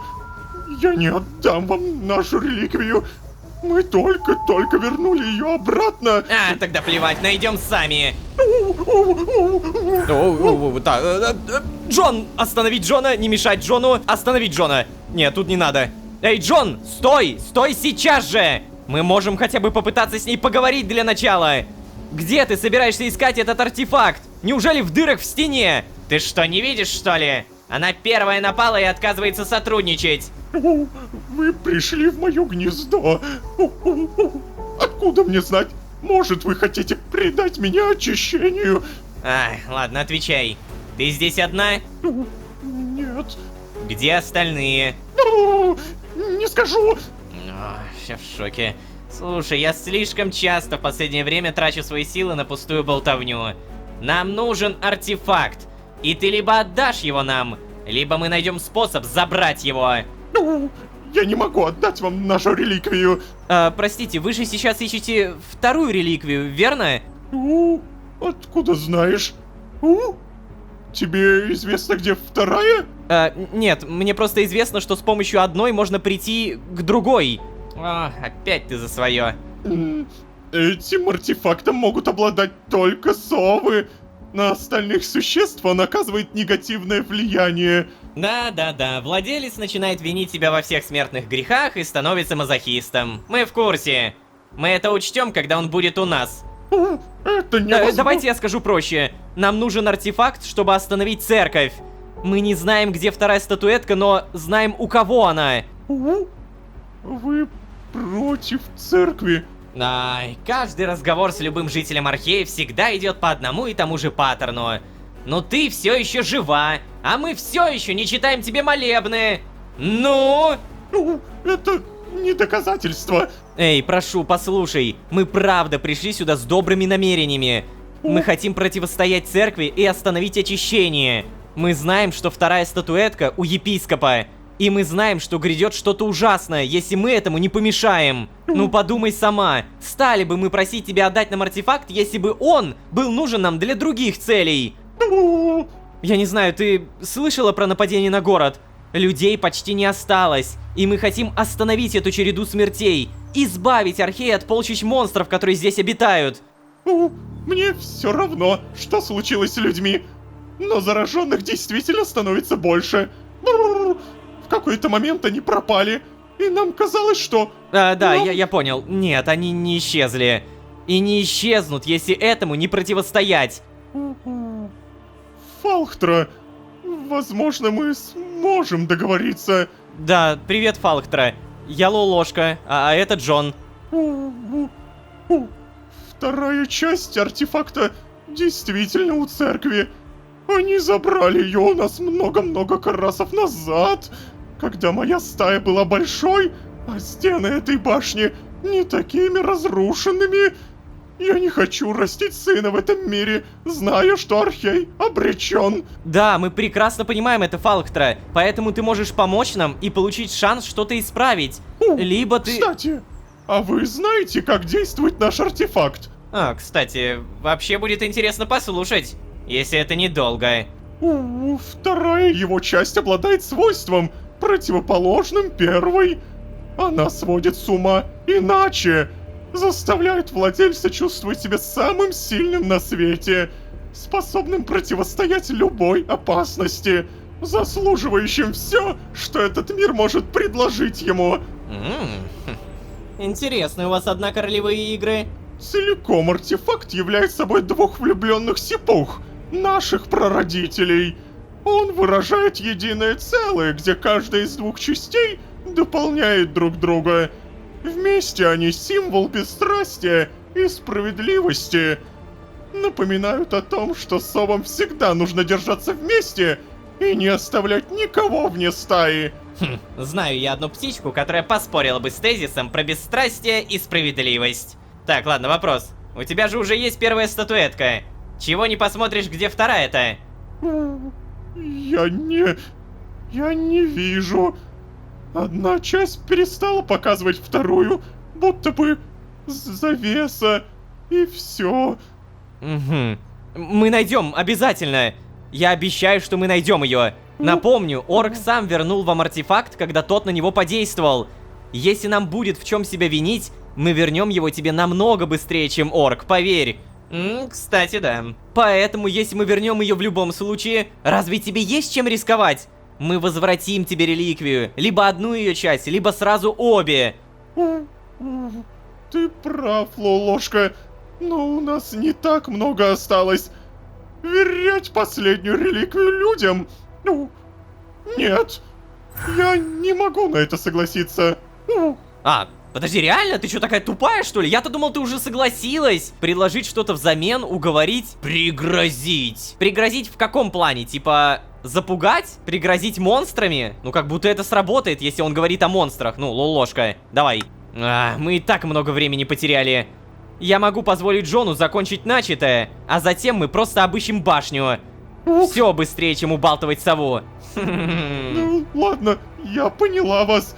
Но если ты лжешь и ваши намерения нечисты, артефакт вас покарает и рано или поздно вернется к нам. Так. Подожди, реально помогло? Окей. Так, и в итоге где вы там храните эту статуэтку? Так, на всякий случай, может быть тут какое-то перышко завалялось другое? Что-нибудь интересное? По всей видимости нет. Так, и в итоге... О! Кат-сцена. А, не. Просто телепортировали. Вот она, статуэтка! Ух ты! Так, и в итоге... Прошу, берегите ее. После того орка крыло немного поцарапано. Да. Все, безопасности. Куда делась? Только что была здесь, только что... Тише. Да не развалится твоя реликвия от простого межпространственного перемещения. Ну, что вы только что сделали с нашим артефактом? Фалктра, прошу тебя, с ним все в порядке, правда. Мы вернем его в целости и сохранности. Да, Лолошка прав, твоя статуэтка в безопасном месте, а теперь успокойся. Безопасное место? В Архее такие разве остались? Ладно, не верь. Слушай, пойдем, нам надо артефакт изучать. Что? Куда? У меня выбор, уйти или предложить Фалктре переместиться в сонное измерение. Слушай, а давай! Как раз безопасное место для... сипухи. Предлагаем. Фалктра, признайся честно, ты же здесь на самом деле одна, да? Ты не хочешь с нами? У нас действительно есть безопасное место, правда? Слушай, Лолошка, Невер будет крайне зол. Нам незачем выслушивать его стенания. Нет, я не одна. Я не хочу, чтобы сын возвращался в пустое гнездо. Что, сын? Он ушел на охоту несколько карасов назад. Так и не вернулся. Облетела равнину, но так и не нашла. Ты сказала сын... Слушай, возможно мы... Лолошка. Знаешь, мы ведь получили то, зачем пришли, разве нет? Пойдем. Да. Мы обязательно найдем вторую часть и принесем ее вам, честное слово. Надеюсь, Лолошка, мы будем ждать вас. О, это тот самый сын, которого мы убили с Джоном. Или подожди, мы не убили его, мы, по-моему, прогнали. Или убили, блин, по-моему, убили, я уже забыл. Сам факт, что мы дрались с ним, и она, походу, не знает, что он заразился. Да уж. Да, я согласен. Я тоже надеюсь, что это был не Ай, её- как же я устала! Еще ведь разбираться, что там за завеса скрывает местонахождение второй статуэтки. Ай. Так, ладно, чао. А. Окей. Вот такие пироги. Блин, подожди, это Фалхтра, или как тебя там? Фалхтра же, да? Не поговорим, да? Что ж, ладненько. Значит, совы действительно существуют, и, по всей видимости, сов не просто мало. Их капец как мало осталось. Так, ладно, не будем задерживаться, Джон меня наверняка ждет. Используем скин сновидений. И... Такс. О! Что в итоге? Поговорить? Ну как? Как оно? Да отстань, не видишь, изучаю. Что ж, ладно. Можно, наверное, проверить, как дела у остальных, пока Джон разбирается. Да, справедливо. Так, Джон в итоге разбирается, и из-за чего там барьер. Точнее, кто наложил этот барьер, и почему мы не можем найти вторую статуэтку. Давай на всякий случай проверим, что у нас здесь. Изменилось или как? О! Балсмэк. Чё, как оно? О, пришел. А я уж тут хожу. Ну что? Вы когда меня обратно-то вернете? Обратно? Балсмэк, ты серьезно? Ты не боишься снова обезуметь? Да боюсь, конечно, но тут я тоже боюсь. Дома привычнее бояться. Нет, Балсмэк, ты не выглядишь так, будто готов вернуться в Архей. Да я тут покушал вас маленько. Вкусно, кстати, было. Спасибо большое. Отдохнул немного. Пора теперь обратно. Товарищи-то меня поди обыскались. Да и за работу пора. Эй, Балсмэк, подожди. А ты ведь вроде как кузнец, если я правильно понял, да? Да, потрачу немного, я говорил. Мне там один юнец как раз должен спарки за заказ. Так что мне бы домой. Так, подожди. Попросить Балсмага остаться в сонном измерении? Слушай, а мне нужен кузнец, на самом деле правда нужен. Согласиться вернуть Балсмага в Архей. Остаться в сонном измерении, конечно. Слушай, Балсмаг, может быть ты все-таки останешься здесь? Тут безопасно, нет зараженных, полно еды. Мы можем вернуть тебя в любой момент, когда ты захочешь, честно. А пока сам подумай, ты можешь прийти в себя, набраться силы... Я понял, ты от меня хочешь что-то, да? Да, Балсмаг. Мне... Нам не помешал бы хороший кузнец. А мне что за это? Ну, как минимум безопасность и непомутненный рассудок? Ну ладно. Я буду давать тебе спарки. Ну, если так, то давай. Сейчас спарки давай. Ну, это для гарантии. Будет предуплата. Предуплата. Ничего себе. Так. Ну не 10 тысяч дадим, 5 тысяч, наверное. Я думаю, за 5 тысяч-то он согласится. Вот, держи. Этого хватит? Ну, так уж и быть. Считай, что это моя помощь вам за то, что вернули мне разум. Будем сотрудничать. А ты, кстати, который? Ты Лолошка или Джон? Я чё-то малек запутался. Я Лолошка, тот Джон. Пожать руку. Пойдем, я покажу тебе кузницу. Я приметил ее уже, пока ходил тут. Так, и что это означает? У нас появится торговля с Балсмагом? Блин, интересно, а если бы я дал ему 10 тысяч спарков, было бы то же самое? Так, здесь у нас ничего. У меня, кстати, не забудь... Ой. Балсмаг, ты куда делся? Господи, вот он. Я уж думал, упал. Короче, у меня есть вот это перо белой сипухи. Чисто теоретически его можно попробовать дать Гимлину. Каждая новая вещь может быть дана Гимлину, и из этого может получиться какой-нибудь амулет. Так. О, неплохая каморка. А чё тут все так низко? Да знаешь, это долгая и грустная история, поэтому ты пока осмотрись, приноровись. Ну ладно. Если что надо будет, пинай. Пинай. Так, реально торговля появилась. Йоу! Нифига себе. Так, вкладки, получается, заряженный кристалл скинта, чистый кристалл скинта. Причем заряженный стоит 10 тысяч, и он непонятно что дает. Так, далее, броня мироходца. Я сразу покупаю. Очевидно, что в этот раз я куплю. Далее, получается, у нас появляется орочий меч, орочий длинный меч. Но пока ничего из этого не круче, что у меня уже есть. И ты погляди, реально, броня! Появилась полноценная броня! У-ху-ху-ху! Обалдеть! И ты погляди, какой я теперь красавчик! Вау! Наконец-то у меня будет нормальная защита!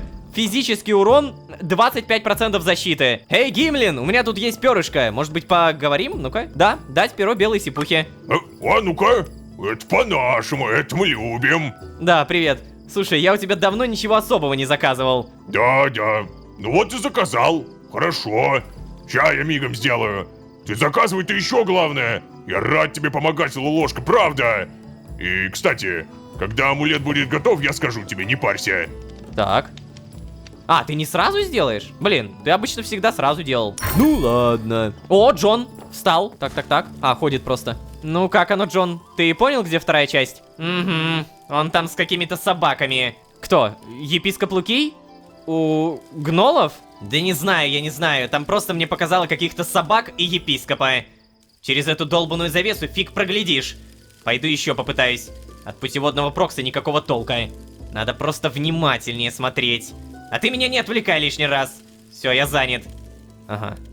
Ну хорошо, ладно. Собаки, что? Подожди, а почему Лолошка подумал о гнолов? А, ну потому что гнолы это и есть собаки. Боже, что я туплю-то? Так, получается, гнолы это собаки. Мы видели гнолов всего лишь один раз. Да, когда, помните, шли на заказ епископа Лукия. Когда мы еще думали, что он не такой говнюк. У меня прямо сейчас еще остается 97 тысяч спарков. И у меня складывается ощущение, что я хочу на что-то потратить. Вообще, конечно, я могу сейчас купить те самые какие-то непонятные скинты. И, наверное, я даже не буду думать, а действительно это сделаю. Заряженный. Куплю-ка я заряженный. Теперь пытаемся проверить, что она умеет. Допустим, ба-бам.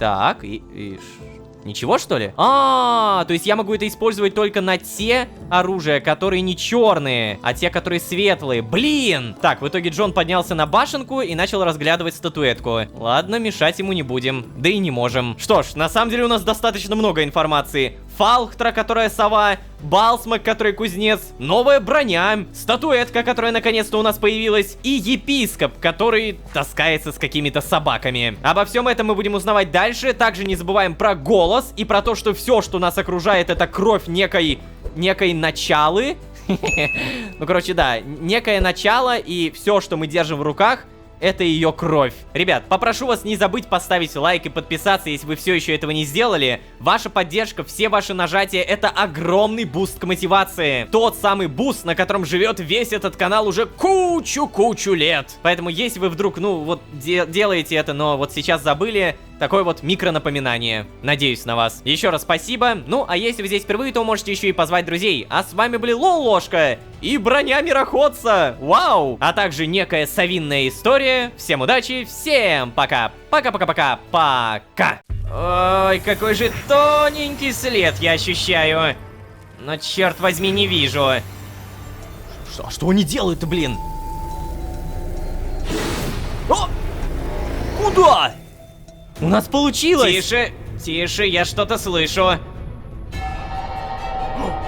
Итак, давайте коротко, что у нас появилось. Живая сова по имени Фалхтра, отныне новый кузнец-орк по имени Балсмак, а самое главное, статуя бронзовой совы. Статуя, которую прямо сейчас изучает GDH и которая приведет нас к епископу. Напомню, епископ нам нужен, чтобы как минимум узнать про отца, очищение, начало религии и откуда все началось, откуда все пошло. Например, кто такие мироходцы. Короче, надеюсь, Джон уже изучил статуэтку. Пойдем проверим. А вообще, всем привет, дорогие друзья, я Лолошка. Добро пожаловать в сердце вселенной. Поехали!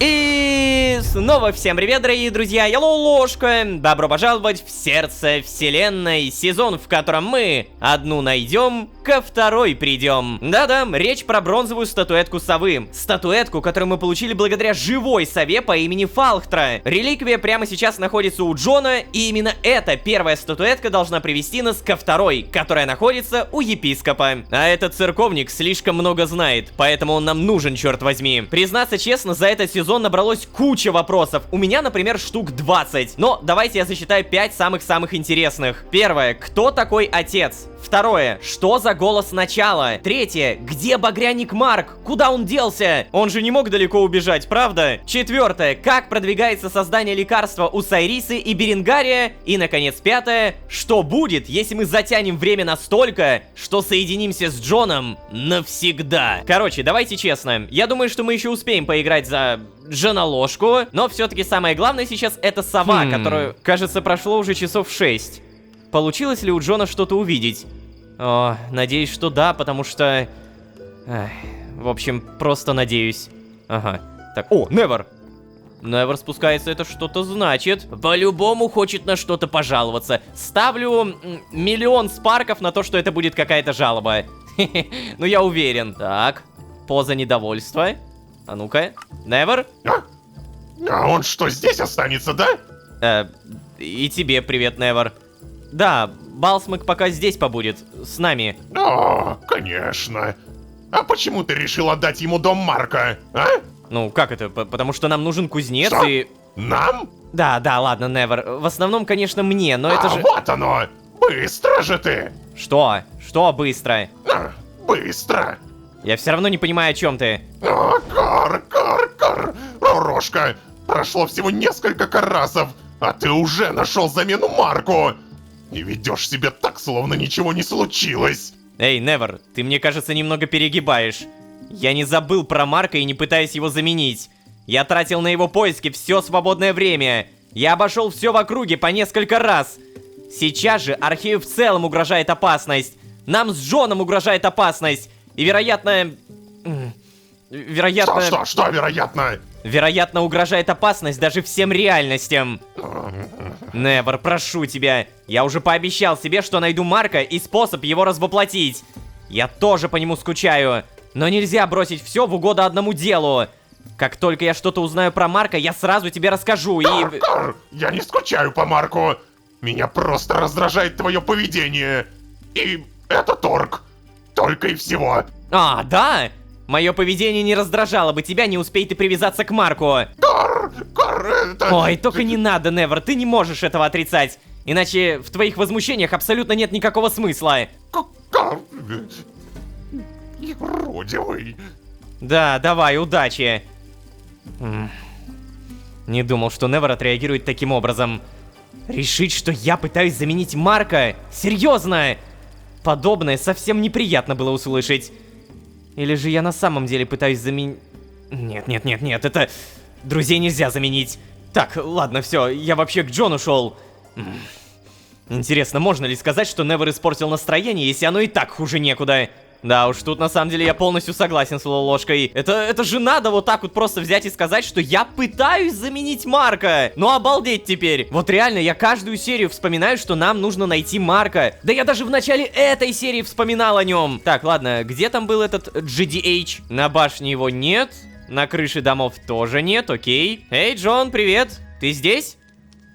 Так. Джон? Так, погоди, я не понял. Последнее, где он может быть, это спальня, но здесь его тоже нет. Черт, ну серьезно, ну куда же ты пропал, Джон?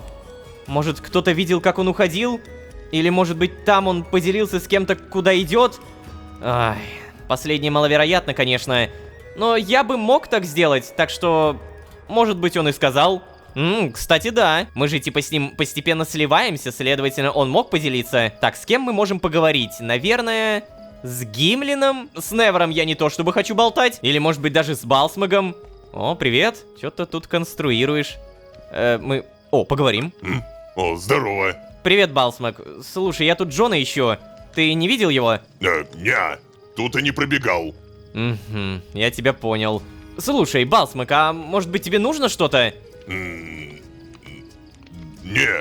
думаю, не. Ничего не надо. Тут много чего осталось для работы-то. От прежнего владельца, полагаю. Что с ним стало? А то, если так посмотреть-то, ну, заготовок столько разных материалов. Такое ощущение, словно резко пропал хозяин прошлый. О, Балсмак, да, так и было. Его ранил в бою зараженный. Больше мы его не видели. Ну, Но нет, я все еще верю, что мы найдем его. найдем... Как? Хотя ладно, это не мое дело. Ну да. Слушай, Балсмак, Да? ты только в доме часы не трогай, пожалуйста. И чё? Кого не трогать? То есть я имел... Короче, просто лучше вообще ничего не трогай, что стоит на столах и висит на стенах, окей? Ну... ладно. Да, спасибо. Ай, знал бы этот тупой... То есть... Господи, Лолошка, спокойно, спокойно. Может быть, Гимлин что-то путное скажет. Пойду проведаю. Прям прорывается. Блин, на самом деле Лолошка никогда бы никого тупым не назвал. То есть это реально сущность Джона. Все еще прорывается. Эй, Гимлин, поговорим? Я это не закончил еще. Слушай, Лолошка, я тебе скажу, я обязательно скажу. Сразу же, правда. Тихо, тихо, Гимлин, успокойся, я не за этим. Просто скажи, ты Джона видел? Так ты не за амулетами. Да, конечно, Джона видел. Вот тут стоял, проволочку рассматривал. Ну, я спрашиваю, типа, мол, чё хотел-то? А он мне, если бы ты был не такой тупой... Ну, в общем, как обычно, да. Так вот, слово за слово, я ему и говорю, мол, а чё пыль в глаза-то пускать? И тут, я даже договорить не успел, как он, аж засиял. Подпрыгнул, руку мне пожал, да к скин-то умотал. Вот, было это, наверное, около скифоса назад, да? Слушай, я попросить тебя, кстати, кое о чем хотел. Да, конечно, Гимлин. О чем? Ты если Беренгари увидишь, ты попроси у него медовухи, а? Ладно. Ну, спасибо, Лолошка. И тебе спасибо, Гимлин. Ну что ж, я тогда вздремну чуток и за работу. Да, конечно, иди уже, Гимлин. Господи, как же меня все это бесит, а? Что с ними всеми не так вообще, а? Да я же сейчас взорваться готов. Но одно я все-таки понял. Джон зацепился за некую пыль в глаза. А значит, он у Сайрисы. Медовуху у Беренгария брать не буду. Из принципа. Вернусь, выскажу все Гимлину. Как же это достало. Эй, ты чего? Лолошка, что с тобой? В смысле достало? То, что он амулеты не сделал? Да ладно, ну, пофигу на эти амулеты. То есть мы понимаем, что Лолошка сейчас словесно, он все тот же Лолошка. Он пытается всех подбодрить, поддержать и так далее. Но его мысли говорят немного об обратном. На самом деле здесь есть крутой сюжетный момент, как показано наше соединение с Джоном. Вот, я говорю про Балсмага, точнее думаю. Знал бы этот тупой. Слово тупой обычно использует Джон. И вот даже Гимлин это подтверждает. А он мне говорит, если бы ты не был такой тупой. Понятно. Лишь бы я, конечно, не думал так потом про всех. Я не хочу так думать. На всякий случай проверим Невера. Эй, привет. Я у тебя, по идее, что-то купить могу. Но давай, наверное, купим эксперимент. Проверим, что поменялось и... Ух ты! Нифига себе! Ты посмотри, какая красота! Так, ну я так понимаю, вот это все мебель. Далее, это новые эксперименты. Здесь мы можем что-то для зелья варенья купить. Окей, это интересно. Прикольно. Недаром купили эксперимент, но все-таки нам нужно к Сайрисе. Землянка, переместиться. Эй, всем привет! Так, что у нас здесь? На улице никого? Эй, ой! Угу. За мной. Что такое? Эй, Джон, что за дела? Ты вечно говоришь мне о нехватке времени, чтобы потом просто прохлаждаться в домике в лесу? Серьезно? Эй, тише, Лолошка. Вообще-то я здесь по делу. Забыл уже, что совиная статуя с рассудком делает, а? С рассудком? Но мне казалось, это тебя не коснется. Да, и... оно меня и не коснулось, не парься. Просто проверяю, не забыл ли ты. Хотя... нет. Некоторые симптомы определенно есть. Знаешь ли, мне обычно не свойственно винить тебя за что-то, что... да за что угодно, в общем-то. Ага. И поэтому ты хочешь использовать порошок превентивно, пока снова не накосячил, да? Что за... Ты откуда понабрался таких слов, а? Я, конечно, рад, что ты расширяешь свой вокабуляр, но... это было... Эй, Джон, ближе к делу. Да-да, ладно. Короче, здесь я попросил сделать особую пыль. И когда я пришел, Сайриса тут же показала мне на дверь и попросила не отвлекать. Идти мне, конечно же, было некуда, поэтому вот решил понаблюдать за работой. Но вообще, знаешь, если честно, то... Эй, Джон, давай, заходи. Ух ты, вот это вовремя. Супер. Лолошка, пойдем за мной.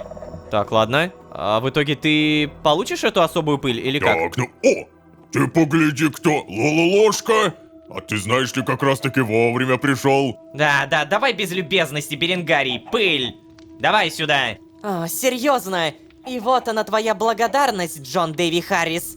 Мы специально для тебя отвлеклись от изначально намеченного плана, чтобы... Окей, ладно. Хотя бы скажи, как успехи. Сейчас. Иди сюда. Вот. Так. Простите, это развоплощенная крыса, да? Угу. Но сейчас действие кончится и... О. Вау. То есть оно развоплощает, но на время. Я до сих пор не могу понять, почему они возвращаются в это состояние. Знаешь, возможно, ответ стоит попробовать поискать в крови? Крови. Да, Но давай почему я- на досуге подумайте, окей? Сейчас мы торопимся, Сайриса. Возможно, эти исследования не понадобятся, если мы преуспеем в другом деле. Ну, Ладно. что за дело? Да просто давайте сюда эту пыль. То-то-то, юный Джон. Но мы ведь даже не проверяли, что там получилось-то. Да просто уже дай. Я проверю, на себе тоже. Верю в ваши силы и в мощь моего организма. Давайте сделаем вид, что это у нас такая клиническая апробация в особых замкнутых условиях. Чего? Ах. Беренгарий, ну просто дай уже. Ладно. Но если что-то случится, нашей вины в этом нет. Эй, да ты чего? Тише ты, тише. Ты погляди на них, ребятки-то ж того, умные. Никогда не трогай меня, человек. Ладно. Я же это, по-дружески, леди. Чего это вы? Нет, мы с тобой не друзья. Я говорила тебе это уже несколько раз, человек. О боже, да просто отдайте мне эту долбаную пыль, а потом ругайтесь сколько вам угодно. Наконец-то. Так. Все, пусть будет здесь. Спасибо. Лолошка, пойдем. Прям так пойдем, окей. Все? Ничего не скажете, да? Спасибо вам за помощь. Да чё уж там, всегда рад помочь хорошим людям. Кстати, это, Лолошка, а ты Гимлину-то не передашь кое-чего, а? Медовуху. Блин, ну смотрите, Лолошка сказал, что чисто из принципа не будет. Я могу согласиться как, получается, зритель. Ладно, давайте чисто, чтобы не ломать картинку, прямо сейчас я откажусь. Нет, прости, Беренгарий. Я не скоро увижусь с Гимлином. Ну ладно, тогда ничего. В следующий раз. Да, в следующий. Сайриса, я... Нет. Угу, ну и ладно, не хочется мне разговаривать. Вообще, кстати, Сайриса с Лолошкой, по-моему, разговаривала примерно 0 раз. И что же это в итоге за пыль такая? Она дала ему какой-то белый порошок. И я так понимаю, что это что-то важное, да? Так, он уже и статуэтку взял. А ну-ка. Давай. Ну что, Джон? Ну что, я ведь тебе уже все рассказывал. Да, но что ты делать-то будешь? Как обычно, попытаюсь отследить второй артефакт, и при должном умении я даже смогу увидеть и услышать, что там происходит. Оу, а это не опасно? Короче. Такс. Ух, ё-моё, Джон! Ты как, нормально себя чувствуешь? Вау, это... Что? Что такое? Это реально работает. Знаешь, я уже даже почти не чувствую вины за желание тебе как следует врезать. Браво, Джон. Да ладно тебе, смешная же вышла. Не при таких обстоятельствах. Так, ладно, хватит, все. Продолжаем. Сейчас попробуем. Ой, какой же тоненький след я ощущаю. Но черт возьми, не вижу. Эй, Джон, Да черт! Что такое? Да не знаю, мне будто...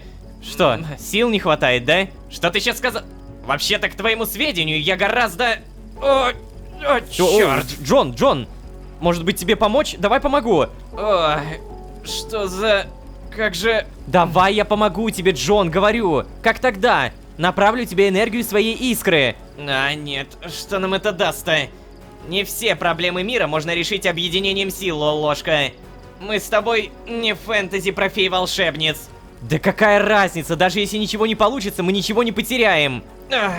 Ну, кроме вспышек и жизней, действительно. А что, у тебя есть идеи получше? Ладно, попробуем. О. Подожди, а как это должно выглядеть? А что они делают-то, блин? О! Куда? Ой, как же... Я говорил, что не надо. Но подожди, Джон. У нас получилось! Тише, тише, я что-то слышу. Да, но я молчал. О! Статуэтка! Вторая... Стоп, а где мы? Что? Так.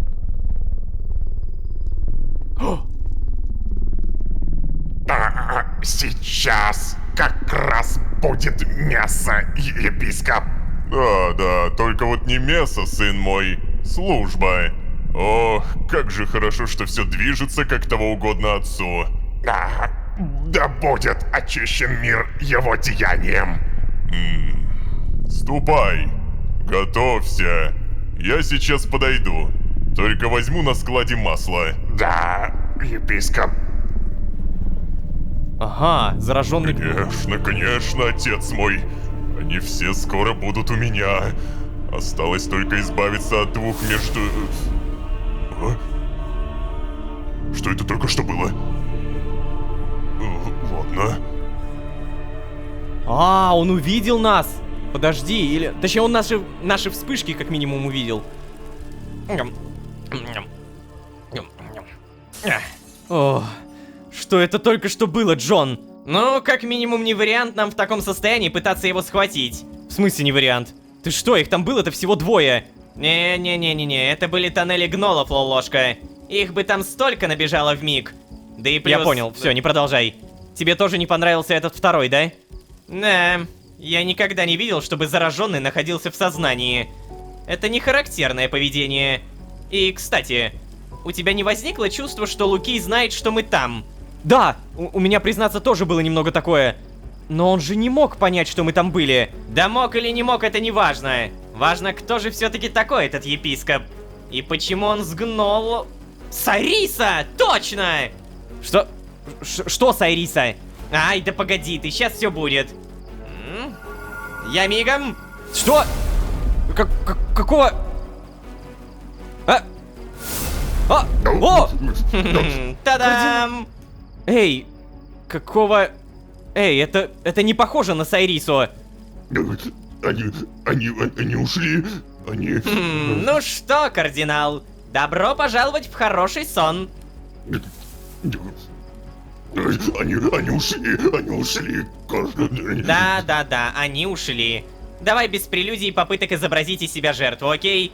Ах, к сожалению, прямо сейчас я согласен с Джоном. Короче, слушай внимательно. Мы видели твоего Лукия.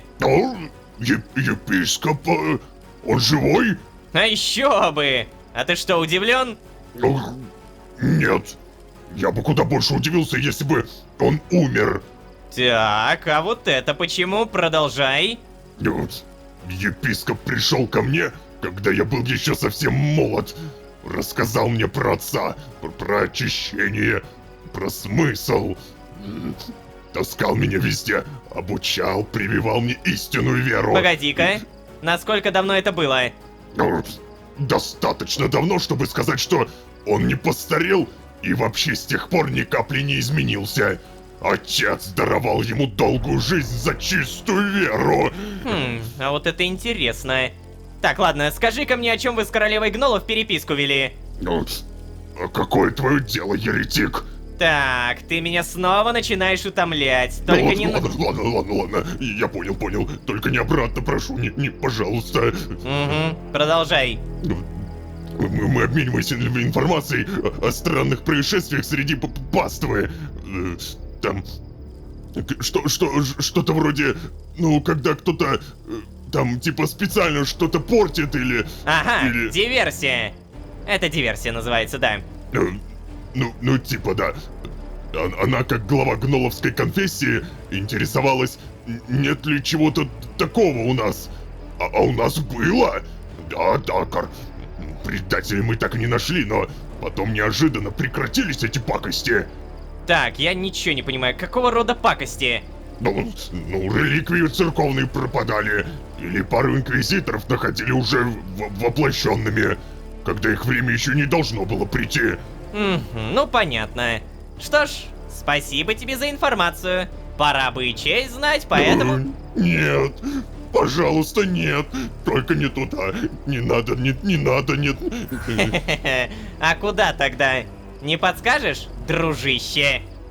Так, слушай, Джон, вот это уже на самом деле жестко. Он же правда все рассказал. Подожди, а в итоге что он рассказал? Давай еще раз. Получается, епископ пришел к кардиналу, когда кардинал был еще совсем молод, и с тех пор епископ не постарел и вообще не изменился. А, так ты мироходец. Да, походу, епископ у нас мироходец. Вот почему он, кстати, мог, возможно, нас чувствовать. Так, а потом, получается, о чем церковь с королевой гнолов переписку вели? Помните, переписка велась при помощи весов. То есть там в весах был какой-то отсек, туда клалось письмо, и вот таким образом передавались некоторые информации. Мы обменивались информацией о странных происшествиях среди паствы. Королева гнолов интересовалась, нет ли у церкви таких же диверсий, как у гнолов, опять же. Предателей мы так и не нашли, но потом неожиданно прекратились пакости. И почему они прекратились в итоге? Этого в итоге мы не узнали, но... Так, ладно, продолжим. Эй, Джон, пусть остается здесь. У Беренгария чай попьет. В архивы церкви его. Пусть сам решает, как дальше. Слушай, а давай отдадим его в лагерь выживших. На перевоспитание. Слушай, а мне хочется посмотреть на этот лагерь. Отправь его обратно в сон. Он все-таки пособник Лукия. Ну не, вот это самое прикольное, типа лагерь выживших. Мы сможем туда попасть или как? Давай. Лагерь. А ты знаешь толк в развлечениях. А ну-ка. Так, ща, я мигом. Заодно с Садыкой повидаюсь. Ладно. Так. Окей. А я думал, я побуду в этом лагере. О, сова.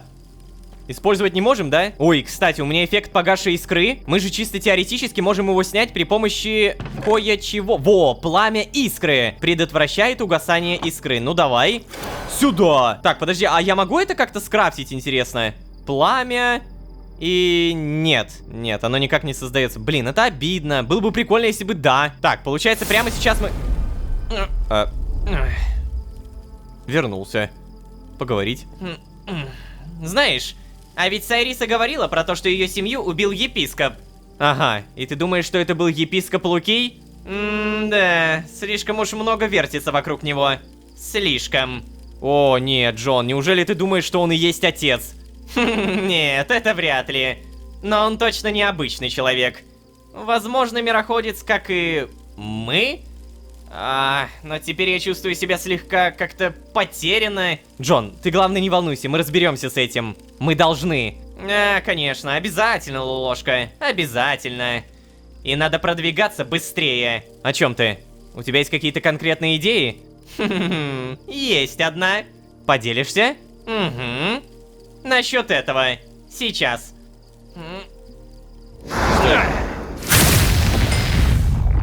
Фу. Что это? Подожди, что ты сделал? Ты разрушил мост? Называется Копье Отца. В свитке, в котором я прочел об этом заклинании, говорилось, что это копье, которым Отец пронзил небеса, откуда и спустилось очищение. Так, и что это означает? Да, ничего, в общем-то. Интересно то, что там еще упоминаются багрянники. Ай, черт, если бы Марк только... Именно, если бы он был здесь. Но мне придется разбираться с этим самому. О, кстати, об этом. Джон, а откуда ты знаешь Сангвимантию? О, как бы тебе сказать-то? В моей реальности нет багрянников или кого-то похожего. Эту магию придумал я, когда учился на врача. Так, ладно, короче, мне нужно работать. Извини. Ну ладно, хорошо. Спасибо тебе. Ладно. Это тебе спасибо, Лолошка. За то, что помогаешь мне, несмотря на то, во что я нас впутал. Ух ты.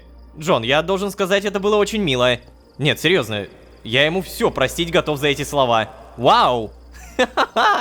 Нифига себе. Это он мне спасибо сказал? Это он извинился? Это он Это он поклонился? Это Джон? Не, ну, кстати, на самом деле, зато мы начинаем понимать, что мы уже где-то на середине. То есть, понимаете, да? Мы сейчас, может быть... И не то чтобы меняемся, но реально близко приходим к середине. То есть в скором времени должно быть 2 Джона-ложки. Наши характеры должны объединиться. Но после того, как эти характеры объединятся, начнут объединяться и наши тела. Следовательно, останется только 1. И при этом 2 одновременно. Это супер странно на самом деле говорится. То есть все то, что я сейчас произношу, я сам в это не верю. А вообще супер внимательные заметили, что у меня сейчас необработанный кусок скинта. Я тут подумал, у меня меч, который заточен на плюс 6. Что если мы прямо сейчас заточим его на побольше? Мы же чисто теоретически можем, да? Может быть использован для улучшения обычного оружия до плюс 9. Я бы улучшал сломанный клинок, но здесь нужны именно скинтониты. А у меня кроме крупиц, которые улучшают до плюс 3, ничего нет. Так что да, придется пока что пользоваться добротным двуручным мечом. Здравствуйте, наковальня. И проверяем, ну-ка. О, сколько надо? 2. Окей. Потом еще. И еще. Ох, нифига, какой урон! 70 плюс 29! Оно на плюс 9 уже реально так много дает. Так, погоди. А что еще раз надо? Сила и ловкость, да? Сила дает больше всего. Я бы, честно говоря, прокачал выносливость. У меня очень мало выносливость, запас сил 332. Та-та-та, получается выносливость... Ну, допустим, до 20. Это будет стоить примерно 30 тысяч спарков. Далее хочу прокачать силу. И это будет стоить... Йоу, как это дорого. Ну, до 24 силу прокачаем. Итого я апнусь с 27 уровня по 35. И у меня будет запас сил... Ох, 380, обалдеть! Это много. Повышение. Все, спасибо. Так, и вы поглядите, сколько у меня выносливости. И это без желания. Так, погоди. Сейчас еще желание используем. И... Какая большая полоска! А еще напомню, у меня с предыдущей серии броня появилась. Пойду-ка я, наверное, попробую с кем-то подраться. Допустим, вот, старая вырубка. Здравствуйте, здравствуйте. О, леший. Хе-хе-хе. Ну, в этот раз-то я должен победить вас изи. Еще раз используем сферу желаний. Ну так, на всякий случай. И привет, ребята. Ну чё, поболтаем? Я сейчас, по идее, прям должен жестко вас убивать. Ой, тихо. Ой, как много выносливости, это такой кайф. Как же много выносливости. Я практически бесконечно могу драться. То есть я, по-моему, почти его убил уже. Да? Все? Последний удар? До свидания. Это реально была самая простая битва. Я не помню, когда так легко лешего убивал. Ля, я чувствую себя теперь непобедимым. Так, ну-ка, сколько дадут? И это... О, почти 1000. Нет, больше 1000. 1100 спарков с одного лешего. То есть, если я убью примерно... Ой. Заболтался. Короче, если я убью 10 леших, то это будет примерно 11 тысяч спарков. В целом, я не зря умер. Можем как раз еще пофармить. Сюда. Хе-хе-хе. 47 тысяч, спасибо. В итоге что сказал епископ Лукий? Конечно, конечно, отец мой. Они все скоро будут у меня. Осталось только избавиться от 2 междумирцев. Да, то есть он хочет избавиться от меня и Джона. Все они скоро будут у меня. Это, наверное, речь про артефакты. Он же как раз-таки артефакты собирает. Короче, будем узнавать, что будет дальше. Но это чертовски интересно. Надеюсь, вам тоже. Не забывайте, пожалуйста, ставить лайки. Не забывайте подписываться. Очень надеюсь... Да и не только я, а вся команда надеется на вашу поддержку, поэтому, пожалуйста, пожалуйста, не пропустите это мимо ушей. Ну, пожалуйста. Ну, пожалуйста. Спасибо большое за просмотр. А если вы здесь впервые, то можете еще и позвать друзей. А с вами были Лолошка и очень странный епископ Лукий, вокруг которого все больше вопросов. Всем удачи, всем пока. Пока-пока-пока-пока. Те знания, что могут мне пригодиться в обычной жизни, хранятся на поверхности. А вот все остальное глубже. Отец, где ты? О, нет, заткнись, заткнись, заткнись! Возвращайся обратно в глубины моего сознания. Ай-яй-яй, епископ Лукий. С каждой серии этого сезона становится ясно. Перед нами не просто церковник. Перед нами человек, преследующий свои планы. То, что он собирает магические артефакты, а также спокойно разговаривает с адекватными зараженными, не дает усомниться. Этот епископ знает многое. А еще, если верить кардиналу, Лукий за кучу лет ни капли не изменился. Означает ли это, что мы имеем дело с мироходцем? Я думал, мироходцы здесь здесь только я и GDH. Что ж, давайте узнавать. А вообще, всем привет, дорогие друзья, Yellow Ложка. Добро пожаловать в сердце вселенной. Поехали!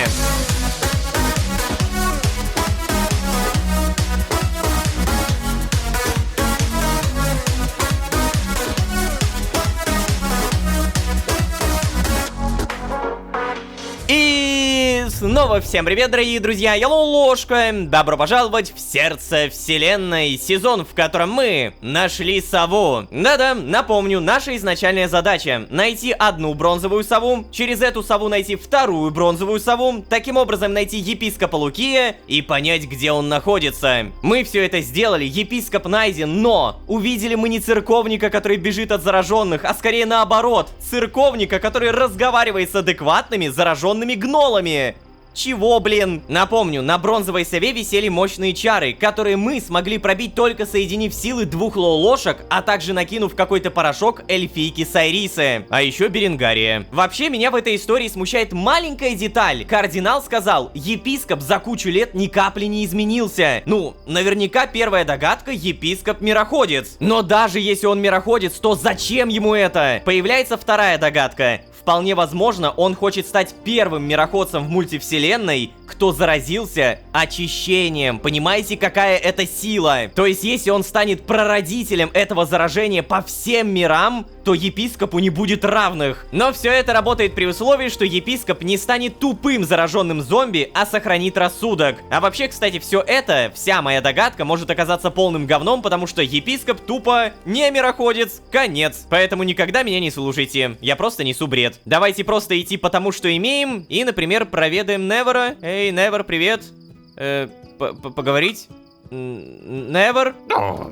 Оставь меня, юродивый! Эй, да неужели ты все еще злишься из-за Балсмага?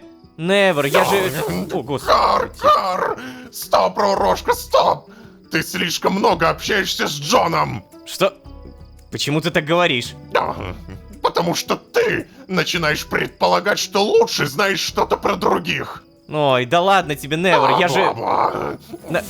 Уйди, пожалуйста, уйди.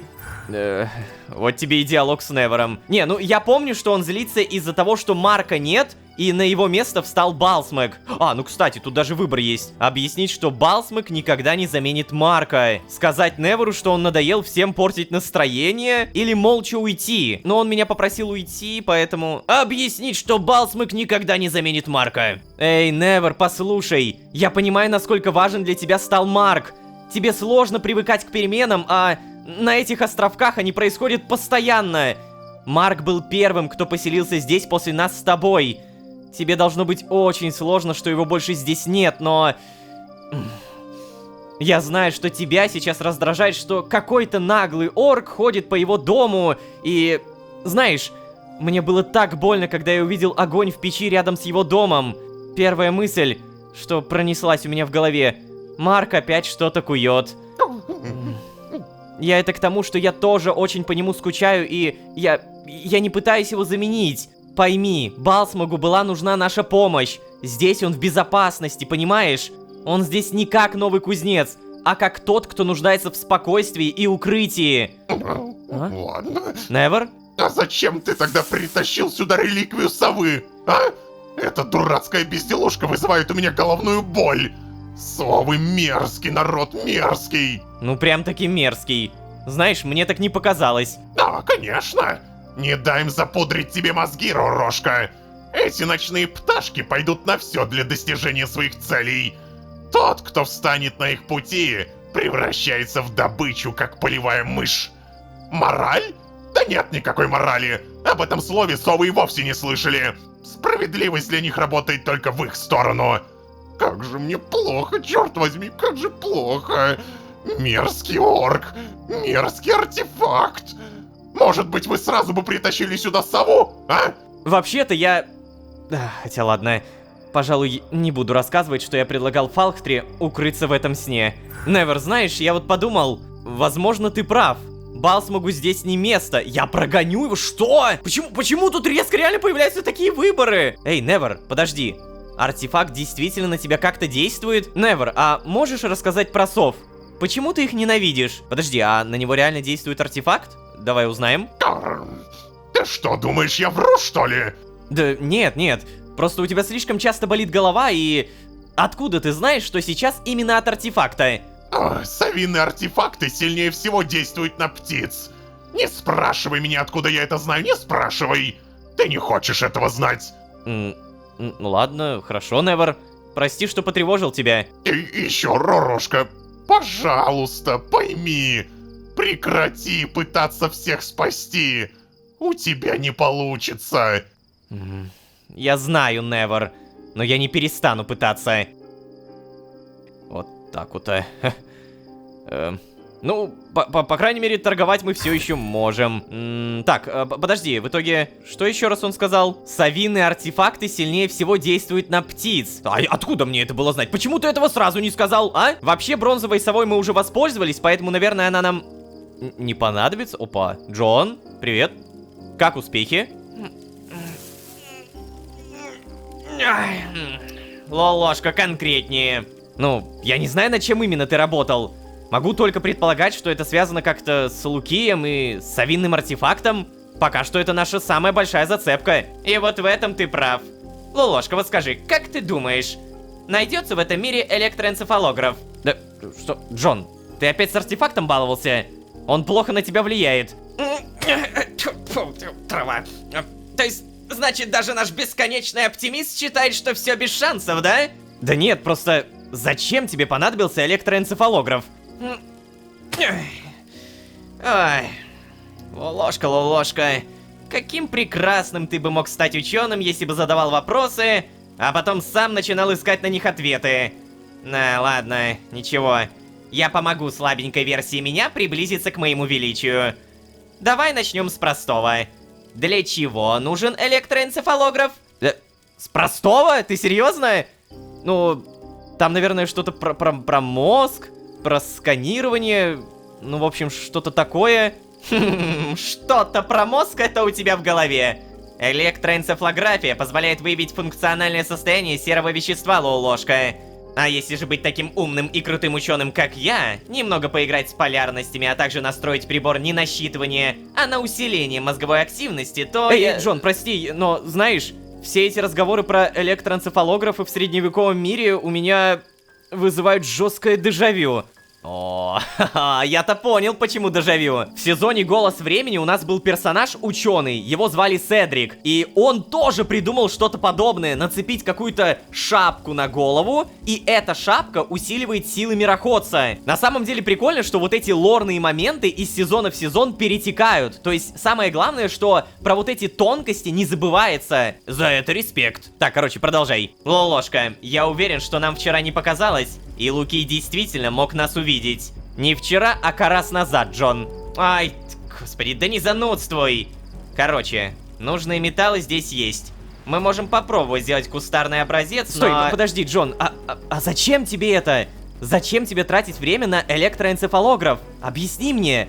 И только прошу, не нужно делать вид, что это даже идиоту должно быть понятно. Нет, ну ладно, тут ты прав. Проследить логическую цепочку было бы сложно, без моих водных.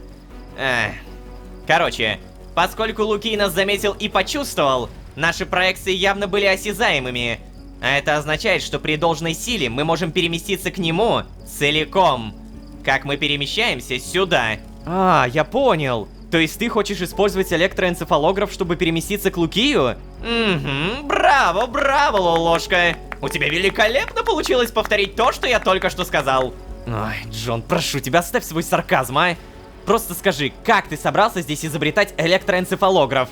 Да мне не нужно его изобретать. Ведь я уже знаю, как аппарат устроен. То есть ты хочешь сказать, что помнишь все чертежи? Нет, не совсем. Все в моей голове, Лолошка, знаешь ли, хранится определенным иерархическим систематизированным образом. С такой-то феноменальной памятью, как у меня, по-другому невозможно. Те знания, что могут мне пригодиться в обычной жизни, хранятся на поверхности. А вот все остальное глубже. И чем более бесполезная информация, тем глубже она закопана в моей памяти. Я не могу просто взять и вынуть нужное. Вот, допустим, как думаешь, насколько глубоко будет закопана информация, которую я получил на курсах «Нейрофизиологические методы диагностики в неонатологии», на которые пошел, чтобы понять, что замышляют младенцы? Что ты... Да, вот именно, ничего они не замышляют. Это был мрачный период моей жизни. Я очень мало спал. Оу, мало спать звучит не очень. Да. Зато теперь я знаю, как устроен электроэнцефалограф. Окей, Только я все равно не очень понимаю, как возможно извлечь что-то из своей памяти. Это... Ах, не заморачивайся, Лолошка. Все равно не поймешь. Это только увидеть можно. А показывать, само собой, не буду. Эй, стой, Джон, ты куда? Ну, к себе, как обычно. Что? Так, подожди, он реально сейчас будет рыться в своей памяти? Это что, какие-то чертоги разума? Так, в итоге он, кстати, не исчезает. Вполне возможно, что реально где-то там засядет и что-то будет делать. Ну а погоди, а что мне мешает просто взять и пойти за ним? Так, побежал он, по идее, направо. Джон? Эй, Джон, подожди, у меня выносливость заканчивается. О, стоп, что, я могу реально поговорить? Эй, серьезно? Ты спать укладываешься? Абсолютно серьезно, ведь за умственную работу полагается отдых. Иди, Лолошка, не мешай. Блин. Реально ложится. А если я лягу рядом? Господи, я действительно могу это сделать. Так, но в итоге... Нет, поговорить мы больше не можем. И, по всей видимости, он какие-то чертоги разума подключает. Иногда я совершенно его не понимаю. О, поверь, мы все тут такие. Прямо сейчас самое главное, что нужно понять... Что происходит? О, да ладно! Я играю за GDH! То есть мы это все-таки увидим как зритель? Ё-моё! Ты погляди, он прям реально призрак. Тут тоже призрак. Это что, твои чертоги разума? Хо-хо-хо-хо! Вот это действительно было необычно. Я прям не ожидал такого. Да, в сравнении с островом Лолошки здесь и правда мрачновато. Да, думаешь? Так, и куда же мне? Ладно, стоит признать, что в эргономике я не шибко силен. Хотя сенсомоторная пространственная компоновка это почти практично. Особенно с использованием мнемоники. Да, точно, с использованием мнемоники. Батюшки, а у тебя тут в твоем, в голове, короче, твоей есть какие-то хорроры? Не хочется хорроры, честно говоря. Уж больно тут мрачно. Так. Ой, что это? Погоди. О! Свиток заклинания «Ледяной кинжал»? Ай, ну почему мои сны не могут быть прекрасными замками, пони и феями? Да даже такая тошнотворная розово-сопливая мерзость была бы лучше, чем этот бесконечный лабиринт. Ага. Так, подожди, а в итоге свиток заклинания «Ледяной кинжал» материализует ледяной кинжал и бросает его во врагов. Есть шанс пронзить жизненно важные органы и мгновенно убить цель. Так, а мне можно его использовать, типа? Да, изучено новое заклинание, окей. Так, ладненько, надо сосредоточиться. Соберись, Джон. Электроэнцефалограф. Регулирование электрических сигналов в проводящих путях. Межпространственные перемещения через самопроецирование. И... Подожди, я не могу пройти сюда. Что? Мне, наверное, вот сюда сначала нужно, я понял. А? Это еще что за... Что это? Какое-то из моих воспоминаний? Но я не вызывал его. Ну ничего, сейчас разберемся. Отец, это ты? Что? Какой еще к черту отец? Ну нет, пожалуйста, только не опять. Мне сейчас не до этого. Надо заставить его заткнуться. Подожди, отец?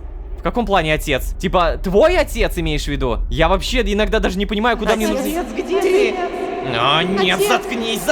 заткнись!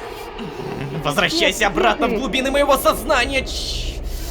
Вот зачем ты оттуда вышел, когда тебя не просили? Подожди, а что это за воспоминание? Эй! Папа, прошу! Папа, пожалуйста, Папочка! папа, играй со мной! Где ты, папа? Папа! Замолчи! Оу. Папочка! Это не электроэнцефалограф, да? Отец, ты опять занят?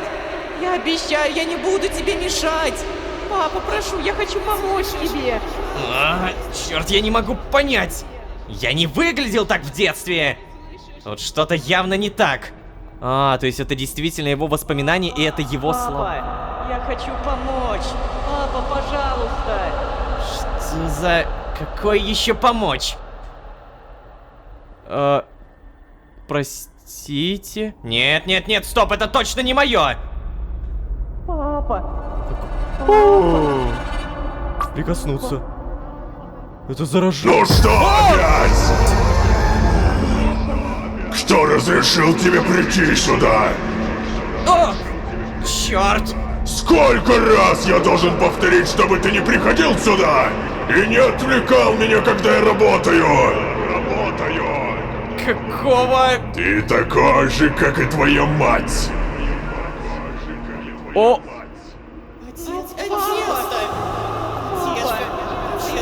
В своем доме я буду говорить о том, о чем захочу, ясно тебе? Папа, когда последний раз спал, тебе нужно отдохнуть, папа. Отдохнуть? А кто же будет заниматься исследованиями? Я близок к разгадке. Пожалуйста. Обалдеть. Что, черт возьми, это было? Как это смогло пробраться в мою голову? И почему у меня такое чувство, что лексическая и интонационная эмфаза на слове «отец» тут не просто так? Ага. То есть ты хочешь сказать, что это какие-то фейковые воспоминания? Или это гипертрофированные воспоминания из твоего прошлого? Кстати, мне показалось, или его лицо сначала было покрыто искаженным проксом? Может быть, просто мне впервые за сотни лет снится настоящий сон? Неужели из-за постепенного сращивания с ложкой я утратил полный контроль над своим подсознательным? И теперь моей психике нужна защита от психических и соматических раздражителей? Как бы я хотел, чтобы это все просто был сон. И уж точно не вторжение неизвестных в мое сонное пространство. Это оказывается очень неприятное чувство. Даже стыдно, что подверг этому ложку. Я понял. Он снова говорит про голос времени. Тут надо на самом деле сейчас соединить информацию из двух сезонов сразу. В сезоне «Последняя реальность», когда я за ложку разговаривал с голограммой GDH, он говорил про то, что сны — это нечто осязаемое, и в сны можно пробраться. Ну, в целом, в этом сезоне мы и так это уже поняли. Но еще тогда, в сезоне «Последняя реальность», мы могли это понять, потому что Джон говорил про меч. Типа, меч путешественника Джон еще в сезоне «Голос времени» подарил ложке. Ну, или не подарил, а дал на временное пользование. И тут Джон, получается, говорит сейчас именно про то, что он постоянно подвергал ложку врывами в его сны, в его, как бы, ну, пространство, и впервые сейчас ощутил то же самое. И все это связано с тем, что из-за того, что он сращивается с ложкой, он теряет полный контроль над своим подсознательным. А это значит, он теряет защиту. Ну, типа, GDH до этого был такой, на все пофигистичный, можно так сказать, да? А из-за того, что Джон это теперь не просто Джон, а скорее Джоналожка, на него воздействуют вот такие вот сны. Штуковины. Только вот он называет это вторжение неизвестных в мое сонное пространство. А вообще, я все-таки напомню, нам нужен этот электроэнцефалограф. Электроэнцефалограф, где мне тебя, черт возьми, искать? Так, здесь я, по-моему... Папа, Не был. папа. Там стоит кто-то. А, это Ты новый... ребенок, ты ничего не понимаешь. Да, отец. Когда же ты уже поймешь? Все, что я делаю для нас, для нашей семьи. А ты постоянно путаешься под ногами. Прости. Как же много слов «отец». Так, куда? А, вот еще. Прошу. Ну-ка. О, я же говорил, можешь же быть способным, когда хочешь. Но я знаю, что ты можешь лучше. Да, отец. Я правда хочу тебе помогать. Молодец, сынок, молодец. Когда я вырасту, я буду таким же, как ты. Самым умным. Вы поглядите на это, просто семейная идиллия. Так, ладно, мы выяснили, что это точно не мои искаженные воспоминания. А значит, кто-то действительно сумел пробраться в мою голову. А, то есть это реально твои Неужели мне теперь специально будут засорять все этими отрывками? Мне больше нравится думать, что этот неизвестный пытается помочь мне. Что я должен понять этими отрывками? Что? Черт! Блин, мне, знаете, мне на секунду, показалось, что это все-таки его воспоминания, и это он в роли сына, ну или там в роли отца, да, Но нет, получается, это все-таки какие-то искаженные, чужие воспоминания, те, которые заложили ему в голову. Проще будет сказать фейк. Только куда мне в итоге идти-то? Давайте, наверное, сюда. Все время шли направо и пойдем дальше направо. О, кто это? Ты ведь прекрасно знаешь, для чего мы это делаем.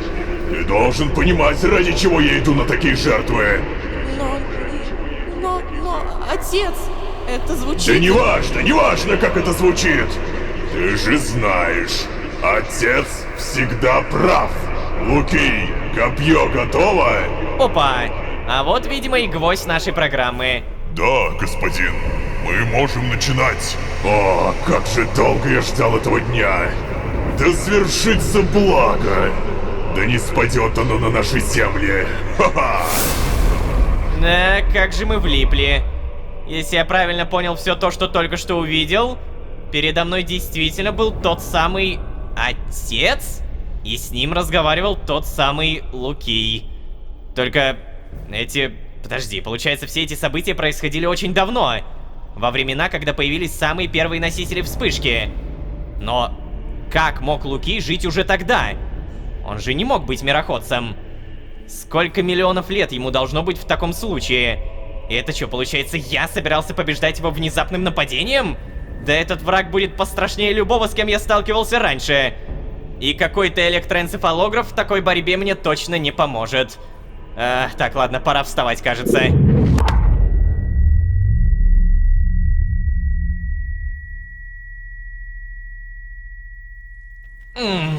Черт. Голова раскалывается, а тело так и не отдохнуло. Предпочитаю сны без сновидений. Прекрасно понимаю, почему кардинал так сильно хотел обратно. Стоп! Точно, кардинал! Чувствую я, он не все рассказал нам про Луки. Ой, не все. Надо бы разузнать у этой пустоголовой птицы про епископа поподробнее. Какие церковные реликвии пропадали, какие инквизиторы были найдены зараженными, какие артефакты Луки искал для нужд церкви, и что это были за нужды. Да, надо все выяснить. О-хо-хо-хо-хо!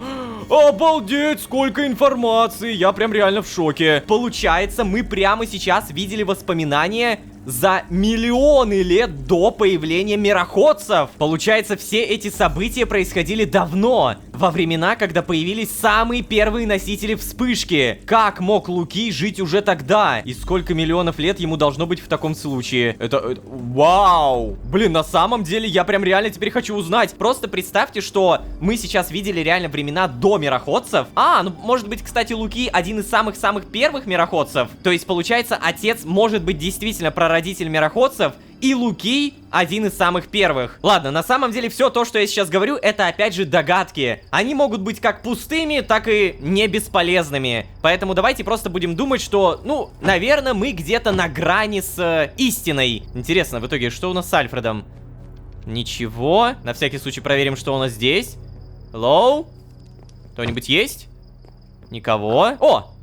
Я вижу ложку. Сейчас, все, я понял, куда идти. Фу, блин, ну какая же лорная история. Мне так нравится, как раскрывается лор, при этом не забывая про предыдущие сезоны. И это круто. Так, ладно. Привет. Ты серьезно? Ты надо мной издеваешься? Я только недавно заполосил 5000 спарков. А ты еще требуешь? Да ты же почти ничего не успел сделать за это время. Ну, я орк простой. Нужна моя помощь, плати. Мое время не бесплатное. А находясь здесь, я еще и трачу это время. О, это же... Так. Что тут у нас происходит? Да кое-кто совсем путает границы дозволенного, Джон. Типа кузнец по подписке? Чё? Подписки? Забей. Ты все равно не поймешь. Конечно, не поймет, Джон. Это не совсем в духе нашего текущего пространственного сеттинга. Чё? Ладно, я не могу, я устал. Стой, оплата! Чё, как... Блин, ты чё, серьезно сейчас? Ну тогда ты плати! Чего? А я за что? Я-то от тебя вообще ничего не требую. Разбирайся сам с ложкой. Ну ладно. Охренеть. Реально, орк по подписке. Слушайте, у меня на самом деле складывается ощущение, что... Не надо было его здесь оставлять. С другой стороны, вообще-то, если так подумать, мы купили броню. А броня нам явно пригодится. Кстати, Лулошка не в броне. Привет. Чего приуныл-то?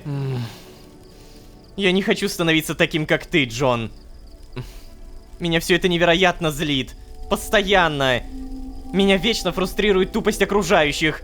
Сдерживать себя становится очень тяжело, Джон. Эти изменения пугают меня. Ну, знаешь ли, это не так и плохо.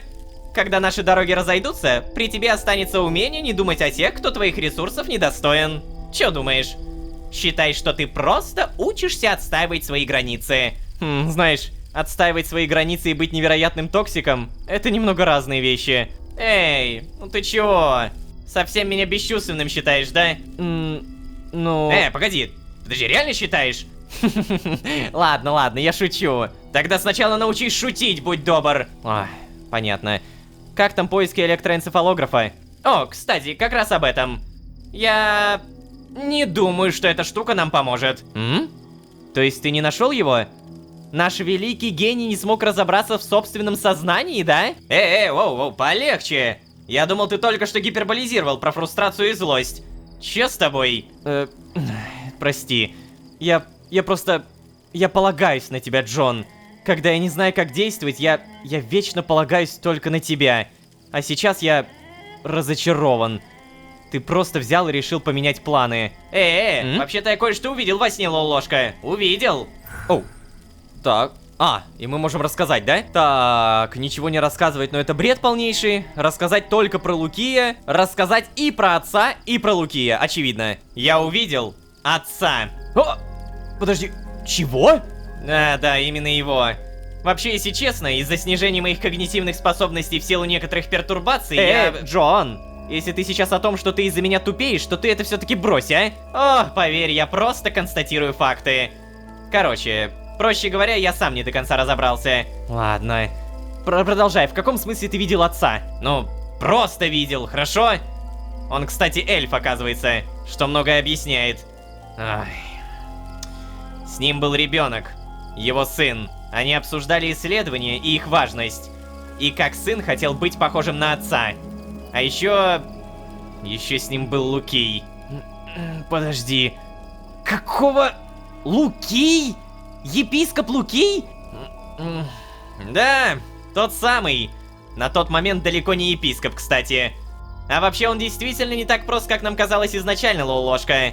Мы не можем просто так заявиться к гнолам и потребовать у Лукия ответы. Ну, знаешь ли, я это не совсем планировал делать, поэтому... Да, это все не суть. Он опасен, Лолошка. Лукий опасен. Он связан с отцом напрямую. Так, ну тогда, значит, мы должны найти Лукия как можно скорее и разобраться с ним. Нет, я не это имею в виду. Я имею в виду, что нам нельзя спешить. Да, но ты же сам говорил, что у нас мало времени. Я считаю, что в таком случае риск более чем оправдан. Оправдан. Если ты горишь желанием умереть, то пожалуйста. В мои планы это точно не входит. Ну а что? Ну что тогда входит, Джон? Давай, соберись, ты же у нас голова. Где твой вечно крутой план? Каковы наши следующие действия? Сидеть здесь и дрожать от страха, что ли? Так, Лолошка, заткнись. Мой план просто не умереть по причине твоей безрассудности. О, понятно, ты просто испугался. Чего? Ты сейчас... Да, ты правильно услышал, ты испугался. Джон Дэйви Харрис, образец гениальности и яркого ума, испугался священника. Послушай, я не испугался. Да. Ничего плохого в страхе нет, Джон. Главное признаться в этом самому себе. Я тебе еще раз говорю, это не страх. Это рационализм. Нельзя соваться в логово врага неподготовленным. Особенно зная, что враг сильнее. Намного сильнее, Лолошка, блин. Да, испугался ты все. Заткнись, замолчи уже. Что, хочешь план, да? Вот тебе план. Мы вернемся к кардиналу и снова допросим его. Сейчас мы лучше знаем, какие вопросы задавать. Нам нужно преимущество. Любая информация о его болевых точках, понимаешь? Все, что мы можем использовать против него, против Лукия. Вообще-то мы можем использовать против него наше оружие. То самое, которое тебе Балсмак скует, да? Слушай, скажи честно, у тебя совсем нет инстинкта самосохранения, да? Вообще-то, если ты не знал, у людей в целом нет инстинктов. Поверить не могу. Ты используешь мои же приемы против меня. Ладно, я утомился. Без тебя добраться до Луки я все равно не смогу. Если ты хочешь потратить время впустую, то так тому и быть, Джон. Но я все равно надеюсь, что твой знаменитый гений пересилит твой страх. Вот так вот-то. Вообще, знаете, у меня ощущение, что в моменте Лолошка хотел взять Джона скорее, знаете, на понт. И у меня, знаете, также складывается до сих пор ощущение, что это, опять же, был скорее понт. Типа, да, ты испугался, бу-бу-бу. Учитывая, что Джон стал примерно похожим на меня, и мы уже скорее стали два Джона Ложки. Блин, я каждый раз, когда это произношу, мне так странно это произносить. Короче, из-за того, что Лолошка лучше понимает Джона, а Джон лучше понимает Лолошку, из-за того, что, опять же, это два, по сути, сейчас одинаковых персонажа, почти, то вот так вот они могут друг на друга надавливать. На самом деле, что бы кому ни казалось, но здесь правы оба. Лолошка понимает, что времени действительно мало, и его действительно заботит то, что... Он не хочет становиться Джоном, но он это прям открыто сказал. Плюс они оба боятся, что рано или поздно их сплющат в одного персонажа. То есть это катастрофа для них обоих. Короче, рационально помыслив, я понимаю, что правы оба, но в то же время, а что делать-то? Ну то есть мы явно не можем просто пойти и подраться. Как говорится, будем думать, догадать. Как бы сказку разгадать. Но я точно могу занести эту серию в топ своих серий, потому что лорная составляющая — бомба. Надеюсь, вам тоже понравилось. Не забывайте, пожалуйста, ставить лайки, не забывайте подписываться. Как говорится, дальше больше. И я очень надеюсь, что когда вы слышите это, вы не пропускаете это мимо ушей. Вообще, я понимаю, что пропускаете, скорее всего. Большинство пропускает. Но на какой-то маленький процент людей это все равно, может быть, даже воздействует.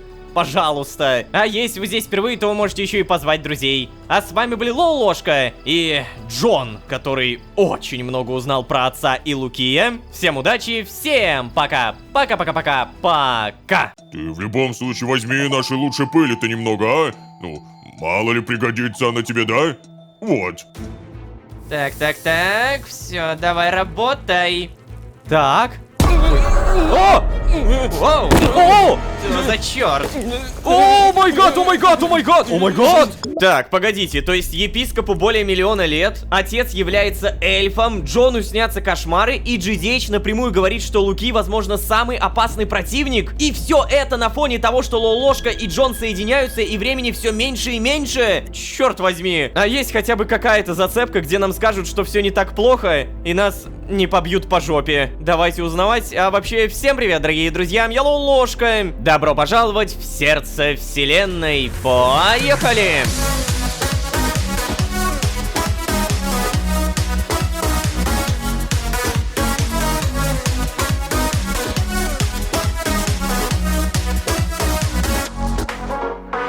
И снова всем привет, дорогие друзья, я Лолошка. Добро пожаловать в сердце вселенной, сезон, в котором мы боимся. Давайте так, у нас GDH, которому на полном серьезе кто-то засунул в голову кошмары об отце, зарождении бессмертного епископа Лукия и некого сына, который вечно хотел помогать своему, опять же, отцу. Ничего не понятно. Из всей этой истории важно то, что мы мимолетно увидели время, возможно, за миллионы лет до того, что есть сейчас. То есть до сегодняшних событий. Мы увидели время, когда...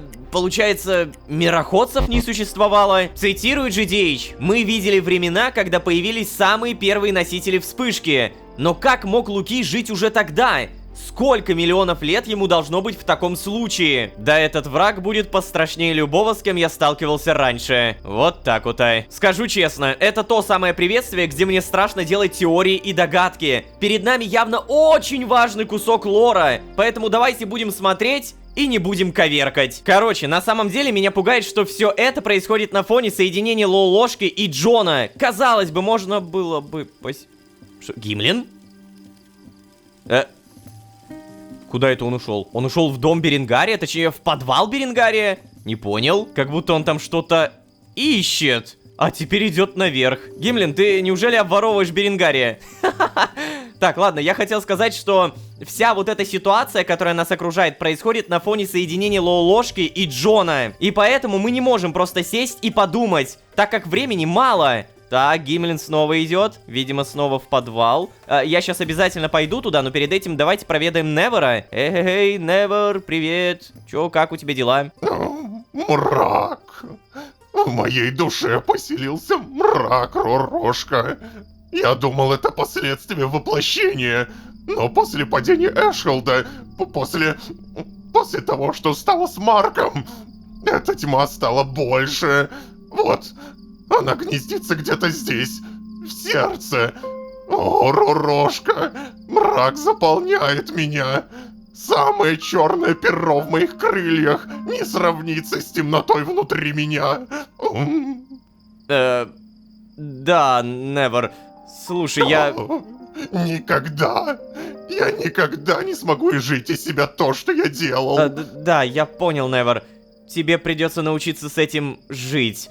У меня нет волшебной пилюли, которая бы избавила тебя от этих страданий, поэтому я... Я не понимаю, зачем? Все бессмысленно. Да. Кар. Ой-ой-ой. Я раньше думал, что Невер мрачный, но как же я ошибался. Теперь, кажется, мрачнее уже некуда. Он действительно сдался. Оу. Это... Сильный монолог, скажем так, со своей душой. На самом деле, Невер все, что сейчас рассказывал, он скорее не Лолошке рассказывал, а самому себе. То есть он как бы в итоге ищет оправдание, но оправдание не находит. Хотя здесь уже скорее не оправдание, а просто смирение. Мрак заполняет меня и все мое сердце. Да, это звучало, честно говоря, так себе. Эй, Гимлин! А ну, какого черта? Что? Это ты, Лолошка. О, а я вот тут, Беренгария вспомнил, да. Скучаю я без этого долгорослика-то, ну как бы. Эй, Гимлин, чего это ты так испугался, когда я зашел? Да не-не-не, я не... Черт. Да я это, Лолошка. Я, наверное, пойду, ладно? Эй, Беренгария. Да. Что ж, надо будет потом спросить у Беренгария, что это за напиток такой, к которому Гимлин так пристрастился. Ха-ха. Ё-моё. Так ты реально обворовываешь Беренгария? Напиток, та самая медовуха. Так, погоди, а где ты его искал? Получается здесь? Ну да, тут же бочки. И по итогу ускакал к себе в кузницу, чтобы что-то делать. Да, наш маленький коротышка подсел на алкоголь. Ну-ка, а что у нас с Балсмогом? Так, здесь его нет, здесь... О, Балсмог. Привет. Чего не работаешь? Опять скажешь, что тебе спарки нужны? Я просто не понимаю, зачем я-то тебе здесь нужен? А почему ты вообще это спрашиваешь постоянно? Ты хороший кузнец, а здесь безопасно. Не то, чтобы у тебя есть много вариантов, куда идти в Архей, разве нет? И что это для меня должно значить? Ну, я про то, что Эшхолда больше нет. Где ты сможешь устроиться работать, а? Чего? Эшхолд... Подожди, я что-то не догоняю? А куда Эшхолд девался? Стоп, ай-яй-яй. Тебе же еще не рассказывали, да? Чего мне не рассказывали? Что ты Тихо, мне... тихо, успокойся. Эшхолд, он был уничтожен в результате атаки монстров. Почти все человечество было уничтожено. Да... Это как это? Да, Балсмог, прости, мне жаль, я не знаю, я не уверен, что тебе вообще есть куда возвращаться. Да, чё же тогда кенты-то мои? Где мои кенты? Ну, здесь возможно, им удалось спастись, и они сейчас живут в лагере беженцев. О, что же это? Да мне ж здесь никто не рад. А там у меня чё, и нет никого, что ли? В смысле? А почему ты думаешь, что здесь тебе не рады? Да, я, может, дневной школы никакой не получал. Да я не такой тупой, чтобы думать, что я желанный гость, когда мне говорят: проваливай отсюда, тебе тут не место. Я понял. Вообще, слушай, Невер тут так ко всем относится, Чё? поэтому... Подожди, вашего коротышку тоже Невером звать, что ли? Так тебе так Гимлин сказал? Ну вот. Я никогда особо никуда не вписывался, пока с кентами своими не познакомился. Вот с ними мы были прям, на короткой ноге. Но в остальном, мне быть одному не впервой. Но сейчас ты мне говоришь, что никого почти не осталось совсем, да? Как это? Как мне жить-то теперь? Слушай, Балсмог, а может быть где-то есть еще орки? Ну, есть, конечно. Раньше были, точно, да. В горах, на севере, далеко за Ингентафом. Многие наши ушли туда, когда зараженных стало больше. Но это мне мамка рассказывала, а ей ее мамка. Давно это было. Никто не ходил проверять, есть там кто-то или нет. И я не пойду, не пойду. Мне шкура моя дорога. Да, остаюсь и здесь тогда. О, ну знаешь, это отличная новость, Балсмэг. Но с парки ты мне все равно будешь платить. Я просто так работать не буду. Кто бы сомневался. Да, рад, что мы находим общий язык. Погоди, а почему ты не работаешь? Давай, вперед! Может быть, я что-то купить у тебя хочу, не? Так, Гимлин, у меня к тебе два вопроса. Первое, что это у тебя там за эликсир у Беренгария? И второе, ты зачем Балсмэгу такие вещи говоришь? А ну-ка поговорить. О, Лолошка, слушай, знаешь, я чё подумал-то? Мы тут, конечно, все у тебя в гостях и все такое. И я благодарен за гостеприимство, но... Ты все-таки сам нас пригласил всех сюда. О, господи, Гимлин, хватит мямлить, говори прямо уже. Ладно, ты не мог бы не шастать по нашим домам? Мало ли чем мы там занимаемся-то. То есть это о том, как ты шастал по дому Беренгария в поисках выпивки, да? Да вот я о чем и говорю-то. Узнал бы ты об этом, если бы ты не шастал, а? Слушай, Гимлин, ты может быть и прав, что я в некотором роде вторгаюсь в ваше личное пространство, но причины твои для этого разговора мне очень не нравятся. А мне, может быть, ты тогда не нравишься? Долгорослик. Эй, Гимлин, куда... Ладно, я однозначно должен поговорить с Беренгарием. Вот тена. Так, слушайте, ну на самом деле, я думаю, Гимлин не хотел этого говорить. Давайте по-другому. Он, скорее всего, выпил эту самую медовуху, и прямо сейчас он под состоянием алкоголя. Но с другой стороны, я уверен, что он бы этого не сказал, если бы не пристрастился к этой медовухе. А вот то, что он пристрастился к ней, это уже отдельный разговор. Он даже идет уже на воровство. На всякий случай проверим Балсмэга. Все еще сидит, я понял. И, наверное, на всякий случай надо бы еще проверить Альфреда и GDH. GDH я пока не вижу, а вот Альфред... Ну, лежит. Так, здравствуйте. Здесь кто-нибудь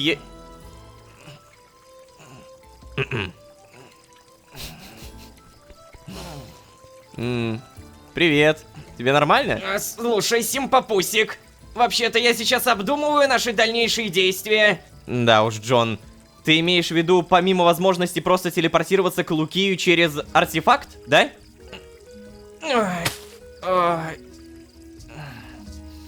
Ой. Ты не был там, Лолошка. Ты не был. Что бы там ни твердили остальные вокруг тебя, мы с тобой смертные. И здесь, в мире, где у нас нет доступа к нашим маскам, мы смертны особенно. Да, я считал Луки обыкновенным фанатиком со своей повесткой. Потом я думал, что он может оказаться фанатиком-мироходцем, поскольку он долгожитель. Но после того, что я увидел в своем сне, Лолошка, я понимаю, что мы не можем соваться в драку без должной подготовки. Но, Джон, Да что но? Послушай меня хоть раз, Лолошка! Даже вся армия гнолов, которая охраняет коридоры и пещеры их царства, не пугает меня так, как наш дорогой епископ. О, так ты все-таки испугался. А сказал, что не испугался. Ой, да серьезно? Это то, что ты сейчас хочешь обсудить? Нет, подожди. Значит ли это, что великий и прекрасный Джон Дэйви Харрис, тот самый Джон Дэйви Харрис, что прославился на две реальности тем, что не врет, в этот раз соврал? Что? Это была не ложь. Я никогда не... Уйди, Лолошка. Эй, да ладно тебе, Джонни, ну с кем не бывает. Ну, приврал немножко для красного словца, какая... Нет, ты не понимаешь. Процесс нашего соединения. Все стало еще хуже, Лолошка. Если начали меняться ключевые ценности и даже ключевые взгляды, те аспекты личности, которые являются ее корнем, то есть самые глубинные убеждения, это означает, что процесс зашел намного дальше, чем нам с тобой кажется. Уйди сейчас же! Займи себя чем-то! Я должен внести коррективы в свои расчеты, с учетом новых данных. О, черт. Черт. Ага. Офигеть, Джон реально научился бояться. Ну, мы как бы понимаем, почему он научился бояться, потому что он это, по сути, перенял от Лолошки. Так, ладно, шутки шутками, но я ведь действительно впервые поймал Джона на обмане. Да, конечно, я бы это даже обманом-то не назвал, но Джона это явно сильно задело. Честно, я бы не хотел становиться Джоном, но должен сказать, когда мы объединяем усилия, мы становимся намного сильнее. И я испытывал чувство близкое к эйфории, когда направлял в него свою энергию. Как будто мы обменивались силой, а не я отдавал свою. Может ли это быть такое, что Джон не совсем верно трактует происходящее? Ладно, в любом случае, сейчас бесполезно пытаться с ним что-то сделать. Раз у меня появилось немного свободного времени, наверное, стоит проверить Сайрису и поговорить с Беренгарием про Гимлина.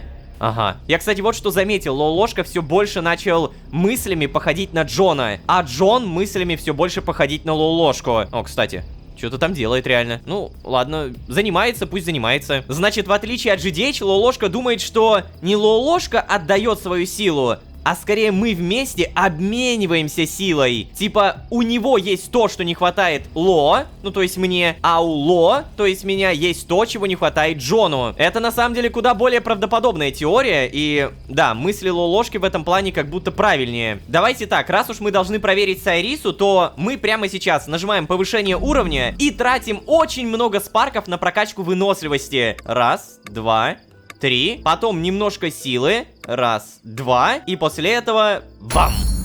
Да, я прямо сейчас действительно потратил практически все свои спарки. И у меня 404 выносливости, обалдеть! Сейчас у моего меча урон 70 плюс 34, обалдеть, как же это много! Я думаю, то, что сейчас при помощи сферы желаний используем, а также при помощи этой крутой прокачки мы сможем легко убивать леших и жестко нафармить новые спарки. Я, по крайней мере, в этом уверен. Переместиться. Далее, давай-ка, наверное, в лес. То есть мы сейчас не к землянке Сайрисы, а в старую вырубку.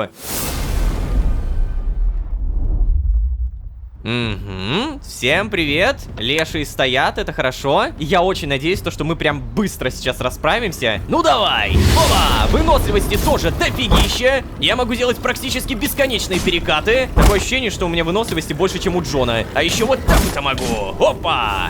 Сколько у тебя... уже половину хп снял? Да ладно. Так, погоди, если я сейчас еще немножко... И все. Обалдеть, как я быстро его убил. За каждого лешего примерно 1000 спарков. Ну чё, пофармимся?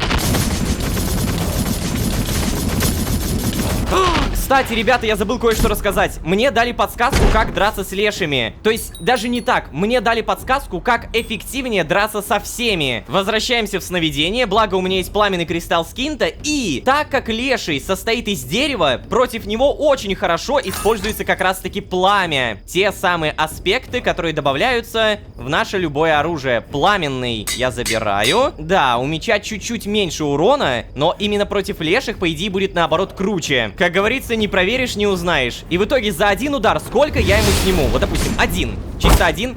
О, нифига себе! Подожди, еще один удар. И в итоге он даже поджегся. За 2 удара я ему снял практически половину. Да ладно! Вот это я понимаю, не зря. Так, еще вот так вот теперь сделаем. Он супер-мега поджегся. И ты хочешь сказать, что я его сейчас убью прям моментально? Все, он умер. Обалдеть.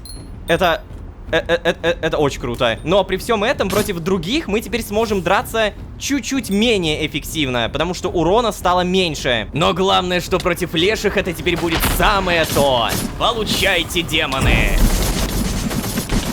Ладно, нам нужна землянка Сайрисы, поэтому не будем отвлекаться. Воу! Идиот-человек! Леди Сайриса, ну что же вы на меня-то вину свою прикладываете? Я же сказал вам, не стоит активированную смесь уксусом глушить. Ты зачем в смесь чернильный порошок добавил? Так как оно, зачем-то, как оно? Чтобы показывать вам, сколько газа выделяется, когда вы так вот и делаете. Вы, когда его не видите и не чувствуете, пары вдыхаете, девушка. Это же оно для организма-то как? Вредно оно? Тем более для женского. Это что должно значить? Женского организма? Да ладно, ничего предосудительного. Ну, просто известное же дело. Ну, газы, они на женщин влияние могут оказывать. Да ладно, хватит. И все равно не смей мне больше указывать. Ладно. О, ты погляди, кто тут у нас. Лолошка собственной персоной. Что привело тебя к нам, Лолошка? Да, я вот решил проведать, как ваши дела с исследованиями. Я смотрю, работа кипит. Ахо-хо-хо, точнее не скажешь. Я не разделяю веселого настроения. Да что такое? Я не вижу причин печалиться, уважаемая эльфийка. Все-таки нам удалось усовершенствовать пыль. И, кстати, Лолошка, даже протестировать ее на человеке. Что? На каком человеке вы тестировали? Ай, да как это на каком? Тут не так-то много человека в округе. Но мне, само собой. Ай, да ты же не зараженный. Во всяком случае, тем заражением, от которого мы пытаемся избавиться. Хо-хо-хо, я ничем не болею, ты не переживай. Я по жизни такой. Ты Лолошка-то, ты не волнуйся. Мы проверили пыль на мне и на зараженных животных. Так, Беренгарий, и какие результаты? Длительность успокаивающего эффекта удалось почти утроить. В некоторых случаях заражение вообще как будто останавливается. Эй, человек, прекрати давать ему ложные надежды. Ай. Да, нам удалось довести рецепт до идеального соотношения ингредиентов. Любые изменения приводят к ухудшению формулы. Так а разве это не отлично, не? Нет, это не отлично. Пыль все еще не избавляет от заражения. А как улучшать ее дальше, мы не знаем. Чего-то явно не хватает. Если мы не поймем, что мы упускаем, мы не сможем придумывать лекарства. Ну, это, кстати, верно. Не врет эльфийка, не врет она. Я все свои знания, какие имел, перебрал. Все варианты попробовали. О, Царица-то не просто так к делу подошла, системой подошла. Мы все возможные комбинации выписали, потом начали менять ингредиенты. Но не получается лучше, ну, не получается. Ой, короче, там проветрилось, кажется. Я пойду попробую еще что-нибудь. Ладно.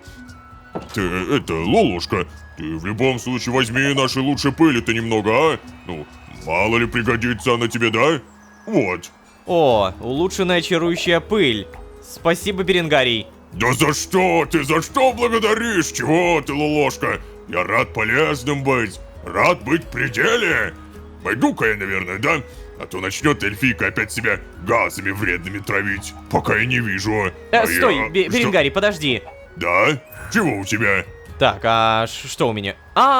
Слушай, а что за зелье ты даешь Гимлину? Он очень уж к нему пристрастился. Я как-то волнуюсь. Эй, Беренгарий, а ты уверен, что эту пыль безопасно использовать на людях? Передай Сайрисе от меня тоже спасибо, ладно? Слушай, а что за зелье ты даешь Гимлину? Ой, да там ничего особенного, Лолошка. Ну, не знаю, может быть там ингредиент какой-то, который вызывает привыкание у дворфов? Не-не-не-не, тут это в другом дело. Но штука эта опаснее любого привыкания. Что в итоге это за штука-то? Горе это, Лолошка, горе. Не знает Гимлин, как со своей виной перед товарищами справиться. Он ведь столько детей без родителей оставил. Он друга потерял своего, в котором родственную душу нашел. Я про багрянника вашего. Знаешь, мне вот иногда кажется, самых сильных воинов не смерть забирают, а горе. Горе оно такое. Если не найдет двор в себе решимости простить себя, так и сгинет с бутылкой. Но чтобы это осознать, ему время надо, времечко. И друзей, которые будут рядом, когда он будет готов. Я понял, Беренгарий. Я буду рядом с ним. Да. Ты только не дави на него, не надо. Ты не отбирай сейчас у него бутылку.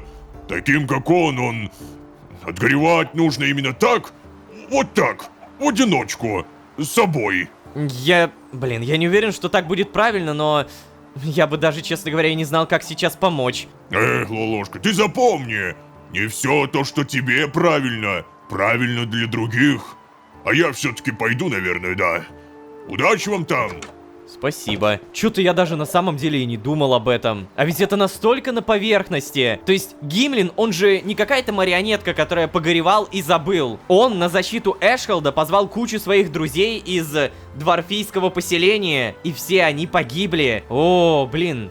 И Я что-то вообще об этом даже не думал. В целом теперь понятно, почему он такой. Он просто горюет. Он не хочет возвращаться к дворфам, потому что он понимает, что он не сможет рядом с ними находиться. Он винит себя, притрагивается к бутылке, к алкоголю. Ну, то есть мы это видим буквально. Так, в итоге зайти мы, кстати, не можем. Ну что ж, тогда, наверное, пойду пофармлю еще немножко. Ведь всем давным-давно известно, лишних спарков не бывает.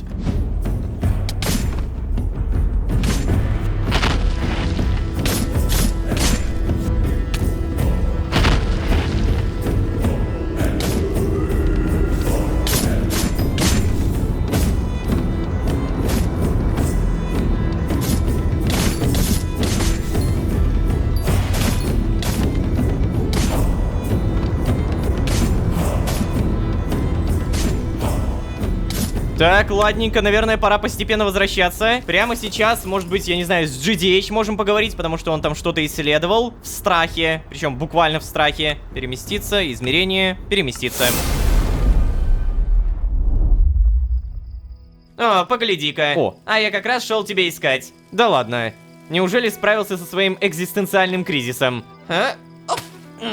Не, но запихнул поглубже в свои сны. Уверен, это никак не ударит по мне в будущем. Сарказм. А ты что делал? Узнал что-нибудь интересное? Да, Беренгарий с Айрисой довели формулу пыли до совершенства. Но она все еще не избавляет от заражения. Но Беренгарий сказал, что испытал ее на себе. И с ним все в порядке. Так это же отличная новость. Пыль у тебя с собой? Да, кстати, вот, улучшенная. Что, мне да написать? Ну, да. Тогда пойдем. Что, в смысле, куда пойдем? Ну как, куда? Тестировать пыль на нашем лучшем подопытном. Нет, нет, Джон, мы не можем рисковать Альфредом. Ай, да ладно. Уже рисковал Беренгарий, когда пробовал порошок сам. Интересно, он сыпал его себе на голову или вдыхал? Может быть, даже в десна втирал и... Джон! Что? Лолошка, я прошу тебя, хватит уже вести себя как гиперопекающая мамочка. Насколько я знаю, Альфред — охотник, который не хотел прятаться во сне. Да, но... Что? Что но? Джон, Альфред был одним из первых, с кем я познакомился в Архее. Пойми, я не могу его потерять. Я не знаю, ты, может быть, не заметил, но я не предлагаю тебе его терять. Я предлагаю тебе попытаться ему помочь с помощью уникального средства. У тебя есть уникальная возможность помочь своему другу, но ты почему-то не хочешь ей пользоваться. Из своего эгоизма и, видимо, иррациональных страхов.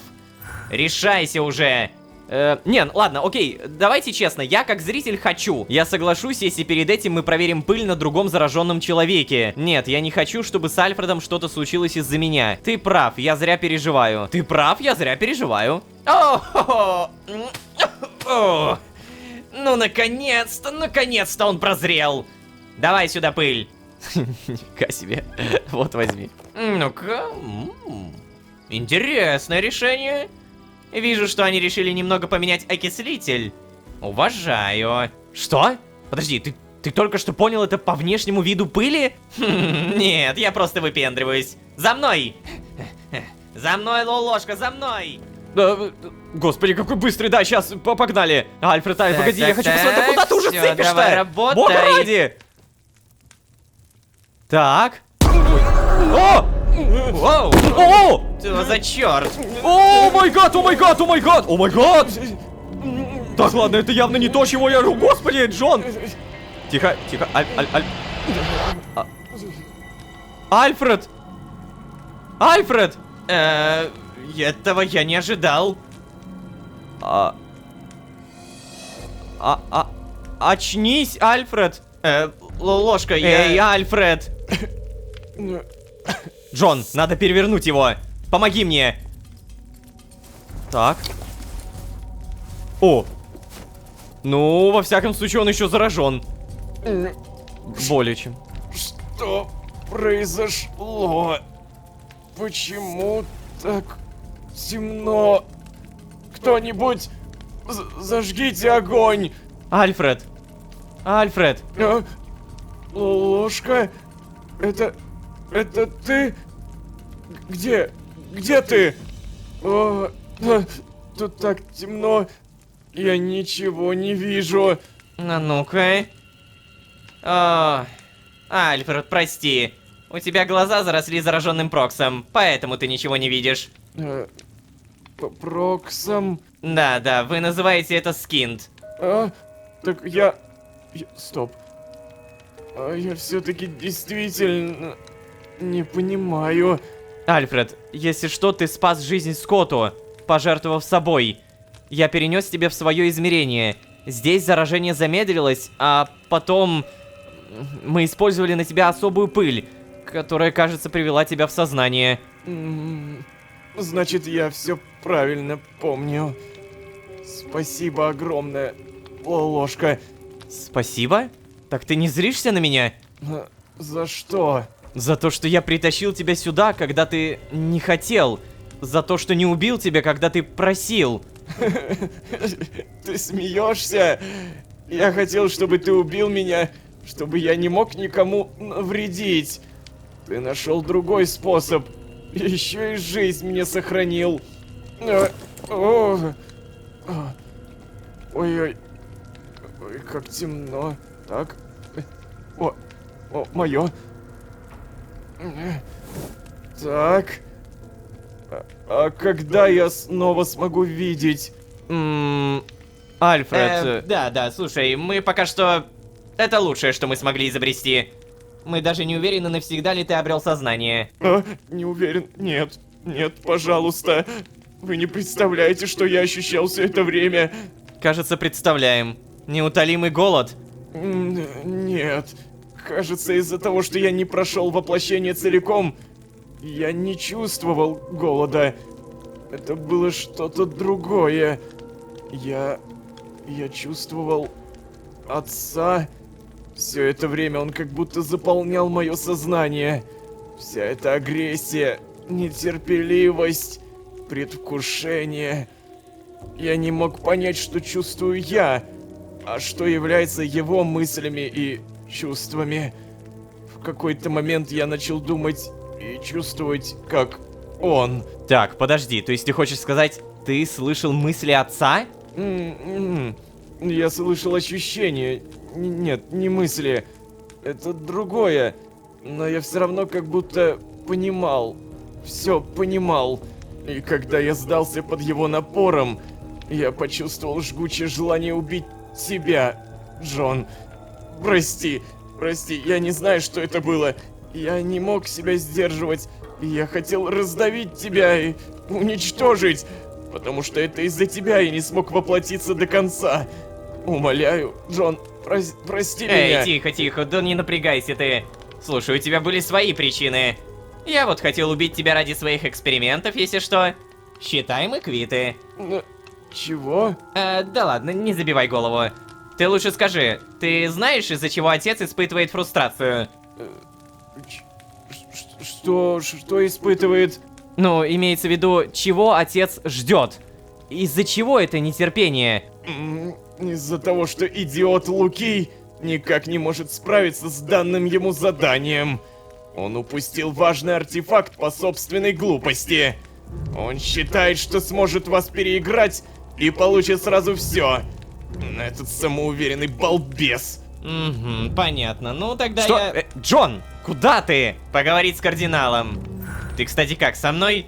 О, какой выбор. Да, конечно, с кардиналом... Блин, поговорить с кардиналом это круто. Я останусь здесь с Альфредом. Расскажешь потом, что выяснишь. Давай побудем еще немного с Альфредом. Убедимся, что он в порядке.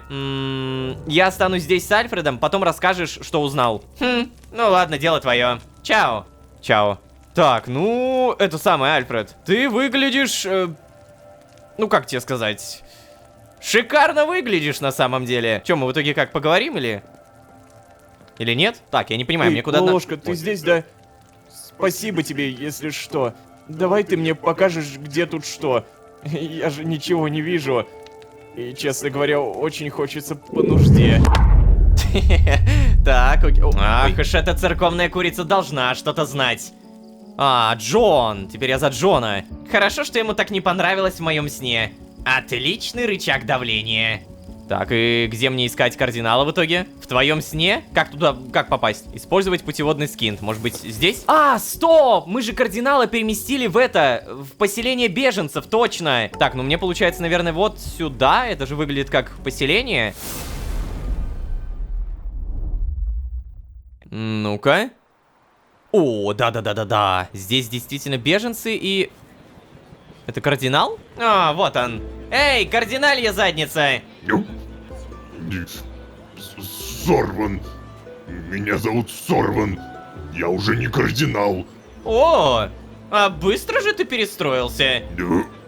Когда все вокруг пялятся на твои нелепые церковные одеяния, не так много вариантов у тебя остается. Зачем я тебе понадобился? Опять будешь допрашивать, да? Да, если придется, буду. Но я вижу, что у нас есть шанс просто на хороший разговор, правильно? У меня не так много времени, Джон. Моя очередь заниматься посевами. Что? Посевами? Да. Нам же надо что-то есть. Подожди, то есть вы собрались здесь основаться надолго? Джон, давай ближе к делу. Хм, обычно это я такое говорю собеседникам. Джон. Ладно, ладно. Есть артефакты, которые Луки не удалось достать.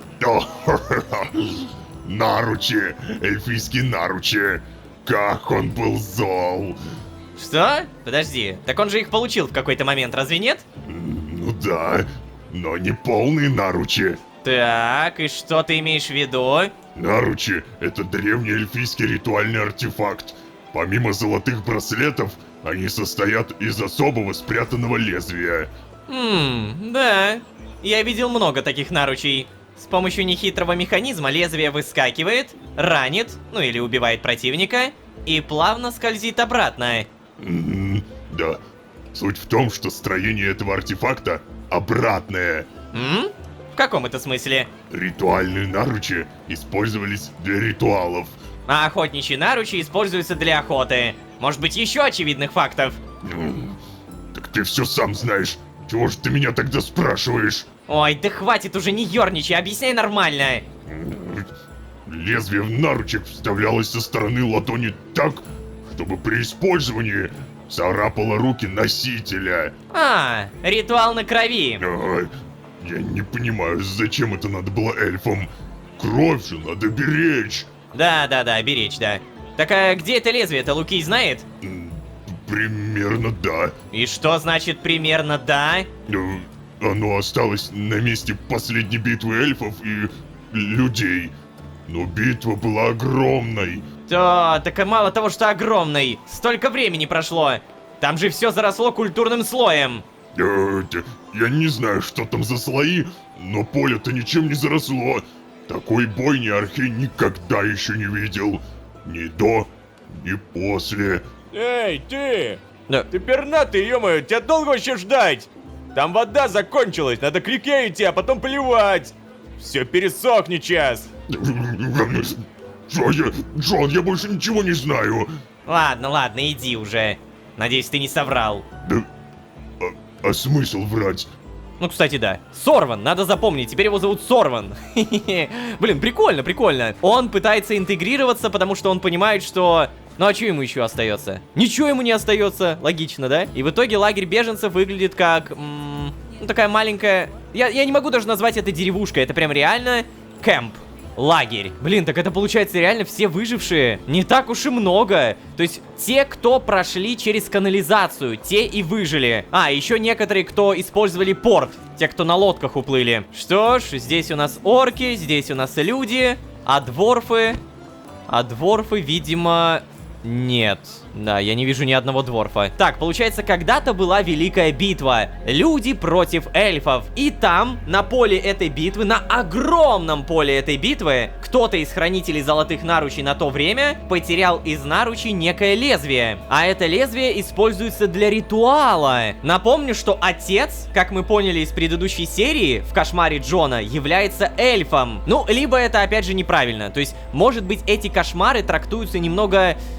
гиперболизировано. Вполне вероятно, что сам Джон придумал отца в образе эльфа. Что ж, думается мне, Мы обязаны найти лезвие быстрее, чем остальные. А еще интересно, что будет с Альфредом. Превратится ли он обратно в тупого зараженного? Надеюсь, нет. На этом мы будем постепенно заканчивать. Вопросов все больше, ответы вроде как тоже даются. Это спасибо. А от вас я, конечно же, не забуду попросить лайк и подписку. Не забывайте, пожалуйста, что вся ваша поддержка — это супер огромный буст к мотивации. Не только сезонно, но и всего канала. На самом деле много-много чего продумывается заранее, и когда ты здесь в моменте видишь большую поддержку, эта большая поддержка может сыграть в будущем, через 2, через 3 месяца, но она точно сыграет. Я думаю, люди, которые смотрят мой канал уже долго и много лет, заметили это. Поэтому, пожалуйста, поддержите нас. Спасибо. Ну а вот если вы здесь впервые, то вы можете еще и позвать друзей. А с вами были Лолошка, Джон Дэви Харрис и Поселение выживших с историей про некое лезвие, а также более-менее незараженный Альфред. Всем удачи, всем пока. Пока-пока-пока. Пока. Наручи.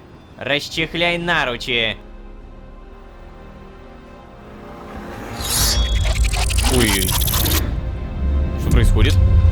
Стрелы! Сомкнуться! Ого! О май гад! Ай-яй-яй, лечение, заражение. Именно так просто описывается предыдущая серия. У нас наконец-то появился первый пробный вариант лекарства, который из Альфреда сделал адекватного зараженного. Правда, заражение настолько жестко продвинулось, что он у нас слепой адекватный зараженный. Интересно, а если это лекарство использовать на Мркгрыштракларе? Может быть, попробуем? А вообще, всем привет, дорогие друзья, я Лолошка. Добро пожаловать в сердце вселенной. Поехали!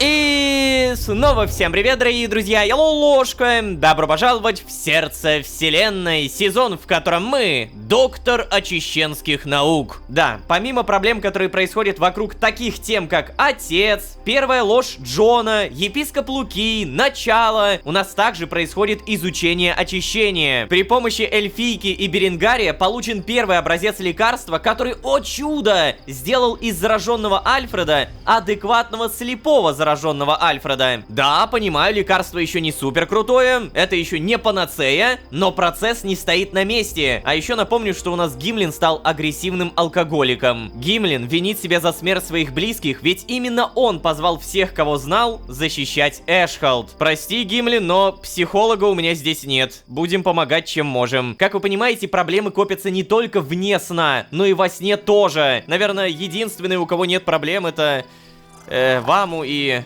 Ну, вот эти цветы, да, плохой пример. Ладно, короче, как по мне, сейчас самое главное проверить Альфреда. Не стал ли он снова зараженным? Эй, Альфред, привет.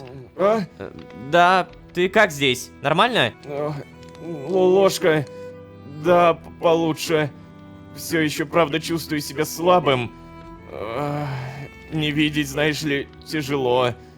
Ты вот знал, когда ничего не видишь, обостряются другие ощущения.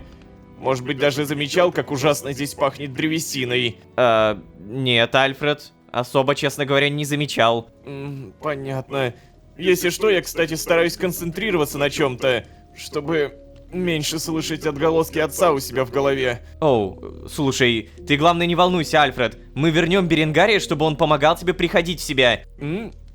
Беренгария? Это тот старик, что отпаивал меня успокоительным, да? Да. Подожди, так ты помнишь его? Да, очень смутно. У меня голова болит, когда я на чем-то пытаюсь сосредоточиться. Блин, так, ладно, Альфред, ты лучше отдыхай. Зови, если что-то понадобится. Здесь Невер, Гимлин, Балсмэк. Они помогут, если меня не будет рядом и... Да ладно тебе, Лолошка. Я же не совсем беспомощный. Куда отлить сходить, понял. Ну ладно, хотя бы с этим разобрались. Ты отдыхай. Отдыхаю. Фу, если что, я надеюсь, Альфред действительно здесь справляется один. Но в любом случае не помешает предупредить хотя бы Невера, чтобы приглядывал. Да, пойду так и сделаю. Получается, Альфред справляется, но самое главное, что я прочитал, я стараюсь концентрироваться на чем-то, чтобы меньше слышать отголоски отца. То есть, получается, наше лекарство, оно и не убрало визуальный эффект, и внутренний эффект. Оно скорее его немного успокоило. Меня это, честно говоря, не особо радует. Хочется, чтобы было прям... Опа! Прямо идеально. Здорово! Тебя-то я и хотел увидеть. Привет, Джон. Знаешь, было бы странно, если бы ты искал здесь не меня. Ну, в целом, да. Я знаю, в каком направлении нам нужно двигаться, Лолошка.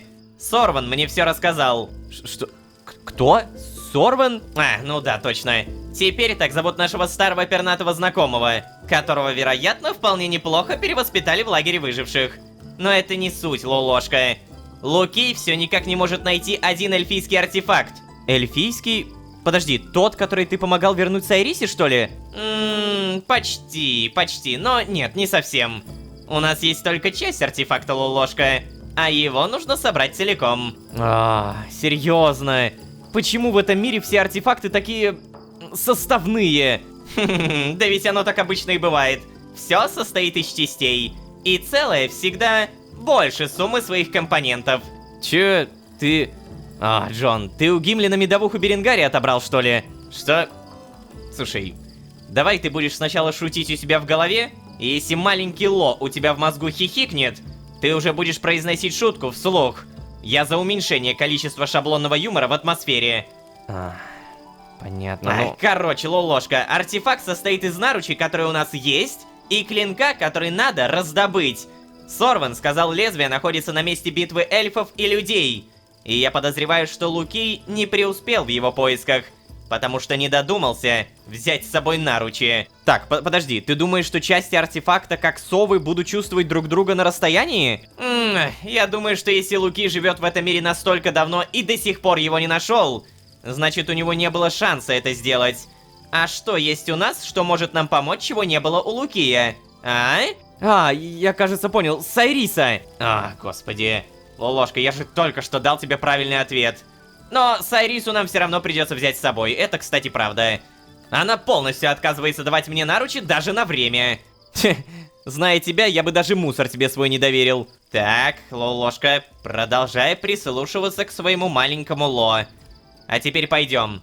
Нам сначала в Марибор, а потом на место битвы. Подожди, Джон. Дай мне чуть-чуть времени. Попрошу кого-нибудь присмотреть за Альфредом. Ты правда думаешь, что он здесь не справится? Конечно, Джон! Альфред буквально слепой! А остальных я пока не оповещал, что он очнулся. Ладно. Только давай побыстрее, окей? Я в Марибор. Чао. Чао. Приглядеть за Альфредом. Это хорошая идея, поэтому давай начнем, наверное, с Невера, раз уж мы изначально это хотели сделать. Эй, привет, поговорить. Невер, слушай, я... Тебя можно о помощи попросить? Который раз уже, Ророшка, в который раз? Да я знаю. Просто слушай, Альфред пришел в себя, а Беренгари пока что занят, поэтому... Что? Подожди, тот больной охотник? Да, я про него. Мы нашли способ привести его в чувство. Ты мог бы присматривать за ним, пока меня или Беренгария нет? Он зараженный, Ророшка. Да, Невер, это правда, он болеет и... Он не опасен, просто прими это. Он пока слаб и из заражения ослеп. Проследи, чтобы он не упал с края острова, хорошо? Хорошо, ладно. Только оставь меня в покое. Одного. Стоп, подожди, что? Ты правда согласен? Вот так просто? Да, хорошо, просто уйди отсюда. Ну, не знаю, может быть, ты хочешь поговорить о чем? Нет, Ророшка, да ничего же я не хочу. А может быть, тебе тогда что-нибудь принести? Невер? Ну я же как лучше хочу, давай поговорим. Понятно. Я тогда пойду, хорошо? Ладно. А ведь мы правда хотим как лучше. Да, мне бы радоваться, что Невер стал сговорчивее, но вместо этого мне как-то не по себе. Что я могу сделать и как ему помочь? Может быть, просто реально дать ему возможность побыть одному? Про Гимлина Беренгари говорил, что это то, что ему надо. Попрошу кого-то еще присмотреть за Альфредом, а то я не уверен в Невере. Да, таком состоянии доверять пока что не стоит. Это правда, это правда. Чё-то как-то Невер как будто не выйдет из своего домика еще ближайшие кучу карасов. Прямо сейчас мне, наверное, лучше с кем поговорить, с Балсмагом или Гимлин. О, кстати, а Гимлин-то у нас у Беренгария? Ладно, Балсмаг, привет. Поговорить? Балсмаг. Да? Ну что, давай рассказывай, как ты здесь? Слушай, да чё тебе, а? Меньше болтовни, больше дела, давай, а? Из парков больше. Эй, Балсмаг, про спарки мы уже обсуждали. Я ничего не знаю. У нас с тобой рабочие отношения. Так, Балсмаг, давай проще, а? Ты сам мне говорил, что чувствуешь себя здесь нежеланным гостем. А когда я пытаюсь наладить контакт, ты общаешься со мной вот так. Да, как так? Мы ж тут не лучшие друзья вообще-то. Хочешь оружие, плати. Да нет, я не об этом. Я хотел просто попросить посмотреть за Альфредом. Чё? За кем? Ну, за охотником в том домике. Он болеет, а я часто отсутствую, так что если... О, не-не-не-не-не-не-не-не. Я в сиделке не нанимался. Особенно в бесплатные сиделки. Это тяжелая работа все-таки. За 10 тысяч согласен. Что? За 10 тысяч спарков? Ты откуда такие цены берешь, Балсмэг? Да, ну не хочешь и не надо. Реально? И вот это твоя благодарность за то, что мы тебя спасли? Не, я ничего не буду выслушивать. Хочешь, плати. Жалко спарков, значит попроси кого-то еще. Значит так, Балсмаг, я верну тебя в Архей, если ты не будешь помогать. Хо, черта с два, не вернешь. Я помогаю вообще-то. Помогаю так, как мы изначально договаривались. Больше работы за спасибо я брать не собираюсь. Все. Охренеть. Ты реально вот такой вот черствый и меркантильный. Ай, какой же он невыносимый. Единственное существо, которое тут способно хоть что-то делать, которое не страдает алкоголизмом и не депрессирует, ведет себя как последний... плевать.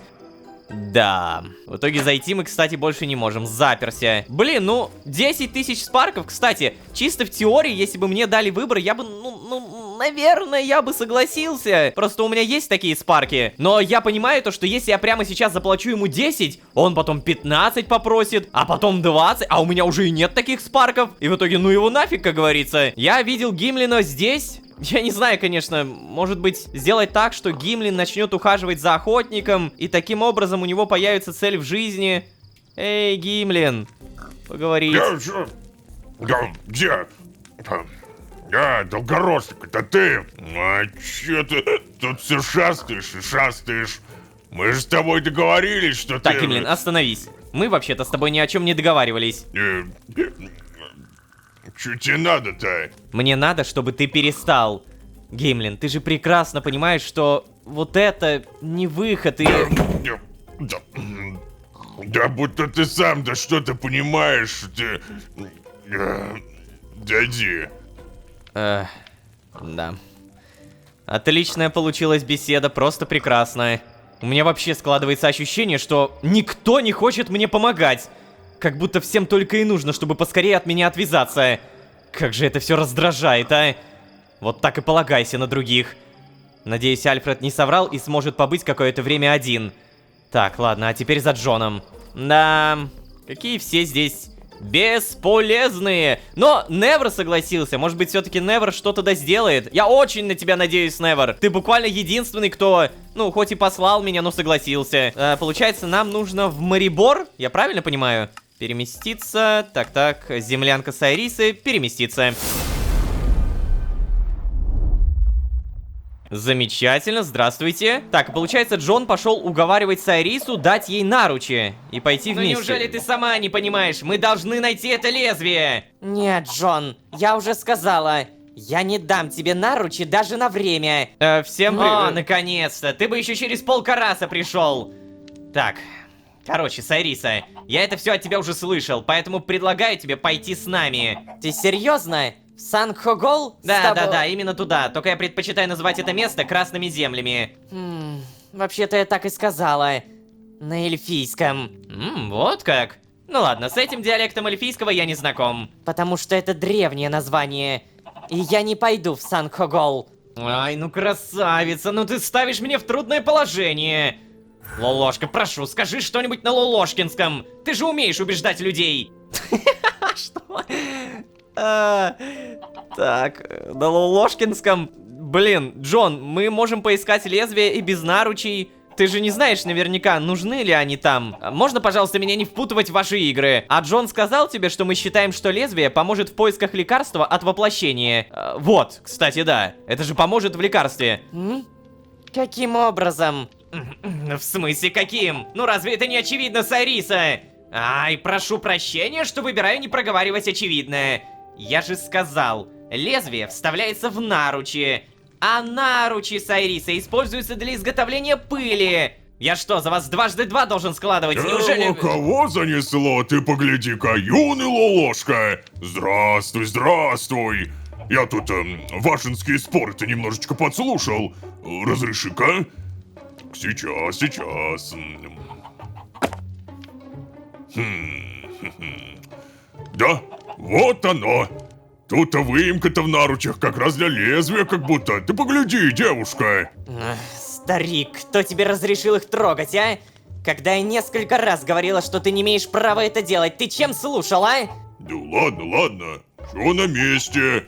Эти вашинские споры, Так, конечно, слушай, да. Сариса, твое нежелание покидать Марибор — это искусственное ограничение нашей совместной исследовательской работы. Слушай, скажи, Сайриса, ты правда не хочешь уходить из леса?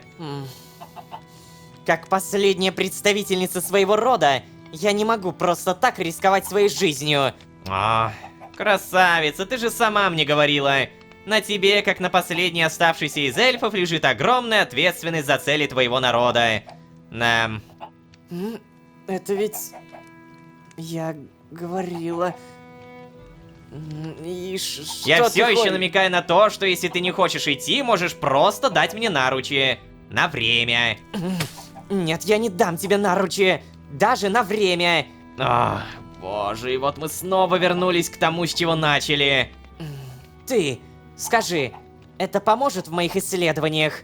Да, мы не можем гарантировать, но я почти в этом уверен, да.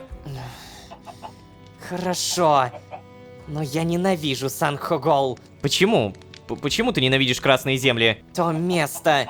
Оно связано с очень большой болью моей расы. Ай-яй-яй, ну почему эльфов всегда так парят события тысячелетних давностей? Тысячелетний...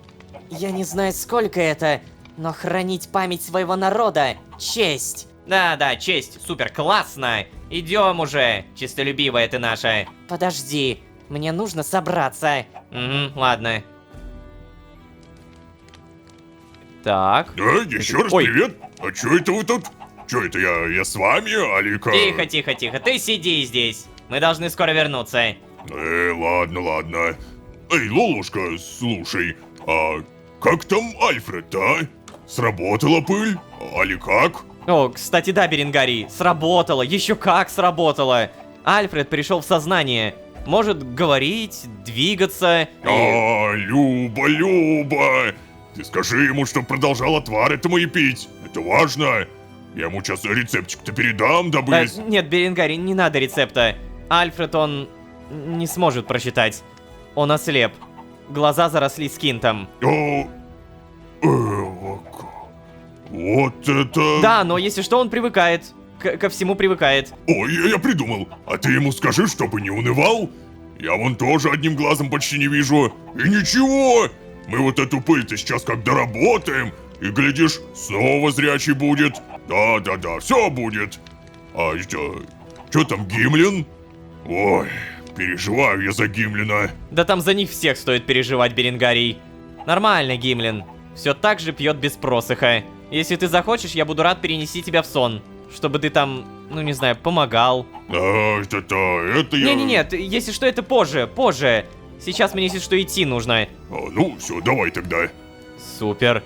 Так, ну, знаете, с Беренгарием, во всяком случае, у меня самый адекватный диалог пока что из всех. Вот без шуток, казалось бы, Беренгарий, где он и адекватные диалоги? И по итогу с ним действительно самое адекватное обсуждение. Так, ну что, получается мы... Вообще доверять красные- людям. Да, я уже понял. Ты вечно это повторяешь. Да, Ой. снова привет. Мы идем или как? Угу. Слушай, если что, это будет немножко щекотно. Наверное. Что? Что ты сейчас... Эй, На месте что встретимся. ты делаешь? Так, ну а ты вроде знаешь, что делать. Да, я-то знаю, что нужно делать. Ага, идем за Джоном. И ох-хо-хо, как давно меня здесь не было, здравствуйте. Так, Джон, Сайриса. Джон Чё? Дэйви Харрис, как ты смеешь вот так брать и просто... Извини, моя хорошая, уж прости. Но ножками ты бы долго шла. И опасно все это, сама понимаешь. Все ради твоего же блага, как ты и просила. Черт. О таком нужно предупреждать. Ай, да ладно, ближе к делу. Так. Раньше эти места принадлежали эльфам. До гонений из-за нашего отречения от зараженного Скинта. Знаешь, Сайриса, ты все время говоришь это так, будто сама была одной из тех, кто отрекался. Что? То есть историческая память — это пустой звук для людей из любого мира, да? Кстати, здесь подозрительно тихо. Кстати, это правда. Лучше быть наготове. В этом бы не было необходимости, если бы эти земли до сих пор были бы нашими. Когда-то здесь была великая битва. Эльфы сражались против людей за свое право. Да, слушай, Сариса, ты каждый раз это говоришь. Демографическая ситуация людей подталкивала их к низким поступкам, все. Ах, вот как. То есть ты пытаешься оправдать геноцид моего народа людским перенаселением, да? Не-не-не-не, ничего подобного. Я, знаешь ли, вообще сторонник качества, а не количества. Просто говорю, что церковь, вероятно, только прикрывалась искоренением богохульства. Все. Короче, нам нужно разделиться и обыскать поля битвы вокруг форума. Тут очень много, скажем так, всего. Я так и не смог найти что-то похожее на артефактное лезвие. Лолошка, если ты заметишь что-то необычное, зови и Сайрису, и меня. А ты, Сайриса, ну, просто ищи внимательно, не знаю. Может быть, лезвие будет видно только твоему взору. Ладно, вперед. Ага, вперед. Давай, Лолошка, не прохлаждайся. Так, ладненько, я понял, я осознал. Джон! И что это значит? О, поговорить. Эльфичка-то наша нервничает сильнее, чем я думал.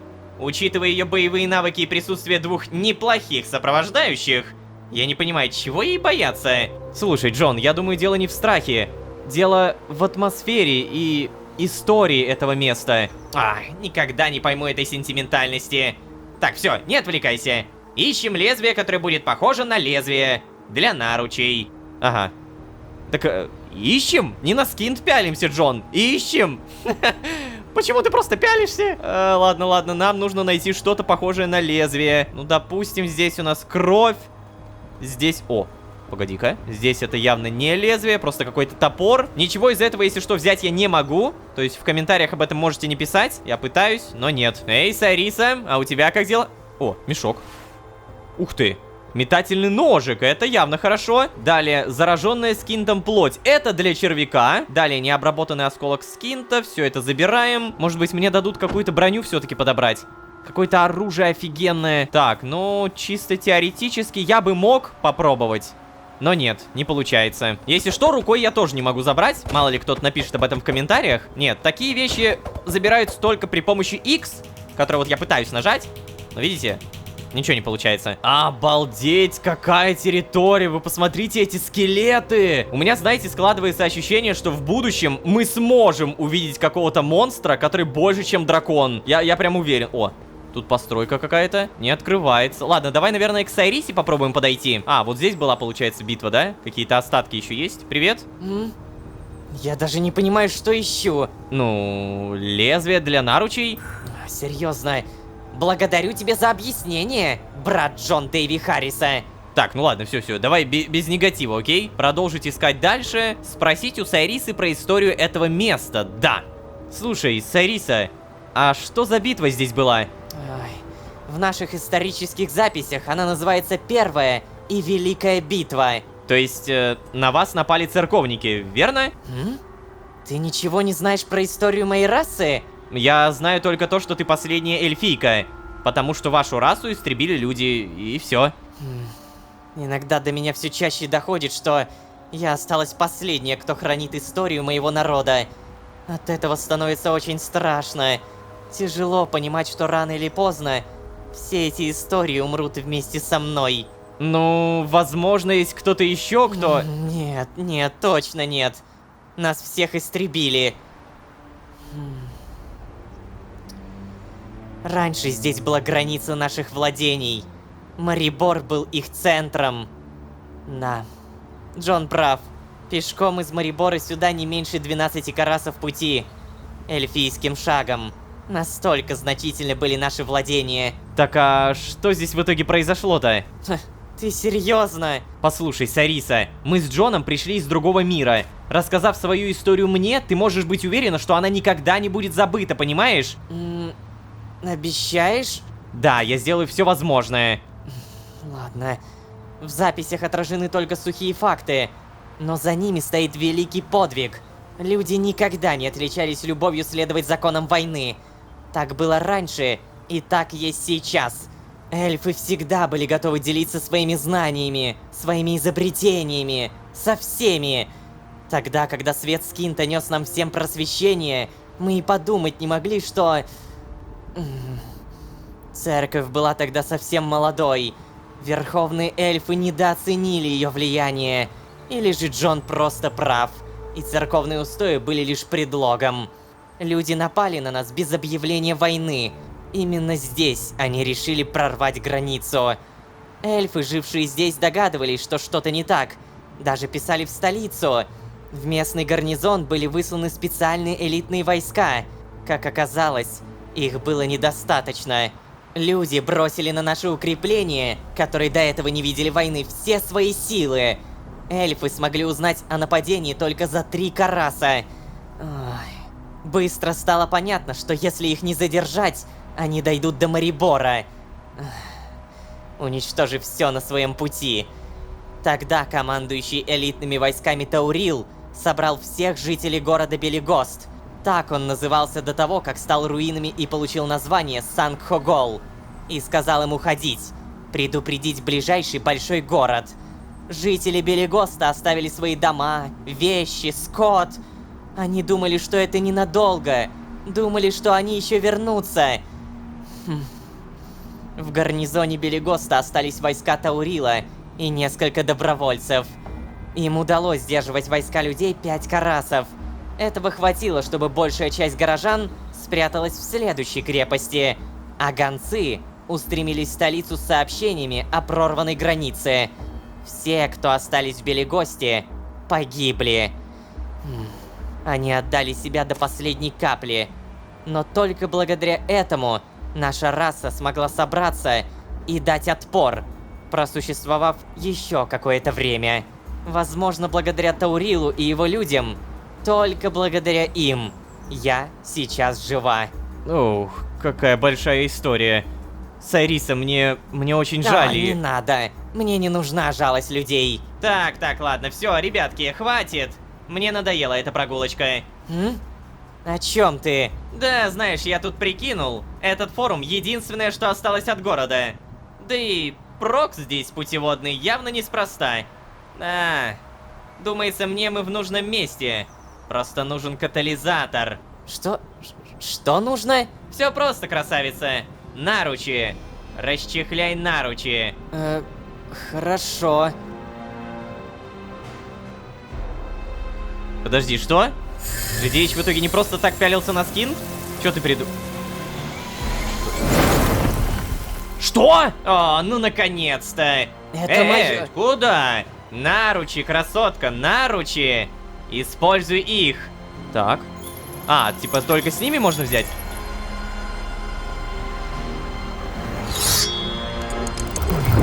Ага. Ой. Что происходит? Что? О май гад! О май гад!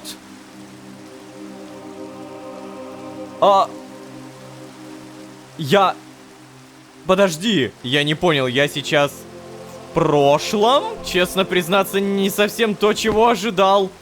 Так, подожди, я сюда не могу пройти, да? Что происходит? Это вообще какая-то невероятная сцена! Я появился на том же самом месте, только из прошлого. Да, я не могу пройти, меня прям отталкивает. Ну окей, может быть, куда-то вот сюда? Что это за звуки? Батюшки! Получается, когда-то раньше здесь жили эльфы. Так, стоп. Кто это?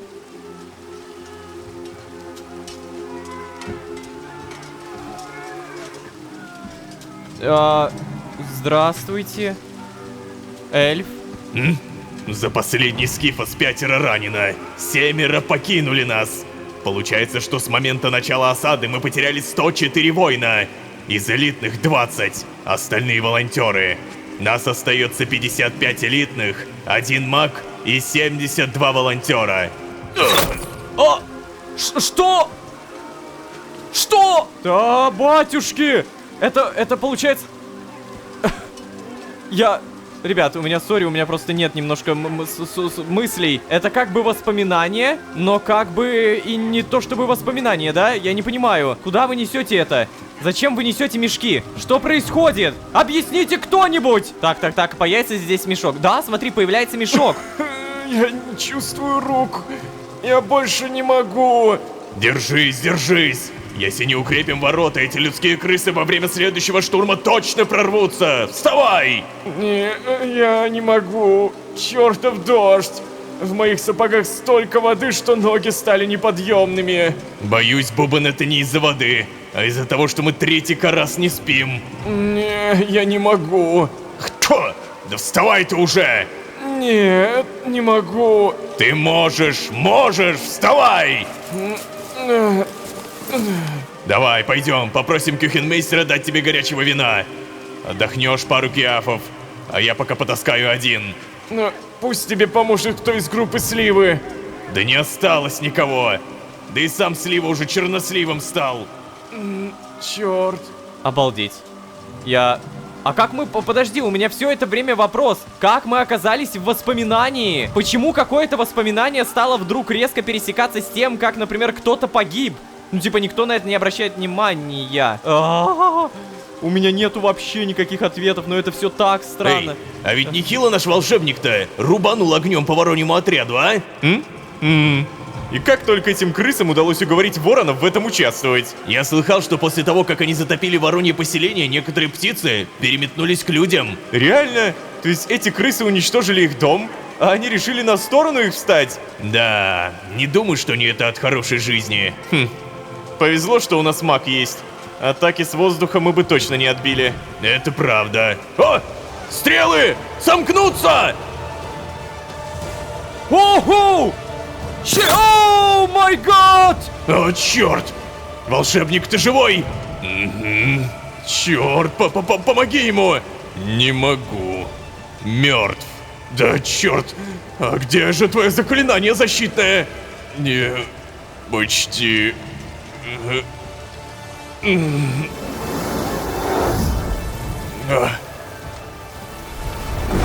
Что делает?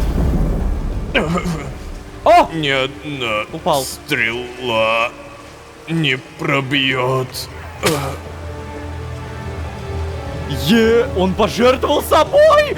Что, черт возьми, здесь происходило? Он живой, но изможден. Несем его к лекарю, ребята. А этого отнесите к погибшим.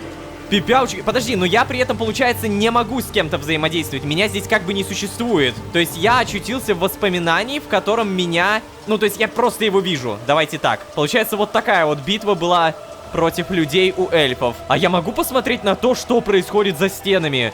Нет? О, да, смотри, тут кто-то стоит. Я не могу посмотреть, блин, потому что эти воспоминания не полные. Ой. Не сбиваем совмещение, мерзавцы! О, так это же тот самый Таурил, о котором рассказывала Сайриса, благодаря которому очень долго держалась крепость. Не сбиваем, повторяю! Стрелу уведет, только боеприпасы будем тратить. Поправка на ветер 2 фигуры. Угол 80. Огонь! Вау! Молодцы, мерзавцы, так держать! До последней капли! До последней капли! Командующий, тетива отсырела. Могу заменить лук. Ты что, серьезно? Тебя мамка родная после родов заменила, что ли? Дождь кончится, а у тебя у всех луков тетива мокрая. Как стрелять будешь, а? Да Мы не переживем этот дождь, командир. Хоть нормально постреляем перед смертью, неужели? Ладно, держать строй! Я передам, чтобы сухие луки принесли. Перерыв 40 капель! Не расслабляться! И вообще, кто-нибудь знает, сколько продержится щит от нашего мага? Капец! Меня, получается, здесь не видят, да, я себе это подтвердил. Вот так вот это все было. Блин, прикольно, что нам решили показать. Изначально я думал, что это будет просто рассказ Сайрисы. О, надо продержаться, мерзавцы. Сколько сможем, но надо продержаться. Черт, крысиная стрела. Задела все-таки. А я-то уж думал, просто от усталости сводит. Командир, командир, вы... Таурил? Вы ранены? Черт. Ты ничего не видел, Бубен? Ты понял? Как ворота? Укрепили, командир. Как могли укрепили. Мешки кончились. Ой, черт. Как эльфы? Не успевают, лекари не успевают помогать всем. Девчушки, которые вызвались остаться им помогать, шьют тела прямо на живую. Эти крысы используют стрелы с зазубринами.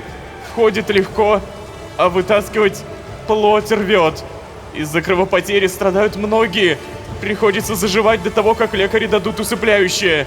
Это просто... Сколько потерь? Я не знаю. Последний раз было 104. Но череп у глаз прошило стрелой.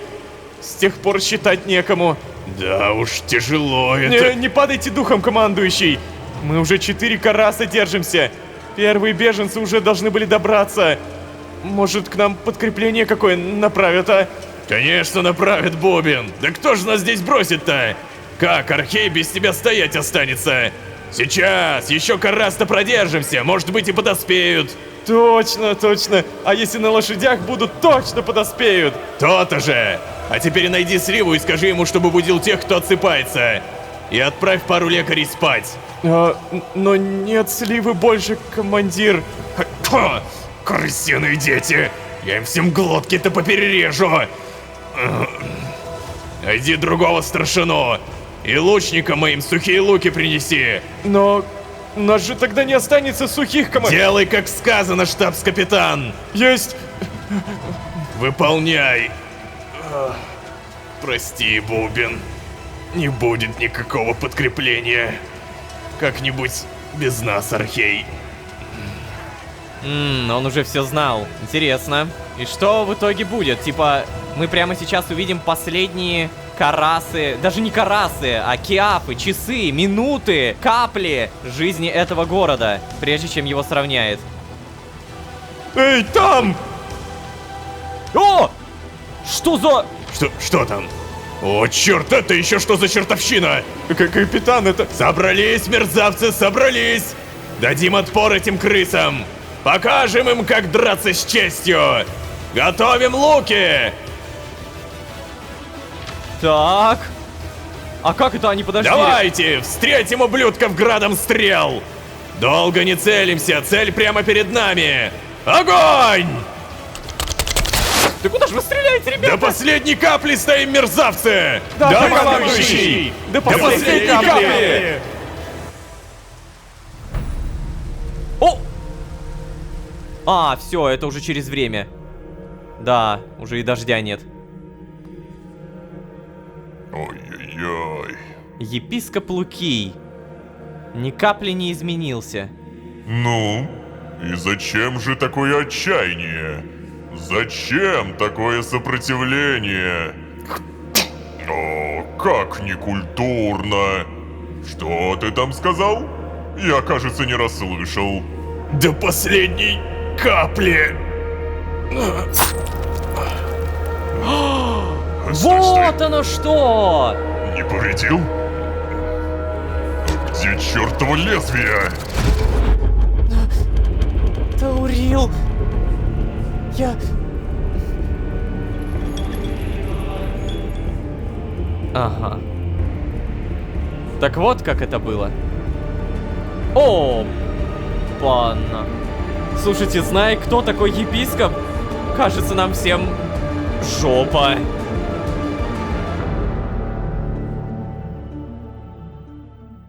Неужели наш великий Лолошка вдруг Тихо. А? Говорит отец. Ну черт возьми! Пусти меня! Знаешь, ты просто бесчувственный придурок, Джон. Я не забыл твоих слов тогда у схождения, когда ты назвал своего единственного друга вещью. О, очки! Куда? Обалдеть, с чего бы начать-то? История нападения людей на эльфов и последние минуты перед исчезновением ритуального клинка. Предыдущая серия — это не только невероятно крутой кусок воспоминаний из жизни эльфов, не только отличное понимание, почему эти эльфы вымерли, но и очень шикарное объяснение, почему епископ Луки все эти сотни, тысячи или даже десятки тысяч лет не мог найти лезвие, ритуальное лезвие. Прямо перед смертью один командир эльфов по имени Таурил, зная, что Луки пришел за лезвием, спрятал это лезвие за магическим барьером-загадкой. И, как оказалось, вновь увидеть этот артефакт можно только при помощи другой части артефакта — наручей эльфов. Тех самых наручей, которые использовала Сайриса. Обо всем этом спустя много-много-много лет догадался наш единственный и неповторимый Джон Дэйви Харрис. Вот только, господа, дамы, все это не самые лучшие новости. Как только мы нашли лезвие, мы встретили его, епископ Луки. Он дождался, пока мы сделаем всю грязную работу за него, и бам, продолжение следует. Зная, что епископу, возможно, миллионы лет, и ему очень нужно это лезвие, вряд ли мы просто мило побеседуем. А вообще, всем привет, дорогие друзья, я Лолошка. Добро пожаловать в сердце вселенной. Поехали!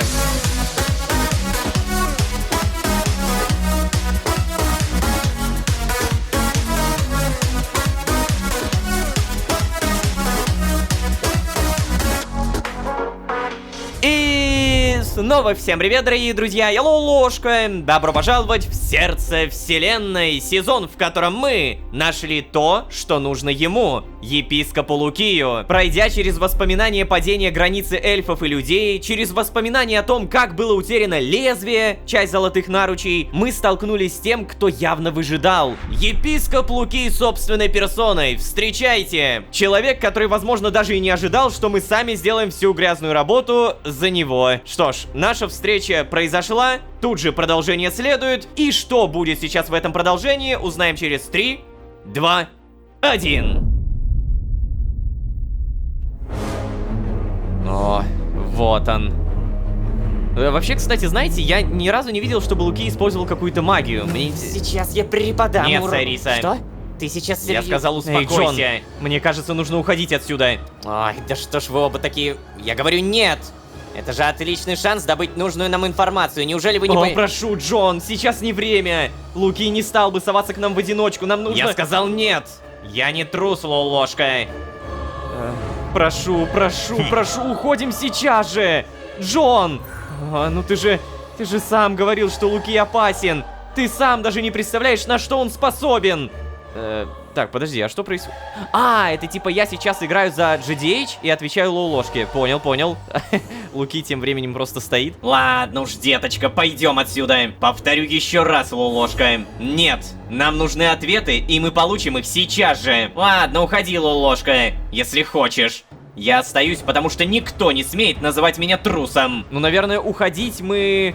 Не надо уходить, потому что скин ты так рядом, если что, мы телепортируемся. Нам нужны ответы, и мы получим их сейчас. Да и тем более подумай сам. Мы даже не знаем, чего это вдруг он решил заявиться сюда.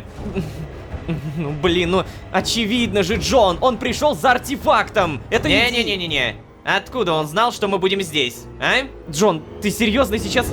Ты же тоже видел, что... Погоди, а что это у нас происходит? Неужели наш великий Лолошка вдруг Тихо. А? Говорит отец. Ну черт возьми! Пусти меня! Эй, что происходит? Тише, дети мои, не сопротивляйтесь. Все согласно его плану. Вдобавок, орки создания сами по себе нервные. Не стоит их нервировать. Вы же не хотите пройти ускоренный обряд очищения? Пусти, хорошо! Ну вот, так-то лучше. А теперь... Эй, Луки, что ты сделал с Сайрисой? О, да не переживай, дитя. Ничего я с ней не делал. Но где она? И прекрати меня так называть, я тебе не дитя! Ну как же так? Все мы дети отца, юнец. Даже если того не подозреваем. Тем более вы куда более дети, чем можете себе представить, маленькие междумирцы. О да. Отец знал, что реликвия эльфов приведет вас в Сангхогол. Как знал и то, что вы наблюдаете за мной. И вот вы здесь, заигравшиеся заблудшие детишки. Ну нетушки, до глупых детей ты зря нас редуцируешь, епископ. Во всяком случае, меня так точно. Я вовсе не глуп и понял все сразу. О, а ты все так же не упустишь шанса принизить своего брата, да? Ничего ты не понял, дитя. Но скоро поймешь. Ведь вы хоть и думаете, что сопротивляетесь воле его, но лишь приближаете неотвратимое. Вы заботливо помогли избавиться от последней преграды на пути к вечному очищению и явлению его во плоти. Да будут же очищены небо и земля деянием твоим, о Отец! Так, как интересно выходит, да? Твой отец-то получается на самом деле так себе отец. К чему это, дитя? О-хо-хо. Прошу выражаться яснее. Да я к тому, что отец твой такой слабак, что ему одна эльфийка преградой является. А еще он бросил всех своих детей без присмотра шататься по умирающему миру. И вместо того, чтобы самому воплотить все свои пророчества, он посылает какого-то деда в рясе совсем разбираться. Серьезно? О, богохульствуй. Богохульствуй сколько тебе угодно. Почти все реликвии собраны. Скоро все случится, дитя. Скоро. Тебе не избежать неотвратимого, когда узы будут разорваны. А, так вот что означает... Эй, Лукий, ты меня достал! Что за... Бедный заблудший Лолошка. Не сопротивляйся неизбежности. У отца на тебя большие надежды. И желает он участия твоего. Что происходит? Джон? Нет, нет, нет!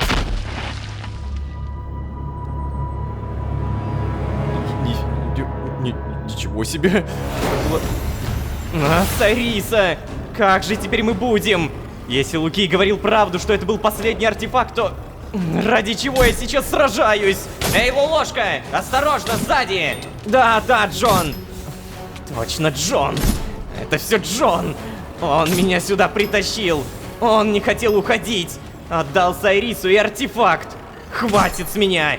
Боже мой, что происходит? Лолошка, ты это самое главное, там не надо. Лолошка, не помоги наори мне! на Джона сейчас. Я вот больше всего Получай! сейчас боюсь какой-то ссоры, потому что все будет сильно хуже. Только, как я понял, Луки получил последний артефакт и забрал Сайрису. В итоге... Так, ладно, за мной. Что, нам нужно заново активировать, да? Капец! Это было копье отца, которое упало с неба, вы же поняли? Вау. Ты можешь заново восстанавливать? А я думал то, что... То есть мы даже не поговорим, я понял. Последовать за Джоном, путеводный скинт. Блин, а вы же понимаете то, что скорее всего Сайриса, именно Сайриса является последним артефактом. Даже нет, не так. Возможно, для того, чтобы все получилось в плане ритуала, нужен эльф. А раз уж Сайриса у нас единственный эльф, то как будто очевидно. Короче, последовать за Джоном. О, ну здравствуй. Потрясающе, Джон, просто потрясающе. Что? Серьезно? Мы теперь не только потеряли Сайрису, но и отдали невероятно важный артефакт в руки нашему врагу, Джон! Не совсем, Лолошка. Сейчас. Артефакт у нас. Информация тоже у нас. Что? Ты издеваешься? То есть ты бездушно продал Сайрису за информацию? Ай, успокойся. Так нужно было, Лолошка. Нужно? Что значит нужно, Джон? Послушай, ты сегодня замолчишь или нет? Иногда для продвижения к цели приходится чем-то жертвовать. Блин, ладно, на самом деле, даже несмотря на то, что я играю за Лолошку, ну, я за GDH. Конкретно сейчас я не хочу, чтобы эти двое ссорились. Я понимаю то, что это все не то, чтобы контролируется, и рано или поздно все равно произойдет какой-то вот этот эмоциональный взрыв, ибо с каждой серии они вдвоем меняются, и видно, что GDH скорее более такой, знаете, уравновешенный, что ли, а Лолошка, наоборот, вспыльчивый. Я не хочу об этом больше разговаривать, просто уйди. Что? Вот я боюсь выбирать это, потому что просто уйди вполне может означать, типа, уйди с этого острова и больше никогда не возвращайся. Конечно, приходится жертвовать, но никогда речь идет о твоих друзьях, Джон. Джон, ты совсем рехнулся? Тут все варианты так себе. Ну, не знаю, ты рехнулся? Джон, прошу тебя, серьезно, жертвовать. Она была последней эльфийкой, до которой не дотянулся Лукий. Была твоей подругой, в конце концов. Ключом к нашей миссии. Сайриса не какая-то фигура на доске. Нельзя жертвовать людьми ради какой-то там информации. Ой, да ладно. А еще, кстати, мы даже толком ничего не узнали. Что вот ты понял из его пафосных речей, Джон? Что ты понял? Давай. Да прекращай, Лолошка. Хватит, уйми свой пыл. Да, успокаивайся. Артефакты нужны Луки, чтобы освободить этого самого отца. Неужели ты не понимаешь? Да, но если ему нужны эти артефакты, то зачем он бросил золотые наручи в Эшхолде, под церковью? Ой, ну как же... Очевидно, для того, чтобы мы достали вторую часть и отдали ему Сайрису. Ну, вообще, кстати, я до этого догадался. Я так и понял то, что мы сделали за него грязную работу. Ладно. Ну а где теперь их искать, Джон? Кроме Сайрисы, никто не сможет создать лекарство от заражения. Но что меня больше всего не оставляет, так это то, что ты просто взял и отдал друга. Притом отдал тому, кто буквально уничтожил всех других эльфов. Джон, ты чудовище. Тихо. Не кидайся словами, за которые придется отвечать, Лолошка.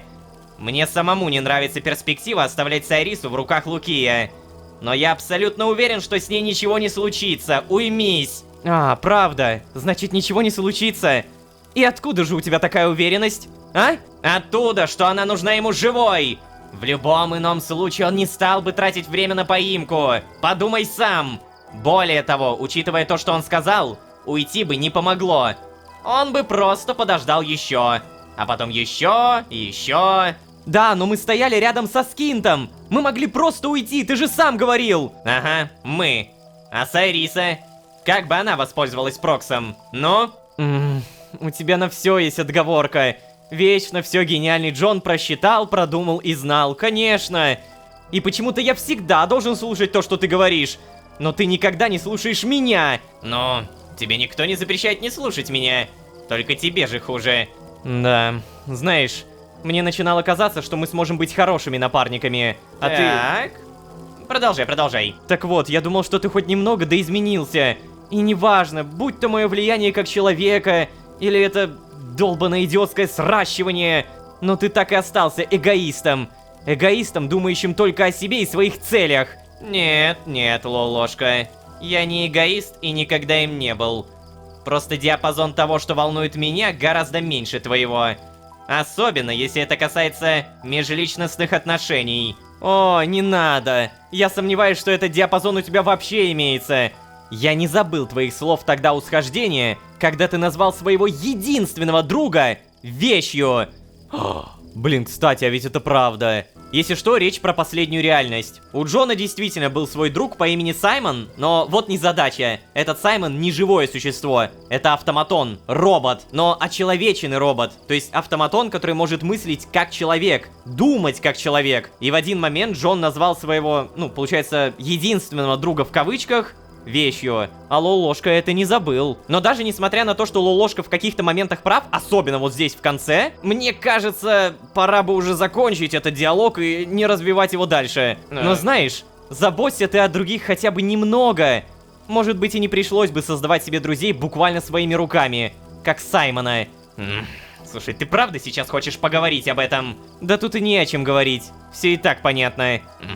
Именно, хватит. Короче, ладно, Джон, я просто пытаюсь донести тебе, что нельзя поступать так, как ты поступил с Сайрисой. Ой, что ж так Сайриса. Что ты так заладил-то с ней, а? Серьезно? Луки забрал твою подругу, Джон! Подругу? Как все просто в твоем мире, Лолошка, подругу! Да к твоему сведению, Сариса терпеть не может людей. Да, я в курсе. И при этом она пускала тебя в свой дом и слушала твои идиотские длинные речи и самовосхваления. Она согласилась работать с человеком, потому что ты попросил ее. Для тебя это правда ничего не значит? Ой, да ладно тебе. Она всего лишь смогла пересилить расовую неприязнь, просто чтобы дело ее народа продолжилось. У нее была цель, которая выше обид и предрассудков. В этом, кстати, мы с ней похожи отчасти.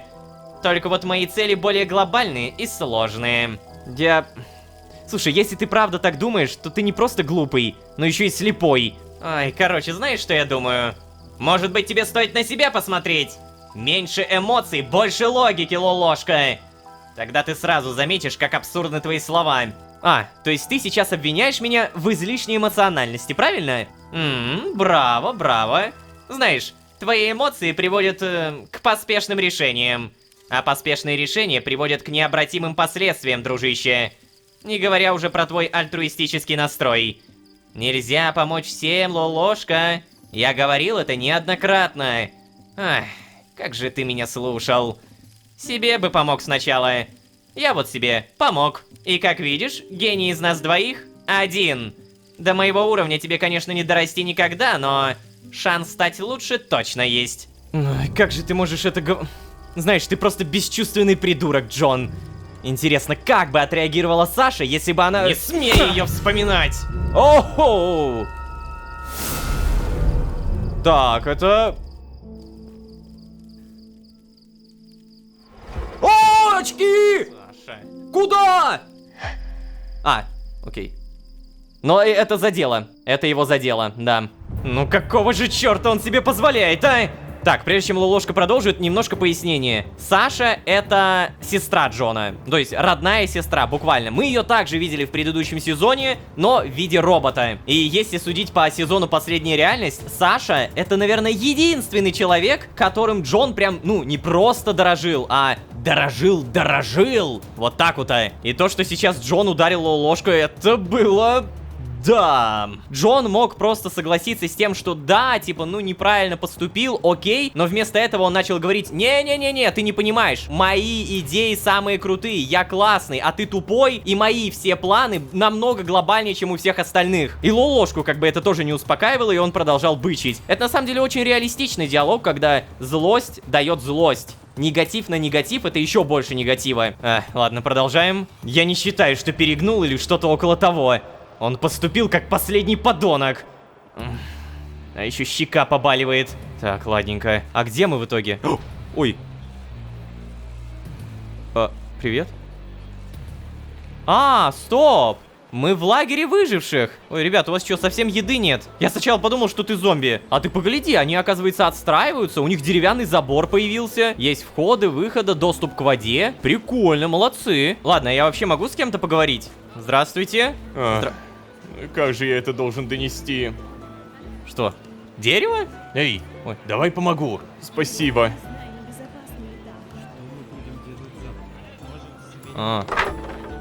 Все, да, действительно дерево. Замечательно. Вот, смотри, Джон, смотри! Вот это и есть командная работа! Вот бы ты хоть немного подобное умел. Хотя... у нас же вроде как получалось пару раз. Нет? Все равно ненавижу. Так, ладно, я понял. Намек я понял. Нам нужно сейчас простить Джона. Все, я понял. Лолошке надо простить Джона. Нужно найти командную работу здесь. Или что-то в этом духе. Здравствуйте. Так, здесь ничего. Так, может быть, здесь что-нибудь? Здравствуйте. Ух ты. Эй, ну чего ты тут, сестренка? Ты ела хотя бы? Да когда бы? Сижу вот, слежу. Давай. Иди. Я посижу пока за детишками. Не-не-не, ты чего? Это же меня в няньке оставили. У тебя своей работы хватает. Да успокойся ты, я свое закончил уже все. Ну так отдыхал бы, отдыхай. Ну так вот и отдохну, за детьми посмотрю. Иди давай. Да ладно тебе, все, прекрати кукситься. Да, я и тебе захвачу чего-нибудь перекусить, это... Спасибо. Да уж, я должен быть рад за эшхолцев. Их по пальцам можно сосчитать, но они все равно не опускают руки. помогают друг другу, выручают. И все это вместе. Кажется, я все-таки перегнул с Джоном. Мне следовало быть помягче с ним. Но даже этот факт нисколько не умаляет вины Джона в произошедшем. Вот, да, правильно. Блин, на самом деле с этим надо что-то делать. Просто даже если это не начало, то хотя бы уже середина перехода, или как это говорится, слияние Лолошки и Джона. А что будет дальше? А дальше будет явно Эй, только подай-ка мне грибы. Но, сестрица, я их еще не чистил. Ну за что мне все это? Так. А ведь я мечтала быть актрисой. С большой сцены смотреть на счастливый народ. Думала, очищение придет, всем сразу станет легко и хорошо. Эй, ну ты не грусти, Листика. Будет еще очищение. Да ладно уж. Надеюсь, очень скоро наступит очищение этих грибочков. Да, Давай сюда хотя бы половину, Ренчик. Нам еще жаркое делать. Сейчас главное накормить всех. но... Давай, давай. Ути. Куда бы я ни пошел, эти люди, и не только люди. Мы с Джоном их спасли, с Джоном. Их воля к жизни, оптимизм. Это просто невероятно. Что ж, мое настроение значительно улучшилось. Надо двигаться дальше. Цель у нас в любом случае одна. Общая. Жалко, что Джон этого не понимает. Да ладно, мне кажется... Самое главное, что мы больше не вспыльчивые. Сорван. Или как тебя, кардинал лучше называть? Привет тебе, Лолошка. Да, здравствуй, Сорван. Я... Ты знаешь мое имя? Да, мне Джон говорил. Да. Я тут... Вот, держи. Это благодарность от меня за спасение этих замечательных граждан. Это меньшее, что я могу. О, спасибо, Сорван. Да, это вам спасибо. Ну, конечно же нам. Ай, пора возвращаться. Так, ну ладно, все, Лолошка, давай, успокоились. Я понимаю, что Джон там наверняка тоже чувствует примерно то же самое. Он на меня злится, я на него злюсь. Да и к тому же мы же не хотим, чтобы по итогу мы соединились в одного Джона Ложку. А? Лолошка, вот, у тебя есть цель. Не объединиться с Джоном. У меня вопрос, а здесь есть какой-нибудь путеводный скинт? О, подожди. Вот он. Да-да-да, сейчас, погоди, сначала здесь проверим. Тут у нас арбалет, вау. Это уже прям полноценная защита. Так, в итоге монстры, кто-нибудь. Где это мы в итоге находимся? Да-да-да-да-да, это прямо около форума. То есть там, где произошла ситуация с Лоренсом. Подожди. Стоп, где это? О! Что это? Кто это, я бы даже сказал? Я прошу прощения. О! Гарпии! Да ладно! О май гад! В этой локации гарпии те самые! А, чумелые ручки. А у меня есть чем подстрелить ее? У меня же просто совсем нечем стрелять, да? Так, сейчас, хорошо. Давай. Получай! Хорошо. Где ты? Блин, а как ее убивать-то? Мне кажется, против гарпий нужно что-то стреляющее, что будет подбивать их. Типа, чтобы они падали, и тогда я их убивал. Да, пока что это прям бессмысленная драка, поэтому до свидания, гарпия. Я понял, вы существуете. Переместиться, измерение сновидений, переместиться. Ой. О, что? Прекращайте! Остановите это! Рознь заставляет свет мерцать. В вашем эмоциональном спектре это чувство зовется гневом. Снова. Опять ты, да? Я всегда была. Все может измениться, если вы не прекратите. Моя сила иссякает. Вы нужны не только мне.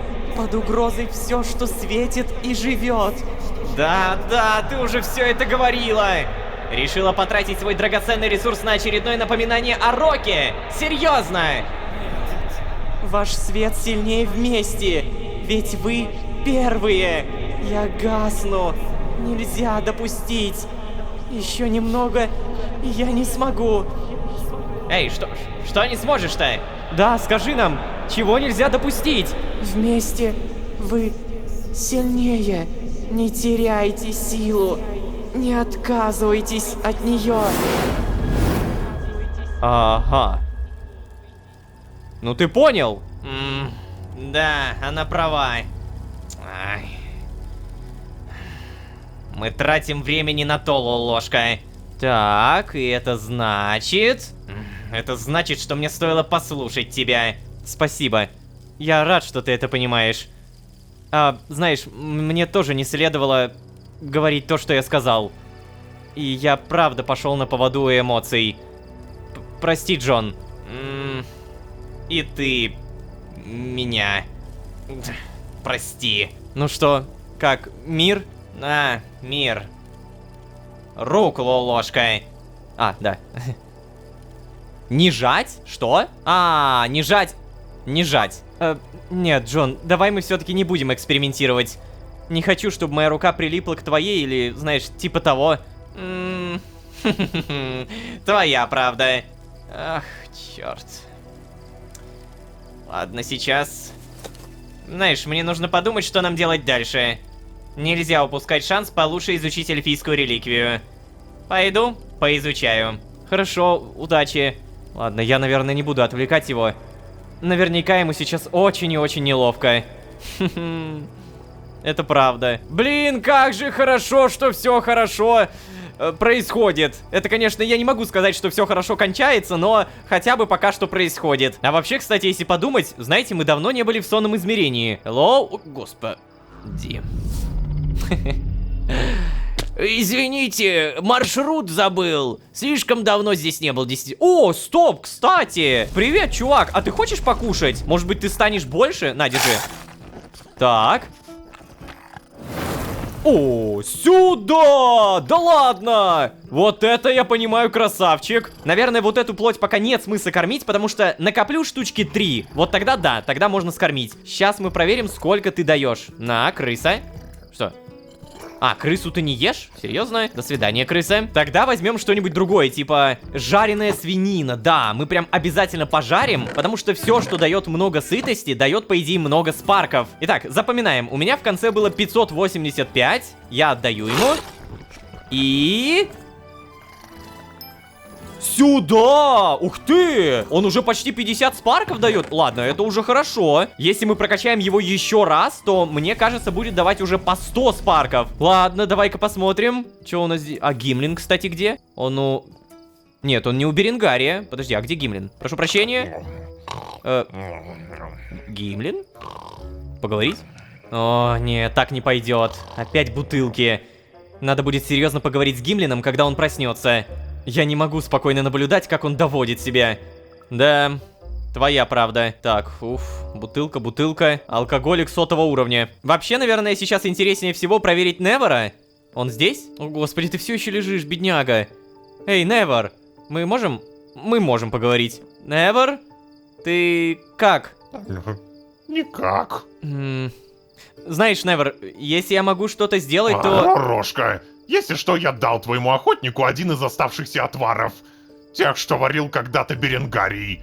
Он передал, что будет рад, если ты навестишь его. Ладно, спасибо. Но я бы все-таки хотел сначала с тобой поговорить. Невер? Ладно, просто знай, что я всегда готов поговорить с тобой. Хорошо? Что ж, надеюсь, хорошо. Да. Все, наш Лолошка вернулся. Немножко пути. Надо бы придумать хоть что-то, что могло бы отвлечь Невера. Да, я знаю, что подобное состояние нужно лечить, а не отвлекать. Но я-то не врач. Задание лекарства от грусти. О, кстати, давно мы задание не читали. Найти способ поднять настроение Неверу. Эх, состояние Невера ни на каплю не улучшилось. Мне кажется, что даже наоборот. Я понимаю, что ему тяжело и не могу смотреть на его страдания. Надо найти хоть что-то, что сможет приукрасить его будни. Ух ты, а как? Что любит наша ворона? Что наша ворона, ворончик, ворон может любить? Честно говоря, у меня даже на ум ничего не приходит. Так, ладно, все-таки Невер поил Альфреда и... О. Кто это? Это я, Альфред, привет. О, Лолошка, привет. Рад тебя слышать. Рад слышать. Да, я тоже. Ты как себя чувствуешь? Мне сложно ничего не видеть. Зрение — это один из важнейших инструментов охотника. Мне повезло, что у меня еще и слух развит на самом деле. Но все равно непривычно. Да. А еще до ужаса скучно, Лолошка. Если бы рядом хоть кто-нибудь был. Чтобы, не знаю, поболтать хотя бы. Я думаю, ты понимаешь, о чем я. Да, я попробую что-нибудь придумать, Альфред. Спасибо. Ты, кстати, тоже заходи. С тобой не так уныло, если что. Да уж. Альфред, на самом деле, если так подумать, это, представляете, ничего не видеть, быть прикованным к кровати, ну, практически быть прикованным, типа, если он будет ходить здесь, то он явно упадет. И вот так вот 24/7 просто лежать, лежать, лежать, а потом еще лежать. Это даже звучит очень... Ну нет, вот с Балсмогом я точно не хочу разговаривать. Он снова испортит мне настроение, и я снова сорвусь. Нет. Хорошо. Вообще, на самом деле, я не то чтобы хотел. Ну я и не могу поговорить, я могу только поторговаться. И... О, что? Улучшенный кузнечный абразив позволяет обрабатывать более редкие материалы. Что это за редкие материалы, мы, видимо, сейчас не узнаем. Но, если я прямо сейчас подойду сюда, что-то изменится? Там резко черный экран, нет? Нет, никакого нового крафта. Окей. Вообще, кстати, мне писали о том, что вот этот сломанный клинок можно прокачивать при помощи черных кристаллов, которые знаете, где падают? В красных землях. Следовательно, прямо сейчас, здравствуйте, путеводный скин. Я хочу потратить, во-первых, спарки, потому что я могу прокачаться, и я хочу прокачаться. Так, 30-я сила, let's go. Далее перемещаемся, и перемещаемся как раз-таки в поля Сангхогол, красные земли. Угу, здравствуйте. Попробую все-таки убить, наверное, хотя бы одну гарпию. Во, вижу одну. Так, гарпия. Допустим, с помощью лука. Оба! Так, подожди, я еще что-то снял? Реально? А если я... Вот так вот... На! Нет, не попал. Господи, гарпия, тупая гарпия. На! Она реально падает! Подожди, она падает из-за стрел. Я правильно понял? Черт! Нет, ладно, может быть, она и не падает. А как мне сделать так, чтобы я реально мог их убивать? Это же что-то на грани. Ну, типа, это прям нереально. Возможно, потом у меня реально что-то откроется, типа, там, не знаю, магия. Но вот конкретно сейчас это на грани. Я попробую убить. Я просто хочу посмотреть, что выпадет. Но это прям сложно. О, убил. Так, что выпало, проверяем. Необработанная крупица скинта и... Стоп, все? Я потратил, я даже специально засек время, ребята. 3 минуты я ее убивал. 3 долбаные минуты реального времени. Я как бы все понимаю, но, видимо, без стреляющего оружия я не то чтобы буду справляться. Типа, ой, а это кто такой? О! Батюшки, это кто такие? Бляха-муха, это что за слизни? Тихо, моя маленькая, миленькая. Так, я, наверное, хочу крутануться здесь. И... Поехали. Ой, хорошо. Стоп, вы видите, что выпало? Да, мне это надо определенно. Так, вот ты гори, кстати, да, это хорошо, что ты горишь. Все, молодец. С него выпал не черный, а вот с кого-то выпал черный. Сырой необработанный материал. Из него можно сделать, получается, осколок скинтонита и улучшить мой сломанный клинок до +4. Наконец-то у меня будет еще больше урона. Так, мне вот этих слизней сейчас, пожалуйста, побольше. Так, это что такое? Бляха-муха! Яйца! А подскажите, пожалуйста, с кого черные кристаллы падают? Вот с этих слизней, да? Так, тихо, я сейчас умру. Бляха, я сейчас умру. Все, попили. Гарпи, отстань. Нет, в жопу тебя я точно не буду убивать. Я не могу! Валим отсюда! Плевать на эти кристаллы, ребята! Хотя, может быть, если хотя бы один заработаю, то уже будет шикарно. Они догоняют, у меня нет выносливости, я не могу бежать! Help! Господи, помогите! Я в заперти! Я в ситуации СОС! Черт возьми! Жуки! Кыш! Кыш! Долбаные жучары, а! Какие монстры-то сильные стали! И это я еще силу прокачал, чтобы вы понимали! Капец, ребята, ну вы живучие! Твари! И где я умер? Где мне сейчас эти спарки искать? Где-то в той стороне, да? Так, ладно, все, не паникуем, все замечательно. Необработанный осколок скинта 2 штуки готово. И... Что? Ты просто прошел? То есть ты хочешь сказать, что вот эта бумажка не помогает? Нужна бумажка, которая крутая? Ого! Ладно, тогда приобретаем хорошую бумажку. Вот она, 6000 спарков, спасибо. Далее старую убираем, новую налепливаем. Да, все, я понял. То есть для этого теперь нам нужно еще и покупать более четкую бумажку, которая, кстати, походу не ломается. Да, у нее даже прочность не появилась, и она, походу, бесконечная. Ай да ладно, ай да хорошо. А вот эти можешь обрабатывать? И вот эти можешь обрабатывать. Ой, молодец. Так, погоди, а ломается? Проверка. Не ломается. Теперь проверяем, сколько нужно, чтобы прокачать. Ровно 2. Супер! 53 плюс 36, а здесь 57 плюс 40. Да, определенно хорошо. И это всего лишь за один-то плюсик. Забираем. Как говорится, дальше больше, ребята. Прокачиваемся и не гневаемся. Раз уж этот гнев заметило начало, то это означает, что нам действительно лучше скооперировать свои силы. И я уже давно говорю о том, что мы с Джоном, когда вместе, намного сильнее. Я это начал подмечать еще серии 5 назад, и я уже об этом сказал, наверное, все раз 5 за все эти 5 серий. Так что меня сегодняшняя серия немножко в небольшой шок повергла. Типа, неужели мы реально разойдемся? Но нет, мы живем. Как и ваши лайки, как и ваши просмотры, как и ваши подписки. Все это живет, и благодаря всему этому живет и этот канал. Ребят, я правда надеюсь на то, что вам нравится, что вы смотрите. И я надеюсь, что вы нас поддерживаете. Кстати, недавно вышла новая коллекция на сайте мироходец.ру. Там шарфы GDH, шарфы Лолошки, игрушка Рая Прайм, фигурки, блокноты, носки, рюкзак Мироходец и многое другое. Еще раз большое спасибо. Ну а если вы здесь впервые, то можете еще и позвать друзей. А с вами были Лолошка, Луки, который показал свою силу, и пропавшая Сайриса. Всем удачи, всем пока. Пока-пока-пока. Пока. Где эльфийка? И твой самоуверенный друг? Слушай, Беренгарий, давай мы вернемся в сон, и я тебе все расскажу. О, Гимлин! Что случилось? Боже, что происходит, Джон? О! Что? Со мной! Нет, нет, нет! Ой-ой-ой, событие на событии. Лагерь беженцев, кража эльфийки Сайрисы, ссора Лолошки и GDH и примирение их же путем голоса по имени Начало. Если кто-то еще не понял, ситуация с каждой стороны — это тоненькая ниточка, на которой все держится и которая вот-вот оборвется. А еще вся эта ситуация происходит в моменте, когда два главных персонажа буквально меняются и объединяются характерами. Повторяюсь, буквально, не фигурально. Они вот-вот станут одним целым. Как с этим двигаться дальше? Ну, давайте посмотрим. А вообще, всем привет, дорогие друзья, я Лолошка. Добро пожаловать в сердце вселенной. Поехали!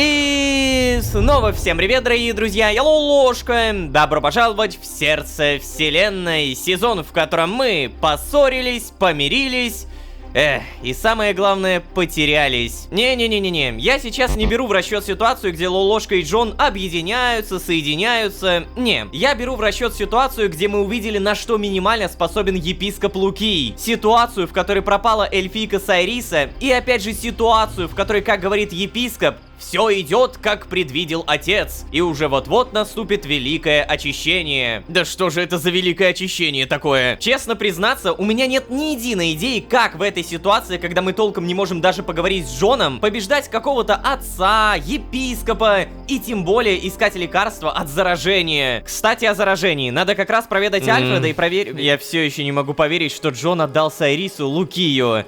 Никогда не смогу понять такого отношения.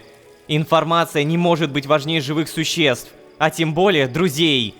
Мы и так потеряли слишком многих, чтобы так поступать. Так, ладно. Надо бы проведать тех, кто остался. Они в последнее время не в духе.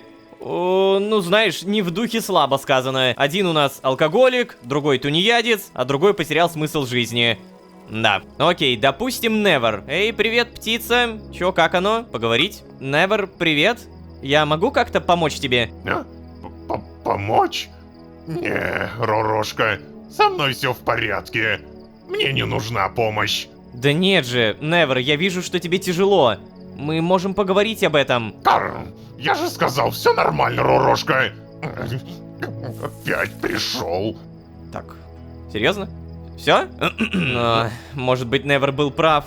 Что если Архей действительно обречен, и вся наша борьба бессмысленна?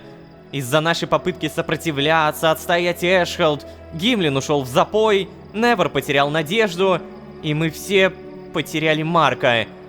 Может быть, если бы я был как Джон, смирился с тем, что всех не спасти, сосредоточился бы на нашей миссии, может быть, тогда все стало бы лучше. Нет, все-таки благодаря нашим действиям удалось спасти много людей. Если бы не мы, они бы все погибли, или уж тем более воплотились. Хорошо, что я не Джон. И надеюсь, я никогда им не стану. О, вот, молодец, Лолошка. Правильную цепочку проводишь. Не надо быть похожим на другого человека. Будь собой. Ты действительно, на самом деле, много кого спас. И если так подумать, Джон тоже много кого спас. То есть не нужно думать о GDH как о каком-то плохом человеке. Это вот действительно тот самый момент, когда есть, по сути, два идентичных физически персонажа, но у каждого своя правда. Так, на всякий случай проверим дом Беренгария. Эй, тут кто-нибудь... О, господи, Гимлин! Эй, Гимлин! Что с тобой? Да, кто шумит? Опился, что ли? Серьезно? Да чё так шумишь-то, а? Ты же так детей разбудишь, Бруня! Что? Гимлин, это я! Да я вижу, Бруня, я вижу! Боже, Гимлин, ты пьян! Ну чё ты сразу? Ну чуть-чуть перебрались с мужиками после смены у Карлоса, ну и чё? Голова раскалывается. Гимлин, прошу тебя! Да ты хоть понимаешь, где ты находишься? А, чёрт. Я опять в лавке травника, что ли, уснул? Ну, родная! Ну не ругайся ты так, я тебя клянусь, это все проклятый вереск! Ты же знаешь, я если выпивший этот запах почую, то меня сразу тянет на него! Помнишь, как мы с тобой в вересковом поле-то? Я с тех пор этот запах только с тобой ассоциирую. Брунгильдочка моя хорошая. Ой. Только не злись, Бруня. Хочешь, я тебе колечко сварганю? Особое колечко.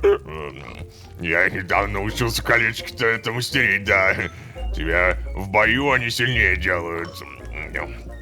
Будешь у меня не только самая красивая Бруня, но и самая непобедимая. Батюшки, Гимлин, прошу тебя, очнись! Это я, Лолошка, не Бруня! Да... Что за... Ой...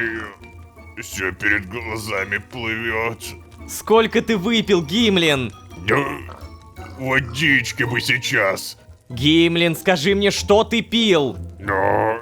Ай, пересохло в горле. Гимлин! Алло! Водички. Прошу, ответь, а? Пить охота. Во рту будто угольную крошку рассыпали. Ой. Пить. Водички. Пить. Во рту будто... Ага, и он будет повторять одно и то же, да? Так, ну, пить. Как я могу пить дать-то? А, бутылка воды реально есть. Так, вот, держи. Протянуть воду. А ну... Ой, спасибо, Лолошка. О, наконец-то. Теперь ты узнаешь меня? Да, узнаю. Ох, Гимлин. Что же с тобой делать-то, а? Расскажи, почему ты не хочешь возвращаться домой? Может быть, пора уже завязывать с алкоголем, как думаешь? Ну ладно, Гимлин, хорошо, я пошел. Расскажи, почему ты не хочешь возвращаться домой? Да, потому что... Прошу, Гимлин, я не смогу тебе помочь, если ты не расскажешь. Скажи. Потому что некому мне возвращаться, Ложка. Что? В каком плане? С Брунгильдой что-то случилось? Мне Джон говорил, что у нее все хорошо. Не знаю, как бы я жил, если бы с ней что-то случилось. Подожди, но если с ней все хорошо, то чего ж ты тогда такой? Да Бруня моя, она после моего исчезновения-то сошлась с моим лучшим другом.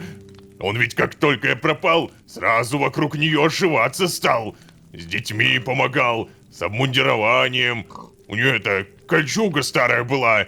Местами так истерлась, что звенья уже расцепляться начали. Так он ей новую нашел, представляешь?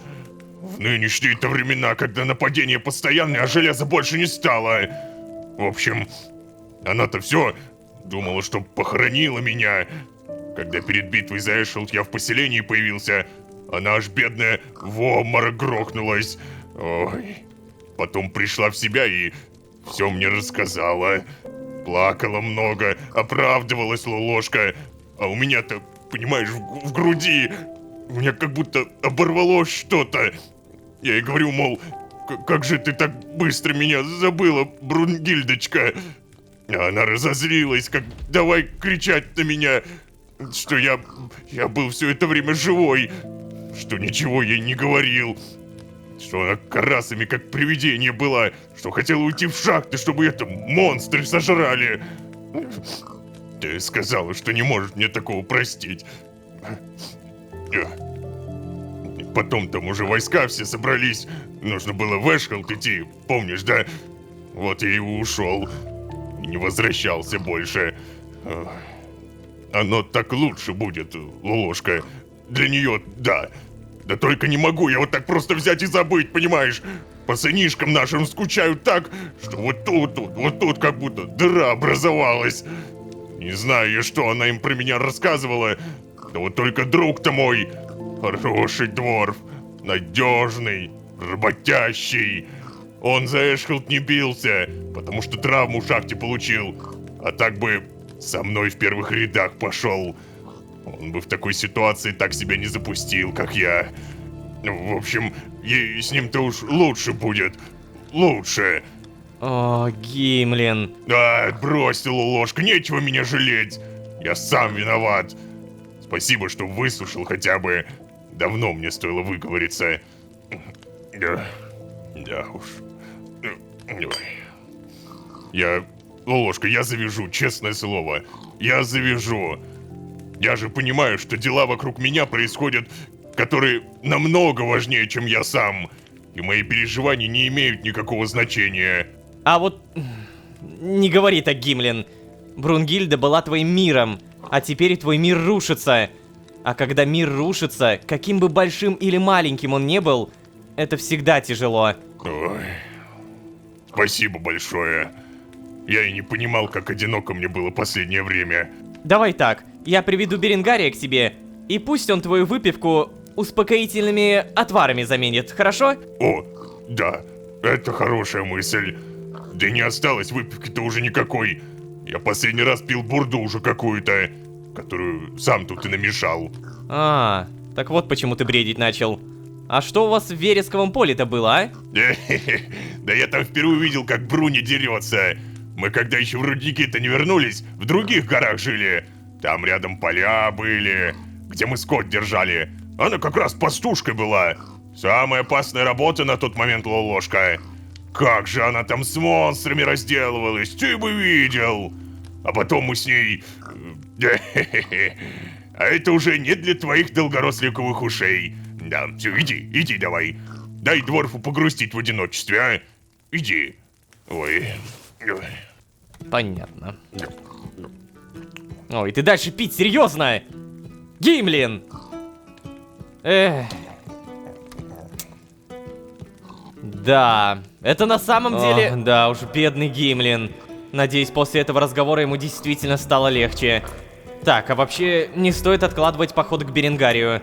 К тому же он до сих пор не знает, что случилось с Сайрисой. Надо рассказать ему.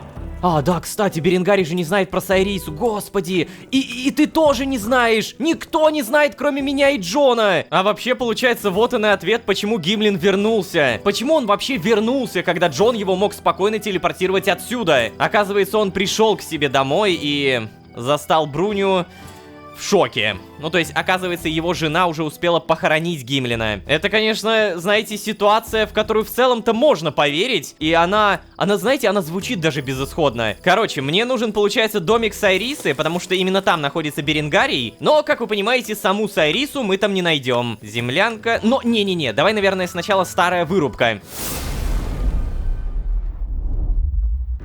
Угу, супер. Я просто хочу, на самом деле, сейчас немного пофармиться и накопить примерно 60 тысяч спарков. Сейчас у меня 46 тысяч, то есть надо еще 14. Эй, привет, ребята, давненько не виделись. Получай! А, ты погляди! С этих бобров, оказывается, тоже падает необработанный осколок скинтонита. То есть я могу улучшить свой меч до плюс 6. Окей, бобры, спасибо. О, что? Подожди. С лешего тоже выпал? Ребят, я же это не придумал. Вот, буквально, смотрите, он прям падает. Я в целом капец как не против. Продолжаем. Все, немного пофармили, 62 тысячи спарков получили, и у меня 15 необработанного куска скинта. А самое главное, необработанный осколок скинтонита. 5. Я думаю, то, что мы обязательно прокачаем меч, What the fuck? Я прошу прощения, а что тут происходит? Эй, Беренгарий! А почему? Блин, это еще и... Я-то думал, это мирные монстры! А что происходит? Ребятки, так, аккуратненько. А Беренгарий, с ним все нормально? Всех обязательно убиваем, может быть, еще что-то дропнется. Всего доброго, волчонок! О, Лолошка, мой юный друг! Как же я рад тебя видеть, Эва! Ай-яй-яй, бедные животные! Обычно Цариса им подмешивал порошочек в еду, а тут вон оно как! Я и забыл про это. В итоге все перестало действовать. Беренгарий, привет. Подожди. Мне казалось, ваша улучшенная формула должна была успокаивать их на более длительный срок. Так это так оно и есть. Но у нас оставались большие запасы старых вариантов. Мы вот использовали их. А ты чего, кстати? Чего ты один-то пришел, Лолушка? Где эльфийка? И твой, самоуверенный друг? Слушай, Беренгарий, давай мы вернемся в сон, и я тебе все расскажу. Плохи дела, да? Да, плохи дела, Беренгарий. Что ж, ну, по крайней мере, мы возвращаемся. Такс, ага. Я обязательно при помощи скинта. И по итогу землянка Сайрисы в итоге ничейная. Гимлин сразу побежал. Ой, год.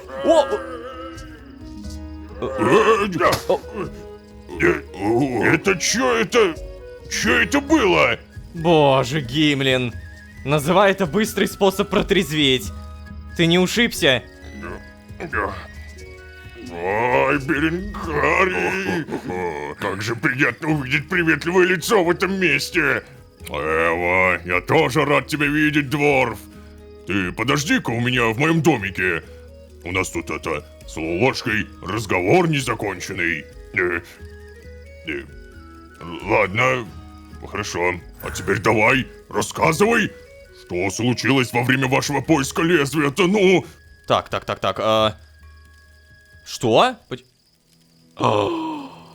Я не могу соврать! Ничего такого, просто Сайриса отправилась на особую миссию. Ты не скоро сможешь снова с ней увидеться. Я не могу соврать! Я перенимаю черту Джона не врать! О май гад! Это сильно. Луки забрал Сайрису. К счастью, мы собрали артефакт, и он остался у нас. Джон специально отдал Сайрису Луки, чтобы выяснить больше информации. Так, давай мы, наверное, Джона сейчас обвинять ничем не надо Джона обвинять, а то это опять новые проблемы. Луки забрал Сайрису. К счастью, мы собрали артефакт, и он остался у нас. Бедная эльфийка. Ой, боюсь даже представить, через что ей там приходится проходить.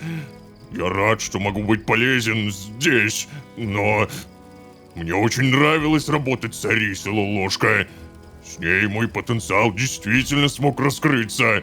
Да, я понимаю тебя, Беренгарий. Нам всем сейчас очень тревожно за нее, правда. Мы обязательно спасем ее. У нас есть основания полагать, что Сайриса нужна Лукию живой. А это значит, что... Конечно, вы ее спасете, Лолошка. Да, я это и хотел. Точнее, обязательно, Беренгарий. Подожди, все? Мы закончили разговор? Что ж, а может быть я пойду за тобой? Гимлин пошел в сторону домика Беренгария? Или он пошел, кстати... Не уверен, что смогу, Джон. Я в этих материях не разбираюсь совершенно. Да не надрывайся ты так. Нечего там разбираться. Любой ментальный канал действует в обе стороны. Главное уметь этим пользоваться. Но, Джон, я-то не умею. Сейчас. Ну, привет. Привет, Джон. Привет, Альфред. А что вы здесь обсуждаете? О чем говорите? Ложка. Привет. Мы говорили с Джоном о том, что я мог бы попробовать проникнуть в мысли отца. Ой, зря ты ему сейчас это рассказал. Подожди, Джон. О чем только что сказал Альфред?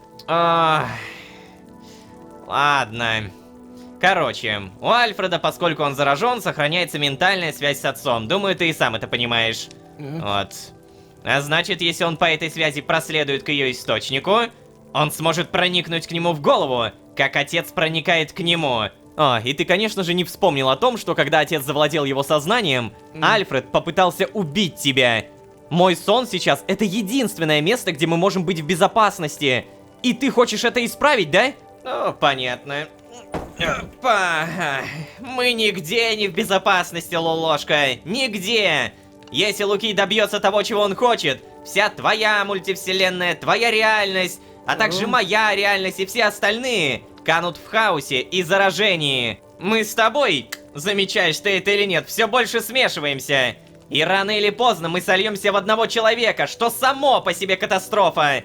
Но в случае текущей ситуации может означать конец всего. Я действительно совсем недавно почувствовал, что не смог бы соврать Беренгарию про Сайрису.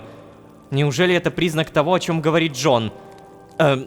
Если бы ты не отдал Сайрису Лукию, тебе бы не пришлось сейчас прибегать к таким методам, Джон. А вот здесь ты не прав, я не согласен с тобой. Нам в любом случае пришлось бы. К тому же, Лолошка, я не предлагаю Альфреду впустить в себя отца. Я же предлагаю обратное. Простите, Что? но когда отец начал контролировать мое сознание, я чувствовал его присутствие. Значит, он тоже заметит, что кто-то пытается прочитать его мысли, да? Не-не-не, не обязательно. В отличие от тебя, Альфред, у отца бесчетное количество этих ментальных связей. Когда ты распыляешь свое сознание на столько существ, оно начинает работать немного иначе. Как? Как именно? Да откуда же я знаю? Я сам-то не пробовал, но мой друг Саймон пробовал. Но там немного другой алгоритм был. Стоп, подожди, Джон. То есть ты хочешь подвергнуть Альфреда опасности, в которой сам толком не разбираешься? И Саймон, кстати, был тебе не другом. Ты сам его создал. Так, вот здесь надо немного пояснить. Ребят, речь сейчас идет о Саймоне. Саймоне Солусе. Да, я называю его не человеком, а именно автоматоном, роботом. Он умел мыслить как человек, он мог чувствовать как человек, но тем не менее это все еще автоматон. И в один момент этот автоматон мог действительно распылять свое сознание и быть сразу много где. И напомню, Джон, Саймон Солус в конце концов от тебя отвернулся. Так, Лолошка, я не понял. Тебе что, предыдущего разговора было мало? Я просто предлагаю вариант, который может дать нам преимущество, не более. Но решать все равно не мне, и не тебе, а Альфреду. Мне не нравится, насколько легко ты готов рисковать жизнями других. Я категорически против этой идеи. Если тебе больше нечего сказать, пожалуйста, уйди, Джон. Чао.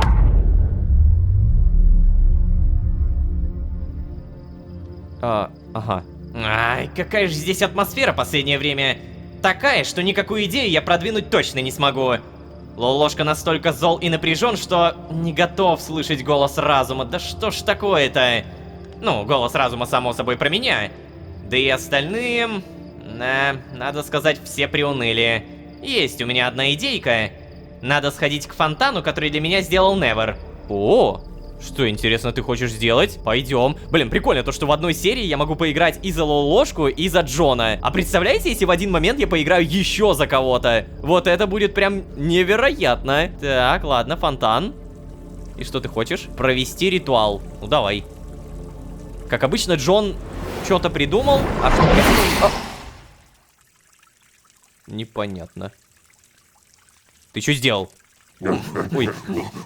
Джон! О, боже, ты в порядке? Что случилось? Я хотел провести один усиливающий ритуал, но... кажется, все пошло не по плану. Что-то мне помешало, но... да, я в порядке. О, Джон, не пугай так. Да я и не пугал вовсе, ты сам решил напугаться. Боже, что происходит, Джон? О! Что? Со мной! Нет, нет, нет! Батюшки! Что происходит? Что происходит? Нет! Пожалуйста! Нет, я столько спарков потратил на этот сон! Боже! Подожди. Они долетают, но... Повторяю, Джон, что происходит? Что ты сделал? Что это было? Эй, ты же говорил, тут абсолютно безопасно. Мы на такое не договаривались. Я требую компенсации за моральный ущерб. Что? Слушай, иди отсюда, вот вообще не до тебя сейчас. Джон, объясни, прошу! Что я-то? Это твой сон. Я виноват, что тебе, видимо, очень нравятся метеоритные дожди. Арр, это похоже на протечку. Протечку моей головы, что ли? Магическую протечку. Да. Не, ну нафиг, я на такое не согласен. Уважаемый орк, ты уж меня прости, но я не думаю, что такая проблема решается согласием. Или уж тем более не согласием. Что? Облачко! Наша ложка, кажется, все-таки протек крышей, раз тут такое появилось. Я облачко! Может быть, мне кто-то объяснит, что здесь действительно происходит? Как? Уважаемое облачко, а подскажите, для чего вы пришли к нам? Я магическое облачко! Говорил же, магическая протечка. Эй, стой! Куда ты направился-то? Как это куда? Спать! Не, уж нет. Раз ты понимаешь, что происходит, оставайся и помогай. Зачем? Слушайте, если это недоразумение будет летать повсюду и рассказывать всем, что оно облачко, то... Я действительно облачко! Мы тут однозначно все крышами потечем. Короче, я никогда не видел магических протечек. Я только от предков такое слышал. Ну так это чё? Когда крыша течет, надо крышу залатать. Верно. Но место магической протечки невозможно установить, поскольку магия, она же везде. Это да. Природа действительно пропитана магией. Справедливо говоришь, справедливо. Никто точно не знает, почему иногда магия выплескивается и почему принимает те формы, которые принимает. Единственное, что известно, она может превратиться во что угодно. В облачко! Ба! А делать-то что с этим? У магии нет сознания, но есть нужды. Надо узнать, что ей нужно. Облачко.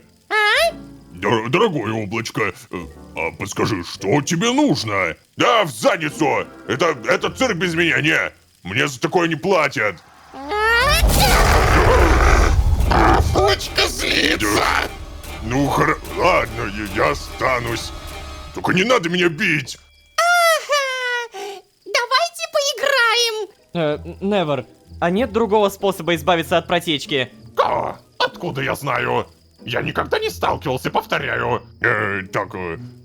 Облачко! А во что мы будем играть-то?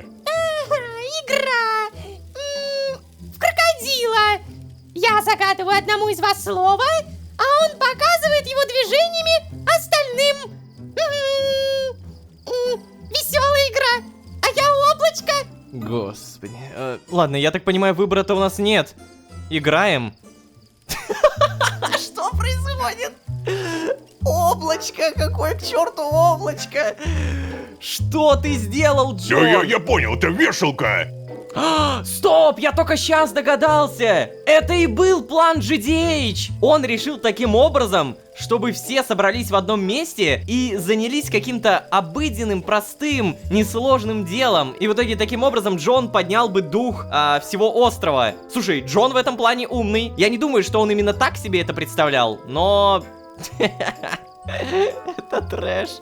Получилось. Да не-не-не, сейчас вот, смотри. Это зараженный. Да не. Похоже на то, как мои кенты на работу вставали. Беренгари, это дерево. Да, молодец. Теперь я загадываю ложки. Ну, слушайте, если после этого дух всего острова действительно поднимется и у всех появится инициатива что-то делать, то окей. Подожди, а мы не можем узнать как персонаж? Что нам загадали? Че за... Это камень. Так это же Невер! С таким недовольным лицом только он ходит. Я не такой. Вы что, реально? Неужели я действительно так выгляжу? Ну, большую часть времени да. А теперь я хочу кушать! Кушать? А что ты кушаешь? Эва, кушать. А что ты кушаешь, облачко? Что ты хочешь есть? 3 золотых меча. Ну такое я не умею. Я хочу, чтобы они были приготовлены разными существами. Ладно, хорошо, я сделаю. Так, ну я тоже могу. И... Балсмэк! Ты тоже будешь готовить мне меч! Ну, вообще-то я бесплатно не работаю. Ладно, сделаю я сделаю. Мне, блин, задница до сих пор от первого раза болит, не надо. У вас есть на работу 1 скифос!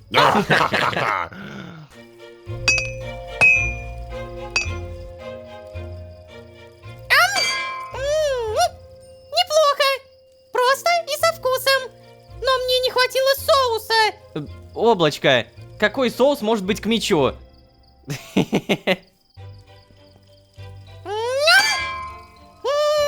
Прекрасная работа! И, кажется, я чувствую нотки бриллиантовой окантовки! Это я для рукояти сделал, не удержался. Очень вкусно! Я почти наелась! Следующий! Да, ну это не самая моя лучшая работа, но времени было мало. Так, что ты молчишь-то? Никогда ничего такого вкусного не пробовала! Такая тонкая работа! А как сбалансировано! Это правда? Правда! Чё? Поделишься секретами своего мастерства? Ладно, если покажешь, как работаешь с бриллиантами. У меня до сих пор не получается. Окей, взаимно. Облачко довольно! Облачко может уходить! Эва, как? Что это было? Да, подожди, так и что это? Мы, получается, справились? Да, похоже на то, Ророжка. Вот бы мной племя гордилось, если бы узнала, что я разобрался с магической утечкой. Да. Ну вообще-то не ты один. Мы все вместе разобрались. Кар, без меня бы у вас не получилось. Это, кстати, да, это точно. Да. Так, ладно, короче, я спать. Никогда еще так быстро не приходилось ковать. Все. Я, кстати, тоже подустал. Ну, получается, мы расходимся. Получается, всем пока. Эй, Джон, признайся, это ведь ты сделал, да? Ты устроил эту протечку. Возможно. Но ты же сказал, что хотел какое-то усиление сделать. Ну, знаешь, возможно, в том, что я теперь позволяю себе иногда приврать, есть и плюсы. Я понял тебя, Джон. Спасибо. Это то, что нам всем было сейчас нужно, правда. Но откуда ты знал, что протечка превратится в облачко? Да вообще, честно говоря, я не знал. Я думал, будет полчища монстров. Смешная шутка. Это же шутка, да? А все тебе расскажи. Ладно. Я тогда просто пойду к себе и не буду сейчас забивать этим голову. Просто порадуюсь тому, что всем стало легче и удалось на время забыть про проблемы. Пока, Джон. Пока, Лолошка. Ну вот и все. Упражнения по поднятию боевого духа закончены. Скоро можно будет вернуться к реальным делам. Признаться, было не так тошнотворно, как я себе предполагал. Я чуть не рассмеялся с того, как Лолошка показал Невера. Вот это реально уморительно. О, это все так мило. Блин, это было правда круто. Знаете, вот эти мозги Джона, в которые пробрались эмпатия и некое сострадание, и самое главное, некое желание помочь, это дикая смесь. Крутая дикая смесь. Лолошка в итоге, как обычно, в своем сундуке. Но, ребята, я тут подумал, если мы прямо сейчас Джон, чисто теоретически мы можем телепортироваться в Санхо... Как там? Санхогол. Короче, в Красные Земли перемещаемся. Теперь, благодаря магии Джона, мы можем убивать гарпий, то есть легко убивать гарпий, и, по идее, без проблем копить скинтонит, те самые черные кусочки. Так, здравствуйте. А ну-ка. Промазал. Ух, а как попадать-то? Может быть, от первого лица? Промазал. Ладно, это куда тяжелее, чем я думал. Капец! Ладно, я попал, и сколько я снес? По-моему, не так много, да? Да, я почти ничего не снес. Ну, то есть там чуть меньше четверти. Ладно, по всей видимости, это не самая лучшая идея. Но у меня, кстати, есть печать пироманта, которая, по идее, еще больше урона сносит. 115! Что? Так, стреляю. А теперь бью. И да, слушайте, я почти убиваю, вот только проблема у меня магия кончилась. Короче, здесь скорее нужно играть за лол-ложку, и нужны какие-то луки. Я думаю, то, что его можно прокачать, можно как-то улучшить количество стрел. Все вот эти анимации, конечно, прикольные, но не тогда, когда они не попадают по гарпии. Давай, чертова гарпия, сюда иди. Так, давай. О, хорошо. Убил, наконец-то. В итоге выпало не то, что мне надо, но... В таком я больше не участвую, спасибо. Начиная с этого момента, я думаю, больше никто не будет ссориться, Гимлин больше не будет пить, и в целом все будет как надо. Я уверен, то, что вот самое главное, на кого это подействовало, это Невер. Племя гордилось бы, если бы узнало, что я разобрался с магической утечкой, он станет более живее. Да, я в это верю. На всякий случай, кстати, хочу давным-давно проверить, как работает копье отца. Экипировать, спасибо. Может быть, при помощи этого заклинания я смогу убивать гарпий. Итак... Погнали! Вау! Так, еще раз. Погнали! Слушайте, мне кажется, что в будущем мы еще с этим оружием встретимся. Только вот не в качестве заклинания, а в качестве реально полноценного оружия, которое можно держать в руке. В общем, что будет дальше и как поведут себя жители этого сонного измерения после подобного облачка, узнаем уже в следующей серии, но ощущение, что все будет хорошо. И за это спасибо большое GDH. Надеюсь, вам также все нравится, надеюсь, вы не забываете ставить лайки и подписываться. Также не забывайте то, что на сайте мироходец.ру в моем официальном мерч-магазине вышла новая коллекция. Шарфы GDH, шарфы лол-ложки, фигурки коллекционные, рюкзак Мироходец и многое-многое другое. Ссылка в описании. Приобретайте, пока не закончилось. Спасибо большое за вашу поддержку. Чмок в пупок. Ну а если вы здесь впервые, то можете еще и позвать друзей. А с вами были лол-ложка и облачко. Всем удачи, всем пока. Пока. Попробуй вспомнить те ощущения, которые испытывал, когда отец говорил через тебя. Я чувствую его мысли. Багряник. Что? Марк? Слыхал про больших жуков на Сан-Хаголе? Поможешь? Ну я не понимаю, как мне бороться. Я могу разве что игнорировать. Обалдеть, магическая протечка, метеориты, облачки. Короче, протечка, устроенная GDH, чтобы помирить всех, кто сидит в этом сонном измерении. Скажу так, это просто гениальное решение. Наверное, впервые за все серии не ощущается никакого напряжения между персонажами. А это означает, пора продолжать расследование про отца, Лукия и пропавшую эльфийку. А также пора поговорить с GDH. Всем привет, дорогие друзья, я лол-ложка. Добро пожаловать в сердце вселенной. Поехали!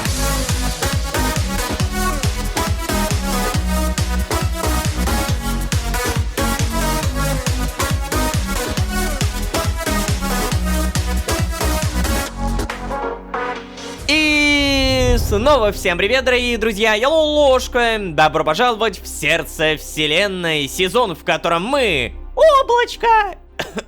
Господи...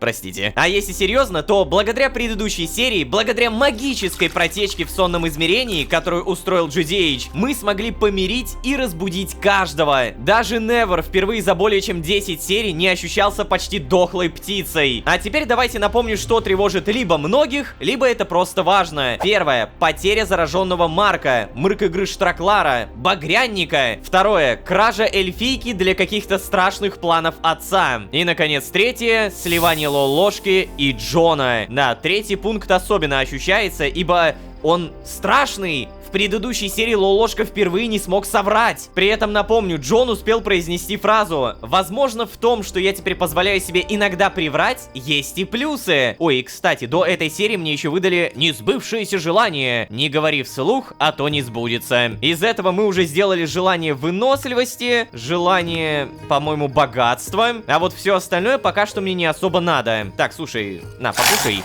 Может быть, даже больше станешь. А ну-ка.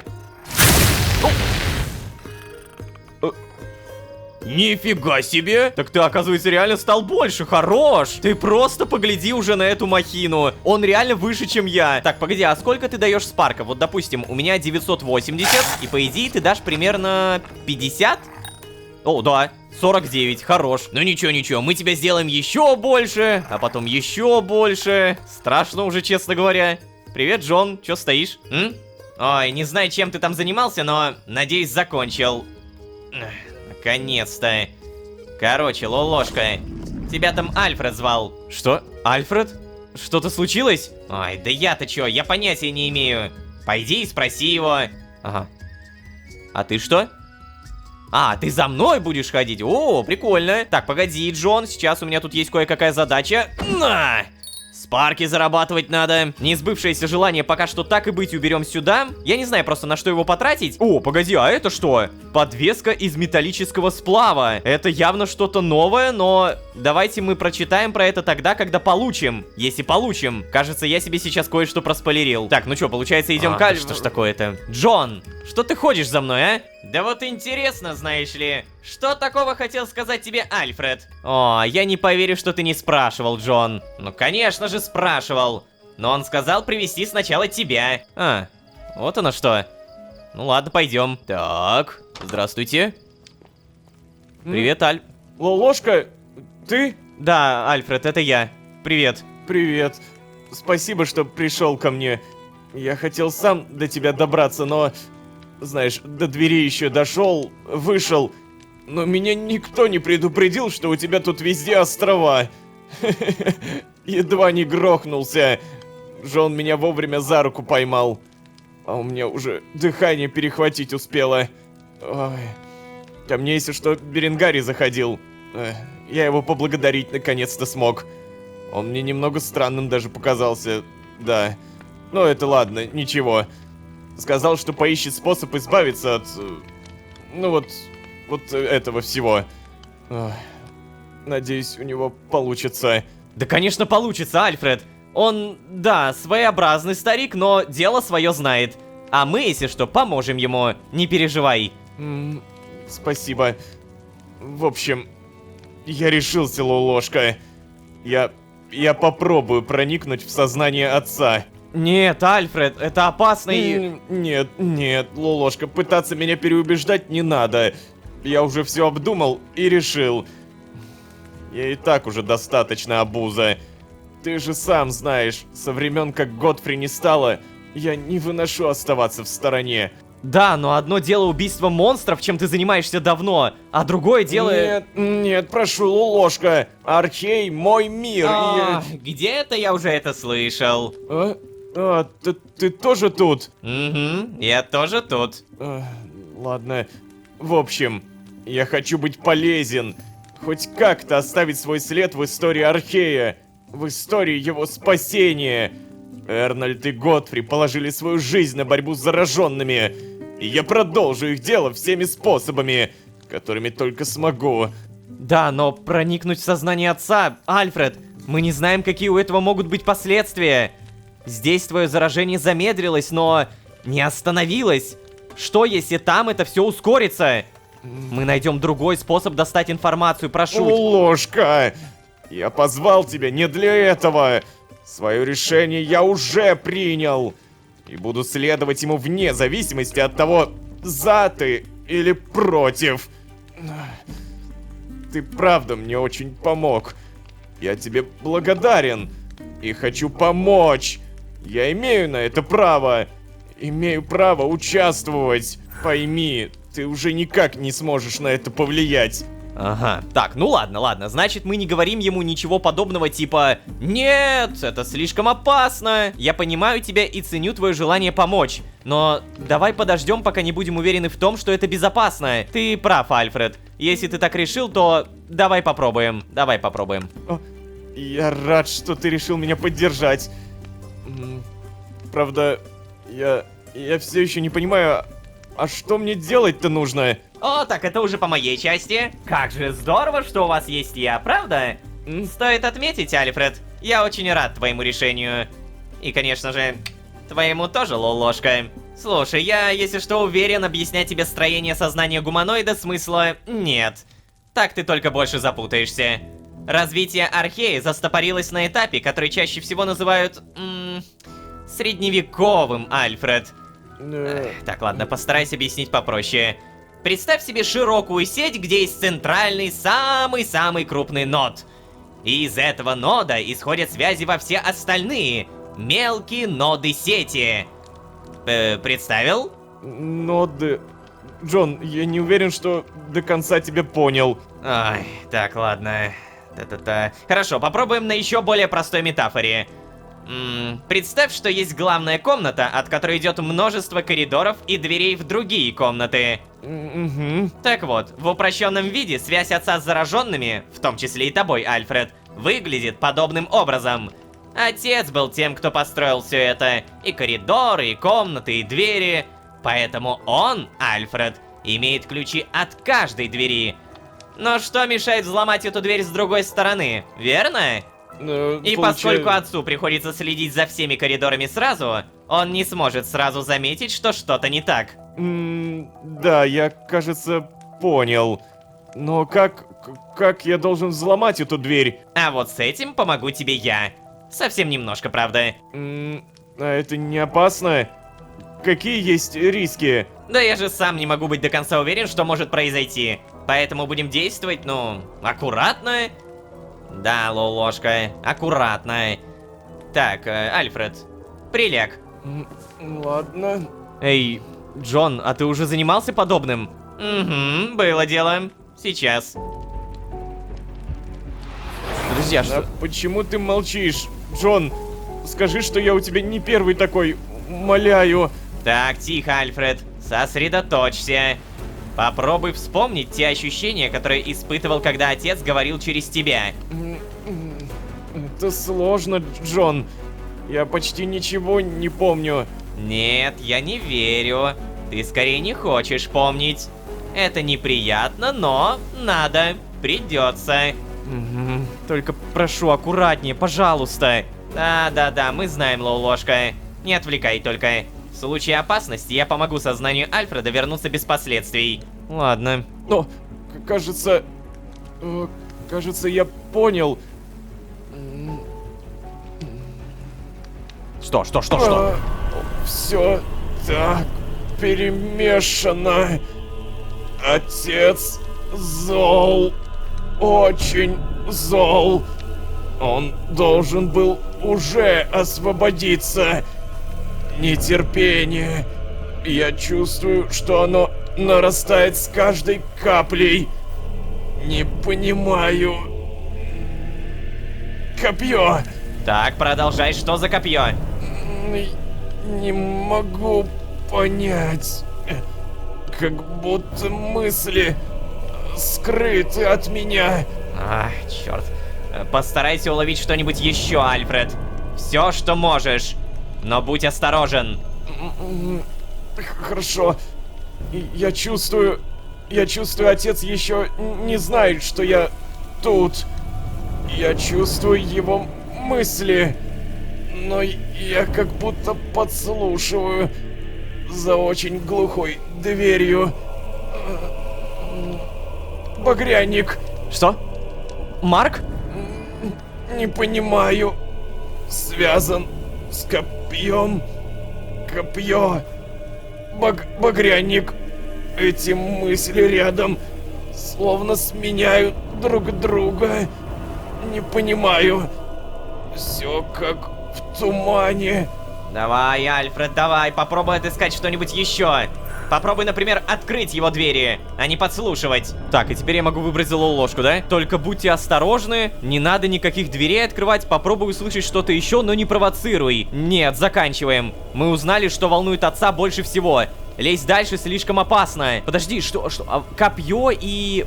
багряник? Я не понимаю. Ну, вообще, мне кажется, Джон уже немножко перегибает, поэтому заканчиваем. Ладно, параноик, заканчиваем.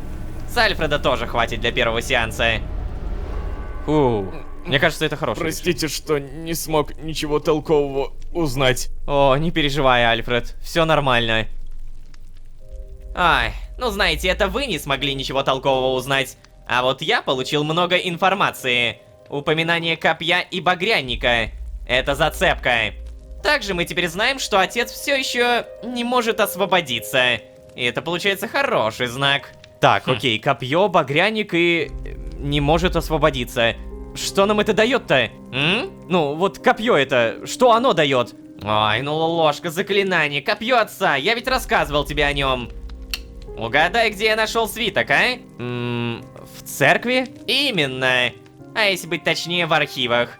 Что-то мне подсказывает, что все это как-то связано. Снова упоминание копья, снова в контексте всего происходящего сейчас в Архее.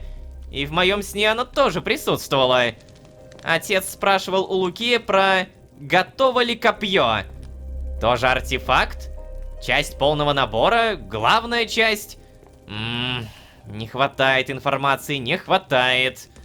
Я не совсем понимаю, при чем здесь багрянники. Возможно, знаешь ли, мы недооценивали влияние нашего пылкого друга Мырка Гриштраклара. Ну, либо тут есть другие багряники. Другие? Нет, с другими я не сталкивался. Угу, понятно.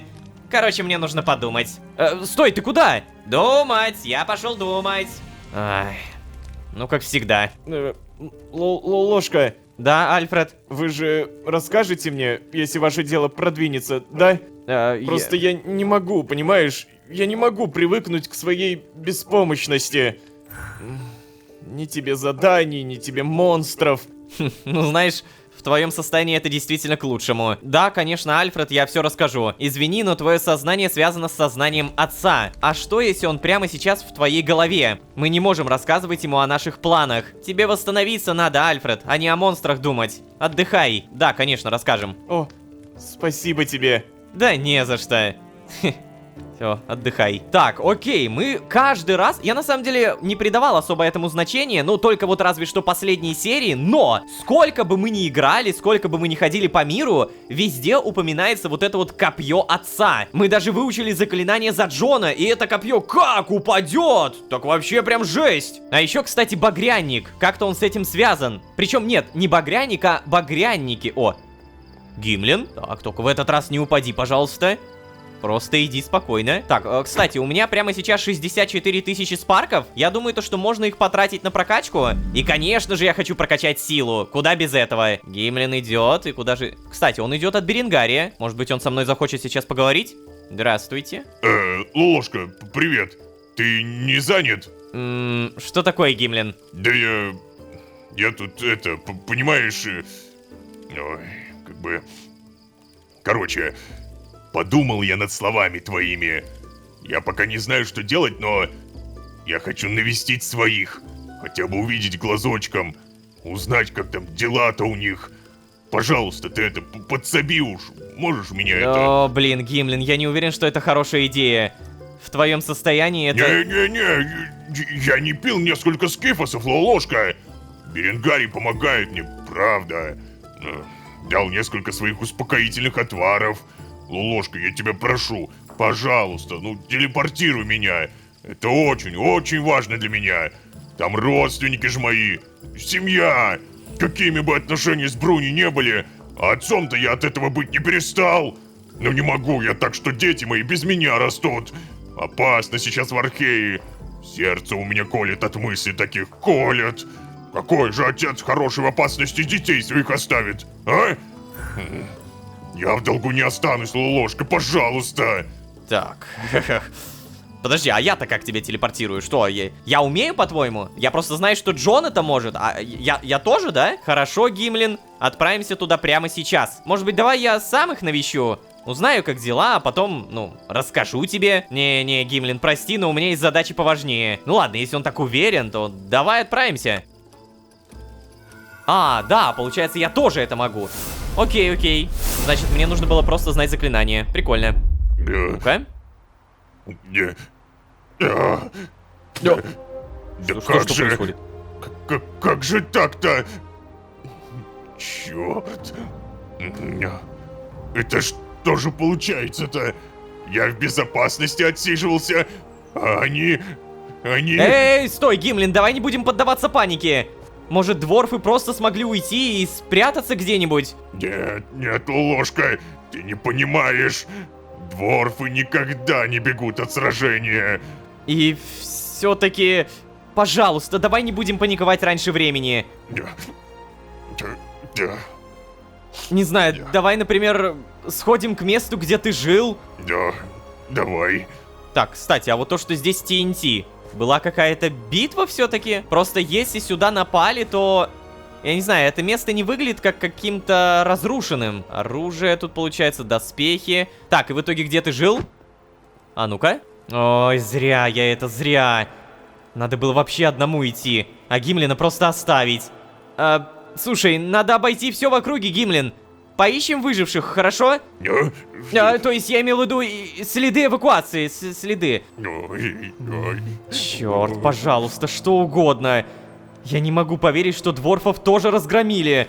Они ведь хорошие воины. И они, в отличие от людей, всегда были готовы к атаке. Так, ладно, главное сейчас самому не поддаться панике. Если Гимлин увидит, что я тоже переживаю, совсем расклеится. Так, о, что? У тебя 1000 хп выдалось? О, походу будет какая-то драка.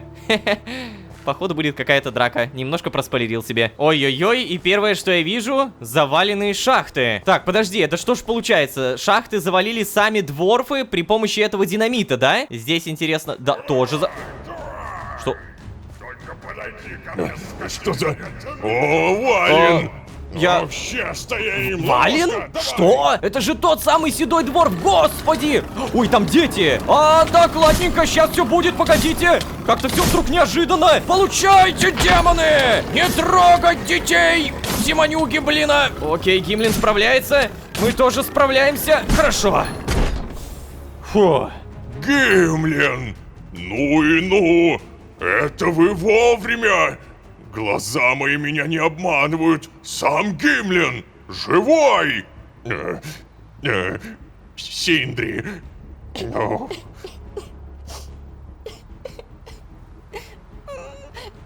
Живой, живой! Папа! Я думал... Я думал... Тихо, тихо, держись, держись! Главное, что вы целы! Ой, а Бруня-то где? Где Бруня? Ну, пацан, ну, мы ведь даже... Ты не переживай, я тебя в обиду-то тебя не дам, О, Гимлин, я не знаю, как ты защищать его собрался, но... Что, Вален, да померли все. Последний мы, Гимлин. Орава монстров была такая, что смело наших всех за пару киафов. Вот только их спасти и успел. Арава? Когда мы шли сюда, почти никого не встретили. Да мы уж из шахты особо не высовывались. Уже раз как тут сидим. Только вот отбиваемся от тварей, что на нас лезут. Неужели действительно все монстры уже исчезли? Напали, уничтожили население и просто ушли? Отец отправил их дальше? Ой, не нравится мне это. О, это... Эй, Гулида, ты как? Ой, лучше не спрашивай. Я еле спас ее из лап чудища огромного. Отца ее заразили у нее на глазах, а она встала столбом и стоит. Только плакала. А как слезы кончились, так и замолкла. Ни словечко не проронила с того момента, ни словечко. Да. Ага, это не дочь, Шахта хоть и получается. спокойнее, да тоже небезопасно. Вы не против будете, если я вздремну немного? Старый я стал. Ой. Да сколько вы тут уже сидите-то? Так сидячей боялся, что не спал совсем. А тут раз уж вы-то... Ложка. Я, наверное, многого просить буду, да, но ты же... Так, ладно, можешь не продолжать, Гимлин, я понял. Ты хочешь, чтобы я их телепортировал в сонное измерение, да? Я не понимаю, о чем ты. Я понимаю, к чему ты клонишь, но нет, Гимлин. Тебе и просить не надо, Гимлин. Найдем мы место в моем сне и для них тоже. Само собой. О, Ложка, спасибо, спасибо. Все, изи, сейчас все порешаем. Телепортируем и... кого там? И сыночка твоего, и дочурку там какого-то другого дворфа. И Валина тоже, ну да, кстати. Так, окей. Получается, из твоей родни выжил только сын. А Бруня того? Получается, Бруня... это- О, блин, я, кстати, об этом... О, вот где ты прятался все это время. Да, Вален, дружище, я сам не знал сначала, что выход отсюда есть. Я бы обязательно... Ай, да не продолжай. Ты мне всегда смелым дворфом казался, Гимлин. А ты, получается, бросил всех, зная про безопасное место, да? И даже никому не рассказал про него? Простите, я... Что такое? Да тихо. Во-первых, это безопасное место мой сон. Сюда попадают и лишь по моему приглашению. Во-вторых, Гимлин долгое время не знал, что отсюда есть выход. Позже я сам попросил его остаться. Ой, оставь, Лолошка, не надо, оставь это. Я и сам могу придумать себе множество оправданий, что мне некогда было даже наведаться к вам всем, что я так был здесь занят, что... Ай, да вот только теперь-то и некуда наведываться. И толку от моих всех этих оправданий. Вален, я бы что угодно отдал, чтобы вернуть время обратно, чтобы исправить все ошибки. Не продолжай, Гимлин. Ты уже сам достаточно измучил себя виной. К тому же, ежели ты с нами был бы, когда напали на нас, то сейчас бы спасти нас точно не смог. Спасибо. Да, ерунда все это. Нам бы... Эва, кого я вижу? Добро пожаловать, друзья. О, вижу, что устали вы. А я точно не ели давно. Проходите. Накормлю вас до отвалу. Вален, если что, это хороший долгорослик. А еще он друг Лолошки. Верю. Так, пойдем, я провожу всех. Давай, расскажу, как тут все. За мной. Оу. Что ж... Эй, Лолошка, это друзья Гимлина, да? Ну, знаешь, вроде того. Тот мальчик — это его сын. Эва, как? Понимаю. Это, Лолошка, отличные новости. Не очень. Все остальные дворфы в шахтерском пределе погибли. Ой, вот оно как. Бедные. Но я в тебя, Лолошка, все равно верю. Хоть кто-то выжил, и это все благодаря тебе. Ой, тяжело все это. Настоящее истребление происходит в Архее. Гибнут люди, дворфы. Ой, эльфов и вовсе давно нет. А дальше-то что? Грустно это все, грустно. Благо 2 дитяток спасли. Вы молодцы.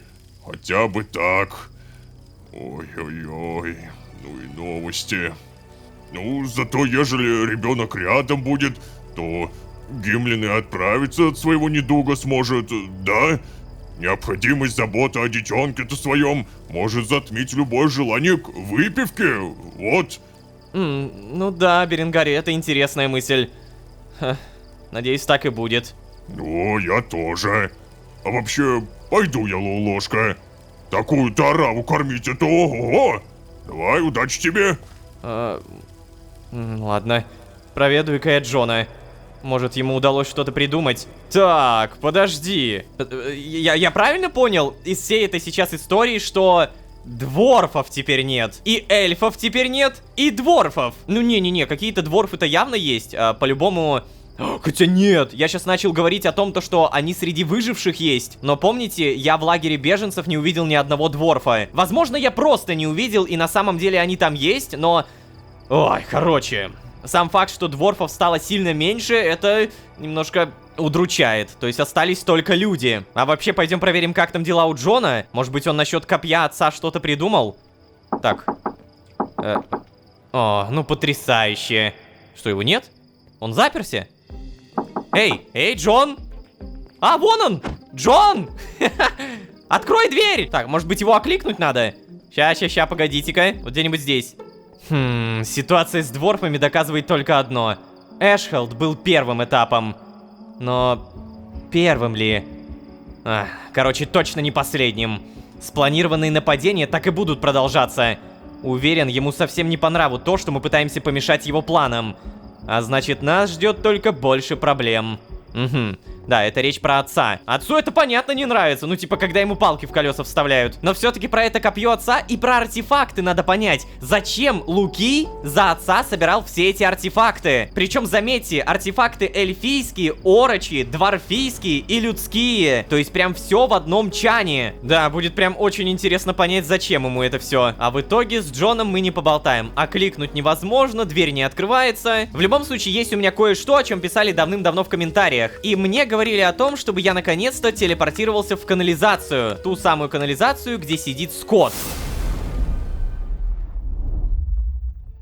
Спасибо. Я же, по идее, без проблем могу брать задание, да? Да, вот смотри, взять задание. Здорово! Привет, Скотт. Пришел убедиться, что с тобой все в порядке. Да, чего ж со мной случиться может? Я всю жизнь с тварями этими борюсь. Предназначение мое. Ну ты, кстати, вовремя зашел. Задание есть кое-какое. Слыхал про больших жуков на Сангхаголе? Ну... Вот я как раз сейчас о них-то информацию и собираю. Поможешь? Да, помогу. Задание «Охота Сангхагол» обновлена. Убить 10 жуков. Новый заказ от Скотта. Сейчас мне предстоит поохотиться на жуков в Сангхаголе. Чем быстрее справлюсь, тем лучше. О, так погоди, по-моему, это легкое задание, не? Я помню, что каких-то жуков точно видел, но какие конкретно мне нужны, пока непонятно. А, блин, еще гарпии. Мне будут постоянно мешать долбаные гарпии, черт. А, гарпии, как вас много, вы везде сидите, буквально везде. Hello? О! Во-во-во-во-во! По-моему, эти жучары очень простые, да? Вот! Либо мне нужно вот того большого убить, да! Скорее всего, речь именно о больших, которые впереди. Но в любом случае... А! Тихо, ребятки, тихо! Сейчас аккуратненько. Ох, за это мне точно дадут много спарков. Ох, как же я уверен в этом. Дайте немножко восстановиться. Потом вот так вот. Пошел процесс. Сразу убегаем. Теперь снова. Оп, нормально. И еще разочек. Ой, как мне это нравится. Слушай, мы еще и зарабатываем те самые скинтониты. У меня сейчас необработанный осколок скинта 1. И еще 5, по-моему, 5 валяется дома. Как мне только бороться с этими долбанными гарпиями, я вот не пойму. Так, о нет, она увидела меня, черт. Ну я не понимаю, как мне бороться. Я могу разве что игнорировать. Что это? У меня... Ой, ой, как мне в сердце кольнуло, ребята. О, черт, я сейчас думал откинусь, реально. Так, все, ребятки, снова здравствуйте. Я понял, что здесь есть долбаные червяки. Ну, сердце, во всяком случае, успокоилось, и на том спасибо. Прямо сейчас мне нужно не умереть. Далее убиваем вот этого червячка. Обязательно выносим этих больших жуков. И мне нужно убить, напоминаю, 10. То есть пока что у меня 1. Я думаю, что мне нужны именно большие. Так, тихо. Минус еще 1. Так, минус еще 1. Уже, получается, 3 убили.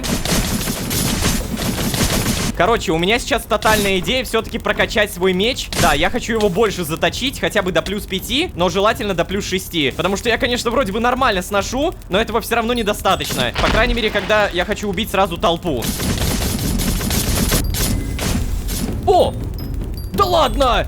Я выполнил задание! Подожди, а по-моему я не убил 10. Ладно, я, честно говоря, сам-то особо не считал, но мы молодцы. Наконец-то. Сразу же телепортируемся в канализацию. И сдаем это великолепное задание. На, держи. Ну? Готово, Скотт? О, шикарно. Давай, слушаю внимательно. Да, точно, он же информацию собирает. Ну ты, главное, мне спарки дай. Это вот прям самое-самое важное. Выручаешь ты меня очень, выручаешь. Спасибо. Сейчас. Это тебе. Так, а ну-ка. О! Подожди, это же та самая подвеска. Я буквально о ней недавно говорил. Определить даже примерный состав в условиях Архея невозможно. Так, и еще ты мне даешь. Что это? О! Нифига. Ой, блин, лагает. 100 тысяч. 100 тысяч спарков, серьезно? Откуда у тебя столько спарков, Скотт? Так, подожди, он также мне дал необработанный кристалл скинта. Это еще круче. С помощью него я смогу прокачивать оружие до плюс 12. Обалдеть. Давай-ка объединяем желание и амулет, и в итоге желание сталь. Оно, получается, сразу же впитывается, оно появляется в сфере желаний, и, наверное, я должен его сейчас прочитать. Ну, это как будто очевидно. А, погоди, я не могу здесь его читать. То есть только не из канализации, да? У меня 177 тысяч спарков. Короче, телепортируемся обратно в сонное измерение. И думаю, вы все понимаете, ребята. Невер? О, ты спустился. Знаешь, кого я ненавижу сильнее, чем дворфов? Да, и кого же, Невер? Детенышей дворфов, детенышей! Они такие громкие! Невер, я так рад, что ты возвращаешься к старому себе. А? Я скажу дворфам, чтобы не шумели, хорошо? Спасибо, Ророжка. Старый Невер, реально, тот, который жалуется без продыху. О, господи. Так, и в итоге, сейчас, подожди, использовать путеводный скин и...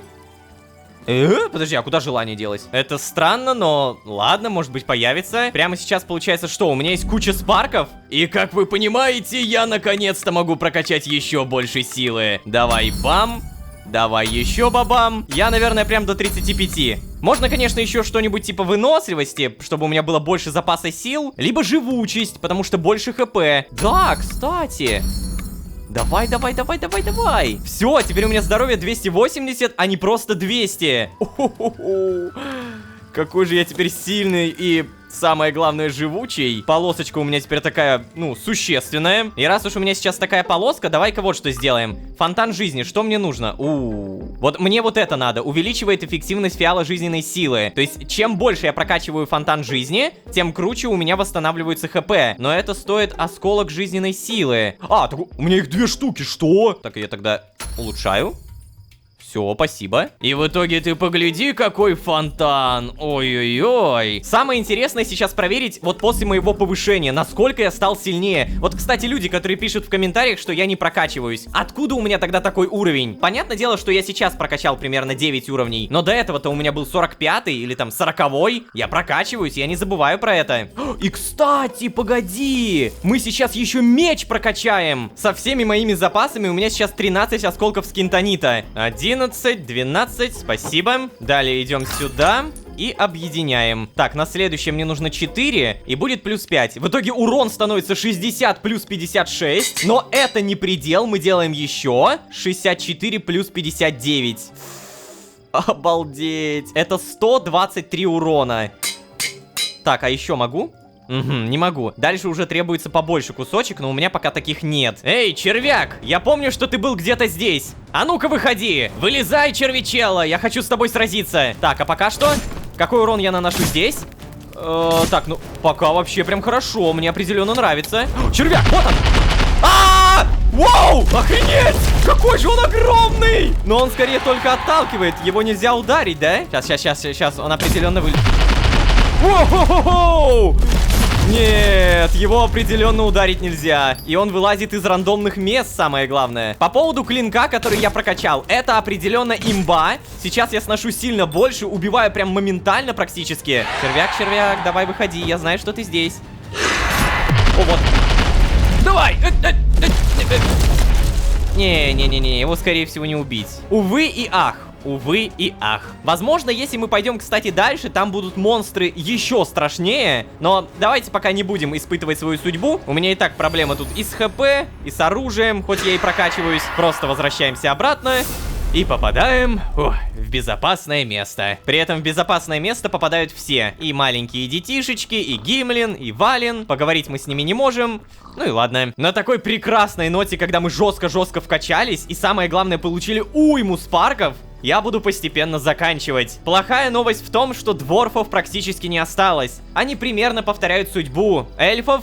Но не в таком масштабе, конечно, дворфы все равно еще явно есть, но уже занесены в что-то типа Красную книгу. Копье Отца и Багрянники. Пока что это единственные наши зацепки. Я очень надеюсь, что вам нравится то, что вы смотрите, поэтому, пожалуйста, не забывайте, что вы можете подписаться, поставить лайк. Все это нас промотивирует делать дальше больше, потому что, очевидно, дальше больше. И спасибо вам огромное за это. Ну и самое главное, это позволит нам просто не теряться. С поломанными алгоритмами из-за замедления Ютуба только лайки и подписки позволяют хоть как-то что-то выравнивать. Я опять же про алгоритмы. Спасибо большое за вашу поддержку. Ну, а если вы здесь впервые, то можете еще и позвать друзей. А с вами были Лолошка. И капец, какой крутой необработанный кристалл скинта. А также новые дворфы на острове. Всем удачи, всем пока. Пока-пока-пока. Пока. Огромный красный монстр пришел из топий и привел за собой еще монстров. Давай, чего стоишь, черт возьми? Быстрее расправимся и бегом к храму. Ой, давай, Лолошка, держись там. Надеюсь, ты справишься. Здравствуй. О, отец!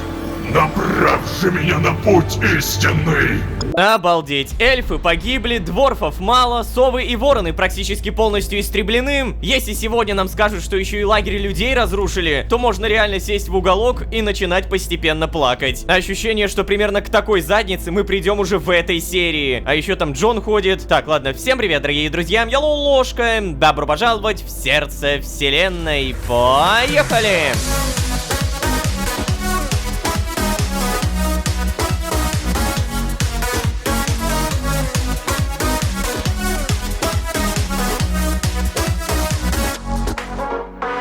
И снова всем привет, дорогие друзья, я Лолошка. Добро пожаловать в сердце вселенной, сезон, в котором нас все меньше и меньше. Да-да, не знаю, замечаете вы или нет, но в моменты, когда вроде бы все нормально, нормально только в пределах этого сна. Отец при помощи своей силы управлять кучей монстров везде и всюду не сидит на месте. Буквально в предыдущей серии мы узнали, что разрушен шахтерский городок дворфов. Тот самый городок, в который они совсем недавно заселились. Из выживших только Вален, сын Гимлина и маленькая девочка-дворф. Короче, давайте честно, опередить отца чисто физически невозможно, ибо опять же он везде и всюду. Но мы услышали благодаря видению Альфреда в планах отца некое копье и что-то, что связано с багрянниками. Ничего не понятно, но очень интересно. Так, короче, очевидно, что прямо сейчас мне нужно поговорить с Невером и Джоном. И в итоге что мы имеем? Вокруг только смерть и разрушение.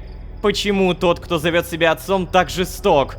Этот мир, Архей, он ведь когда-то давным-давно яркий, полный чудес и магии, теперь... Теперь здесь только мрак и кровь. Стоп. Кровь. Точно. Может быть, Джон был прав изначально, и искра — это проклятие?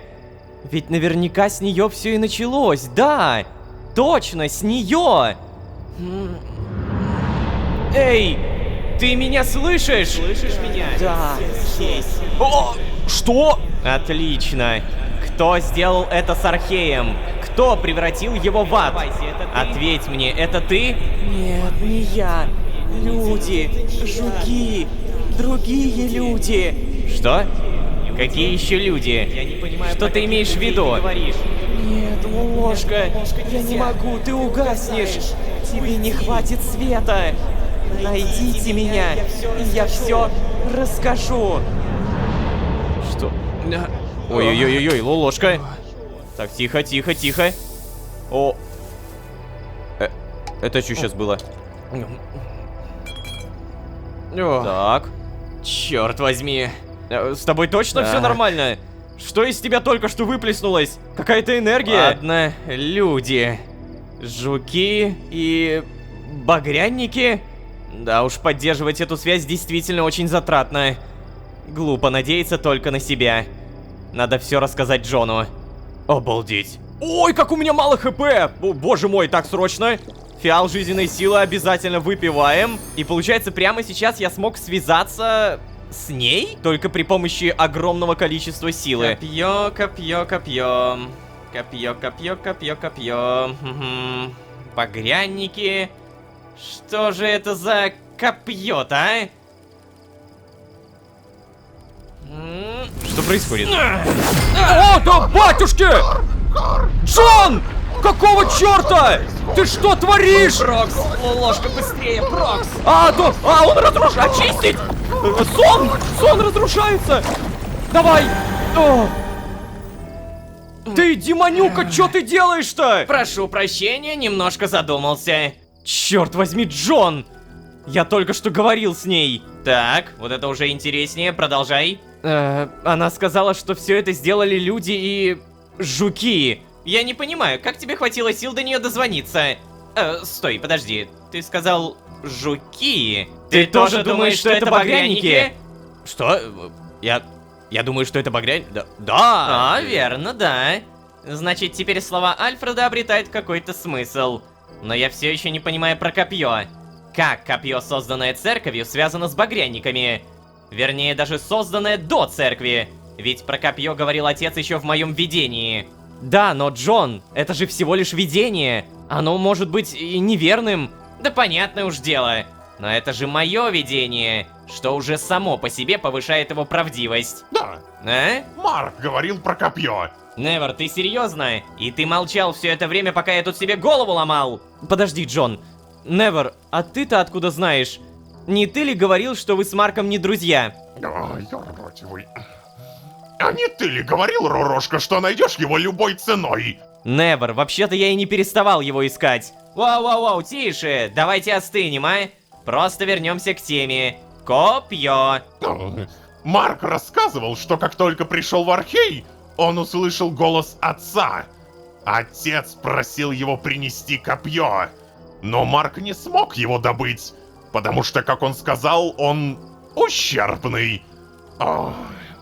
Марк сказал, что отец не был разгневан. Так, продолжай. Сказал, что через очищение он получит то, к чему стремится. Но... И я забыл об этом, ведь он говорил об этом все реже и реже, и все больше о том, что...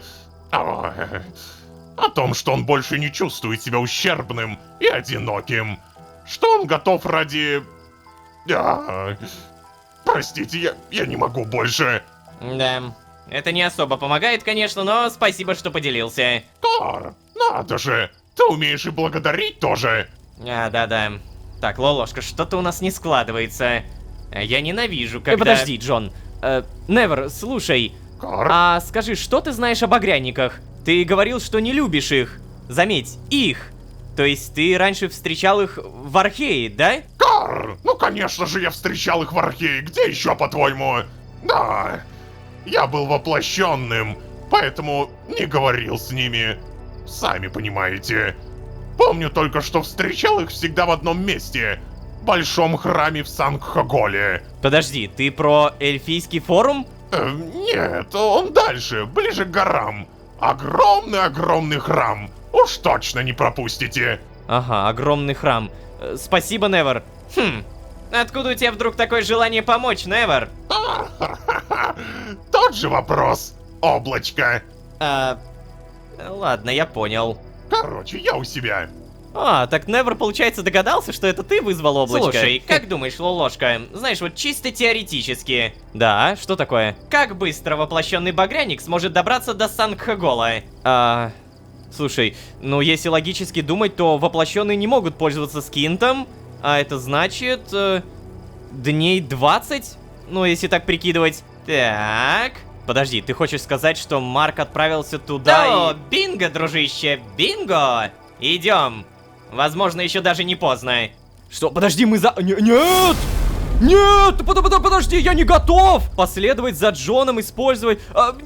Нет, стоп! Нам ярко сейчас намекнули на битву с Марком? Ну, то есть, если мы с ним встретимся, то явно у нас не будет какой-то спокойный разговорчик, да? Ой, блин, я что-то... У меня прям пот даже градом пошел. Сейчас сломанный клинок. Быстренько вот так вот делаем. Зарабатываем много спарков. Кстати, нам дали примерно 700 штук, нифига себе. Далее, раз уж у нас 37 тысяч спарков, я сажусь сюда... Я не могу прокачаться! А ты ж зараза-то, а! А я хочу прокачаться. Так, ладно, а если я, например, не знаю, оружие заточу? Сломанный клинок плюс 6. Блин, нет, у меня все прокачано. Черт! Ладненько, последовать за Джоном. И... Куда нас? Вы здесь! Огромный красный монстр пришел из топий и привел за собой еще монстров! Что? Красный? Да, огромный красный. Он ушел туда, а эти остались. Попрошу, помогите. Черт, ну конечно. Так, давай, чего стоишь, черт возьми? Быстрее расправимся и бегом к храму.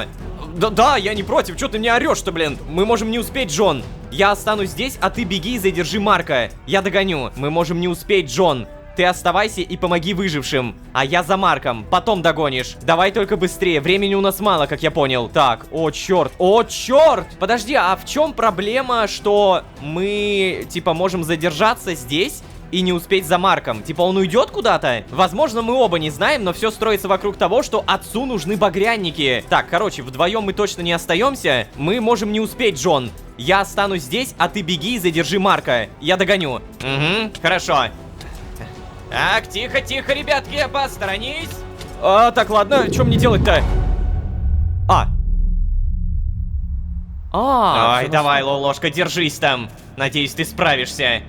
Окей, то есть, оказывается, я еще и не буду играть за Лолошку в этом случае. Я буквально эту серию начал с того, что, походу, нас ждет задница в плане человечества. Каждая серия четко дает понять, ничего не хорошо. Идет реально истребление рас. У нас минус эльфы, минус вороны, минус совы, минус дворфы уже получается. И теперь люди. И получается, до этих людей как раз-таки только добрались. Так, нифига себе, какой храм. Огромный, если так подумать. Здравствуй. Уйти. Ой. Я видел.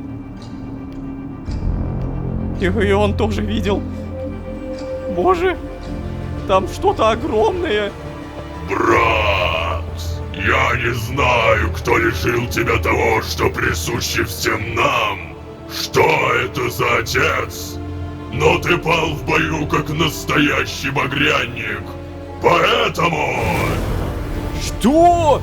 Sanguinium Juravi Matri Prima Dedi Te Frater Exalto.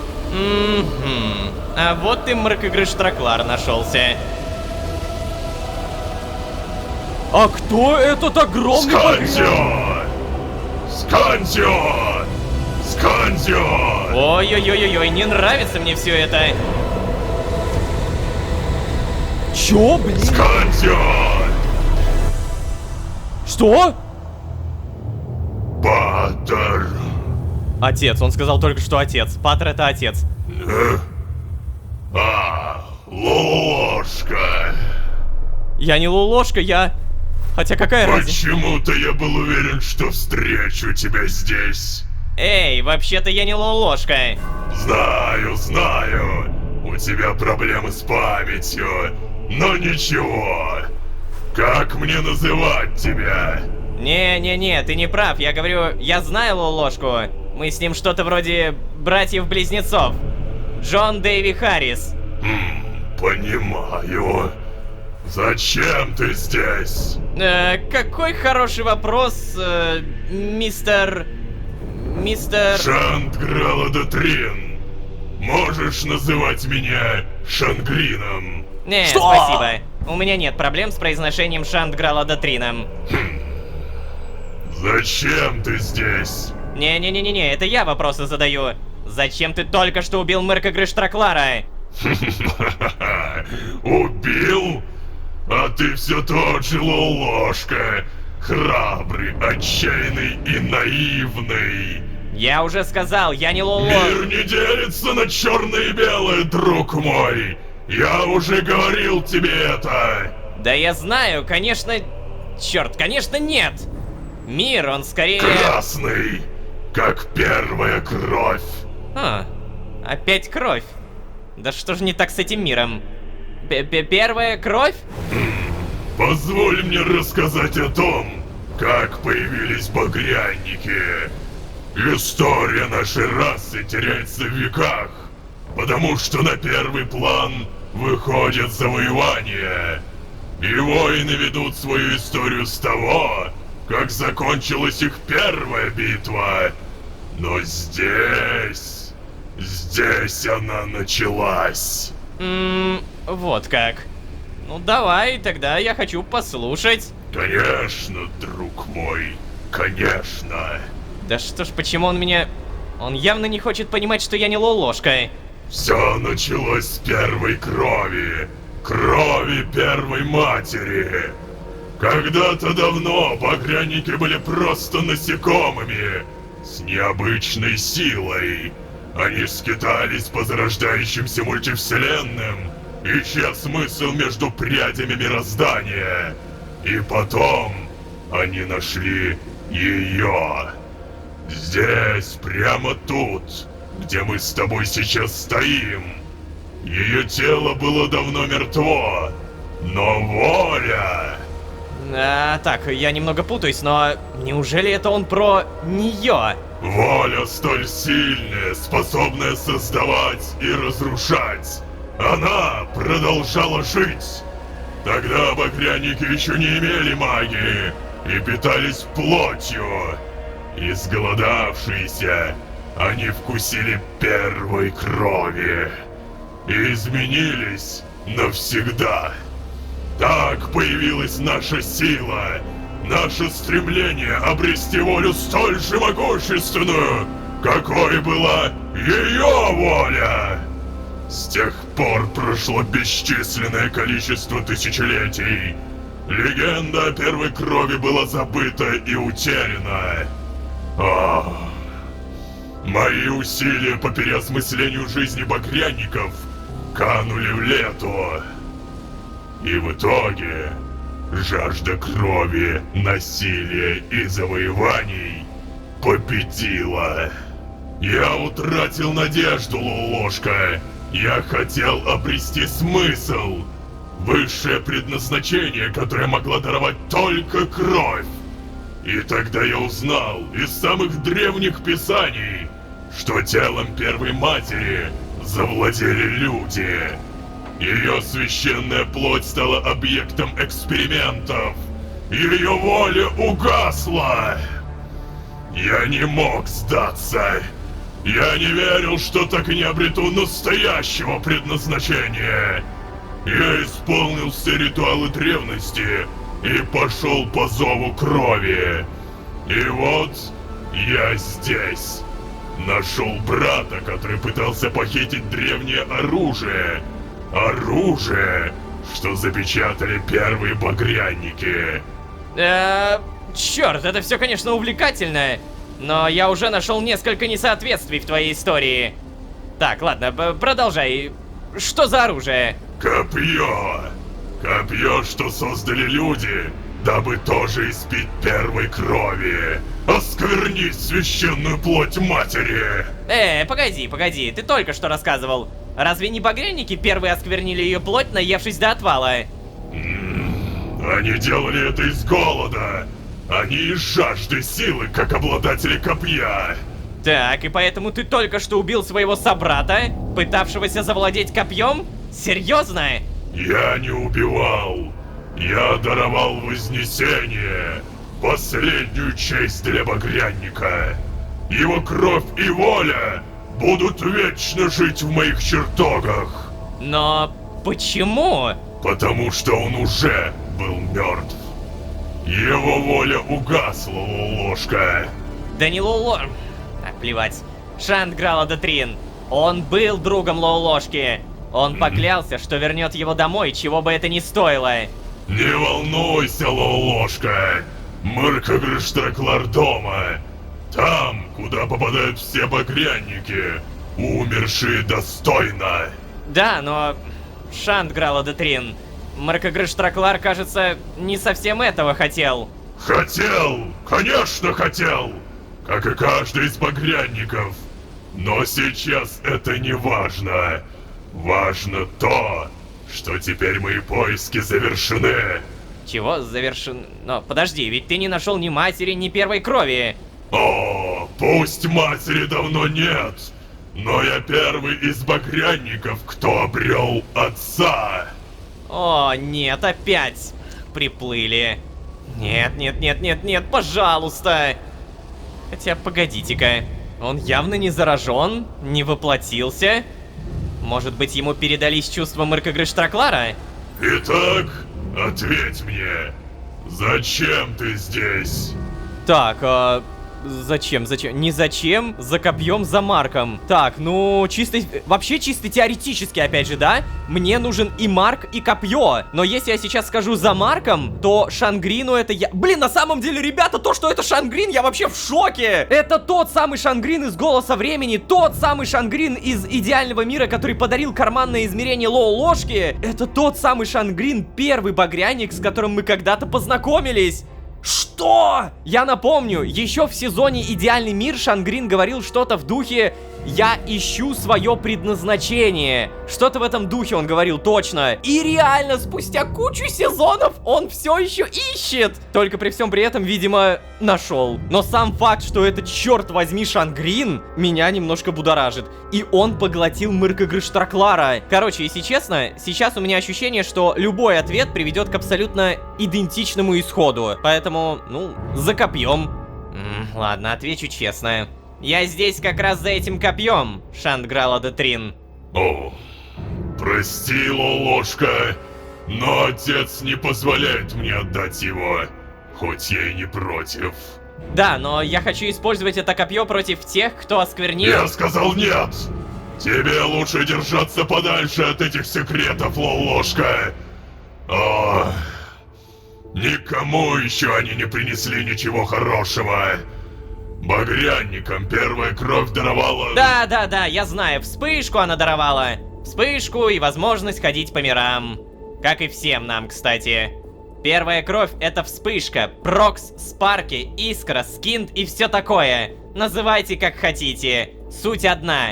А этот твой отец — тот, кто превратил Аркей в склеп и теперь угрожает всем реальностям. Ты не понимаешь, Лолошка.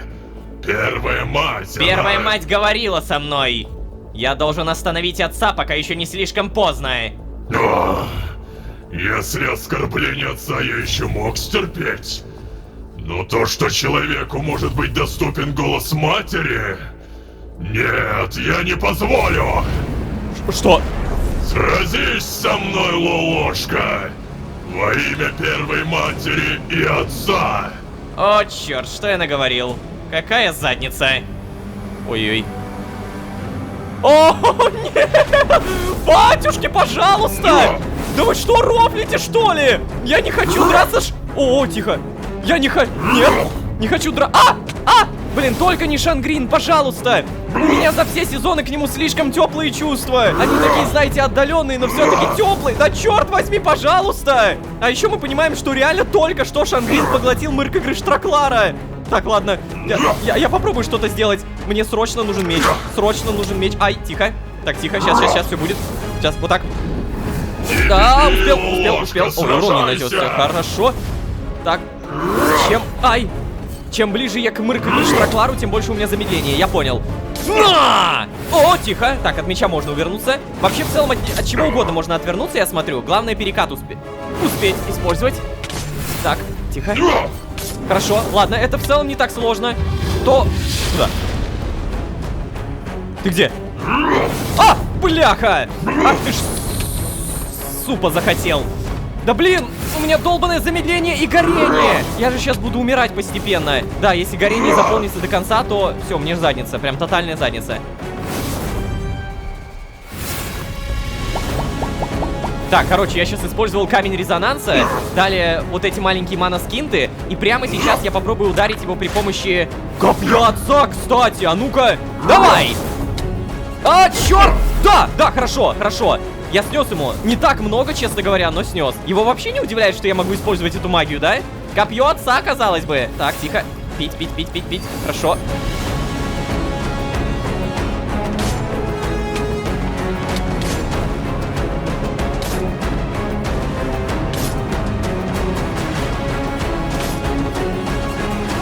Так, ладно, моя тактика уже более-менее галактика. Справляемся просто замечательно. Половину хп сняли, кстати, да? Так, кувырки. Ой. А ты стал сильнее, Лолошка. Твоя магия сильна. Но тебе не победить меня. Я даю тебе шанс уйти. Уходи отсюда. Не вопрос, Шандграла Детрин. Отдай мне копье, и я пойду по своим делам. Может быть, ты и правда не Лолошка. Я не припомню тебя таким наглым. А, ты с темы-то не слезай! Копье давай! Нихил! Обалдеть, вот это у него атака появилась! Нихил, блин!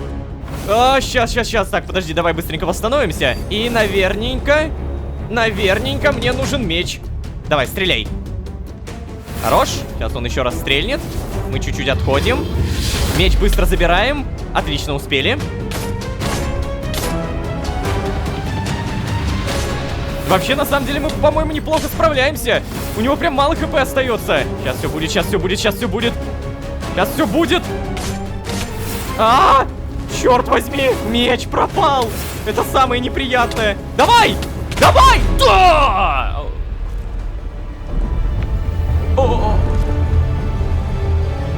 Едить.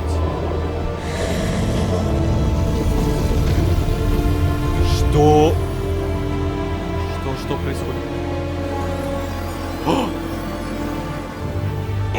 отец, направший меня на путь истинный. Нет, стой! Господи, бляха-муха!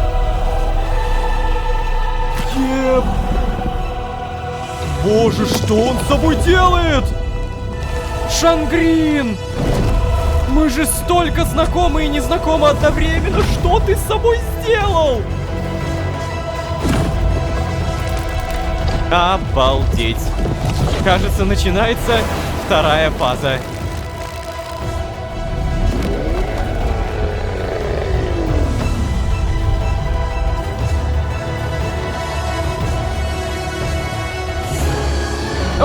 Черт! Как резко! Так, все нормально, все нормально. Ты же меня не убьешь на этой второй фазе? Блин, подожди, у меня хп мало. ХП мало, восстановиться я не могу. Так, тихо. Что ты делаешь? Нихил! Долбанный нихил, я понял, как обычно. А ты немножко заразился, да, это? Так, короче, когда он распыляет вот эту штуковину, к нему подходить нельзя, это просто запрещено. Но при всем при этом, в этот момент мы можем... Тихо! Скорпиончик ты наш!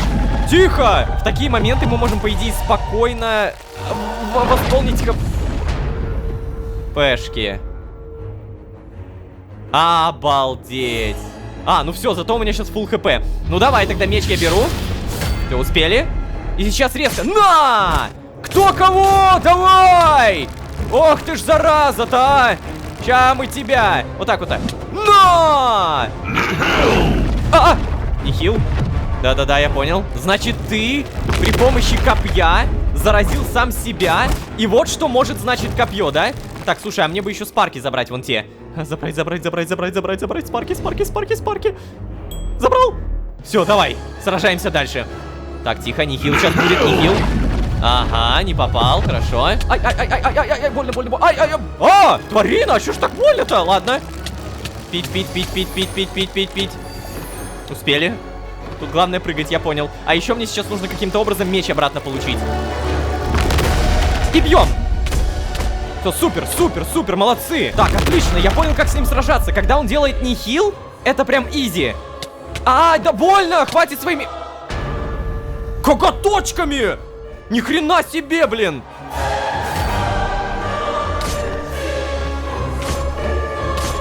На меня столько эффектов накладывается, боже! Ну ничего. Минус четверть хп сделали, и на том спасибо. Так, валим.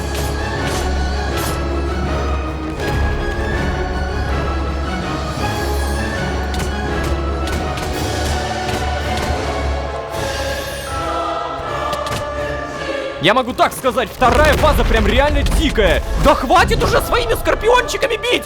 Ты бесишь! Ну все, я сейчас умру в итоге. Я даже не успеваю удар нанести. Даже не успеваю. Вы заметили? Вот сейчас я прям только пытался замахнуться и никак. Три атаки мы успеваем ему сделать, кстати, когда он использует этот нихил. Я уже сколько раз за эту серию произнес это долбанное слово. Я не понимаю, что оно означает даже.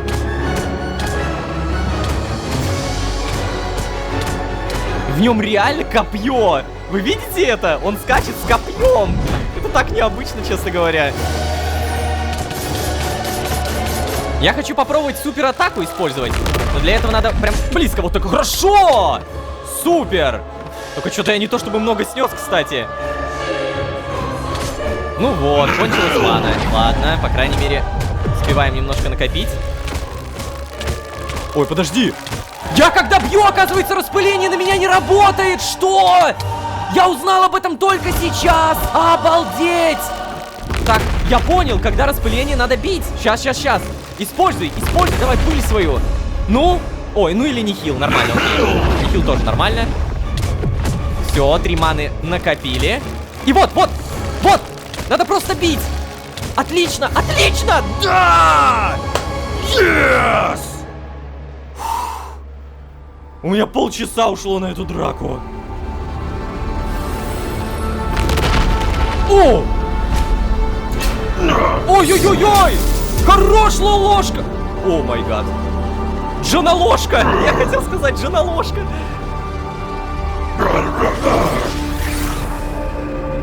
Етить, колотить. Как много экшена буквально на каждый...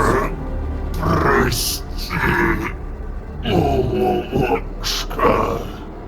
Шангрин. Мы были знакомы столько сезонов. Шангрин.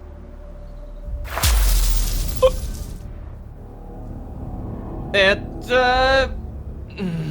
Быстрее уходим, короче. Потом обсудим. Так, подожди, а очки мои?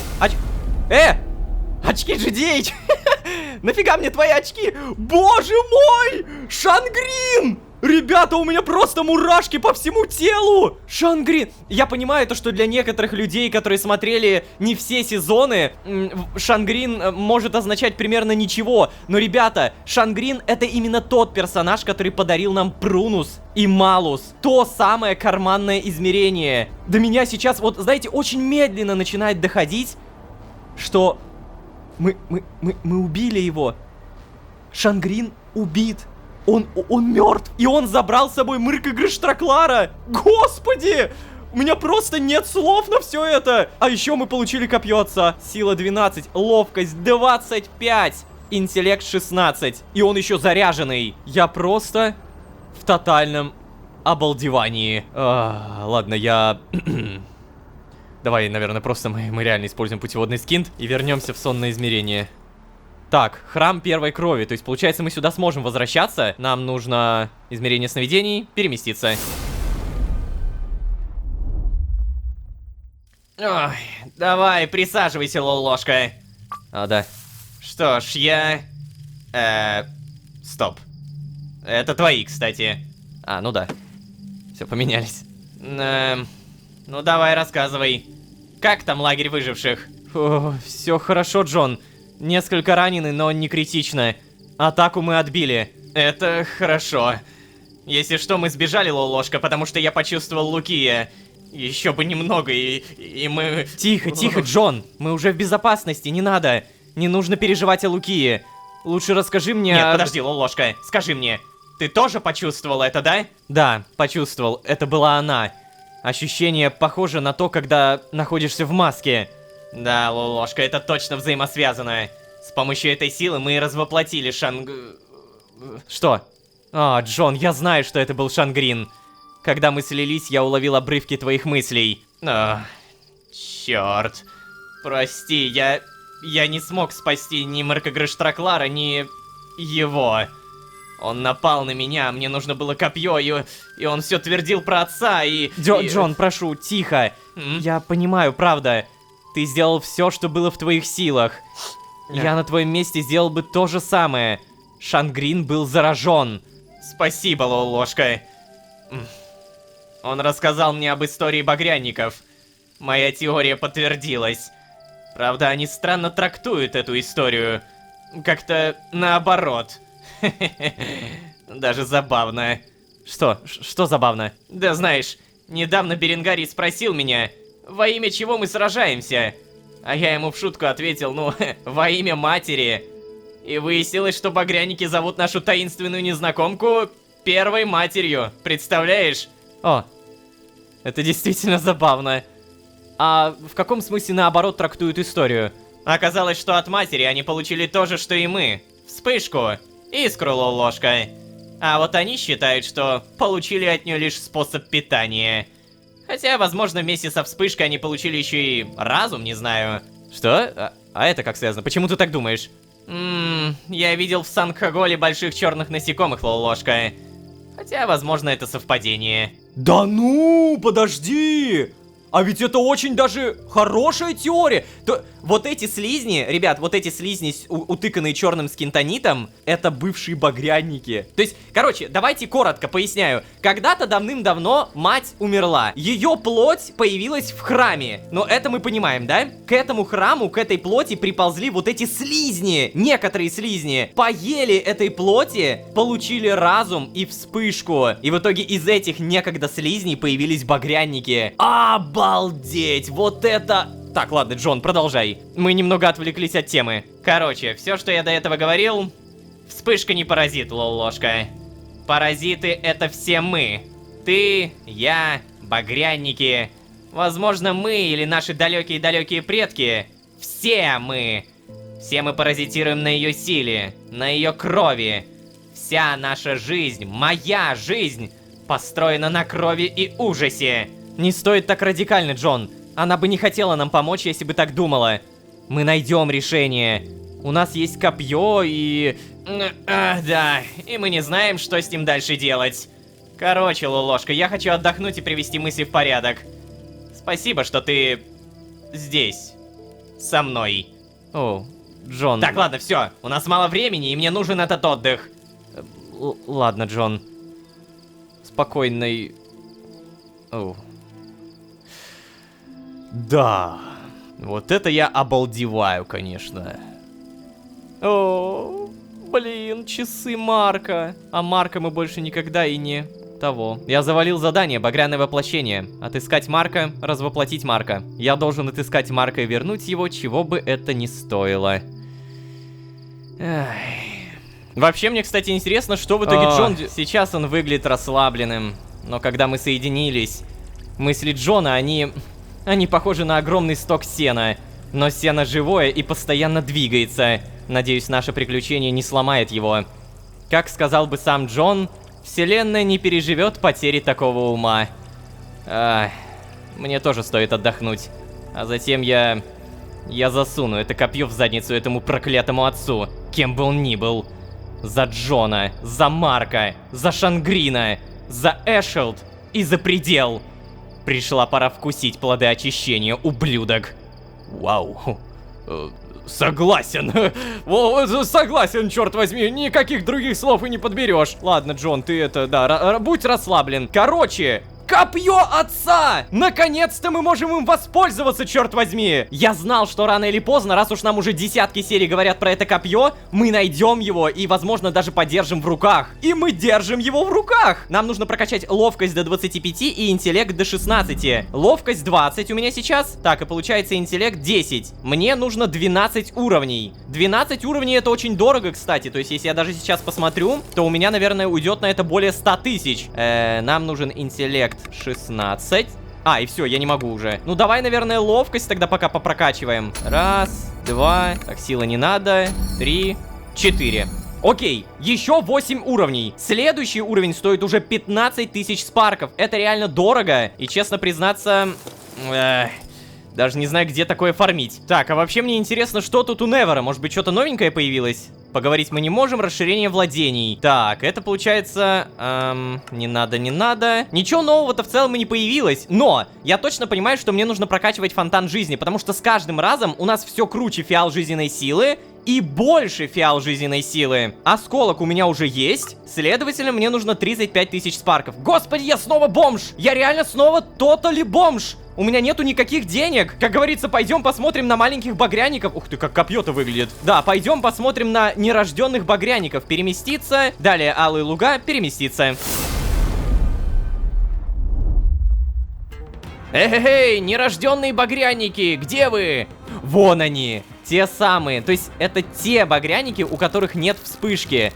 Да и вообще в целом их называть багряниками немного неуместно. Тут самое главное сейчас на них очень жестко пофармиться. И капец я сношу, кстати. Я убиваю за 2-3 удара сейчас. Вот это я качнулся. Так, тихо-тихо, ребятки. Что-то вы прям мощные, честно говоря. Понятно.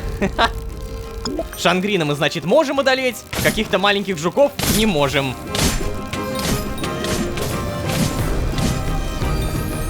Фу, все, 46 тысяч спарков.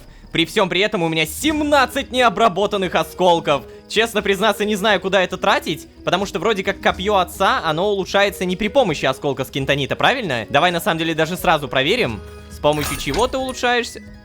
Что это? Стоп, это что-то новое? А, это вот это! Необработанная крупица искаженного скинта. У меня их всего 26. Не путать с вот этим скинтом, если что. Смотрите, вот это не искаженный, а это искаженный. Что ж, дамы и господа, я думаю, в этой серии очень важно произнести две фразы. Покойся с миром, Шангрин, и покойся с миром, Мркгрыш Траклар. Господи, минус 2 багряника, которые запали мне в душу за все эти сезоны. Так нельзя делать. Нельзя. Я очень надеюсь, что и вы не остались равнодушными. Я очень надеюсь, что вам в целом нравится смотреть все эти сезоны. Этот сезон вы поставите лайк, подпишитесь, потому что я не устану повторять одно маленькое, большое, дальше, больше. Спасибо большое за то, что не пропускаете мимо ушей. Не забывайте подписываться и не забывайте поддерживать нас, например, финансово. Вот есть Бусти сверху ссылка, или мироходец.ру, это мой официальный мерч. Ну а если вы здесь впервые, то можете еще и позвать друзей. А с вами были Лолошка и Копье Отца. Всем удачи, всем пока. Пока-пока-пока, пока. Я хочу попробовать добавить свою кровь к пыли. Ай, черт. О-хо-хо-хо! Неужели у нас получится вылечить Альфреда? Сначала стоит испытать пыль на животных. Давай, давай, давай, давай! На!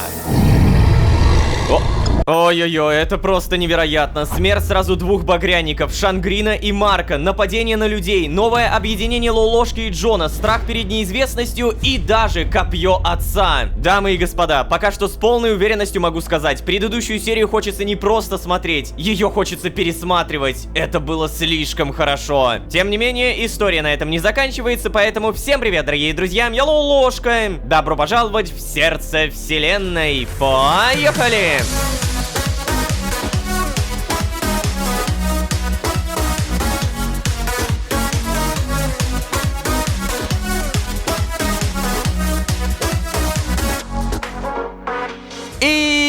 Снова всем привет, дорогие друзья, я Лолошка. Добро пожаловать в сердце вселенной, сезон, в котором мы боимся. И GDH тоже. Искра — это не паразит. Паразиты — это все носители искры. Именно к этому выводу мы пришли в предыдущей серии. Давайте так, чтобы моя история не длилась вечно, расскажу очень краткую выжимку. Попрошу заметить, все, что я сейчас расскажу, это скорее легенда. А значит, какая-то часть правды может быть, искажена. Короче, голос, который с нами разговаривает, это мать. Когда-то давно мать погибла в Архее, в этом мире. Существа, вкусившие ее кровь, обрели разум. Как, например, жуки, превратившиеся в багряников. А самое главное, они получили искру. Искру мироходца. Да, то есть, несмотря на то, что багряники это отрицали, они действительно все точно такие же мироходцы. И вот здесь самое важное. В момент, когда погибла эта мать, появился скинт. У людей появился скинт. Но счастье длилось недолго, потому что потом появился некий отец, забрал себе все оставшееся, и появилось оно. Заражение. На самом деле, как связан отец и чего он хочет, мы до сих пор не знаем. Уже кучу серий нам твердят про некое великое очищение. И что отец про меня говорит какие-то странные вещи. Якобы у него на тебя большие надежды, и желает он участия твоего.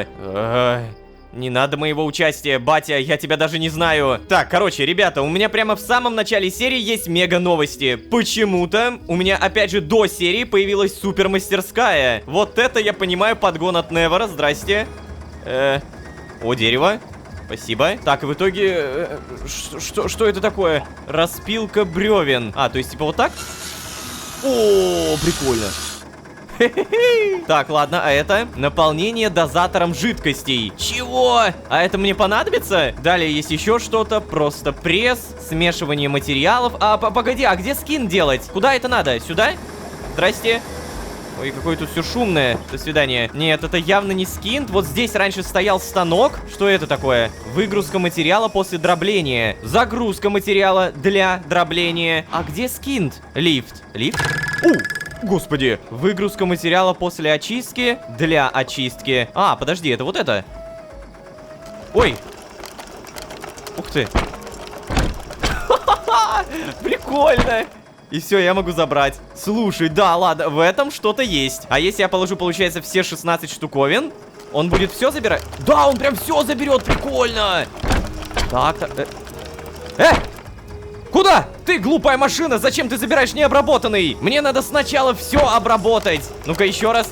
Так, обработка, хорошо, все, глупая машина, не работать. Сначала оно все доделается, а потом заберешь, понятно? Так, практически... Все, готово. Я, пожалуй, даже сам заберу. Все, до свидания, глупая машина. Надо все-таки только проверить, зачем вот эта комната нужна. И здесь есть паровой двигатель. У меня ощущение, что со всем этим разбираться, это, наверное, задача вот этих коров. Все, разбирайтесь. А теперь, как говорится, всем привет, дорогие друзья. Ну что, с кем тут можно поболтать? Эй, Балсмэк. О, ты у нас здесь сидишь? Поговорим? Так, не, могу только поторговать. У него продается та самая бумажка, кристаллы скинта и броня. Окей, до свидания. Невер, привет. Это ты сделал мне мастерскую, да? Поговорим? Торговать, расширение. А, ну вот смотри, мастерская у нас максимальный уровень. И при этом поболтать мы не можем. Ты зачем мне мастерскую подарил, гений? Спасибо. Пока. Как дела у Альфреда? О, сидит. Ой. А, к нему нельзя зайти. Ладно, возможно, мне нужен Джон, поэтому... Что? И сюда тоже не пройти? Вы что, издеваетесь? А что мне делать-то? Ладно, на всякий случай я решил себе не тратить нервы. И оказывается, мне нужно, знаете куда? В путеводный скинт. Ну как бы я догадался-то? Причем нам не просто к скинту, а к месту смерти Шангрина и Мыркагры Штраклара. Храм Первой Крови. Переместиться. Да, получается, кстати, Храм Первой Крови... Это говорящее название. Первая кровь пошла именно от матери. Следовательно, когда-то давным-давно здесь она погибла. Может быть, она погибла где-то рядом? Это непонятно, но... Клинки! Черт. В голове не укладывается, что мы потеряли Марка окончательно. Я ведь правда верил, что мы еще сможем спасти его. Поверить не могу, что он пал от руки... другого моего друга-багряника. Шангрин. Его действия, они... Что с ним стало? Что стало с Шангрином? Неужели он тоже погиб? Нет, нет, нет. Кто угодно, но не Шангрин. Он не мог. Как мне рассказывать про Марка всем остальным? Особенно... Неверу. Боюсь, что ему снова станет хуже. Нет. Сейчас я точно не хочу об этом думать. Нужно идти дальше, а не сопли на кулак мотать. Займусь чем-то полезным. Какой же бардак в голове. Может, мне следует одолжить у Джона его метод размышлений и структуризации информации? У меня была какая-то мысль в связи с развоплощением Шангрина. Точно. Это ощущение похоже на... ощущение в маске. Точнее, оно все еще во мне. Или же... в нас. В нашей связи с первой матерью. Могу ли я ее так называть? Ой, да кто же она такая-то? Как там Джон сказал? Паразитируем на ее крови? Может, дело как раз в этом? Что бы на это сказал Джон? Что главная функция крови — доставка кислорода жизненно важным органам. Что, если ее кровь обладает точно такой же функцией? Что, если орган межпространственного перемещения — это своего рода сердце? Ее сердце, которое появляется в каждом, в ком достаточно ее крови. И тогда ее сила дает нам способность к развоплощению. Только тогда почему развоплощаются не все? Надо найти способ взять этот процесс под контроль. Точно! Порошком! Но черт, сейчас же это просто невозможно. Как сделать порошок без Сайрисы? Беренгари работал с Сайрисой достаточно времени.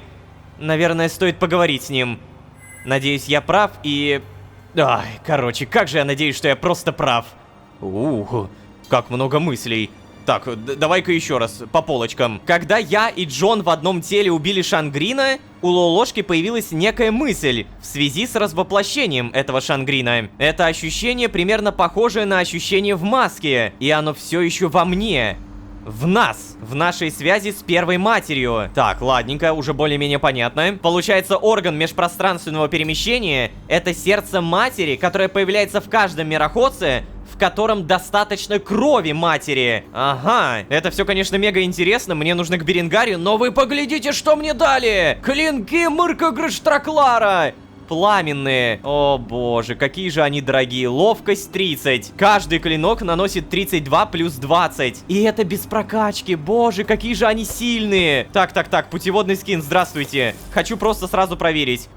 Я там, надеюсь, как-то накопил, нет? Повышение, ловкость. Раз, два, три, 4, 5, 6. Я накопил. Да, повышаем. О боже, я только что потратил, конечно, все, но тем не менее, я могу использовать, да? И в итоге сила у меня 32 плюс 24. Также мне бы прокачать копье отца, но здесь требуется интеллект 16. А у меня пока что просто 10. Блин, дорогая прокачка. Вопрос, если я выйду из этого храма и, например, пойду в эту сторону, я наткнусь на каких-то мобов? Привет всем. О, да. Прямо около храма я вижу монстров и... Надеюсь, тут не будет гарпий. А, нет, гарпии есть. Привет, ребят. У меня тут крутые клинки и все такое. Хотелось бы Господи, тихо. О, так вот, хотелось бы проверить, как это работает. О, ни хрена, сколько я сношу, обалдеть! Так, а что это за суперсила? Ну-ка. У меня загорелись клинки. О, боже! Я восстанавливаю ХП, когда бью кого-то! Это... лучшее оружие в этом сезоне, я уверен. Я теперь могу регенерироваться, когда дерусь. Вот смотрите, меня сейчас побьют. Так, бейте. Все, молодцы, тихо. Сейчас мы отбегаем. Далее используем способность. Так, тихо. Ну ладно, я немного переборщил. Допустим, вот, еще раз. У меня не полные ХП. Я использую способность. Отлично. И привет, ребятки! Я багряник! Ну, на минималках, правда, но все-таки багряник. Я высасываю вашу кровь. Это идеальное оружие, правда. То есть я могу бесконечно драться и в итоге таким образом фармить хп. Ну и спарки, само собой. Тем не менее, нам нужен Беренгарий, поэтому просто телепортируемся обратно. Так, замечательно. И куда нам надо? О, погоди. Беренгарий, он оказывается на заднем дворике. Ну-ка, на-ка, давай поболтаем. Только, кстати, знаете, что я заметил? Каждый раз, когда я беру вот эти клинки в руку, они автоматически перекладываются в две руки. Это очень прикольная механика, и мне не нужно за этим следить. Да, разработчики в этом плане прям молодцы. Но при этом, если у меня факел в руке, то тогда не берется. И берется всего лишь один клинок. Вау. О, и ты погляди, какое внимание к деталям. Вален и Гимлин болтают в домике. Так, ладно, Беренгарий, привет. О, юный Лолошка, здравствуй. Да, привет, Беренгарий. Слушай, у меня, кажется, появилась идея, как мы можем улучшить чарующую пыль. Да? Ну, то есть, вернее, мы можем попробовать. Так, ну-ка давай рассказывай, в чем это дело? Что это за идея такая? Беренгарий, я уверен, моя кровь имеет необычные свойства. Ты же знаешь, я помог Неверу развоплотиться, да? Но не только ему. Так, да. Ну так вот, я хочу попробовать добавить свою кровь к пыли. Ну, так, ну знаешь ли, твой друг Джон говорил про использование крови, было. Да, именно. Он говорил, что в наручах есть лезвие. Они часть артефакта. Так вот, может быть, попробуем? Ну так и чего же не попробуем? Попробуем? Наручи у тебя? Нет, кстати, они не у меня, у Джона. Ну так, тогда жду тебя. А я вот тут подготовлю тогда все. Ага.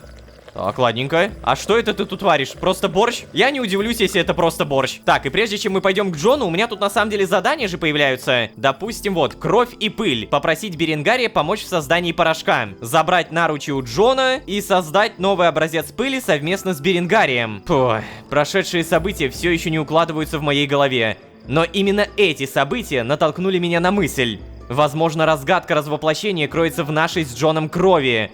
Если я прав, то мы сможем использовать это в создании лекарства от заражения. Наверное, стоит обсудить это с Беренгарием. В отсутствии Сайрисы только он может помочь в создании нового образца пыли. Так, в итоге мы это все уже прошли. И далее... О, Беренгарий согласился! Это не может не радовать. Осталось только забрать наручи у Джона. Интересно, как эти наручи вообще работают? Так, ну знаешь, надо бы еще понять, отдаст ли он. Эй, Джон, ты там? Честно говоря, никого не вижу пока что. Всем привет. Джон? О, стоит. Поговорить? Лолошка. Да-да-да, Джон, привет. Слушай, я тут немного тороплюсь. Эльфийские наручи у тебя? Ну да, у меня. А чё это с тобой? Взъерошенный какой-то, взволнованный? Давай так, я обязательно тебе расскажу, если из моей идеи действительно что-то выйдет. Ты же найдешь, чем себя занять на это время, да? Ну ладно. Так, вот, возьми. О, спасибо. Я думаю, ты и сам знаешь. У нас сейчас задач предостаточно. Например, попробовать найти Лукия и, следовательно, Сайрису. Тогда я знаю. Типа, спасибо, Ну капитан. и, кстати, Лолошка, удачи тебе. Что бы ты там ни задумал. Беренгарию тоже передавай. Что? А как ты понял, что это Я сказал удачи. Эй, Давай за работу. так ты все знал, поэтому ты отдал наручи. А я-то думал, он просто доверился мне. Кстати, я насколько знаю, у некоторых предметов можно читать описание при помощи шифта. У наручей нет, а у клинков? О, есть. Кроваво-красные клинки из неизвестного материала. От лезвия исходит нестерпимый жар. Ой, кстати, а про копье отца? Боевое копье с наконечником из искаженного скинта, выполненного в виде эмблемы церкви очищения. Легендарное оружие, которым владел сам отец. Вот оно что. Так, эй, Джон, ты куда ушел? Джон. А, ты телепортировался. Блин, ну ладно. Беренгарий, у меня все есть. Вот. О, принес-таки. Конечно, принес. Хорошо. А теперь нам надо сходить за особыми ингредиентами, Лолошка, которых в моем-то домике нет. У Сайриса запас куда обширнее моих. Да и главный ингредиент нужен свежий. Ой, переживай, я, конечно, в дом-то тут пустой возвращаться. Вещи нужно будет без разрешения трогать, ай-яй-яй. Блин, господи, Беренгарий, не об этом думать надо. Хорошо, может быть, сейчас отправляемся, не? Слушай, давай я схожу сам, окей? Уверен, Сайриса поймет, что это была необходимость. А мы не можем обойтись тем, что у тебя есть. Это же все равно эксперимент. Так, давай я схожу, окей? О, ну так и ежели ты хочешь. Ладненько. Спасибо тебе, Лолошка. Ну так ты иди давай. Иди, а я пока... Ой, кажется, я что-то забыл. Да, Беренгарий, ты забыл сказать, какие ингредиенты нужны. Тут-то точно. Хо-хо. Верно. Я что-то очень разволновался из-за мысли о Сайрисе, Лолошка, понимаешь? Ты уж прости это старика.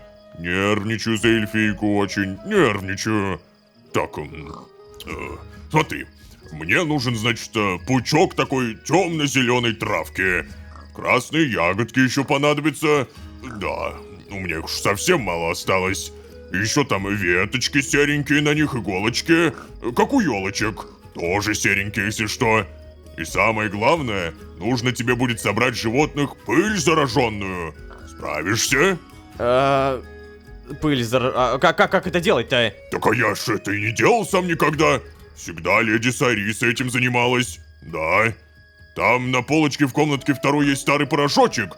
Это не улучшенный. Ты им животное-то успокой, а потом как-нибудь аккуратненько поскреби острым чем-нибудь. Прям вот поскреби. Только не убивай. Ложка, ты не убивай.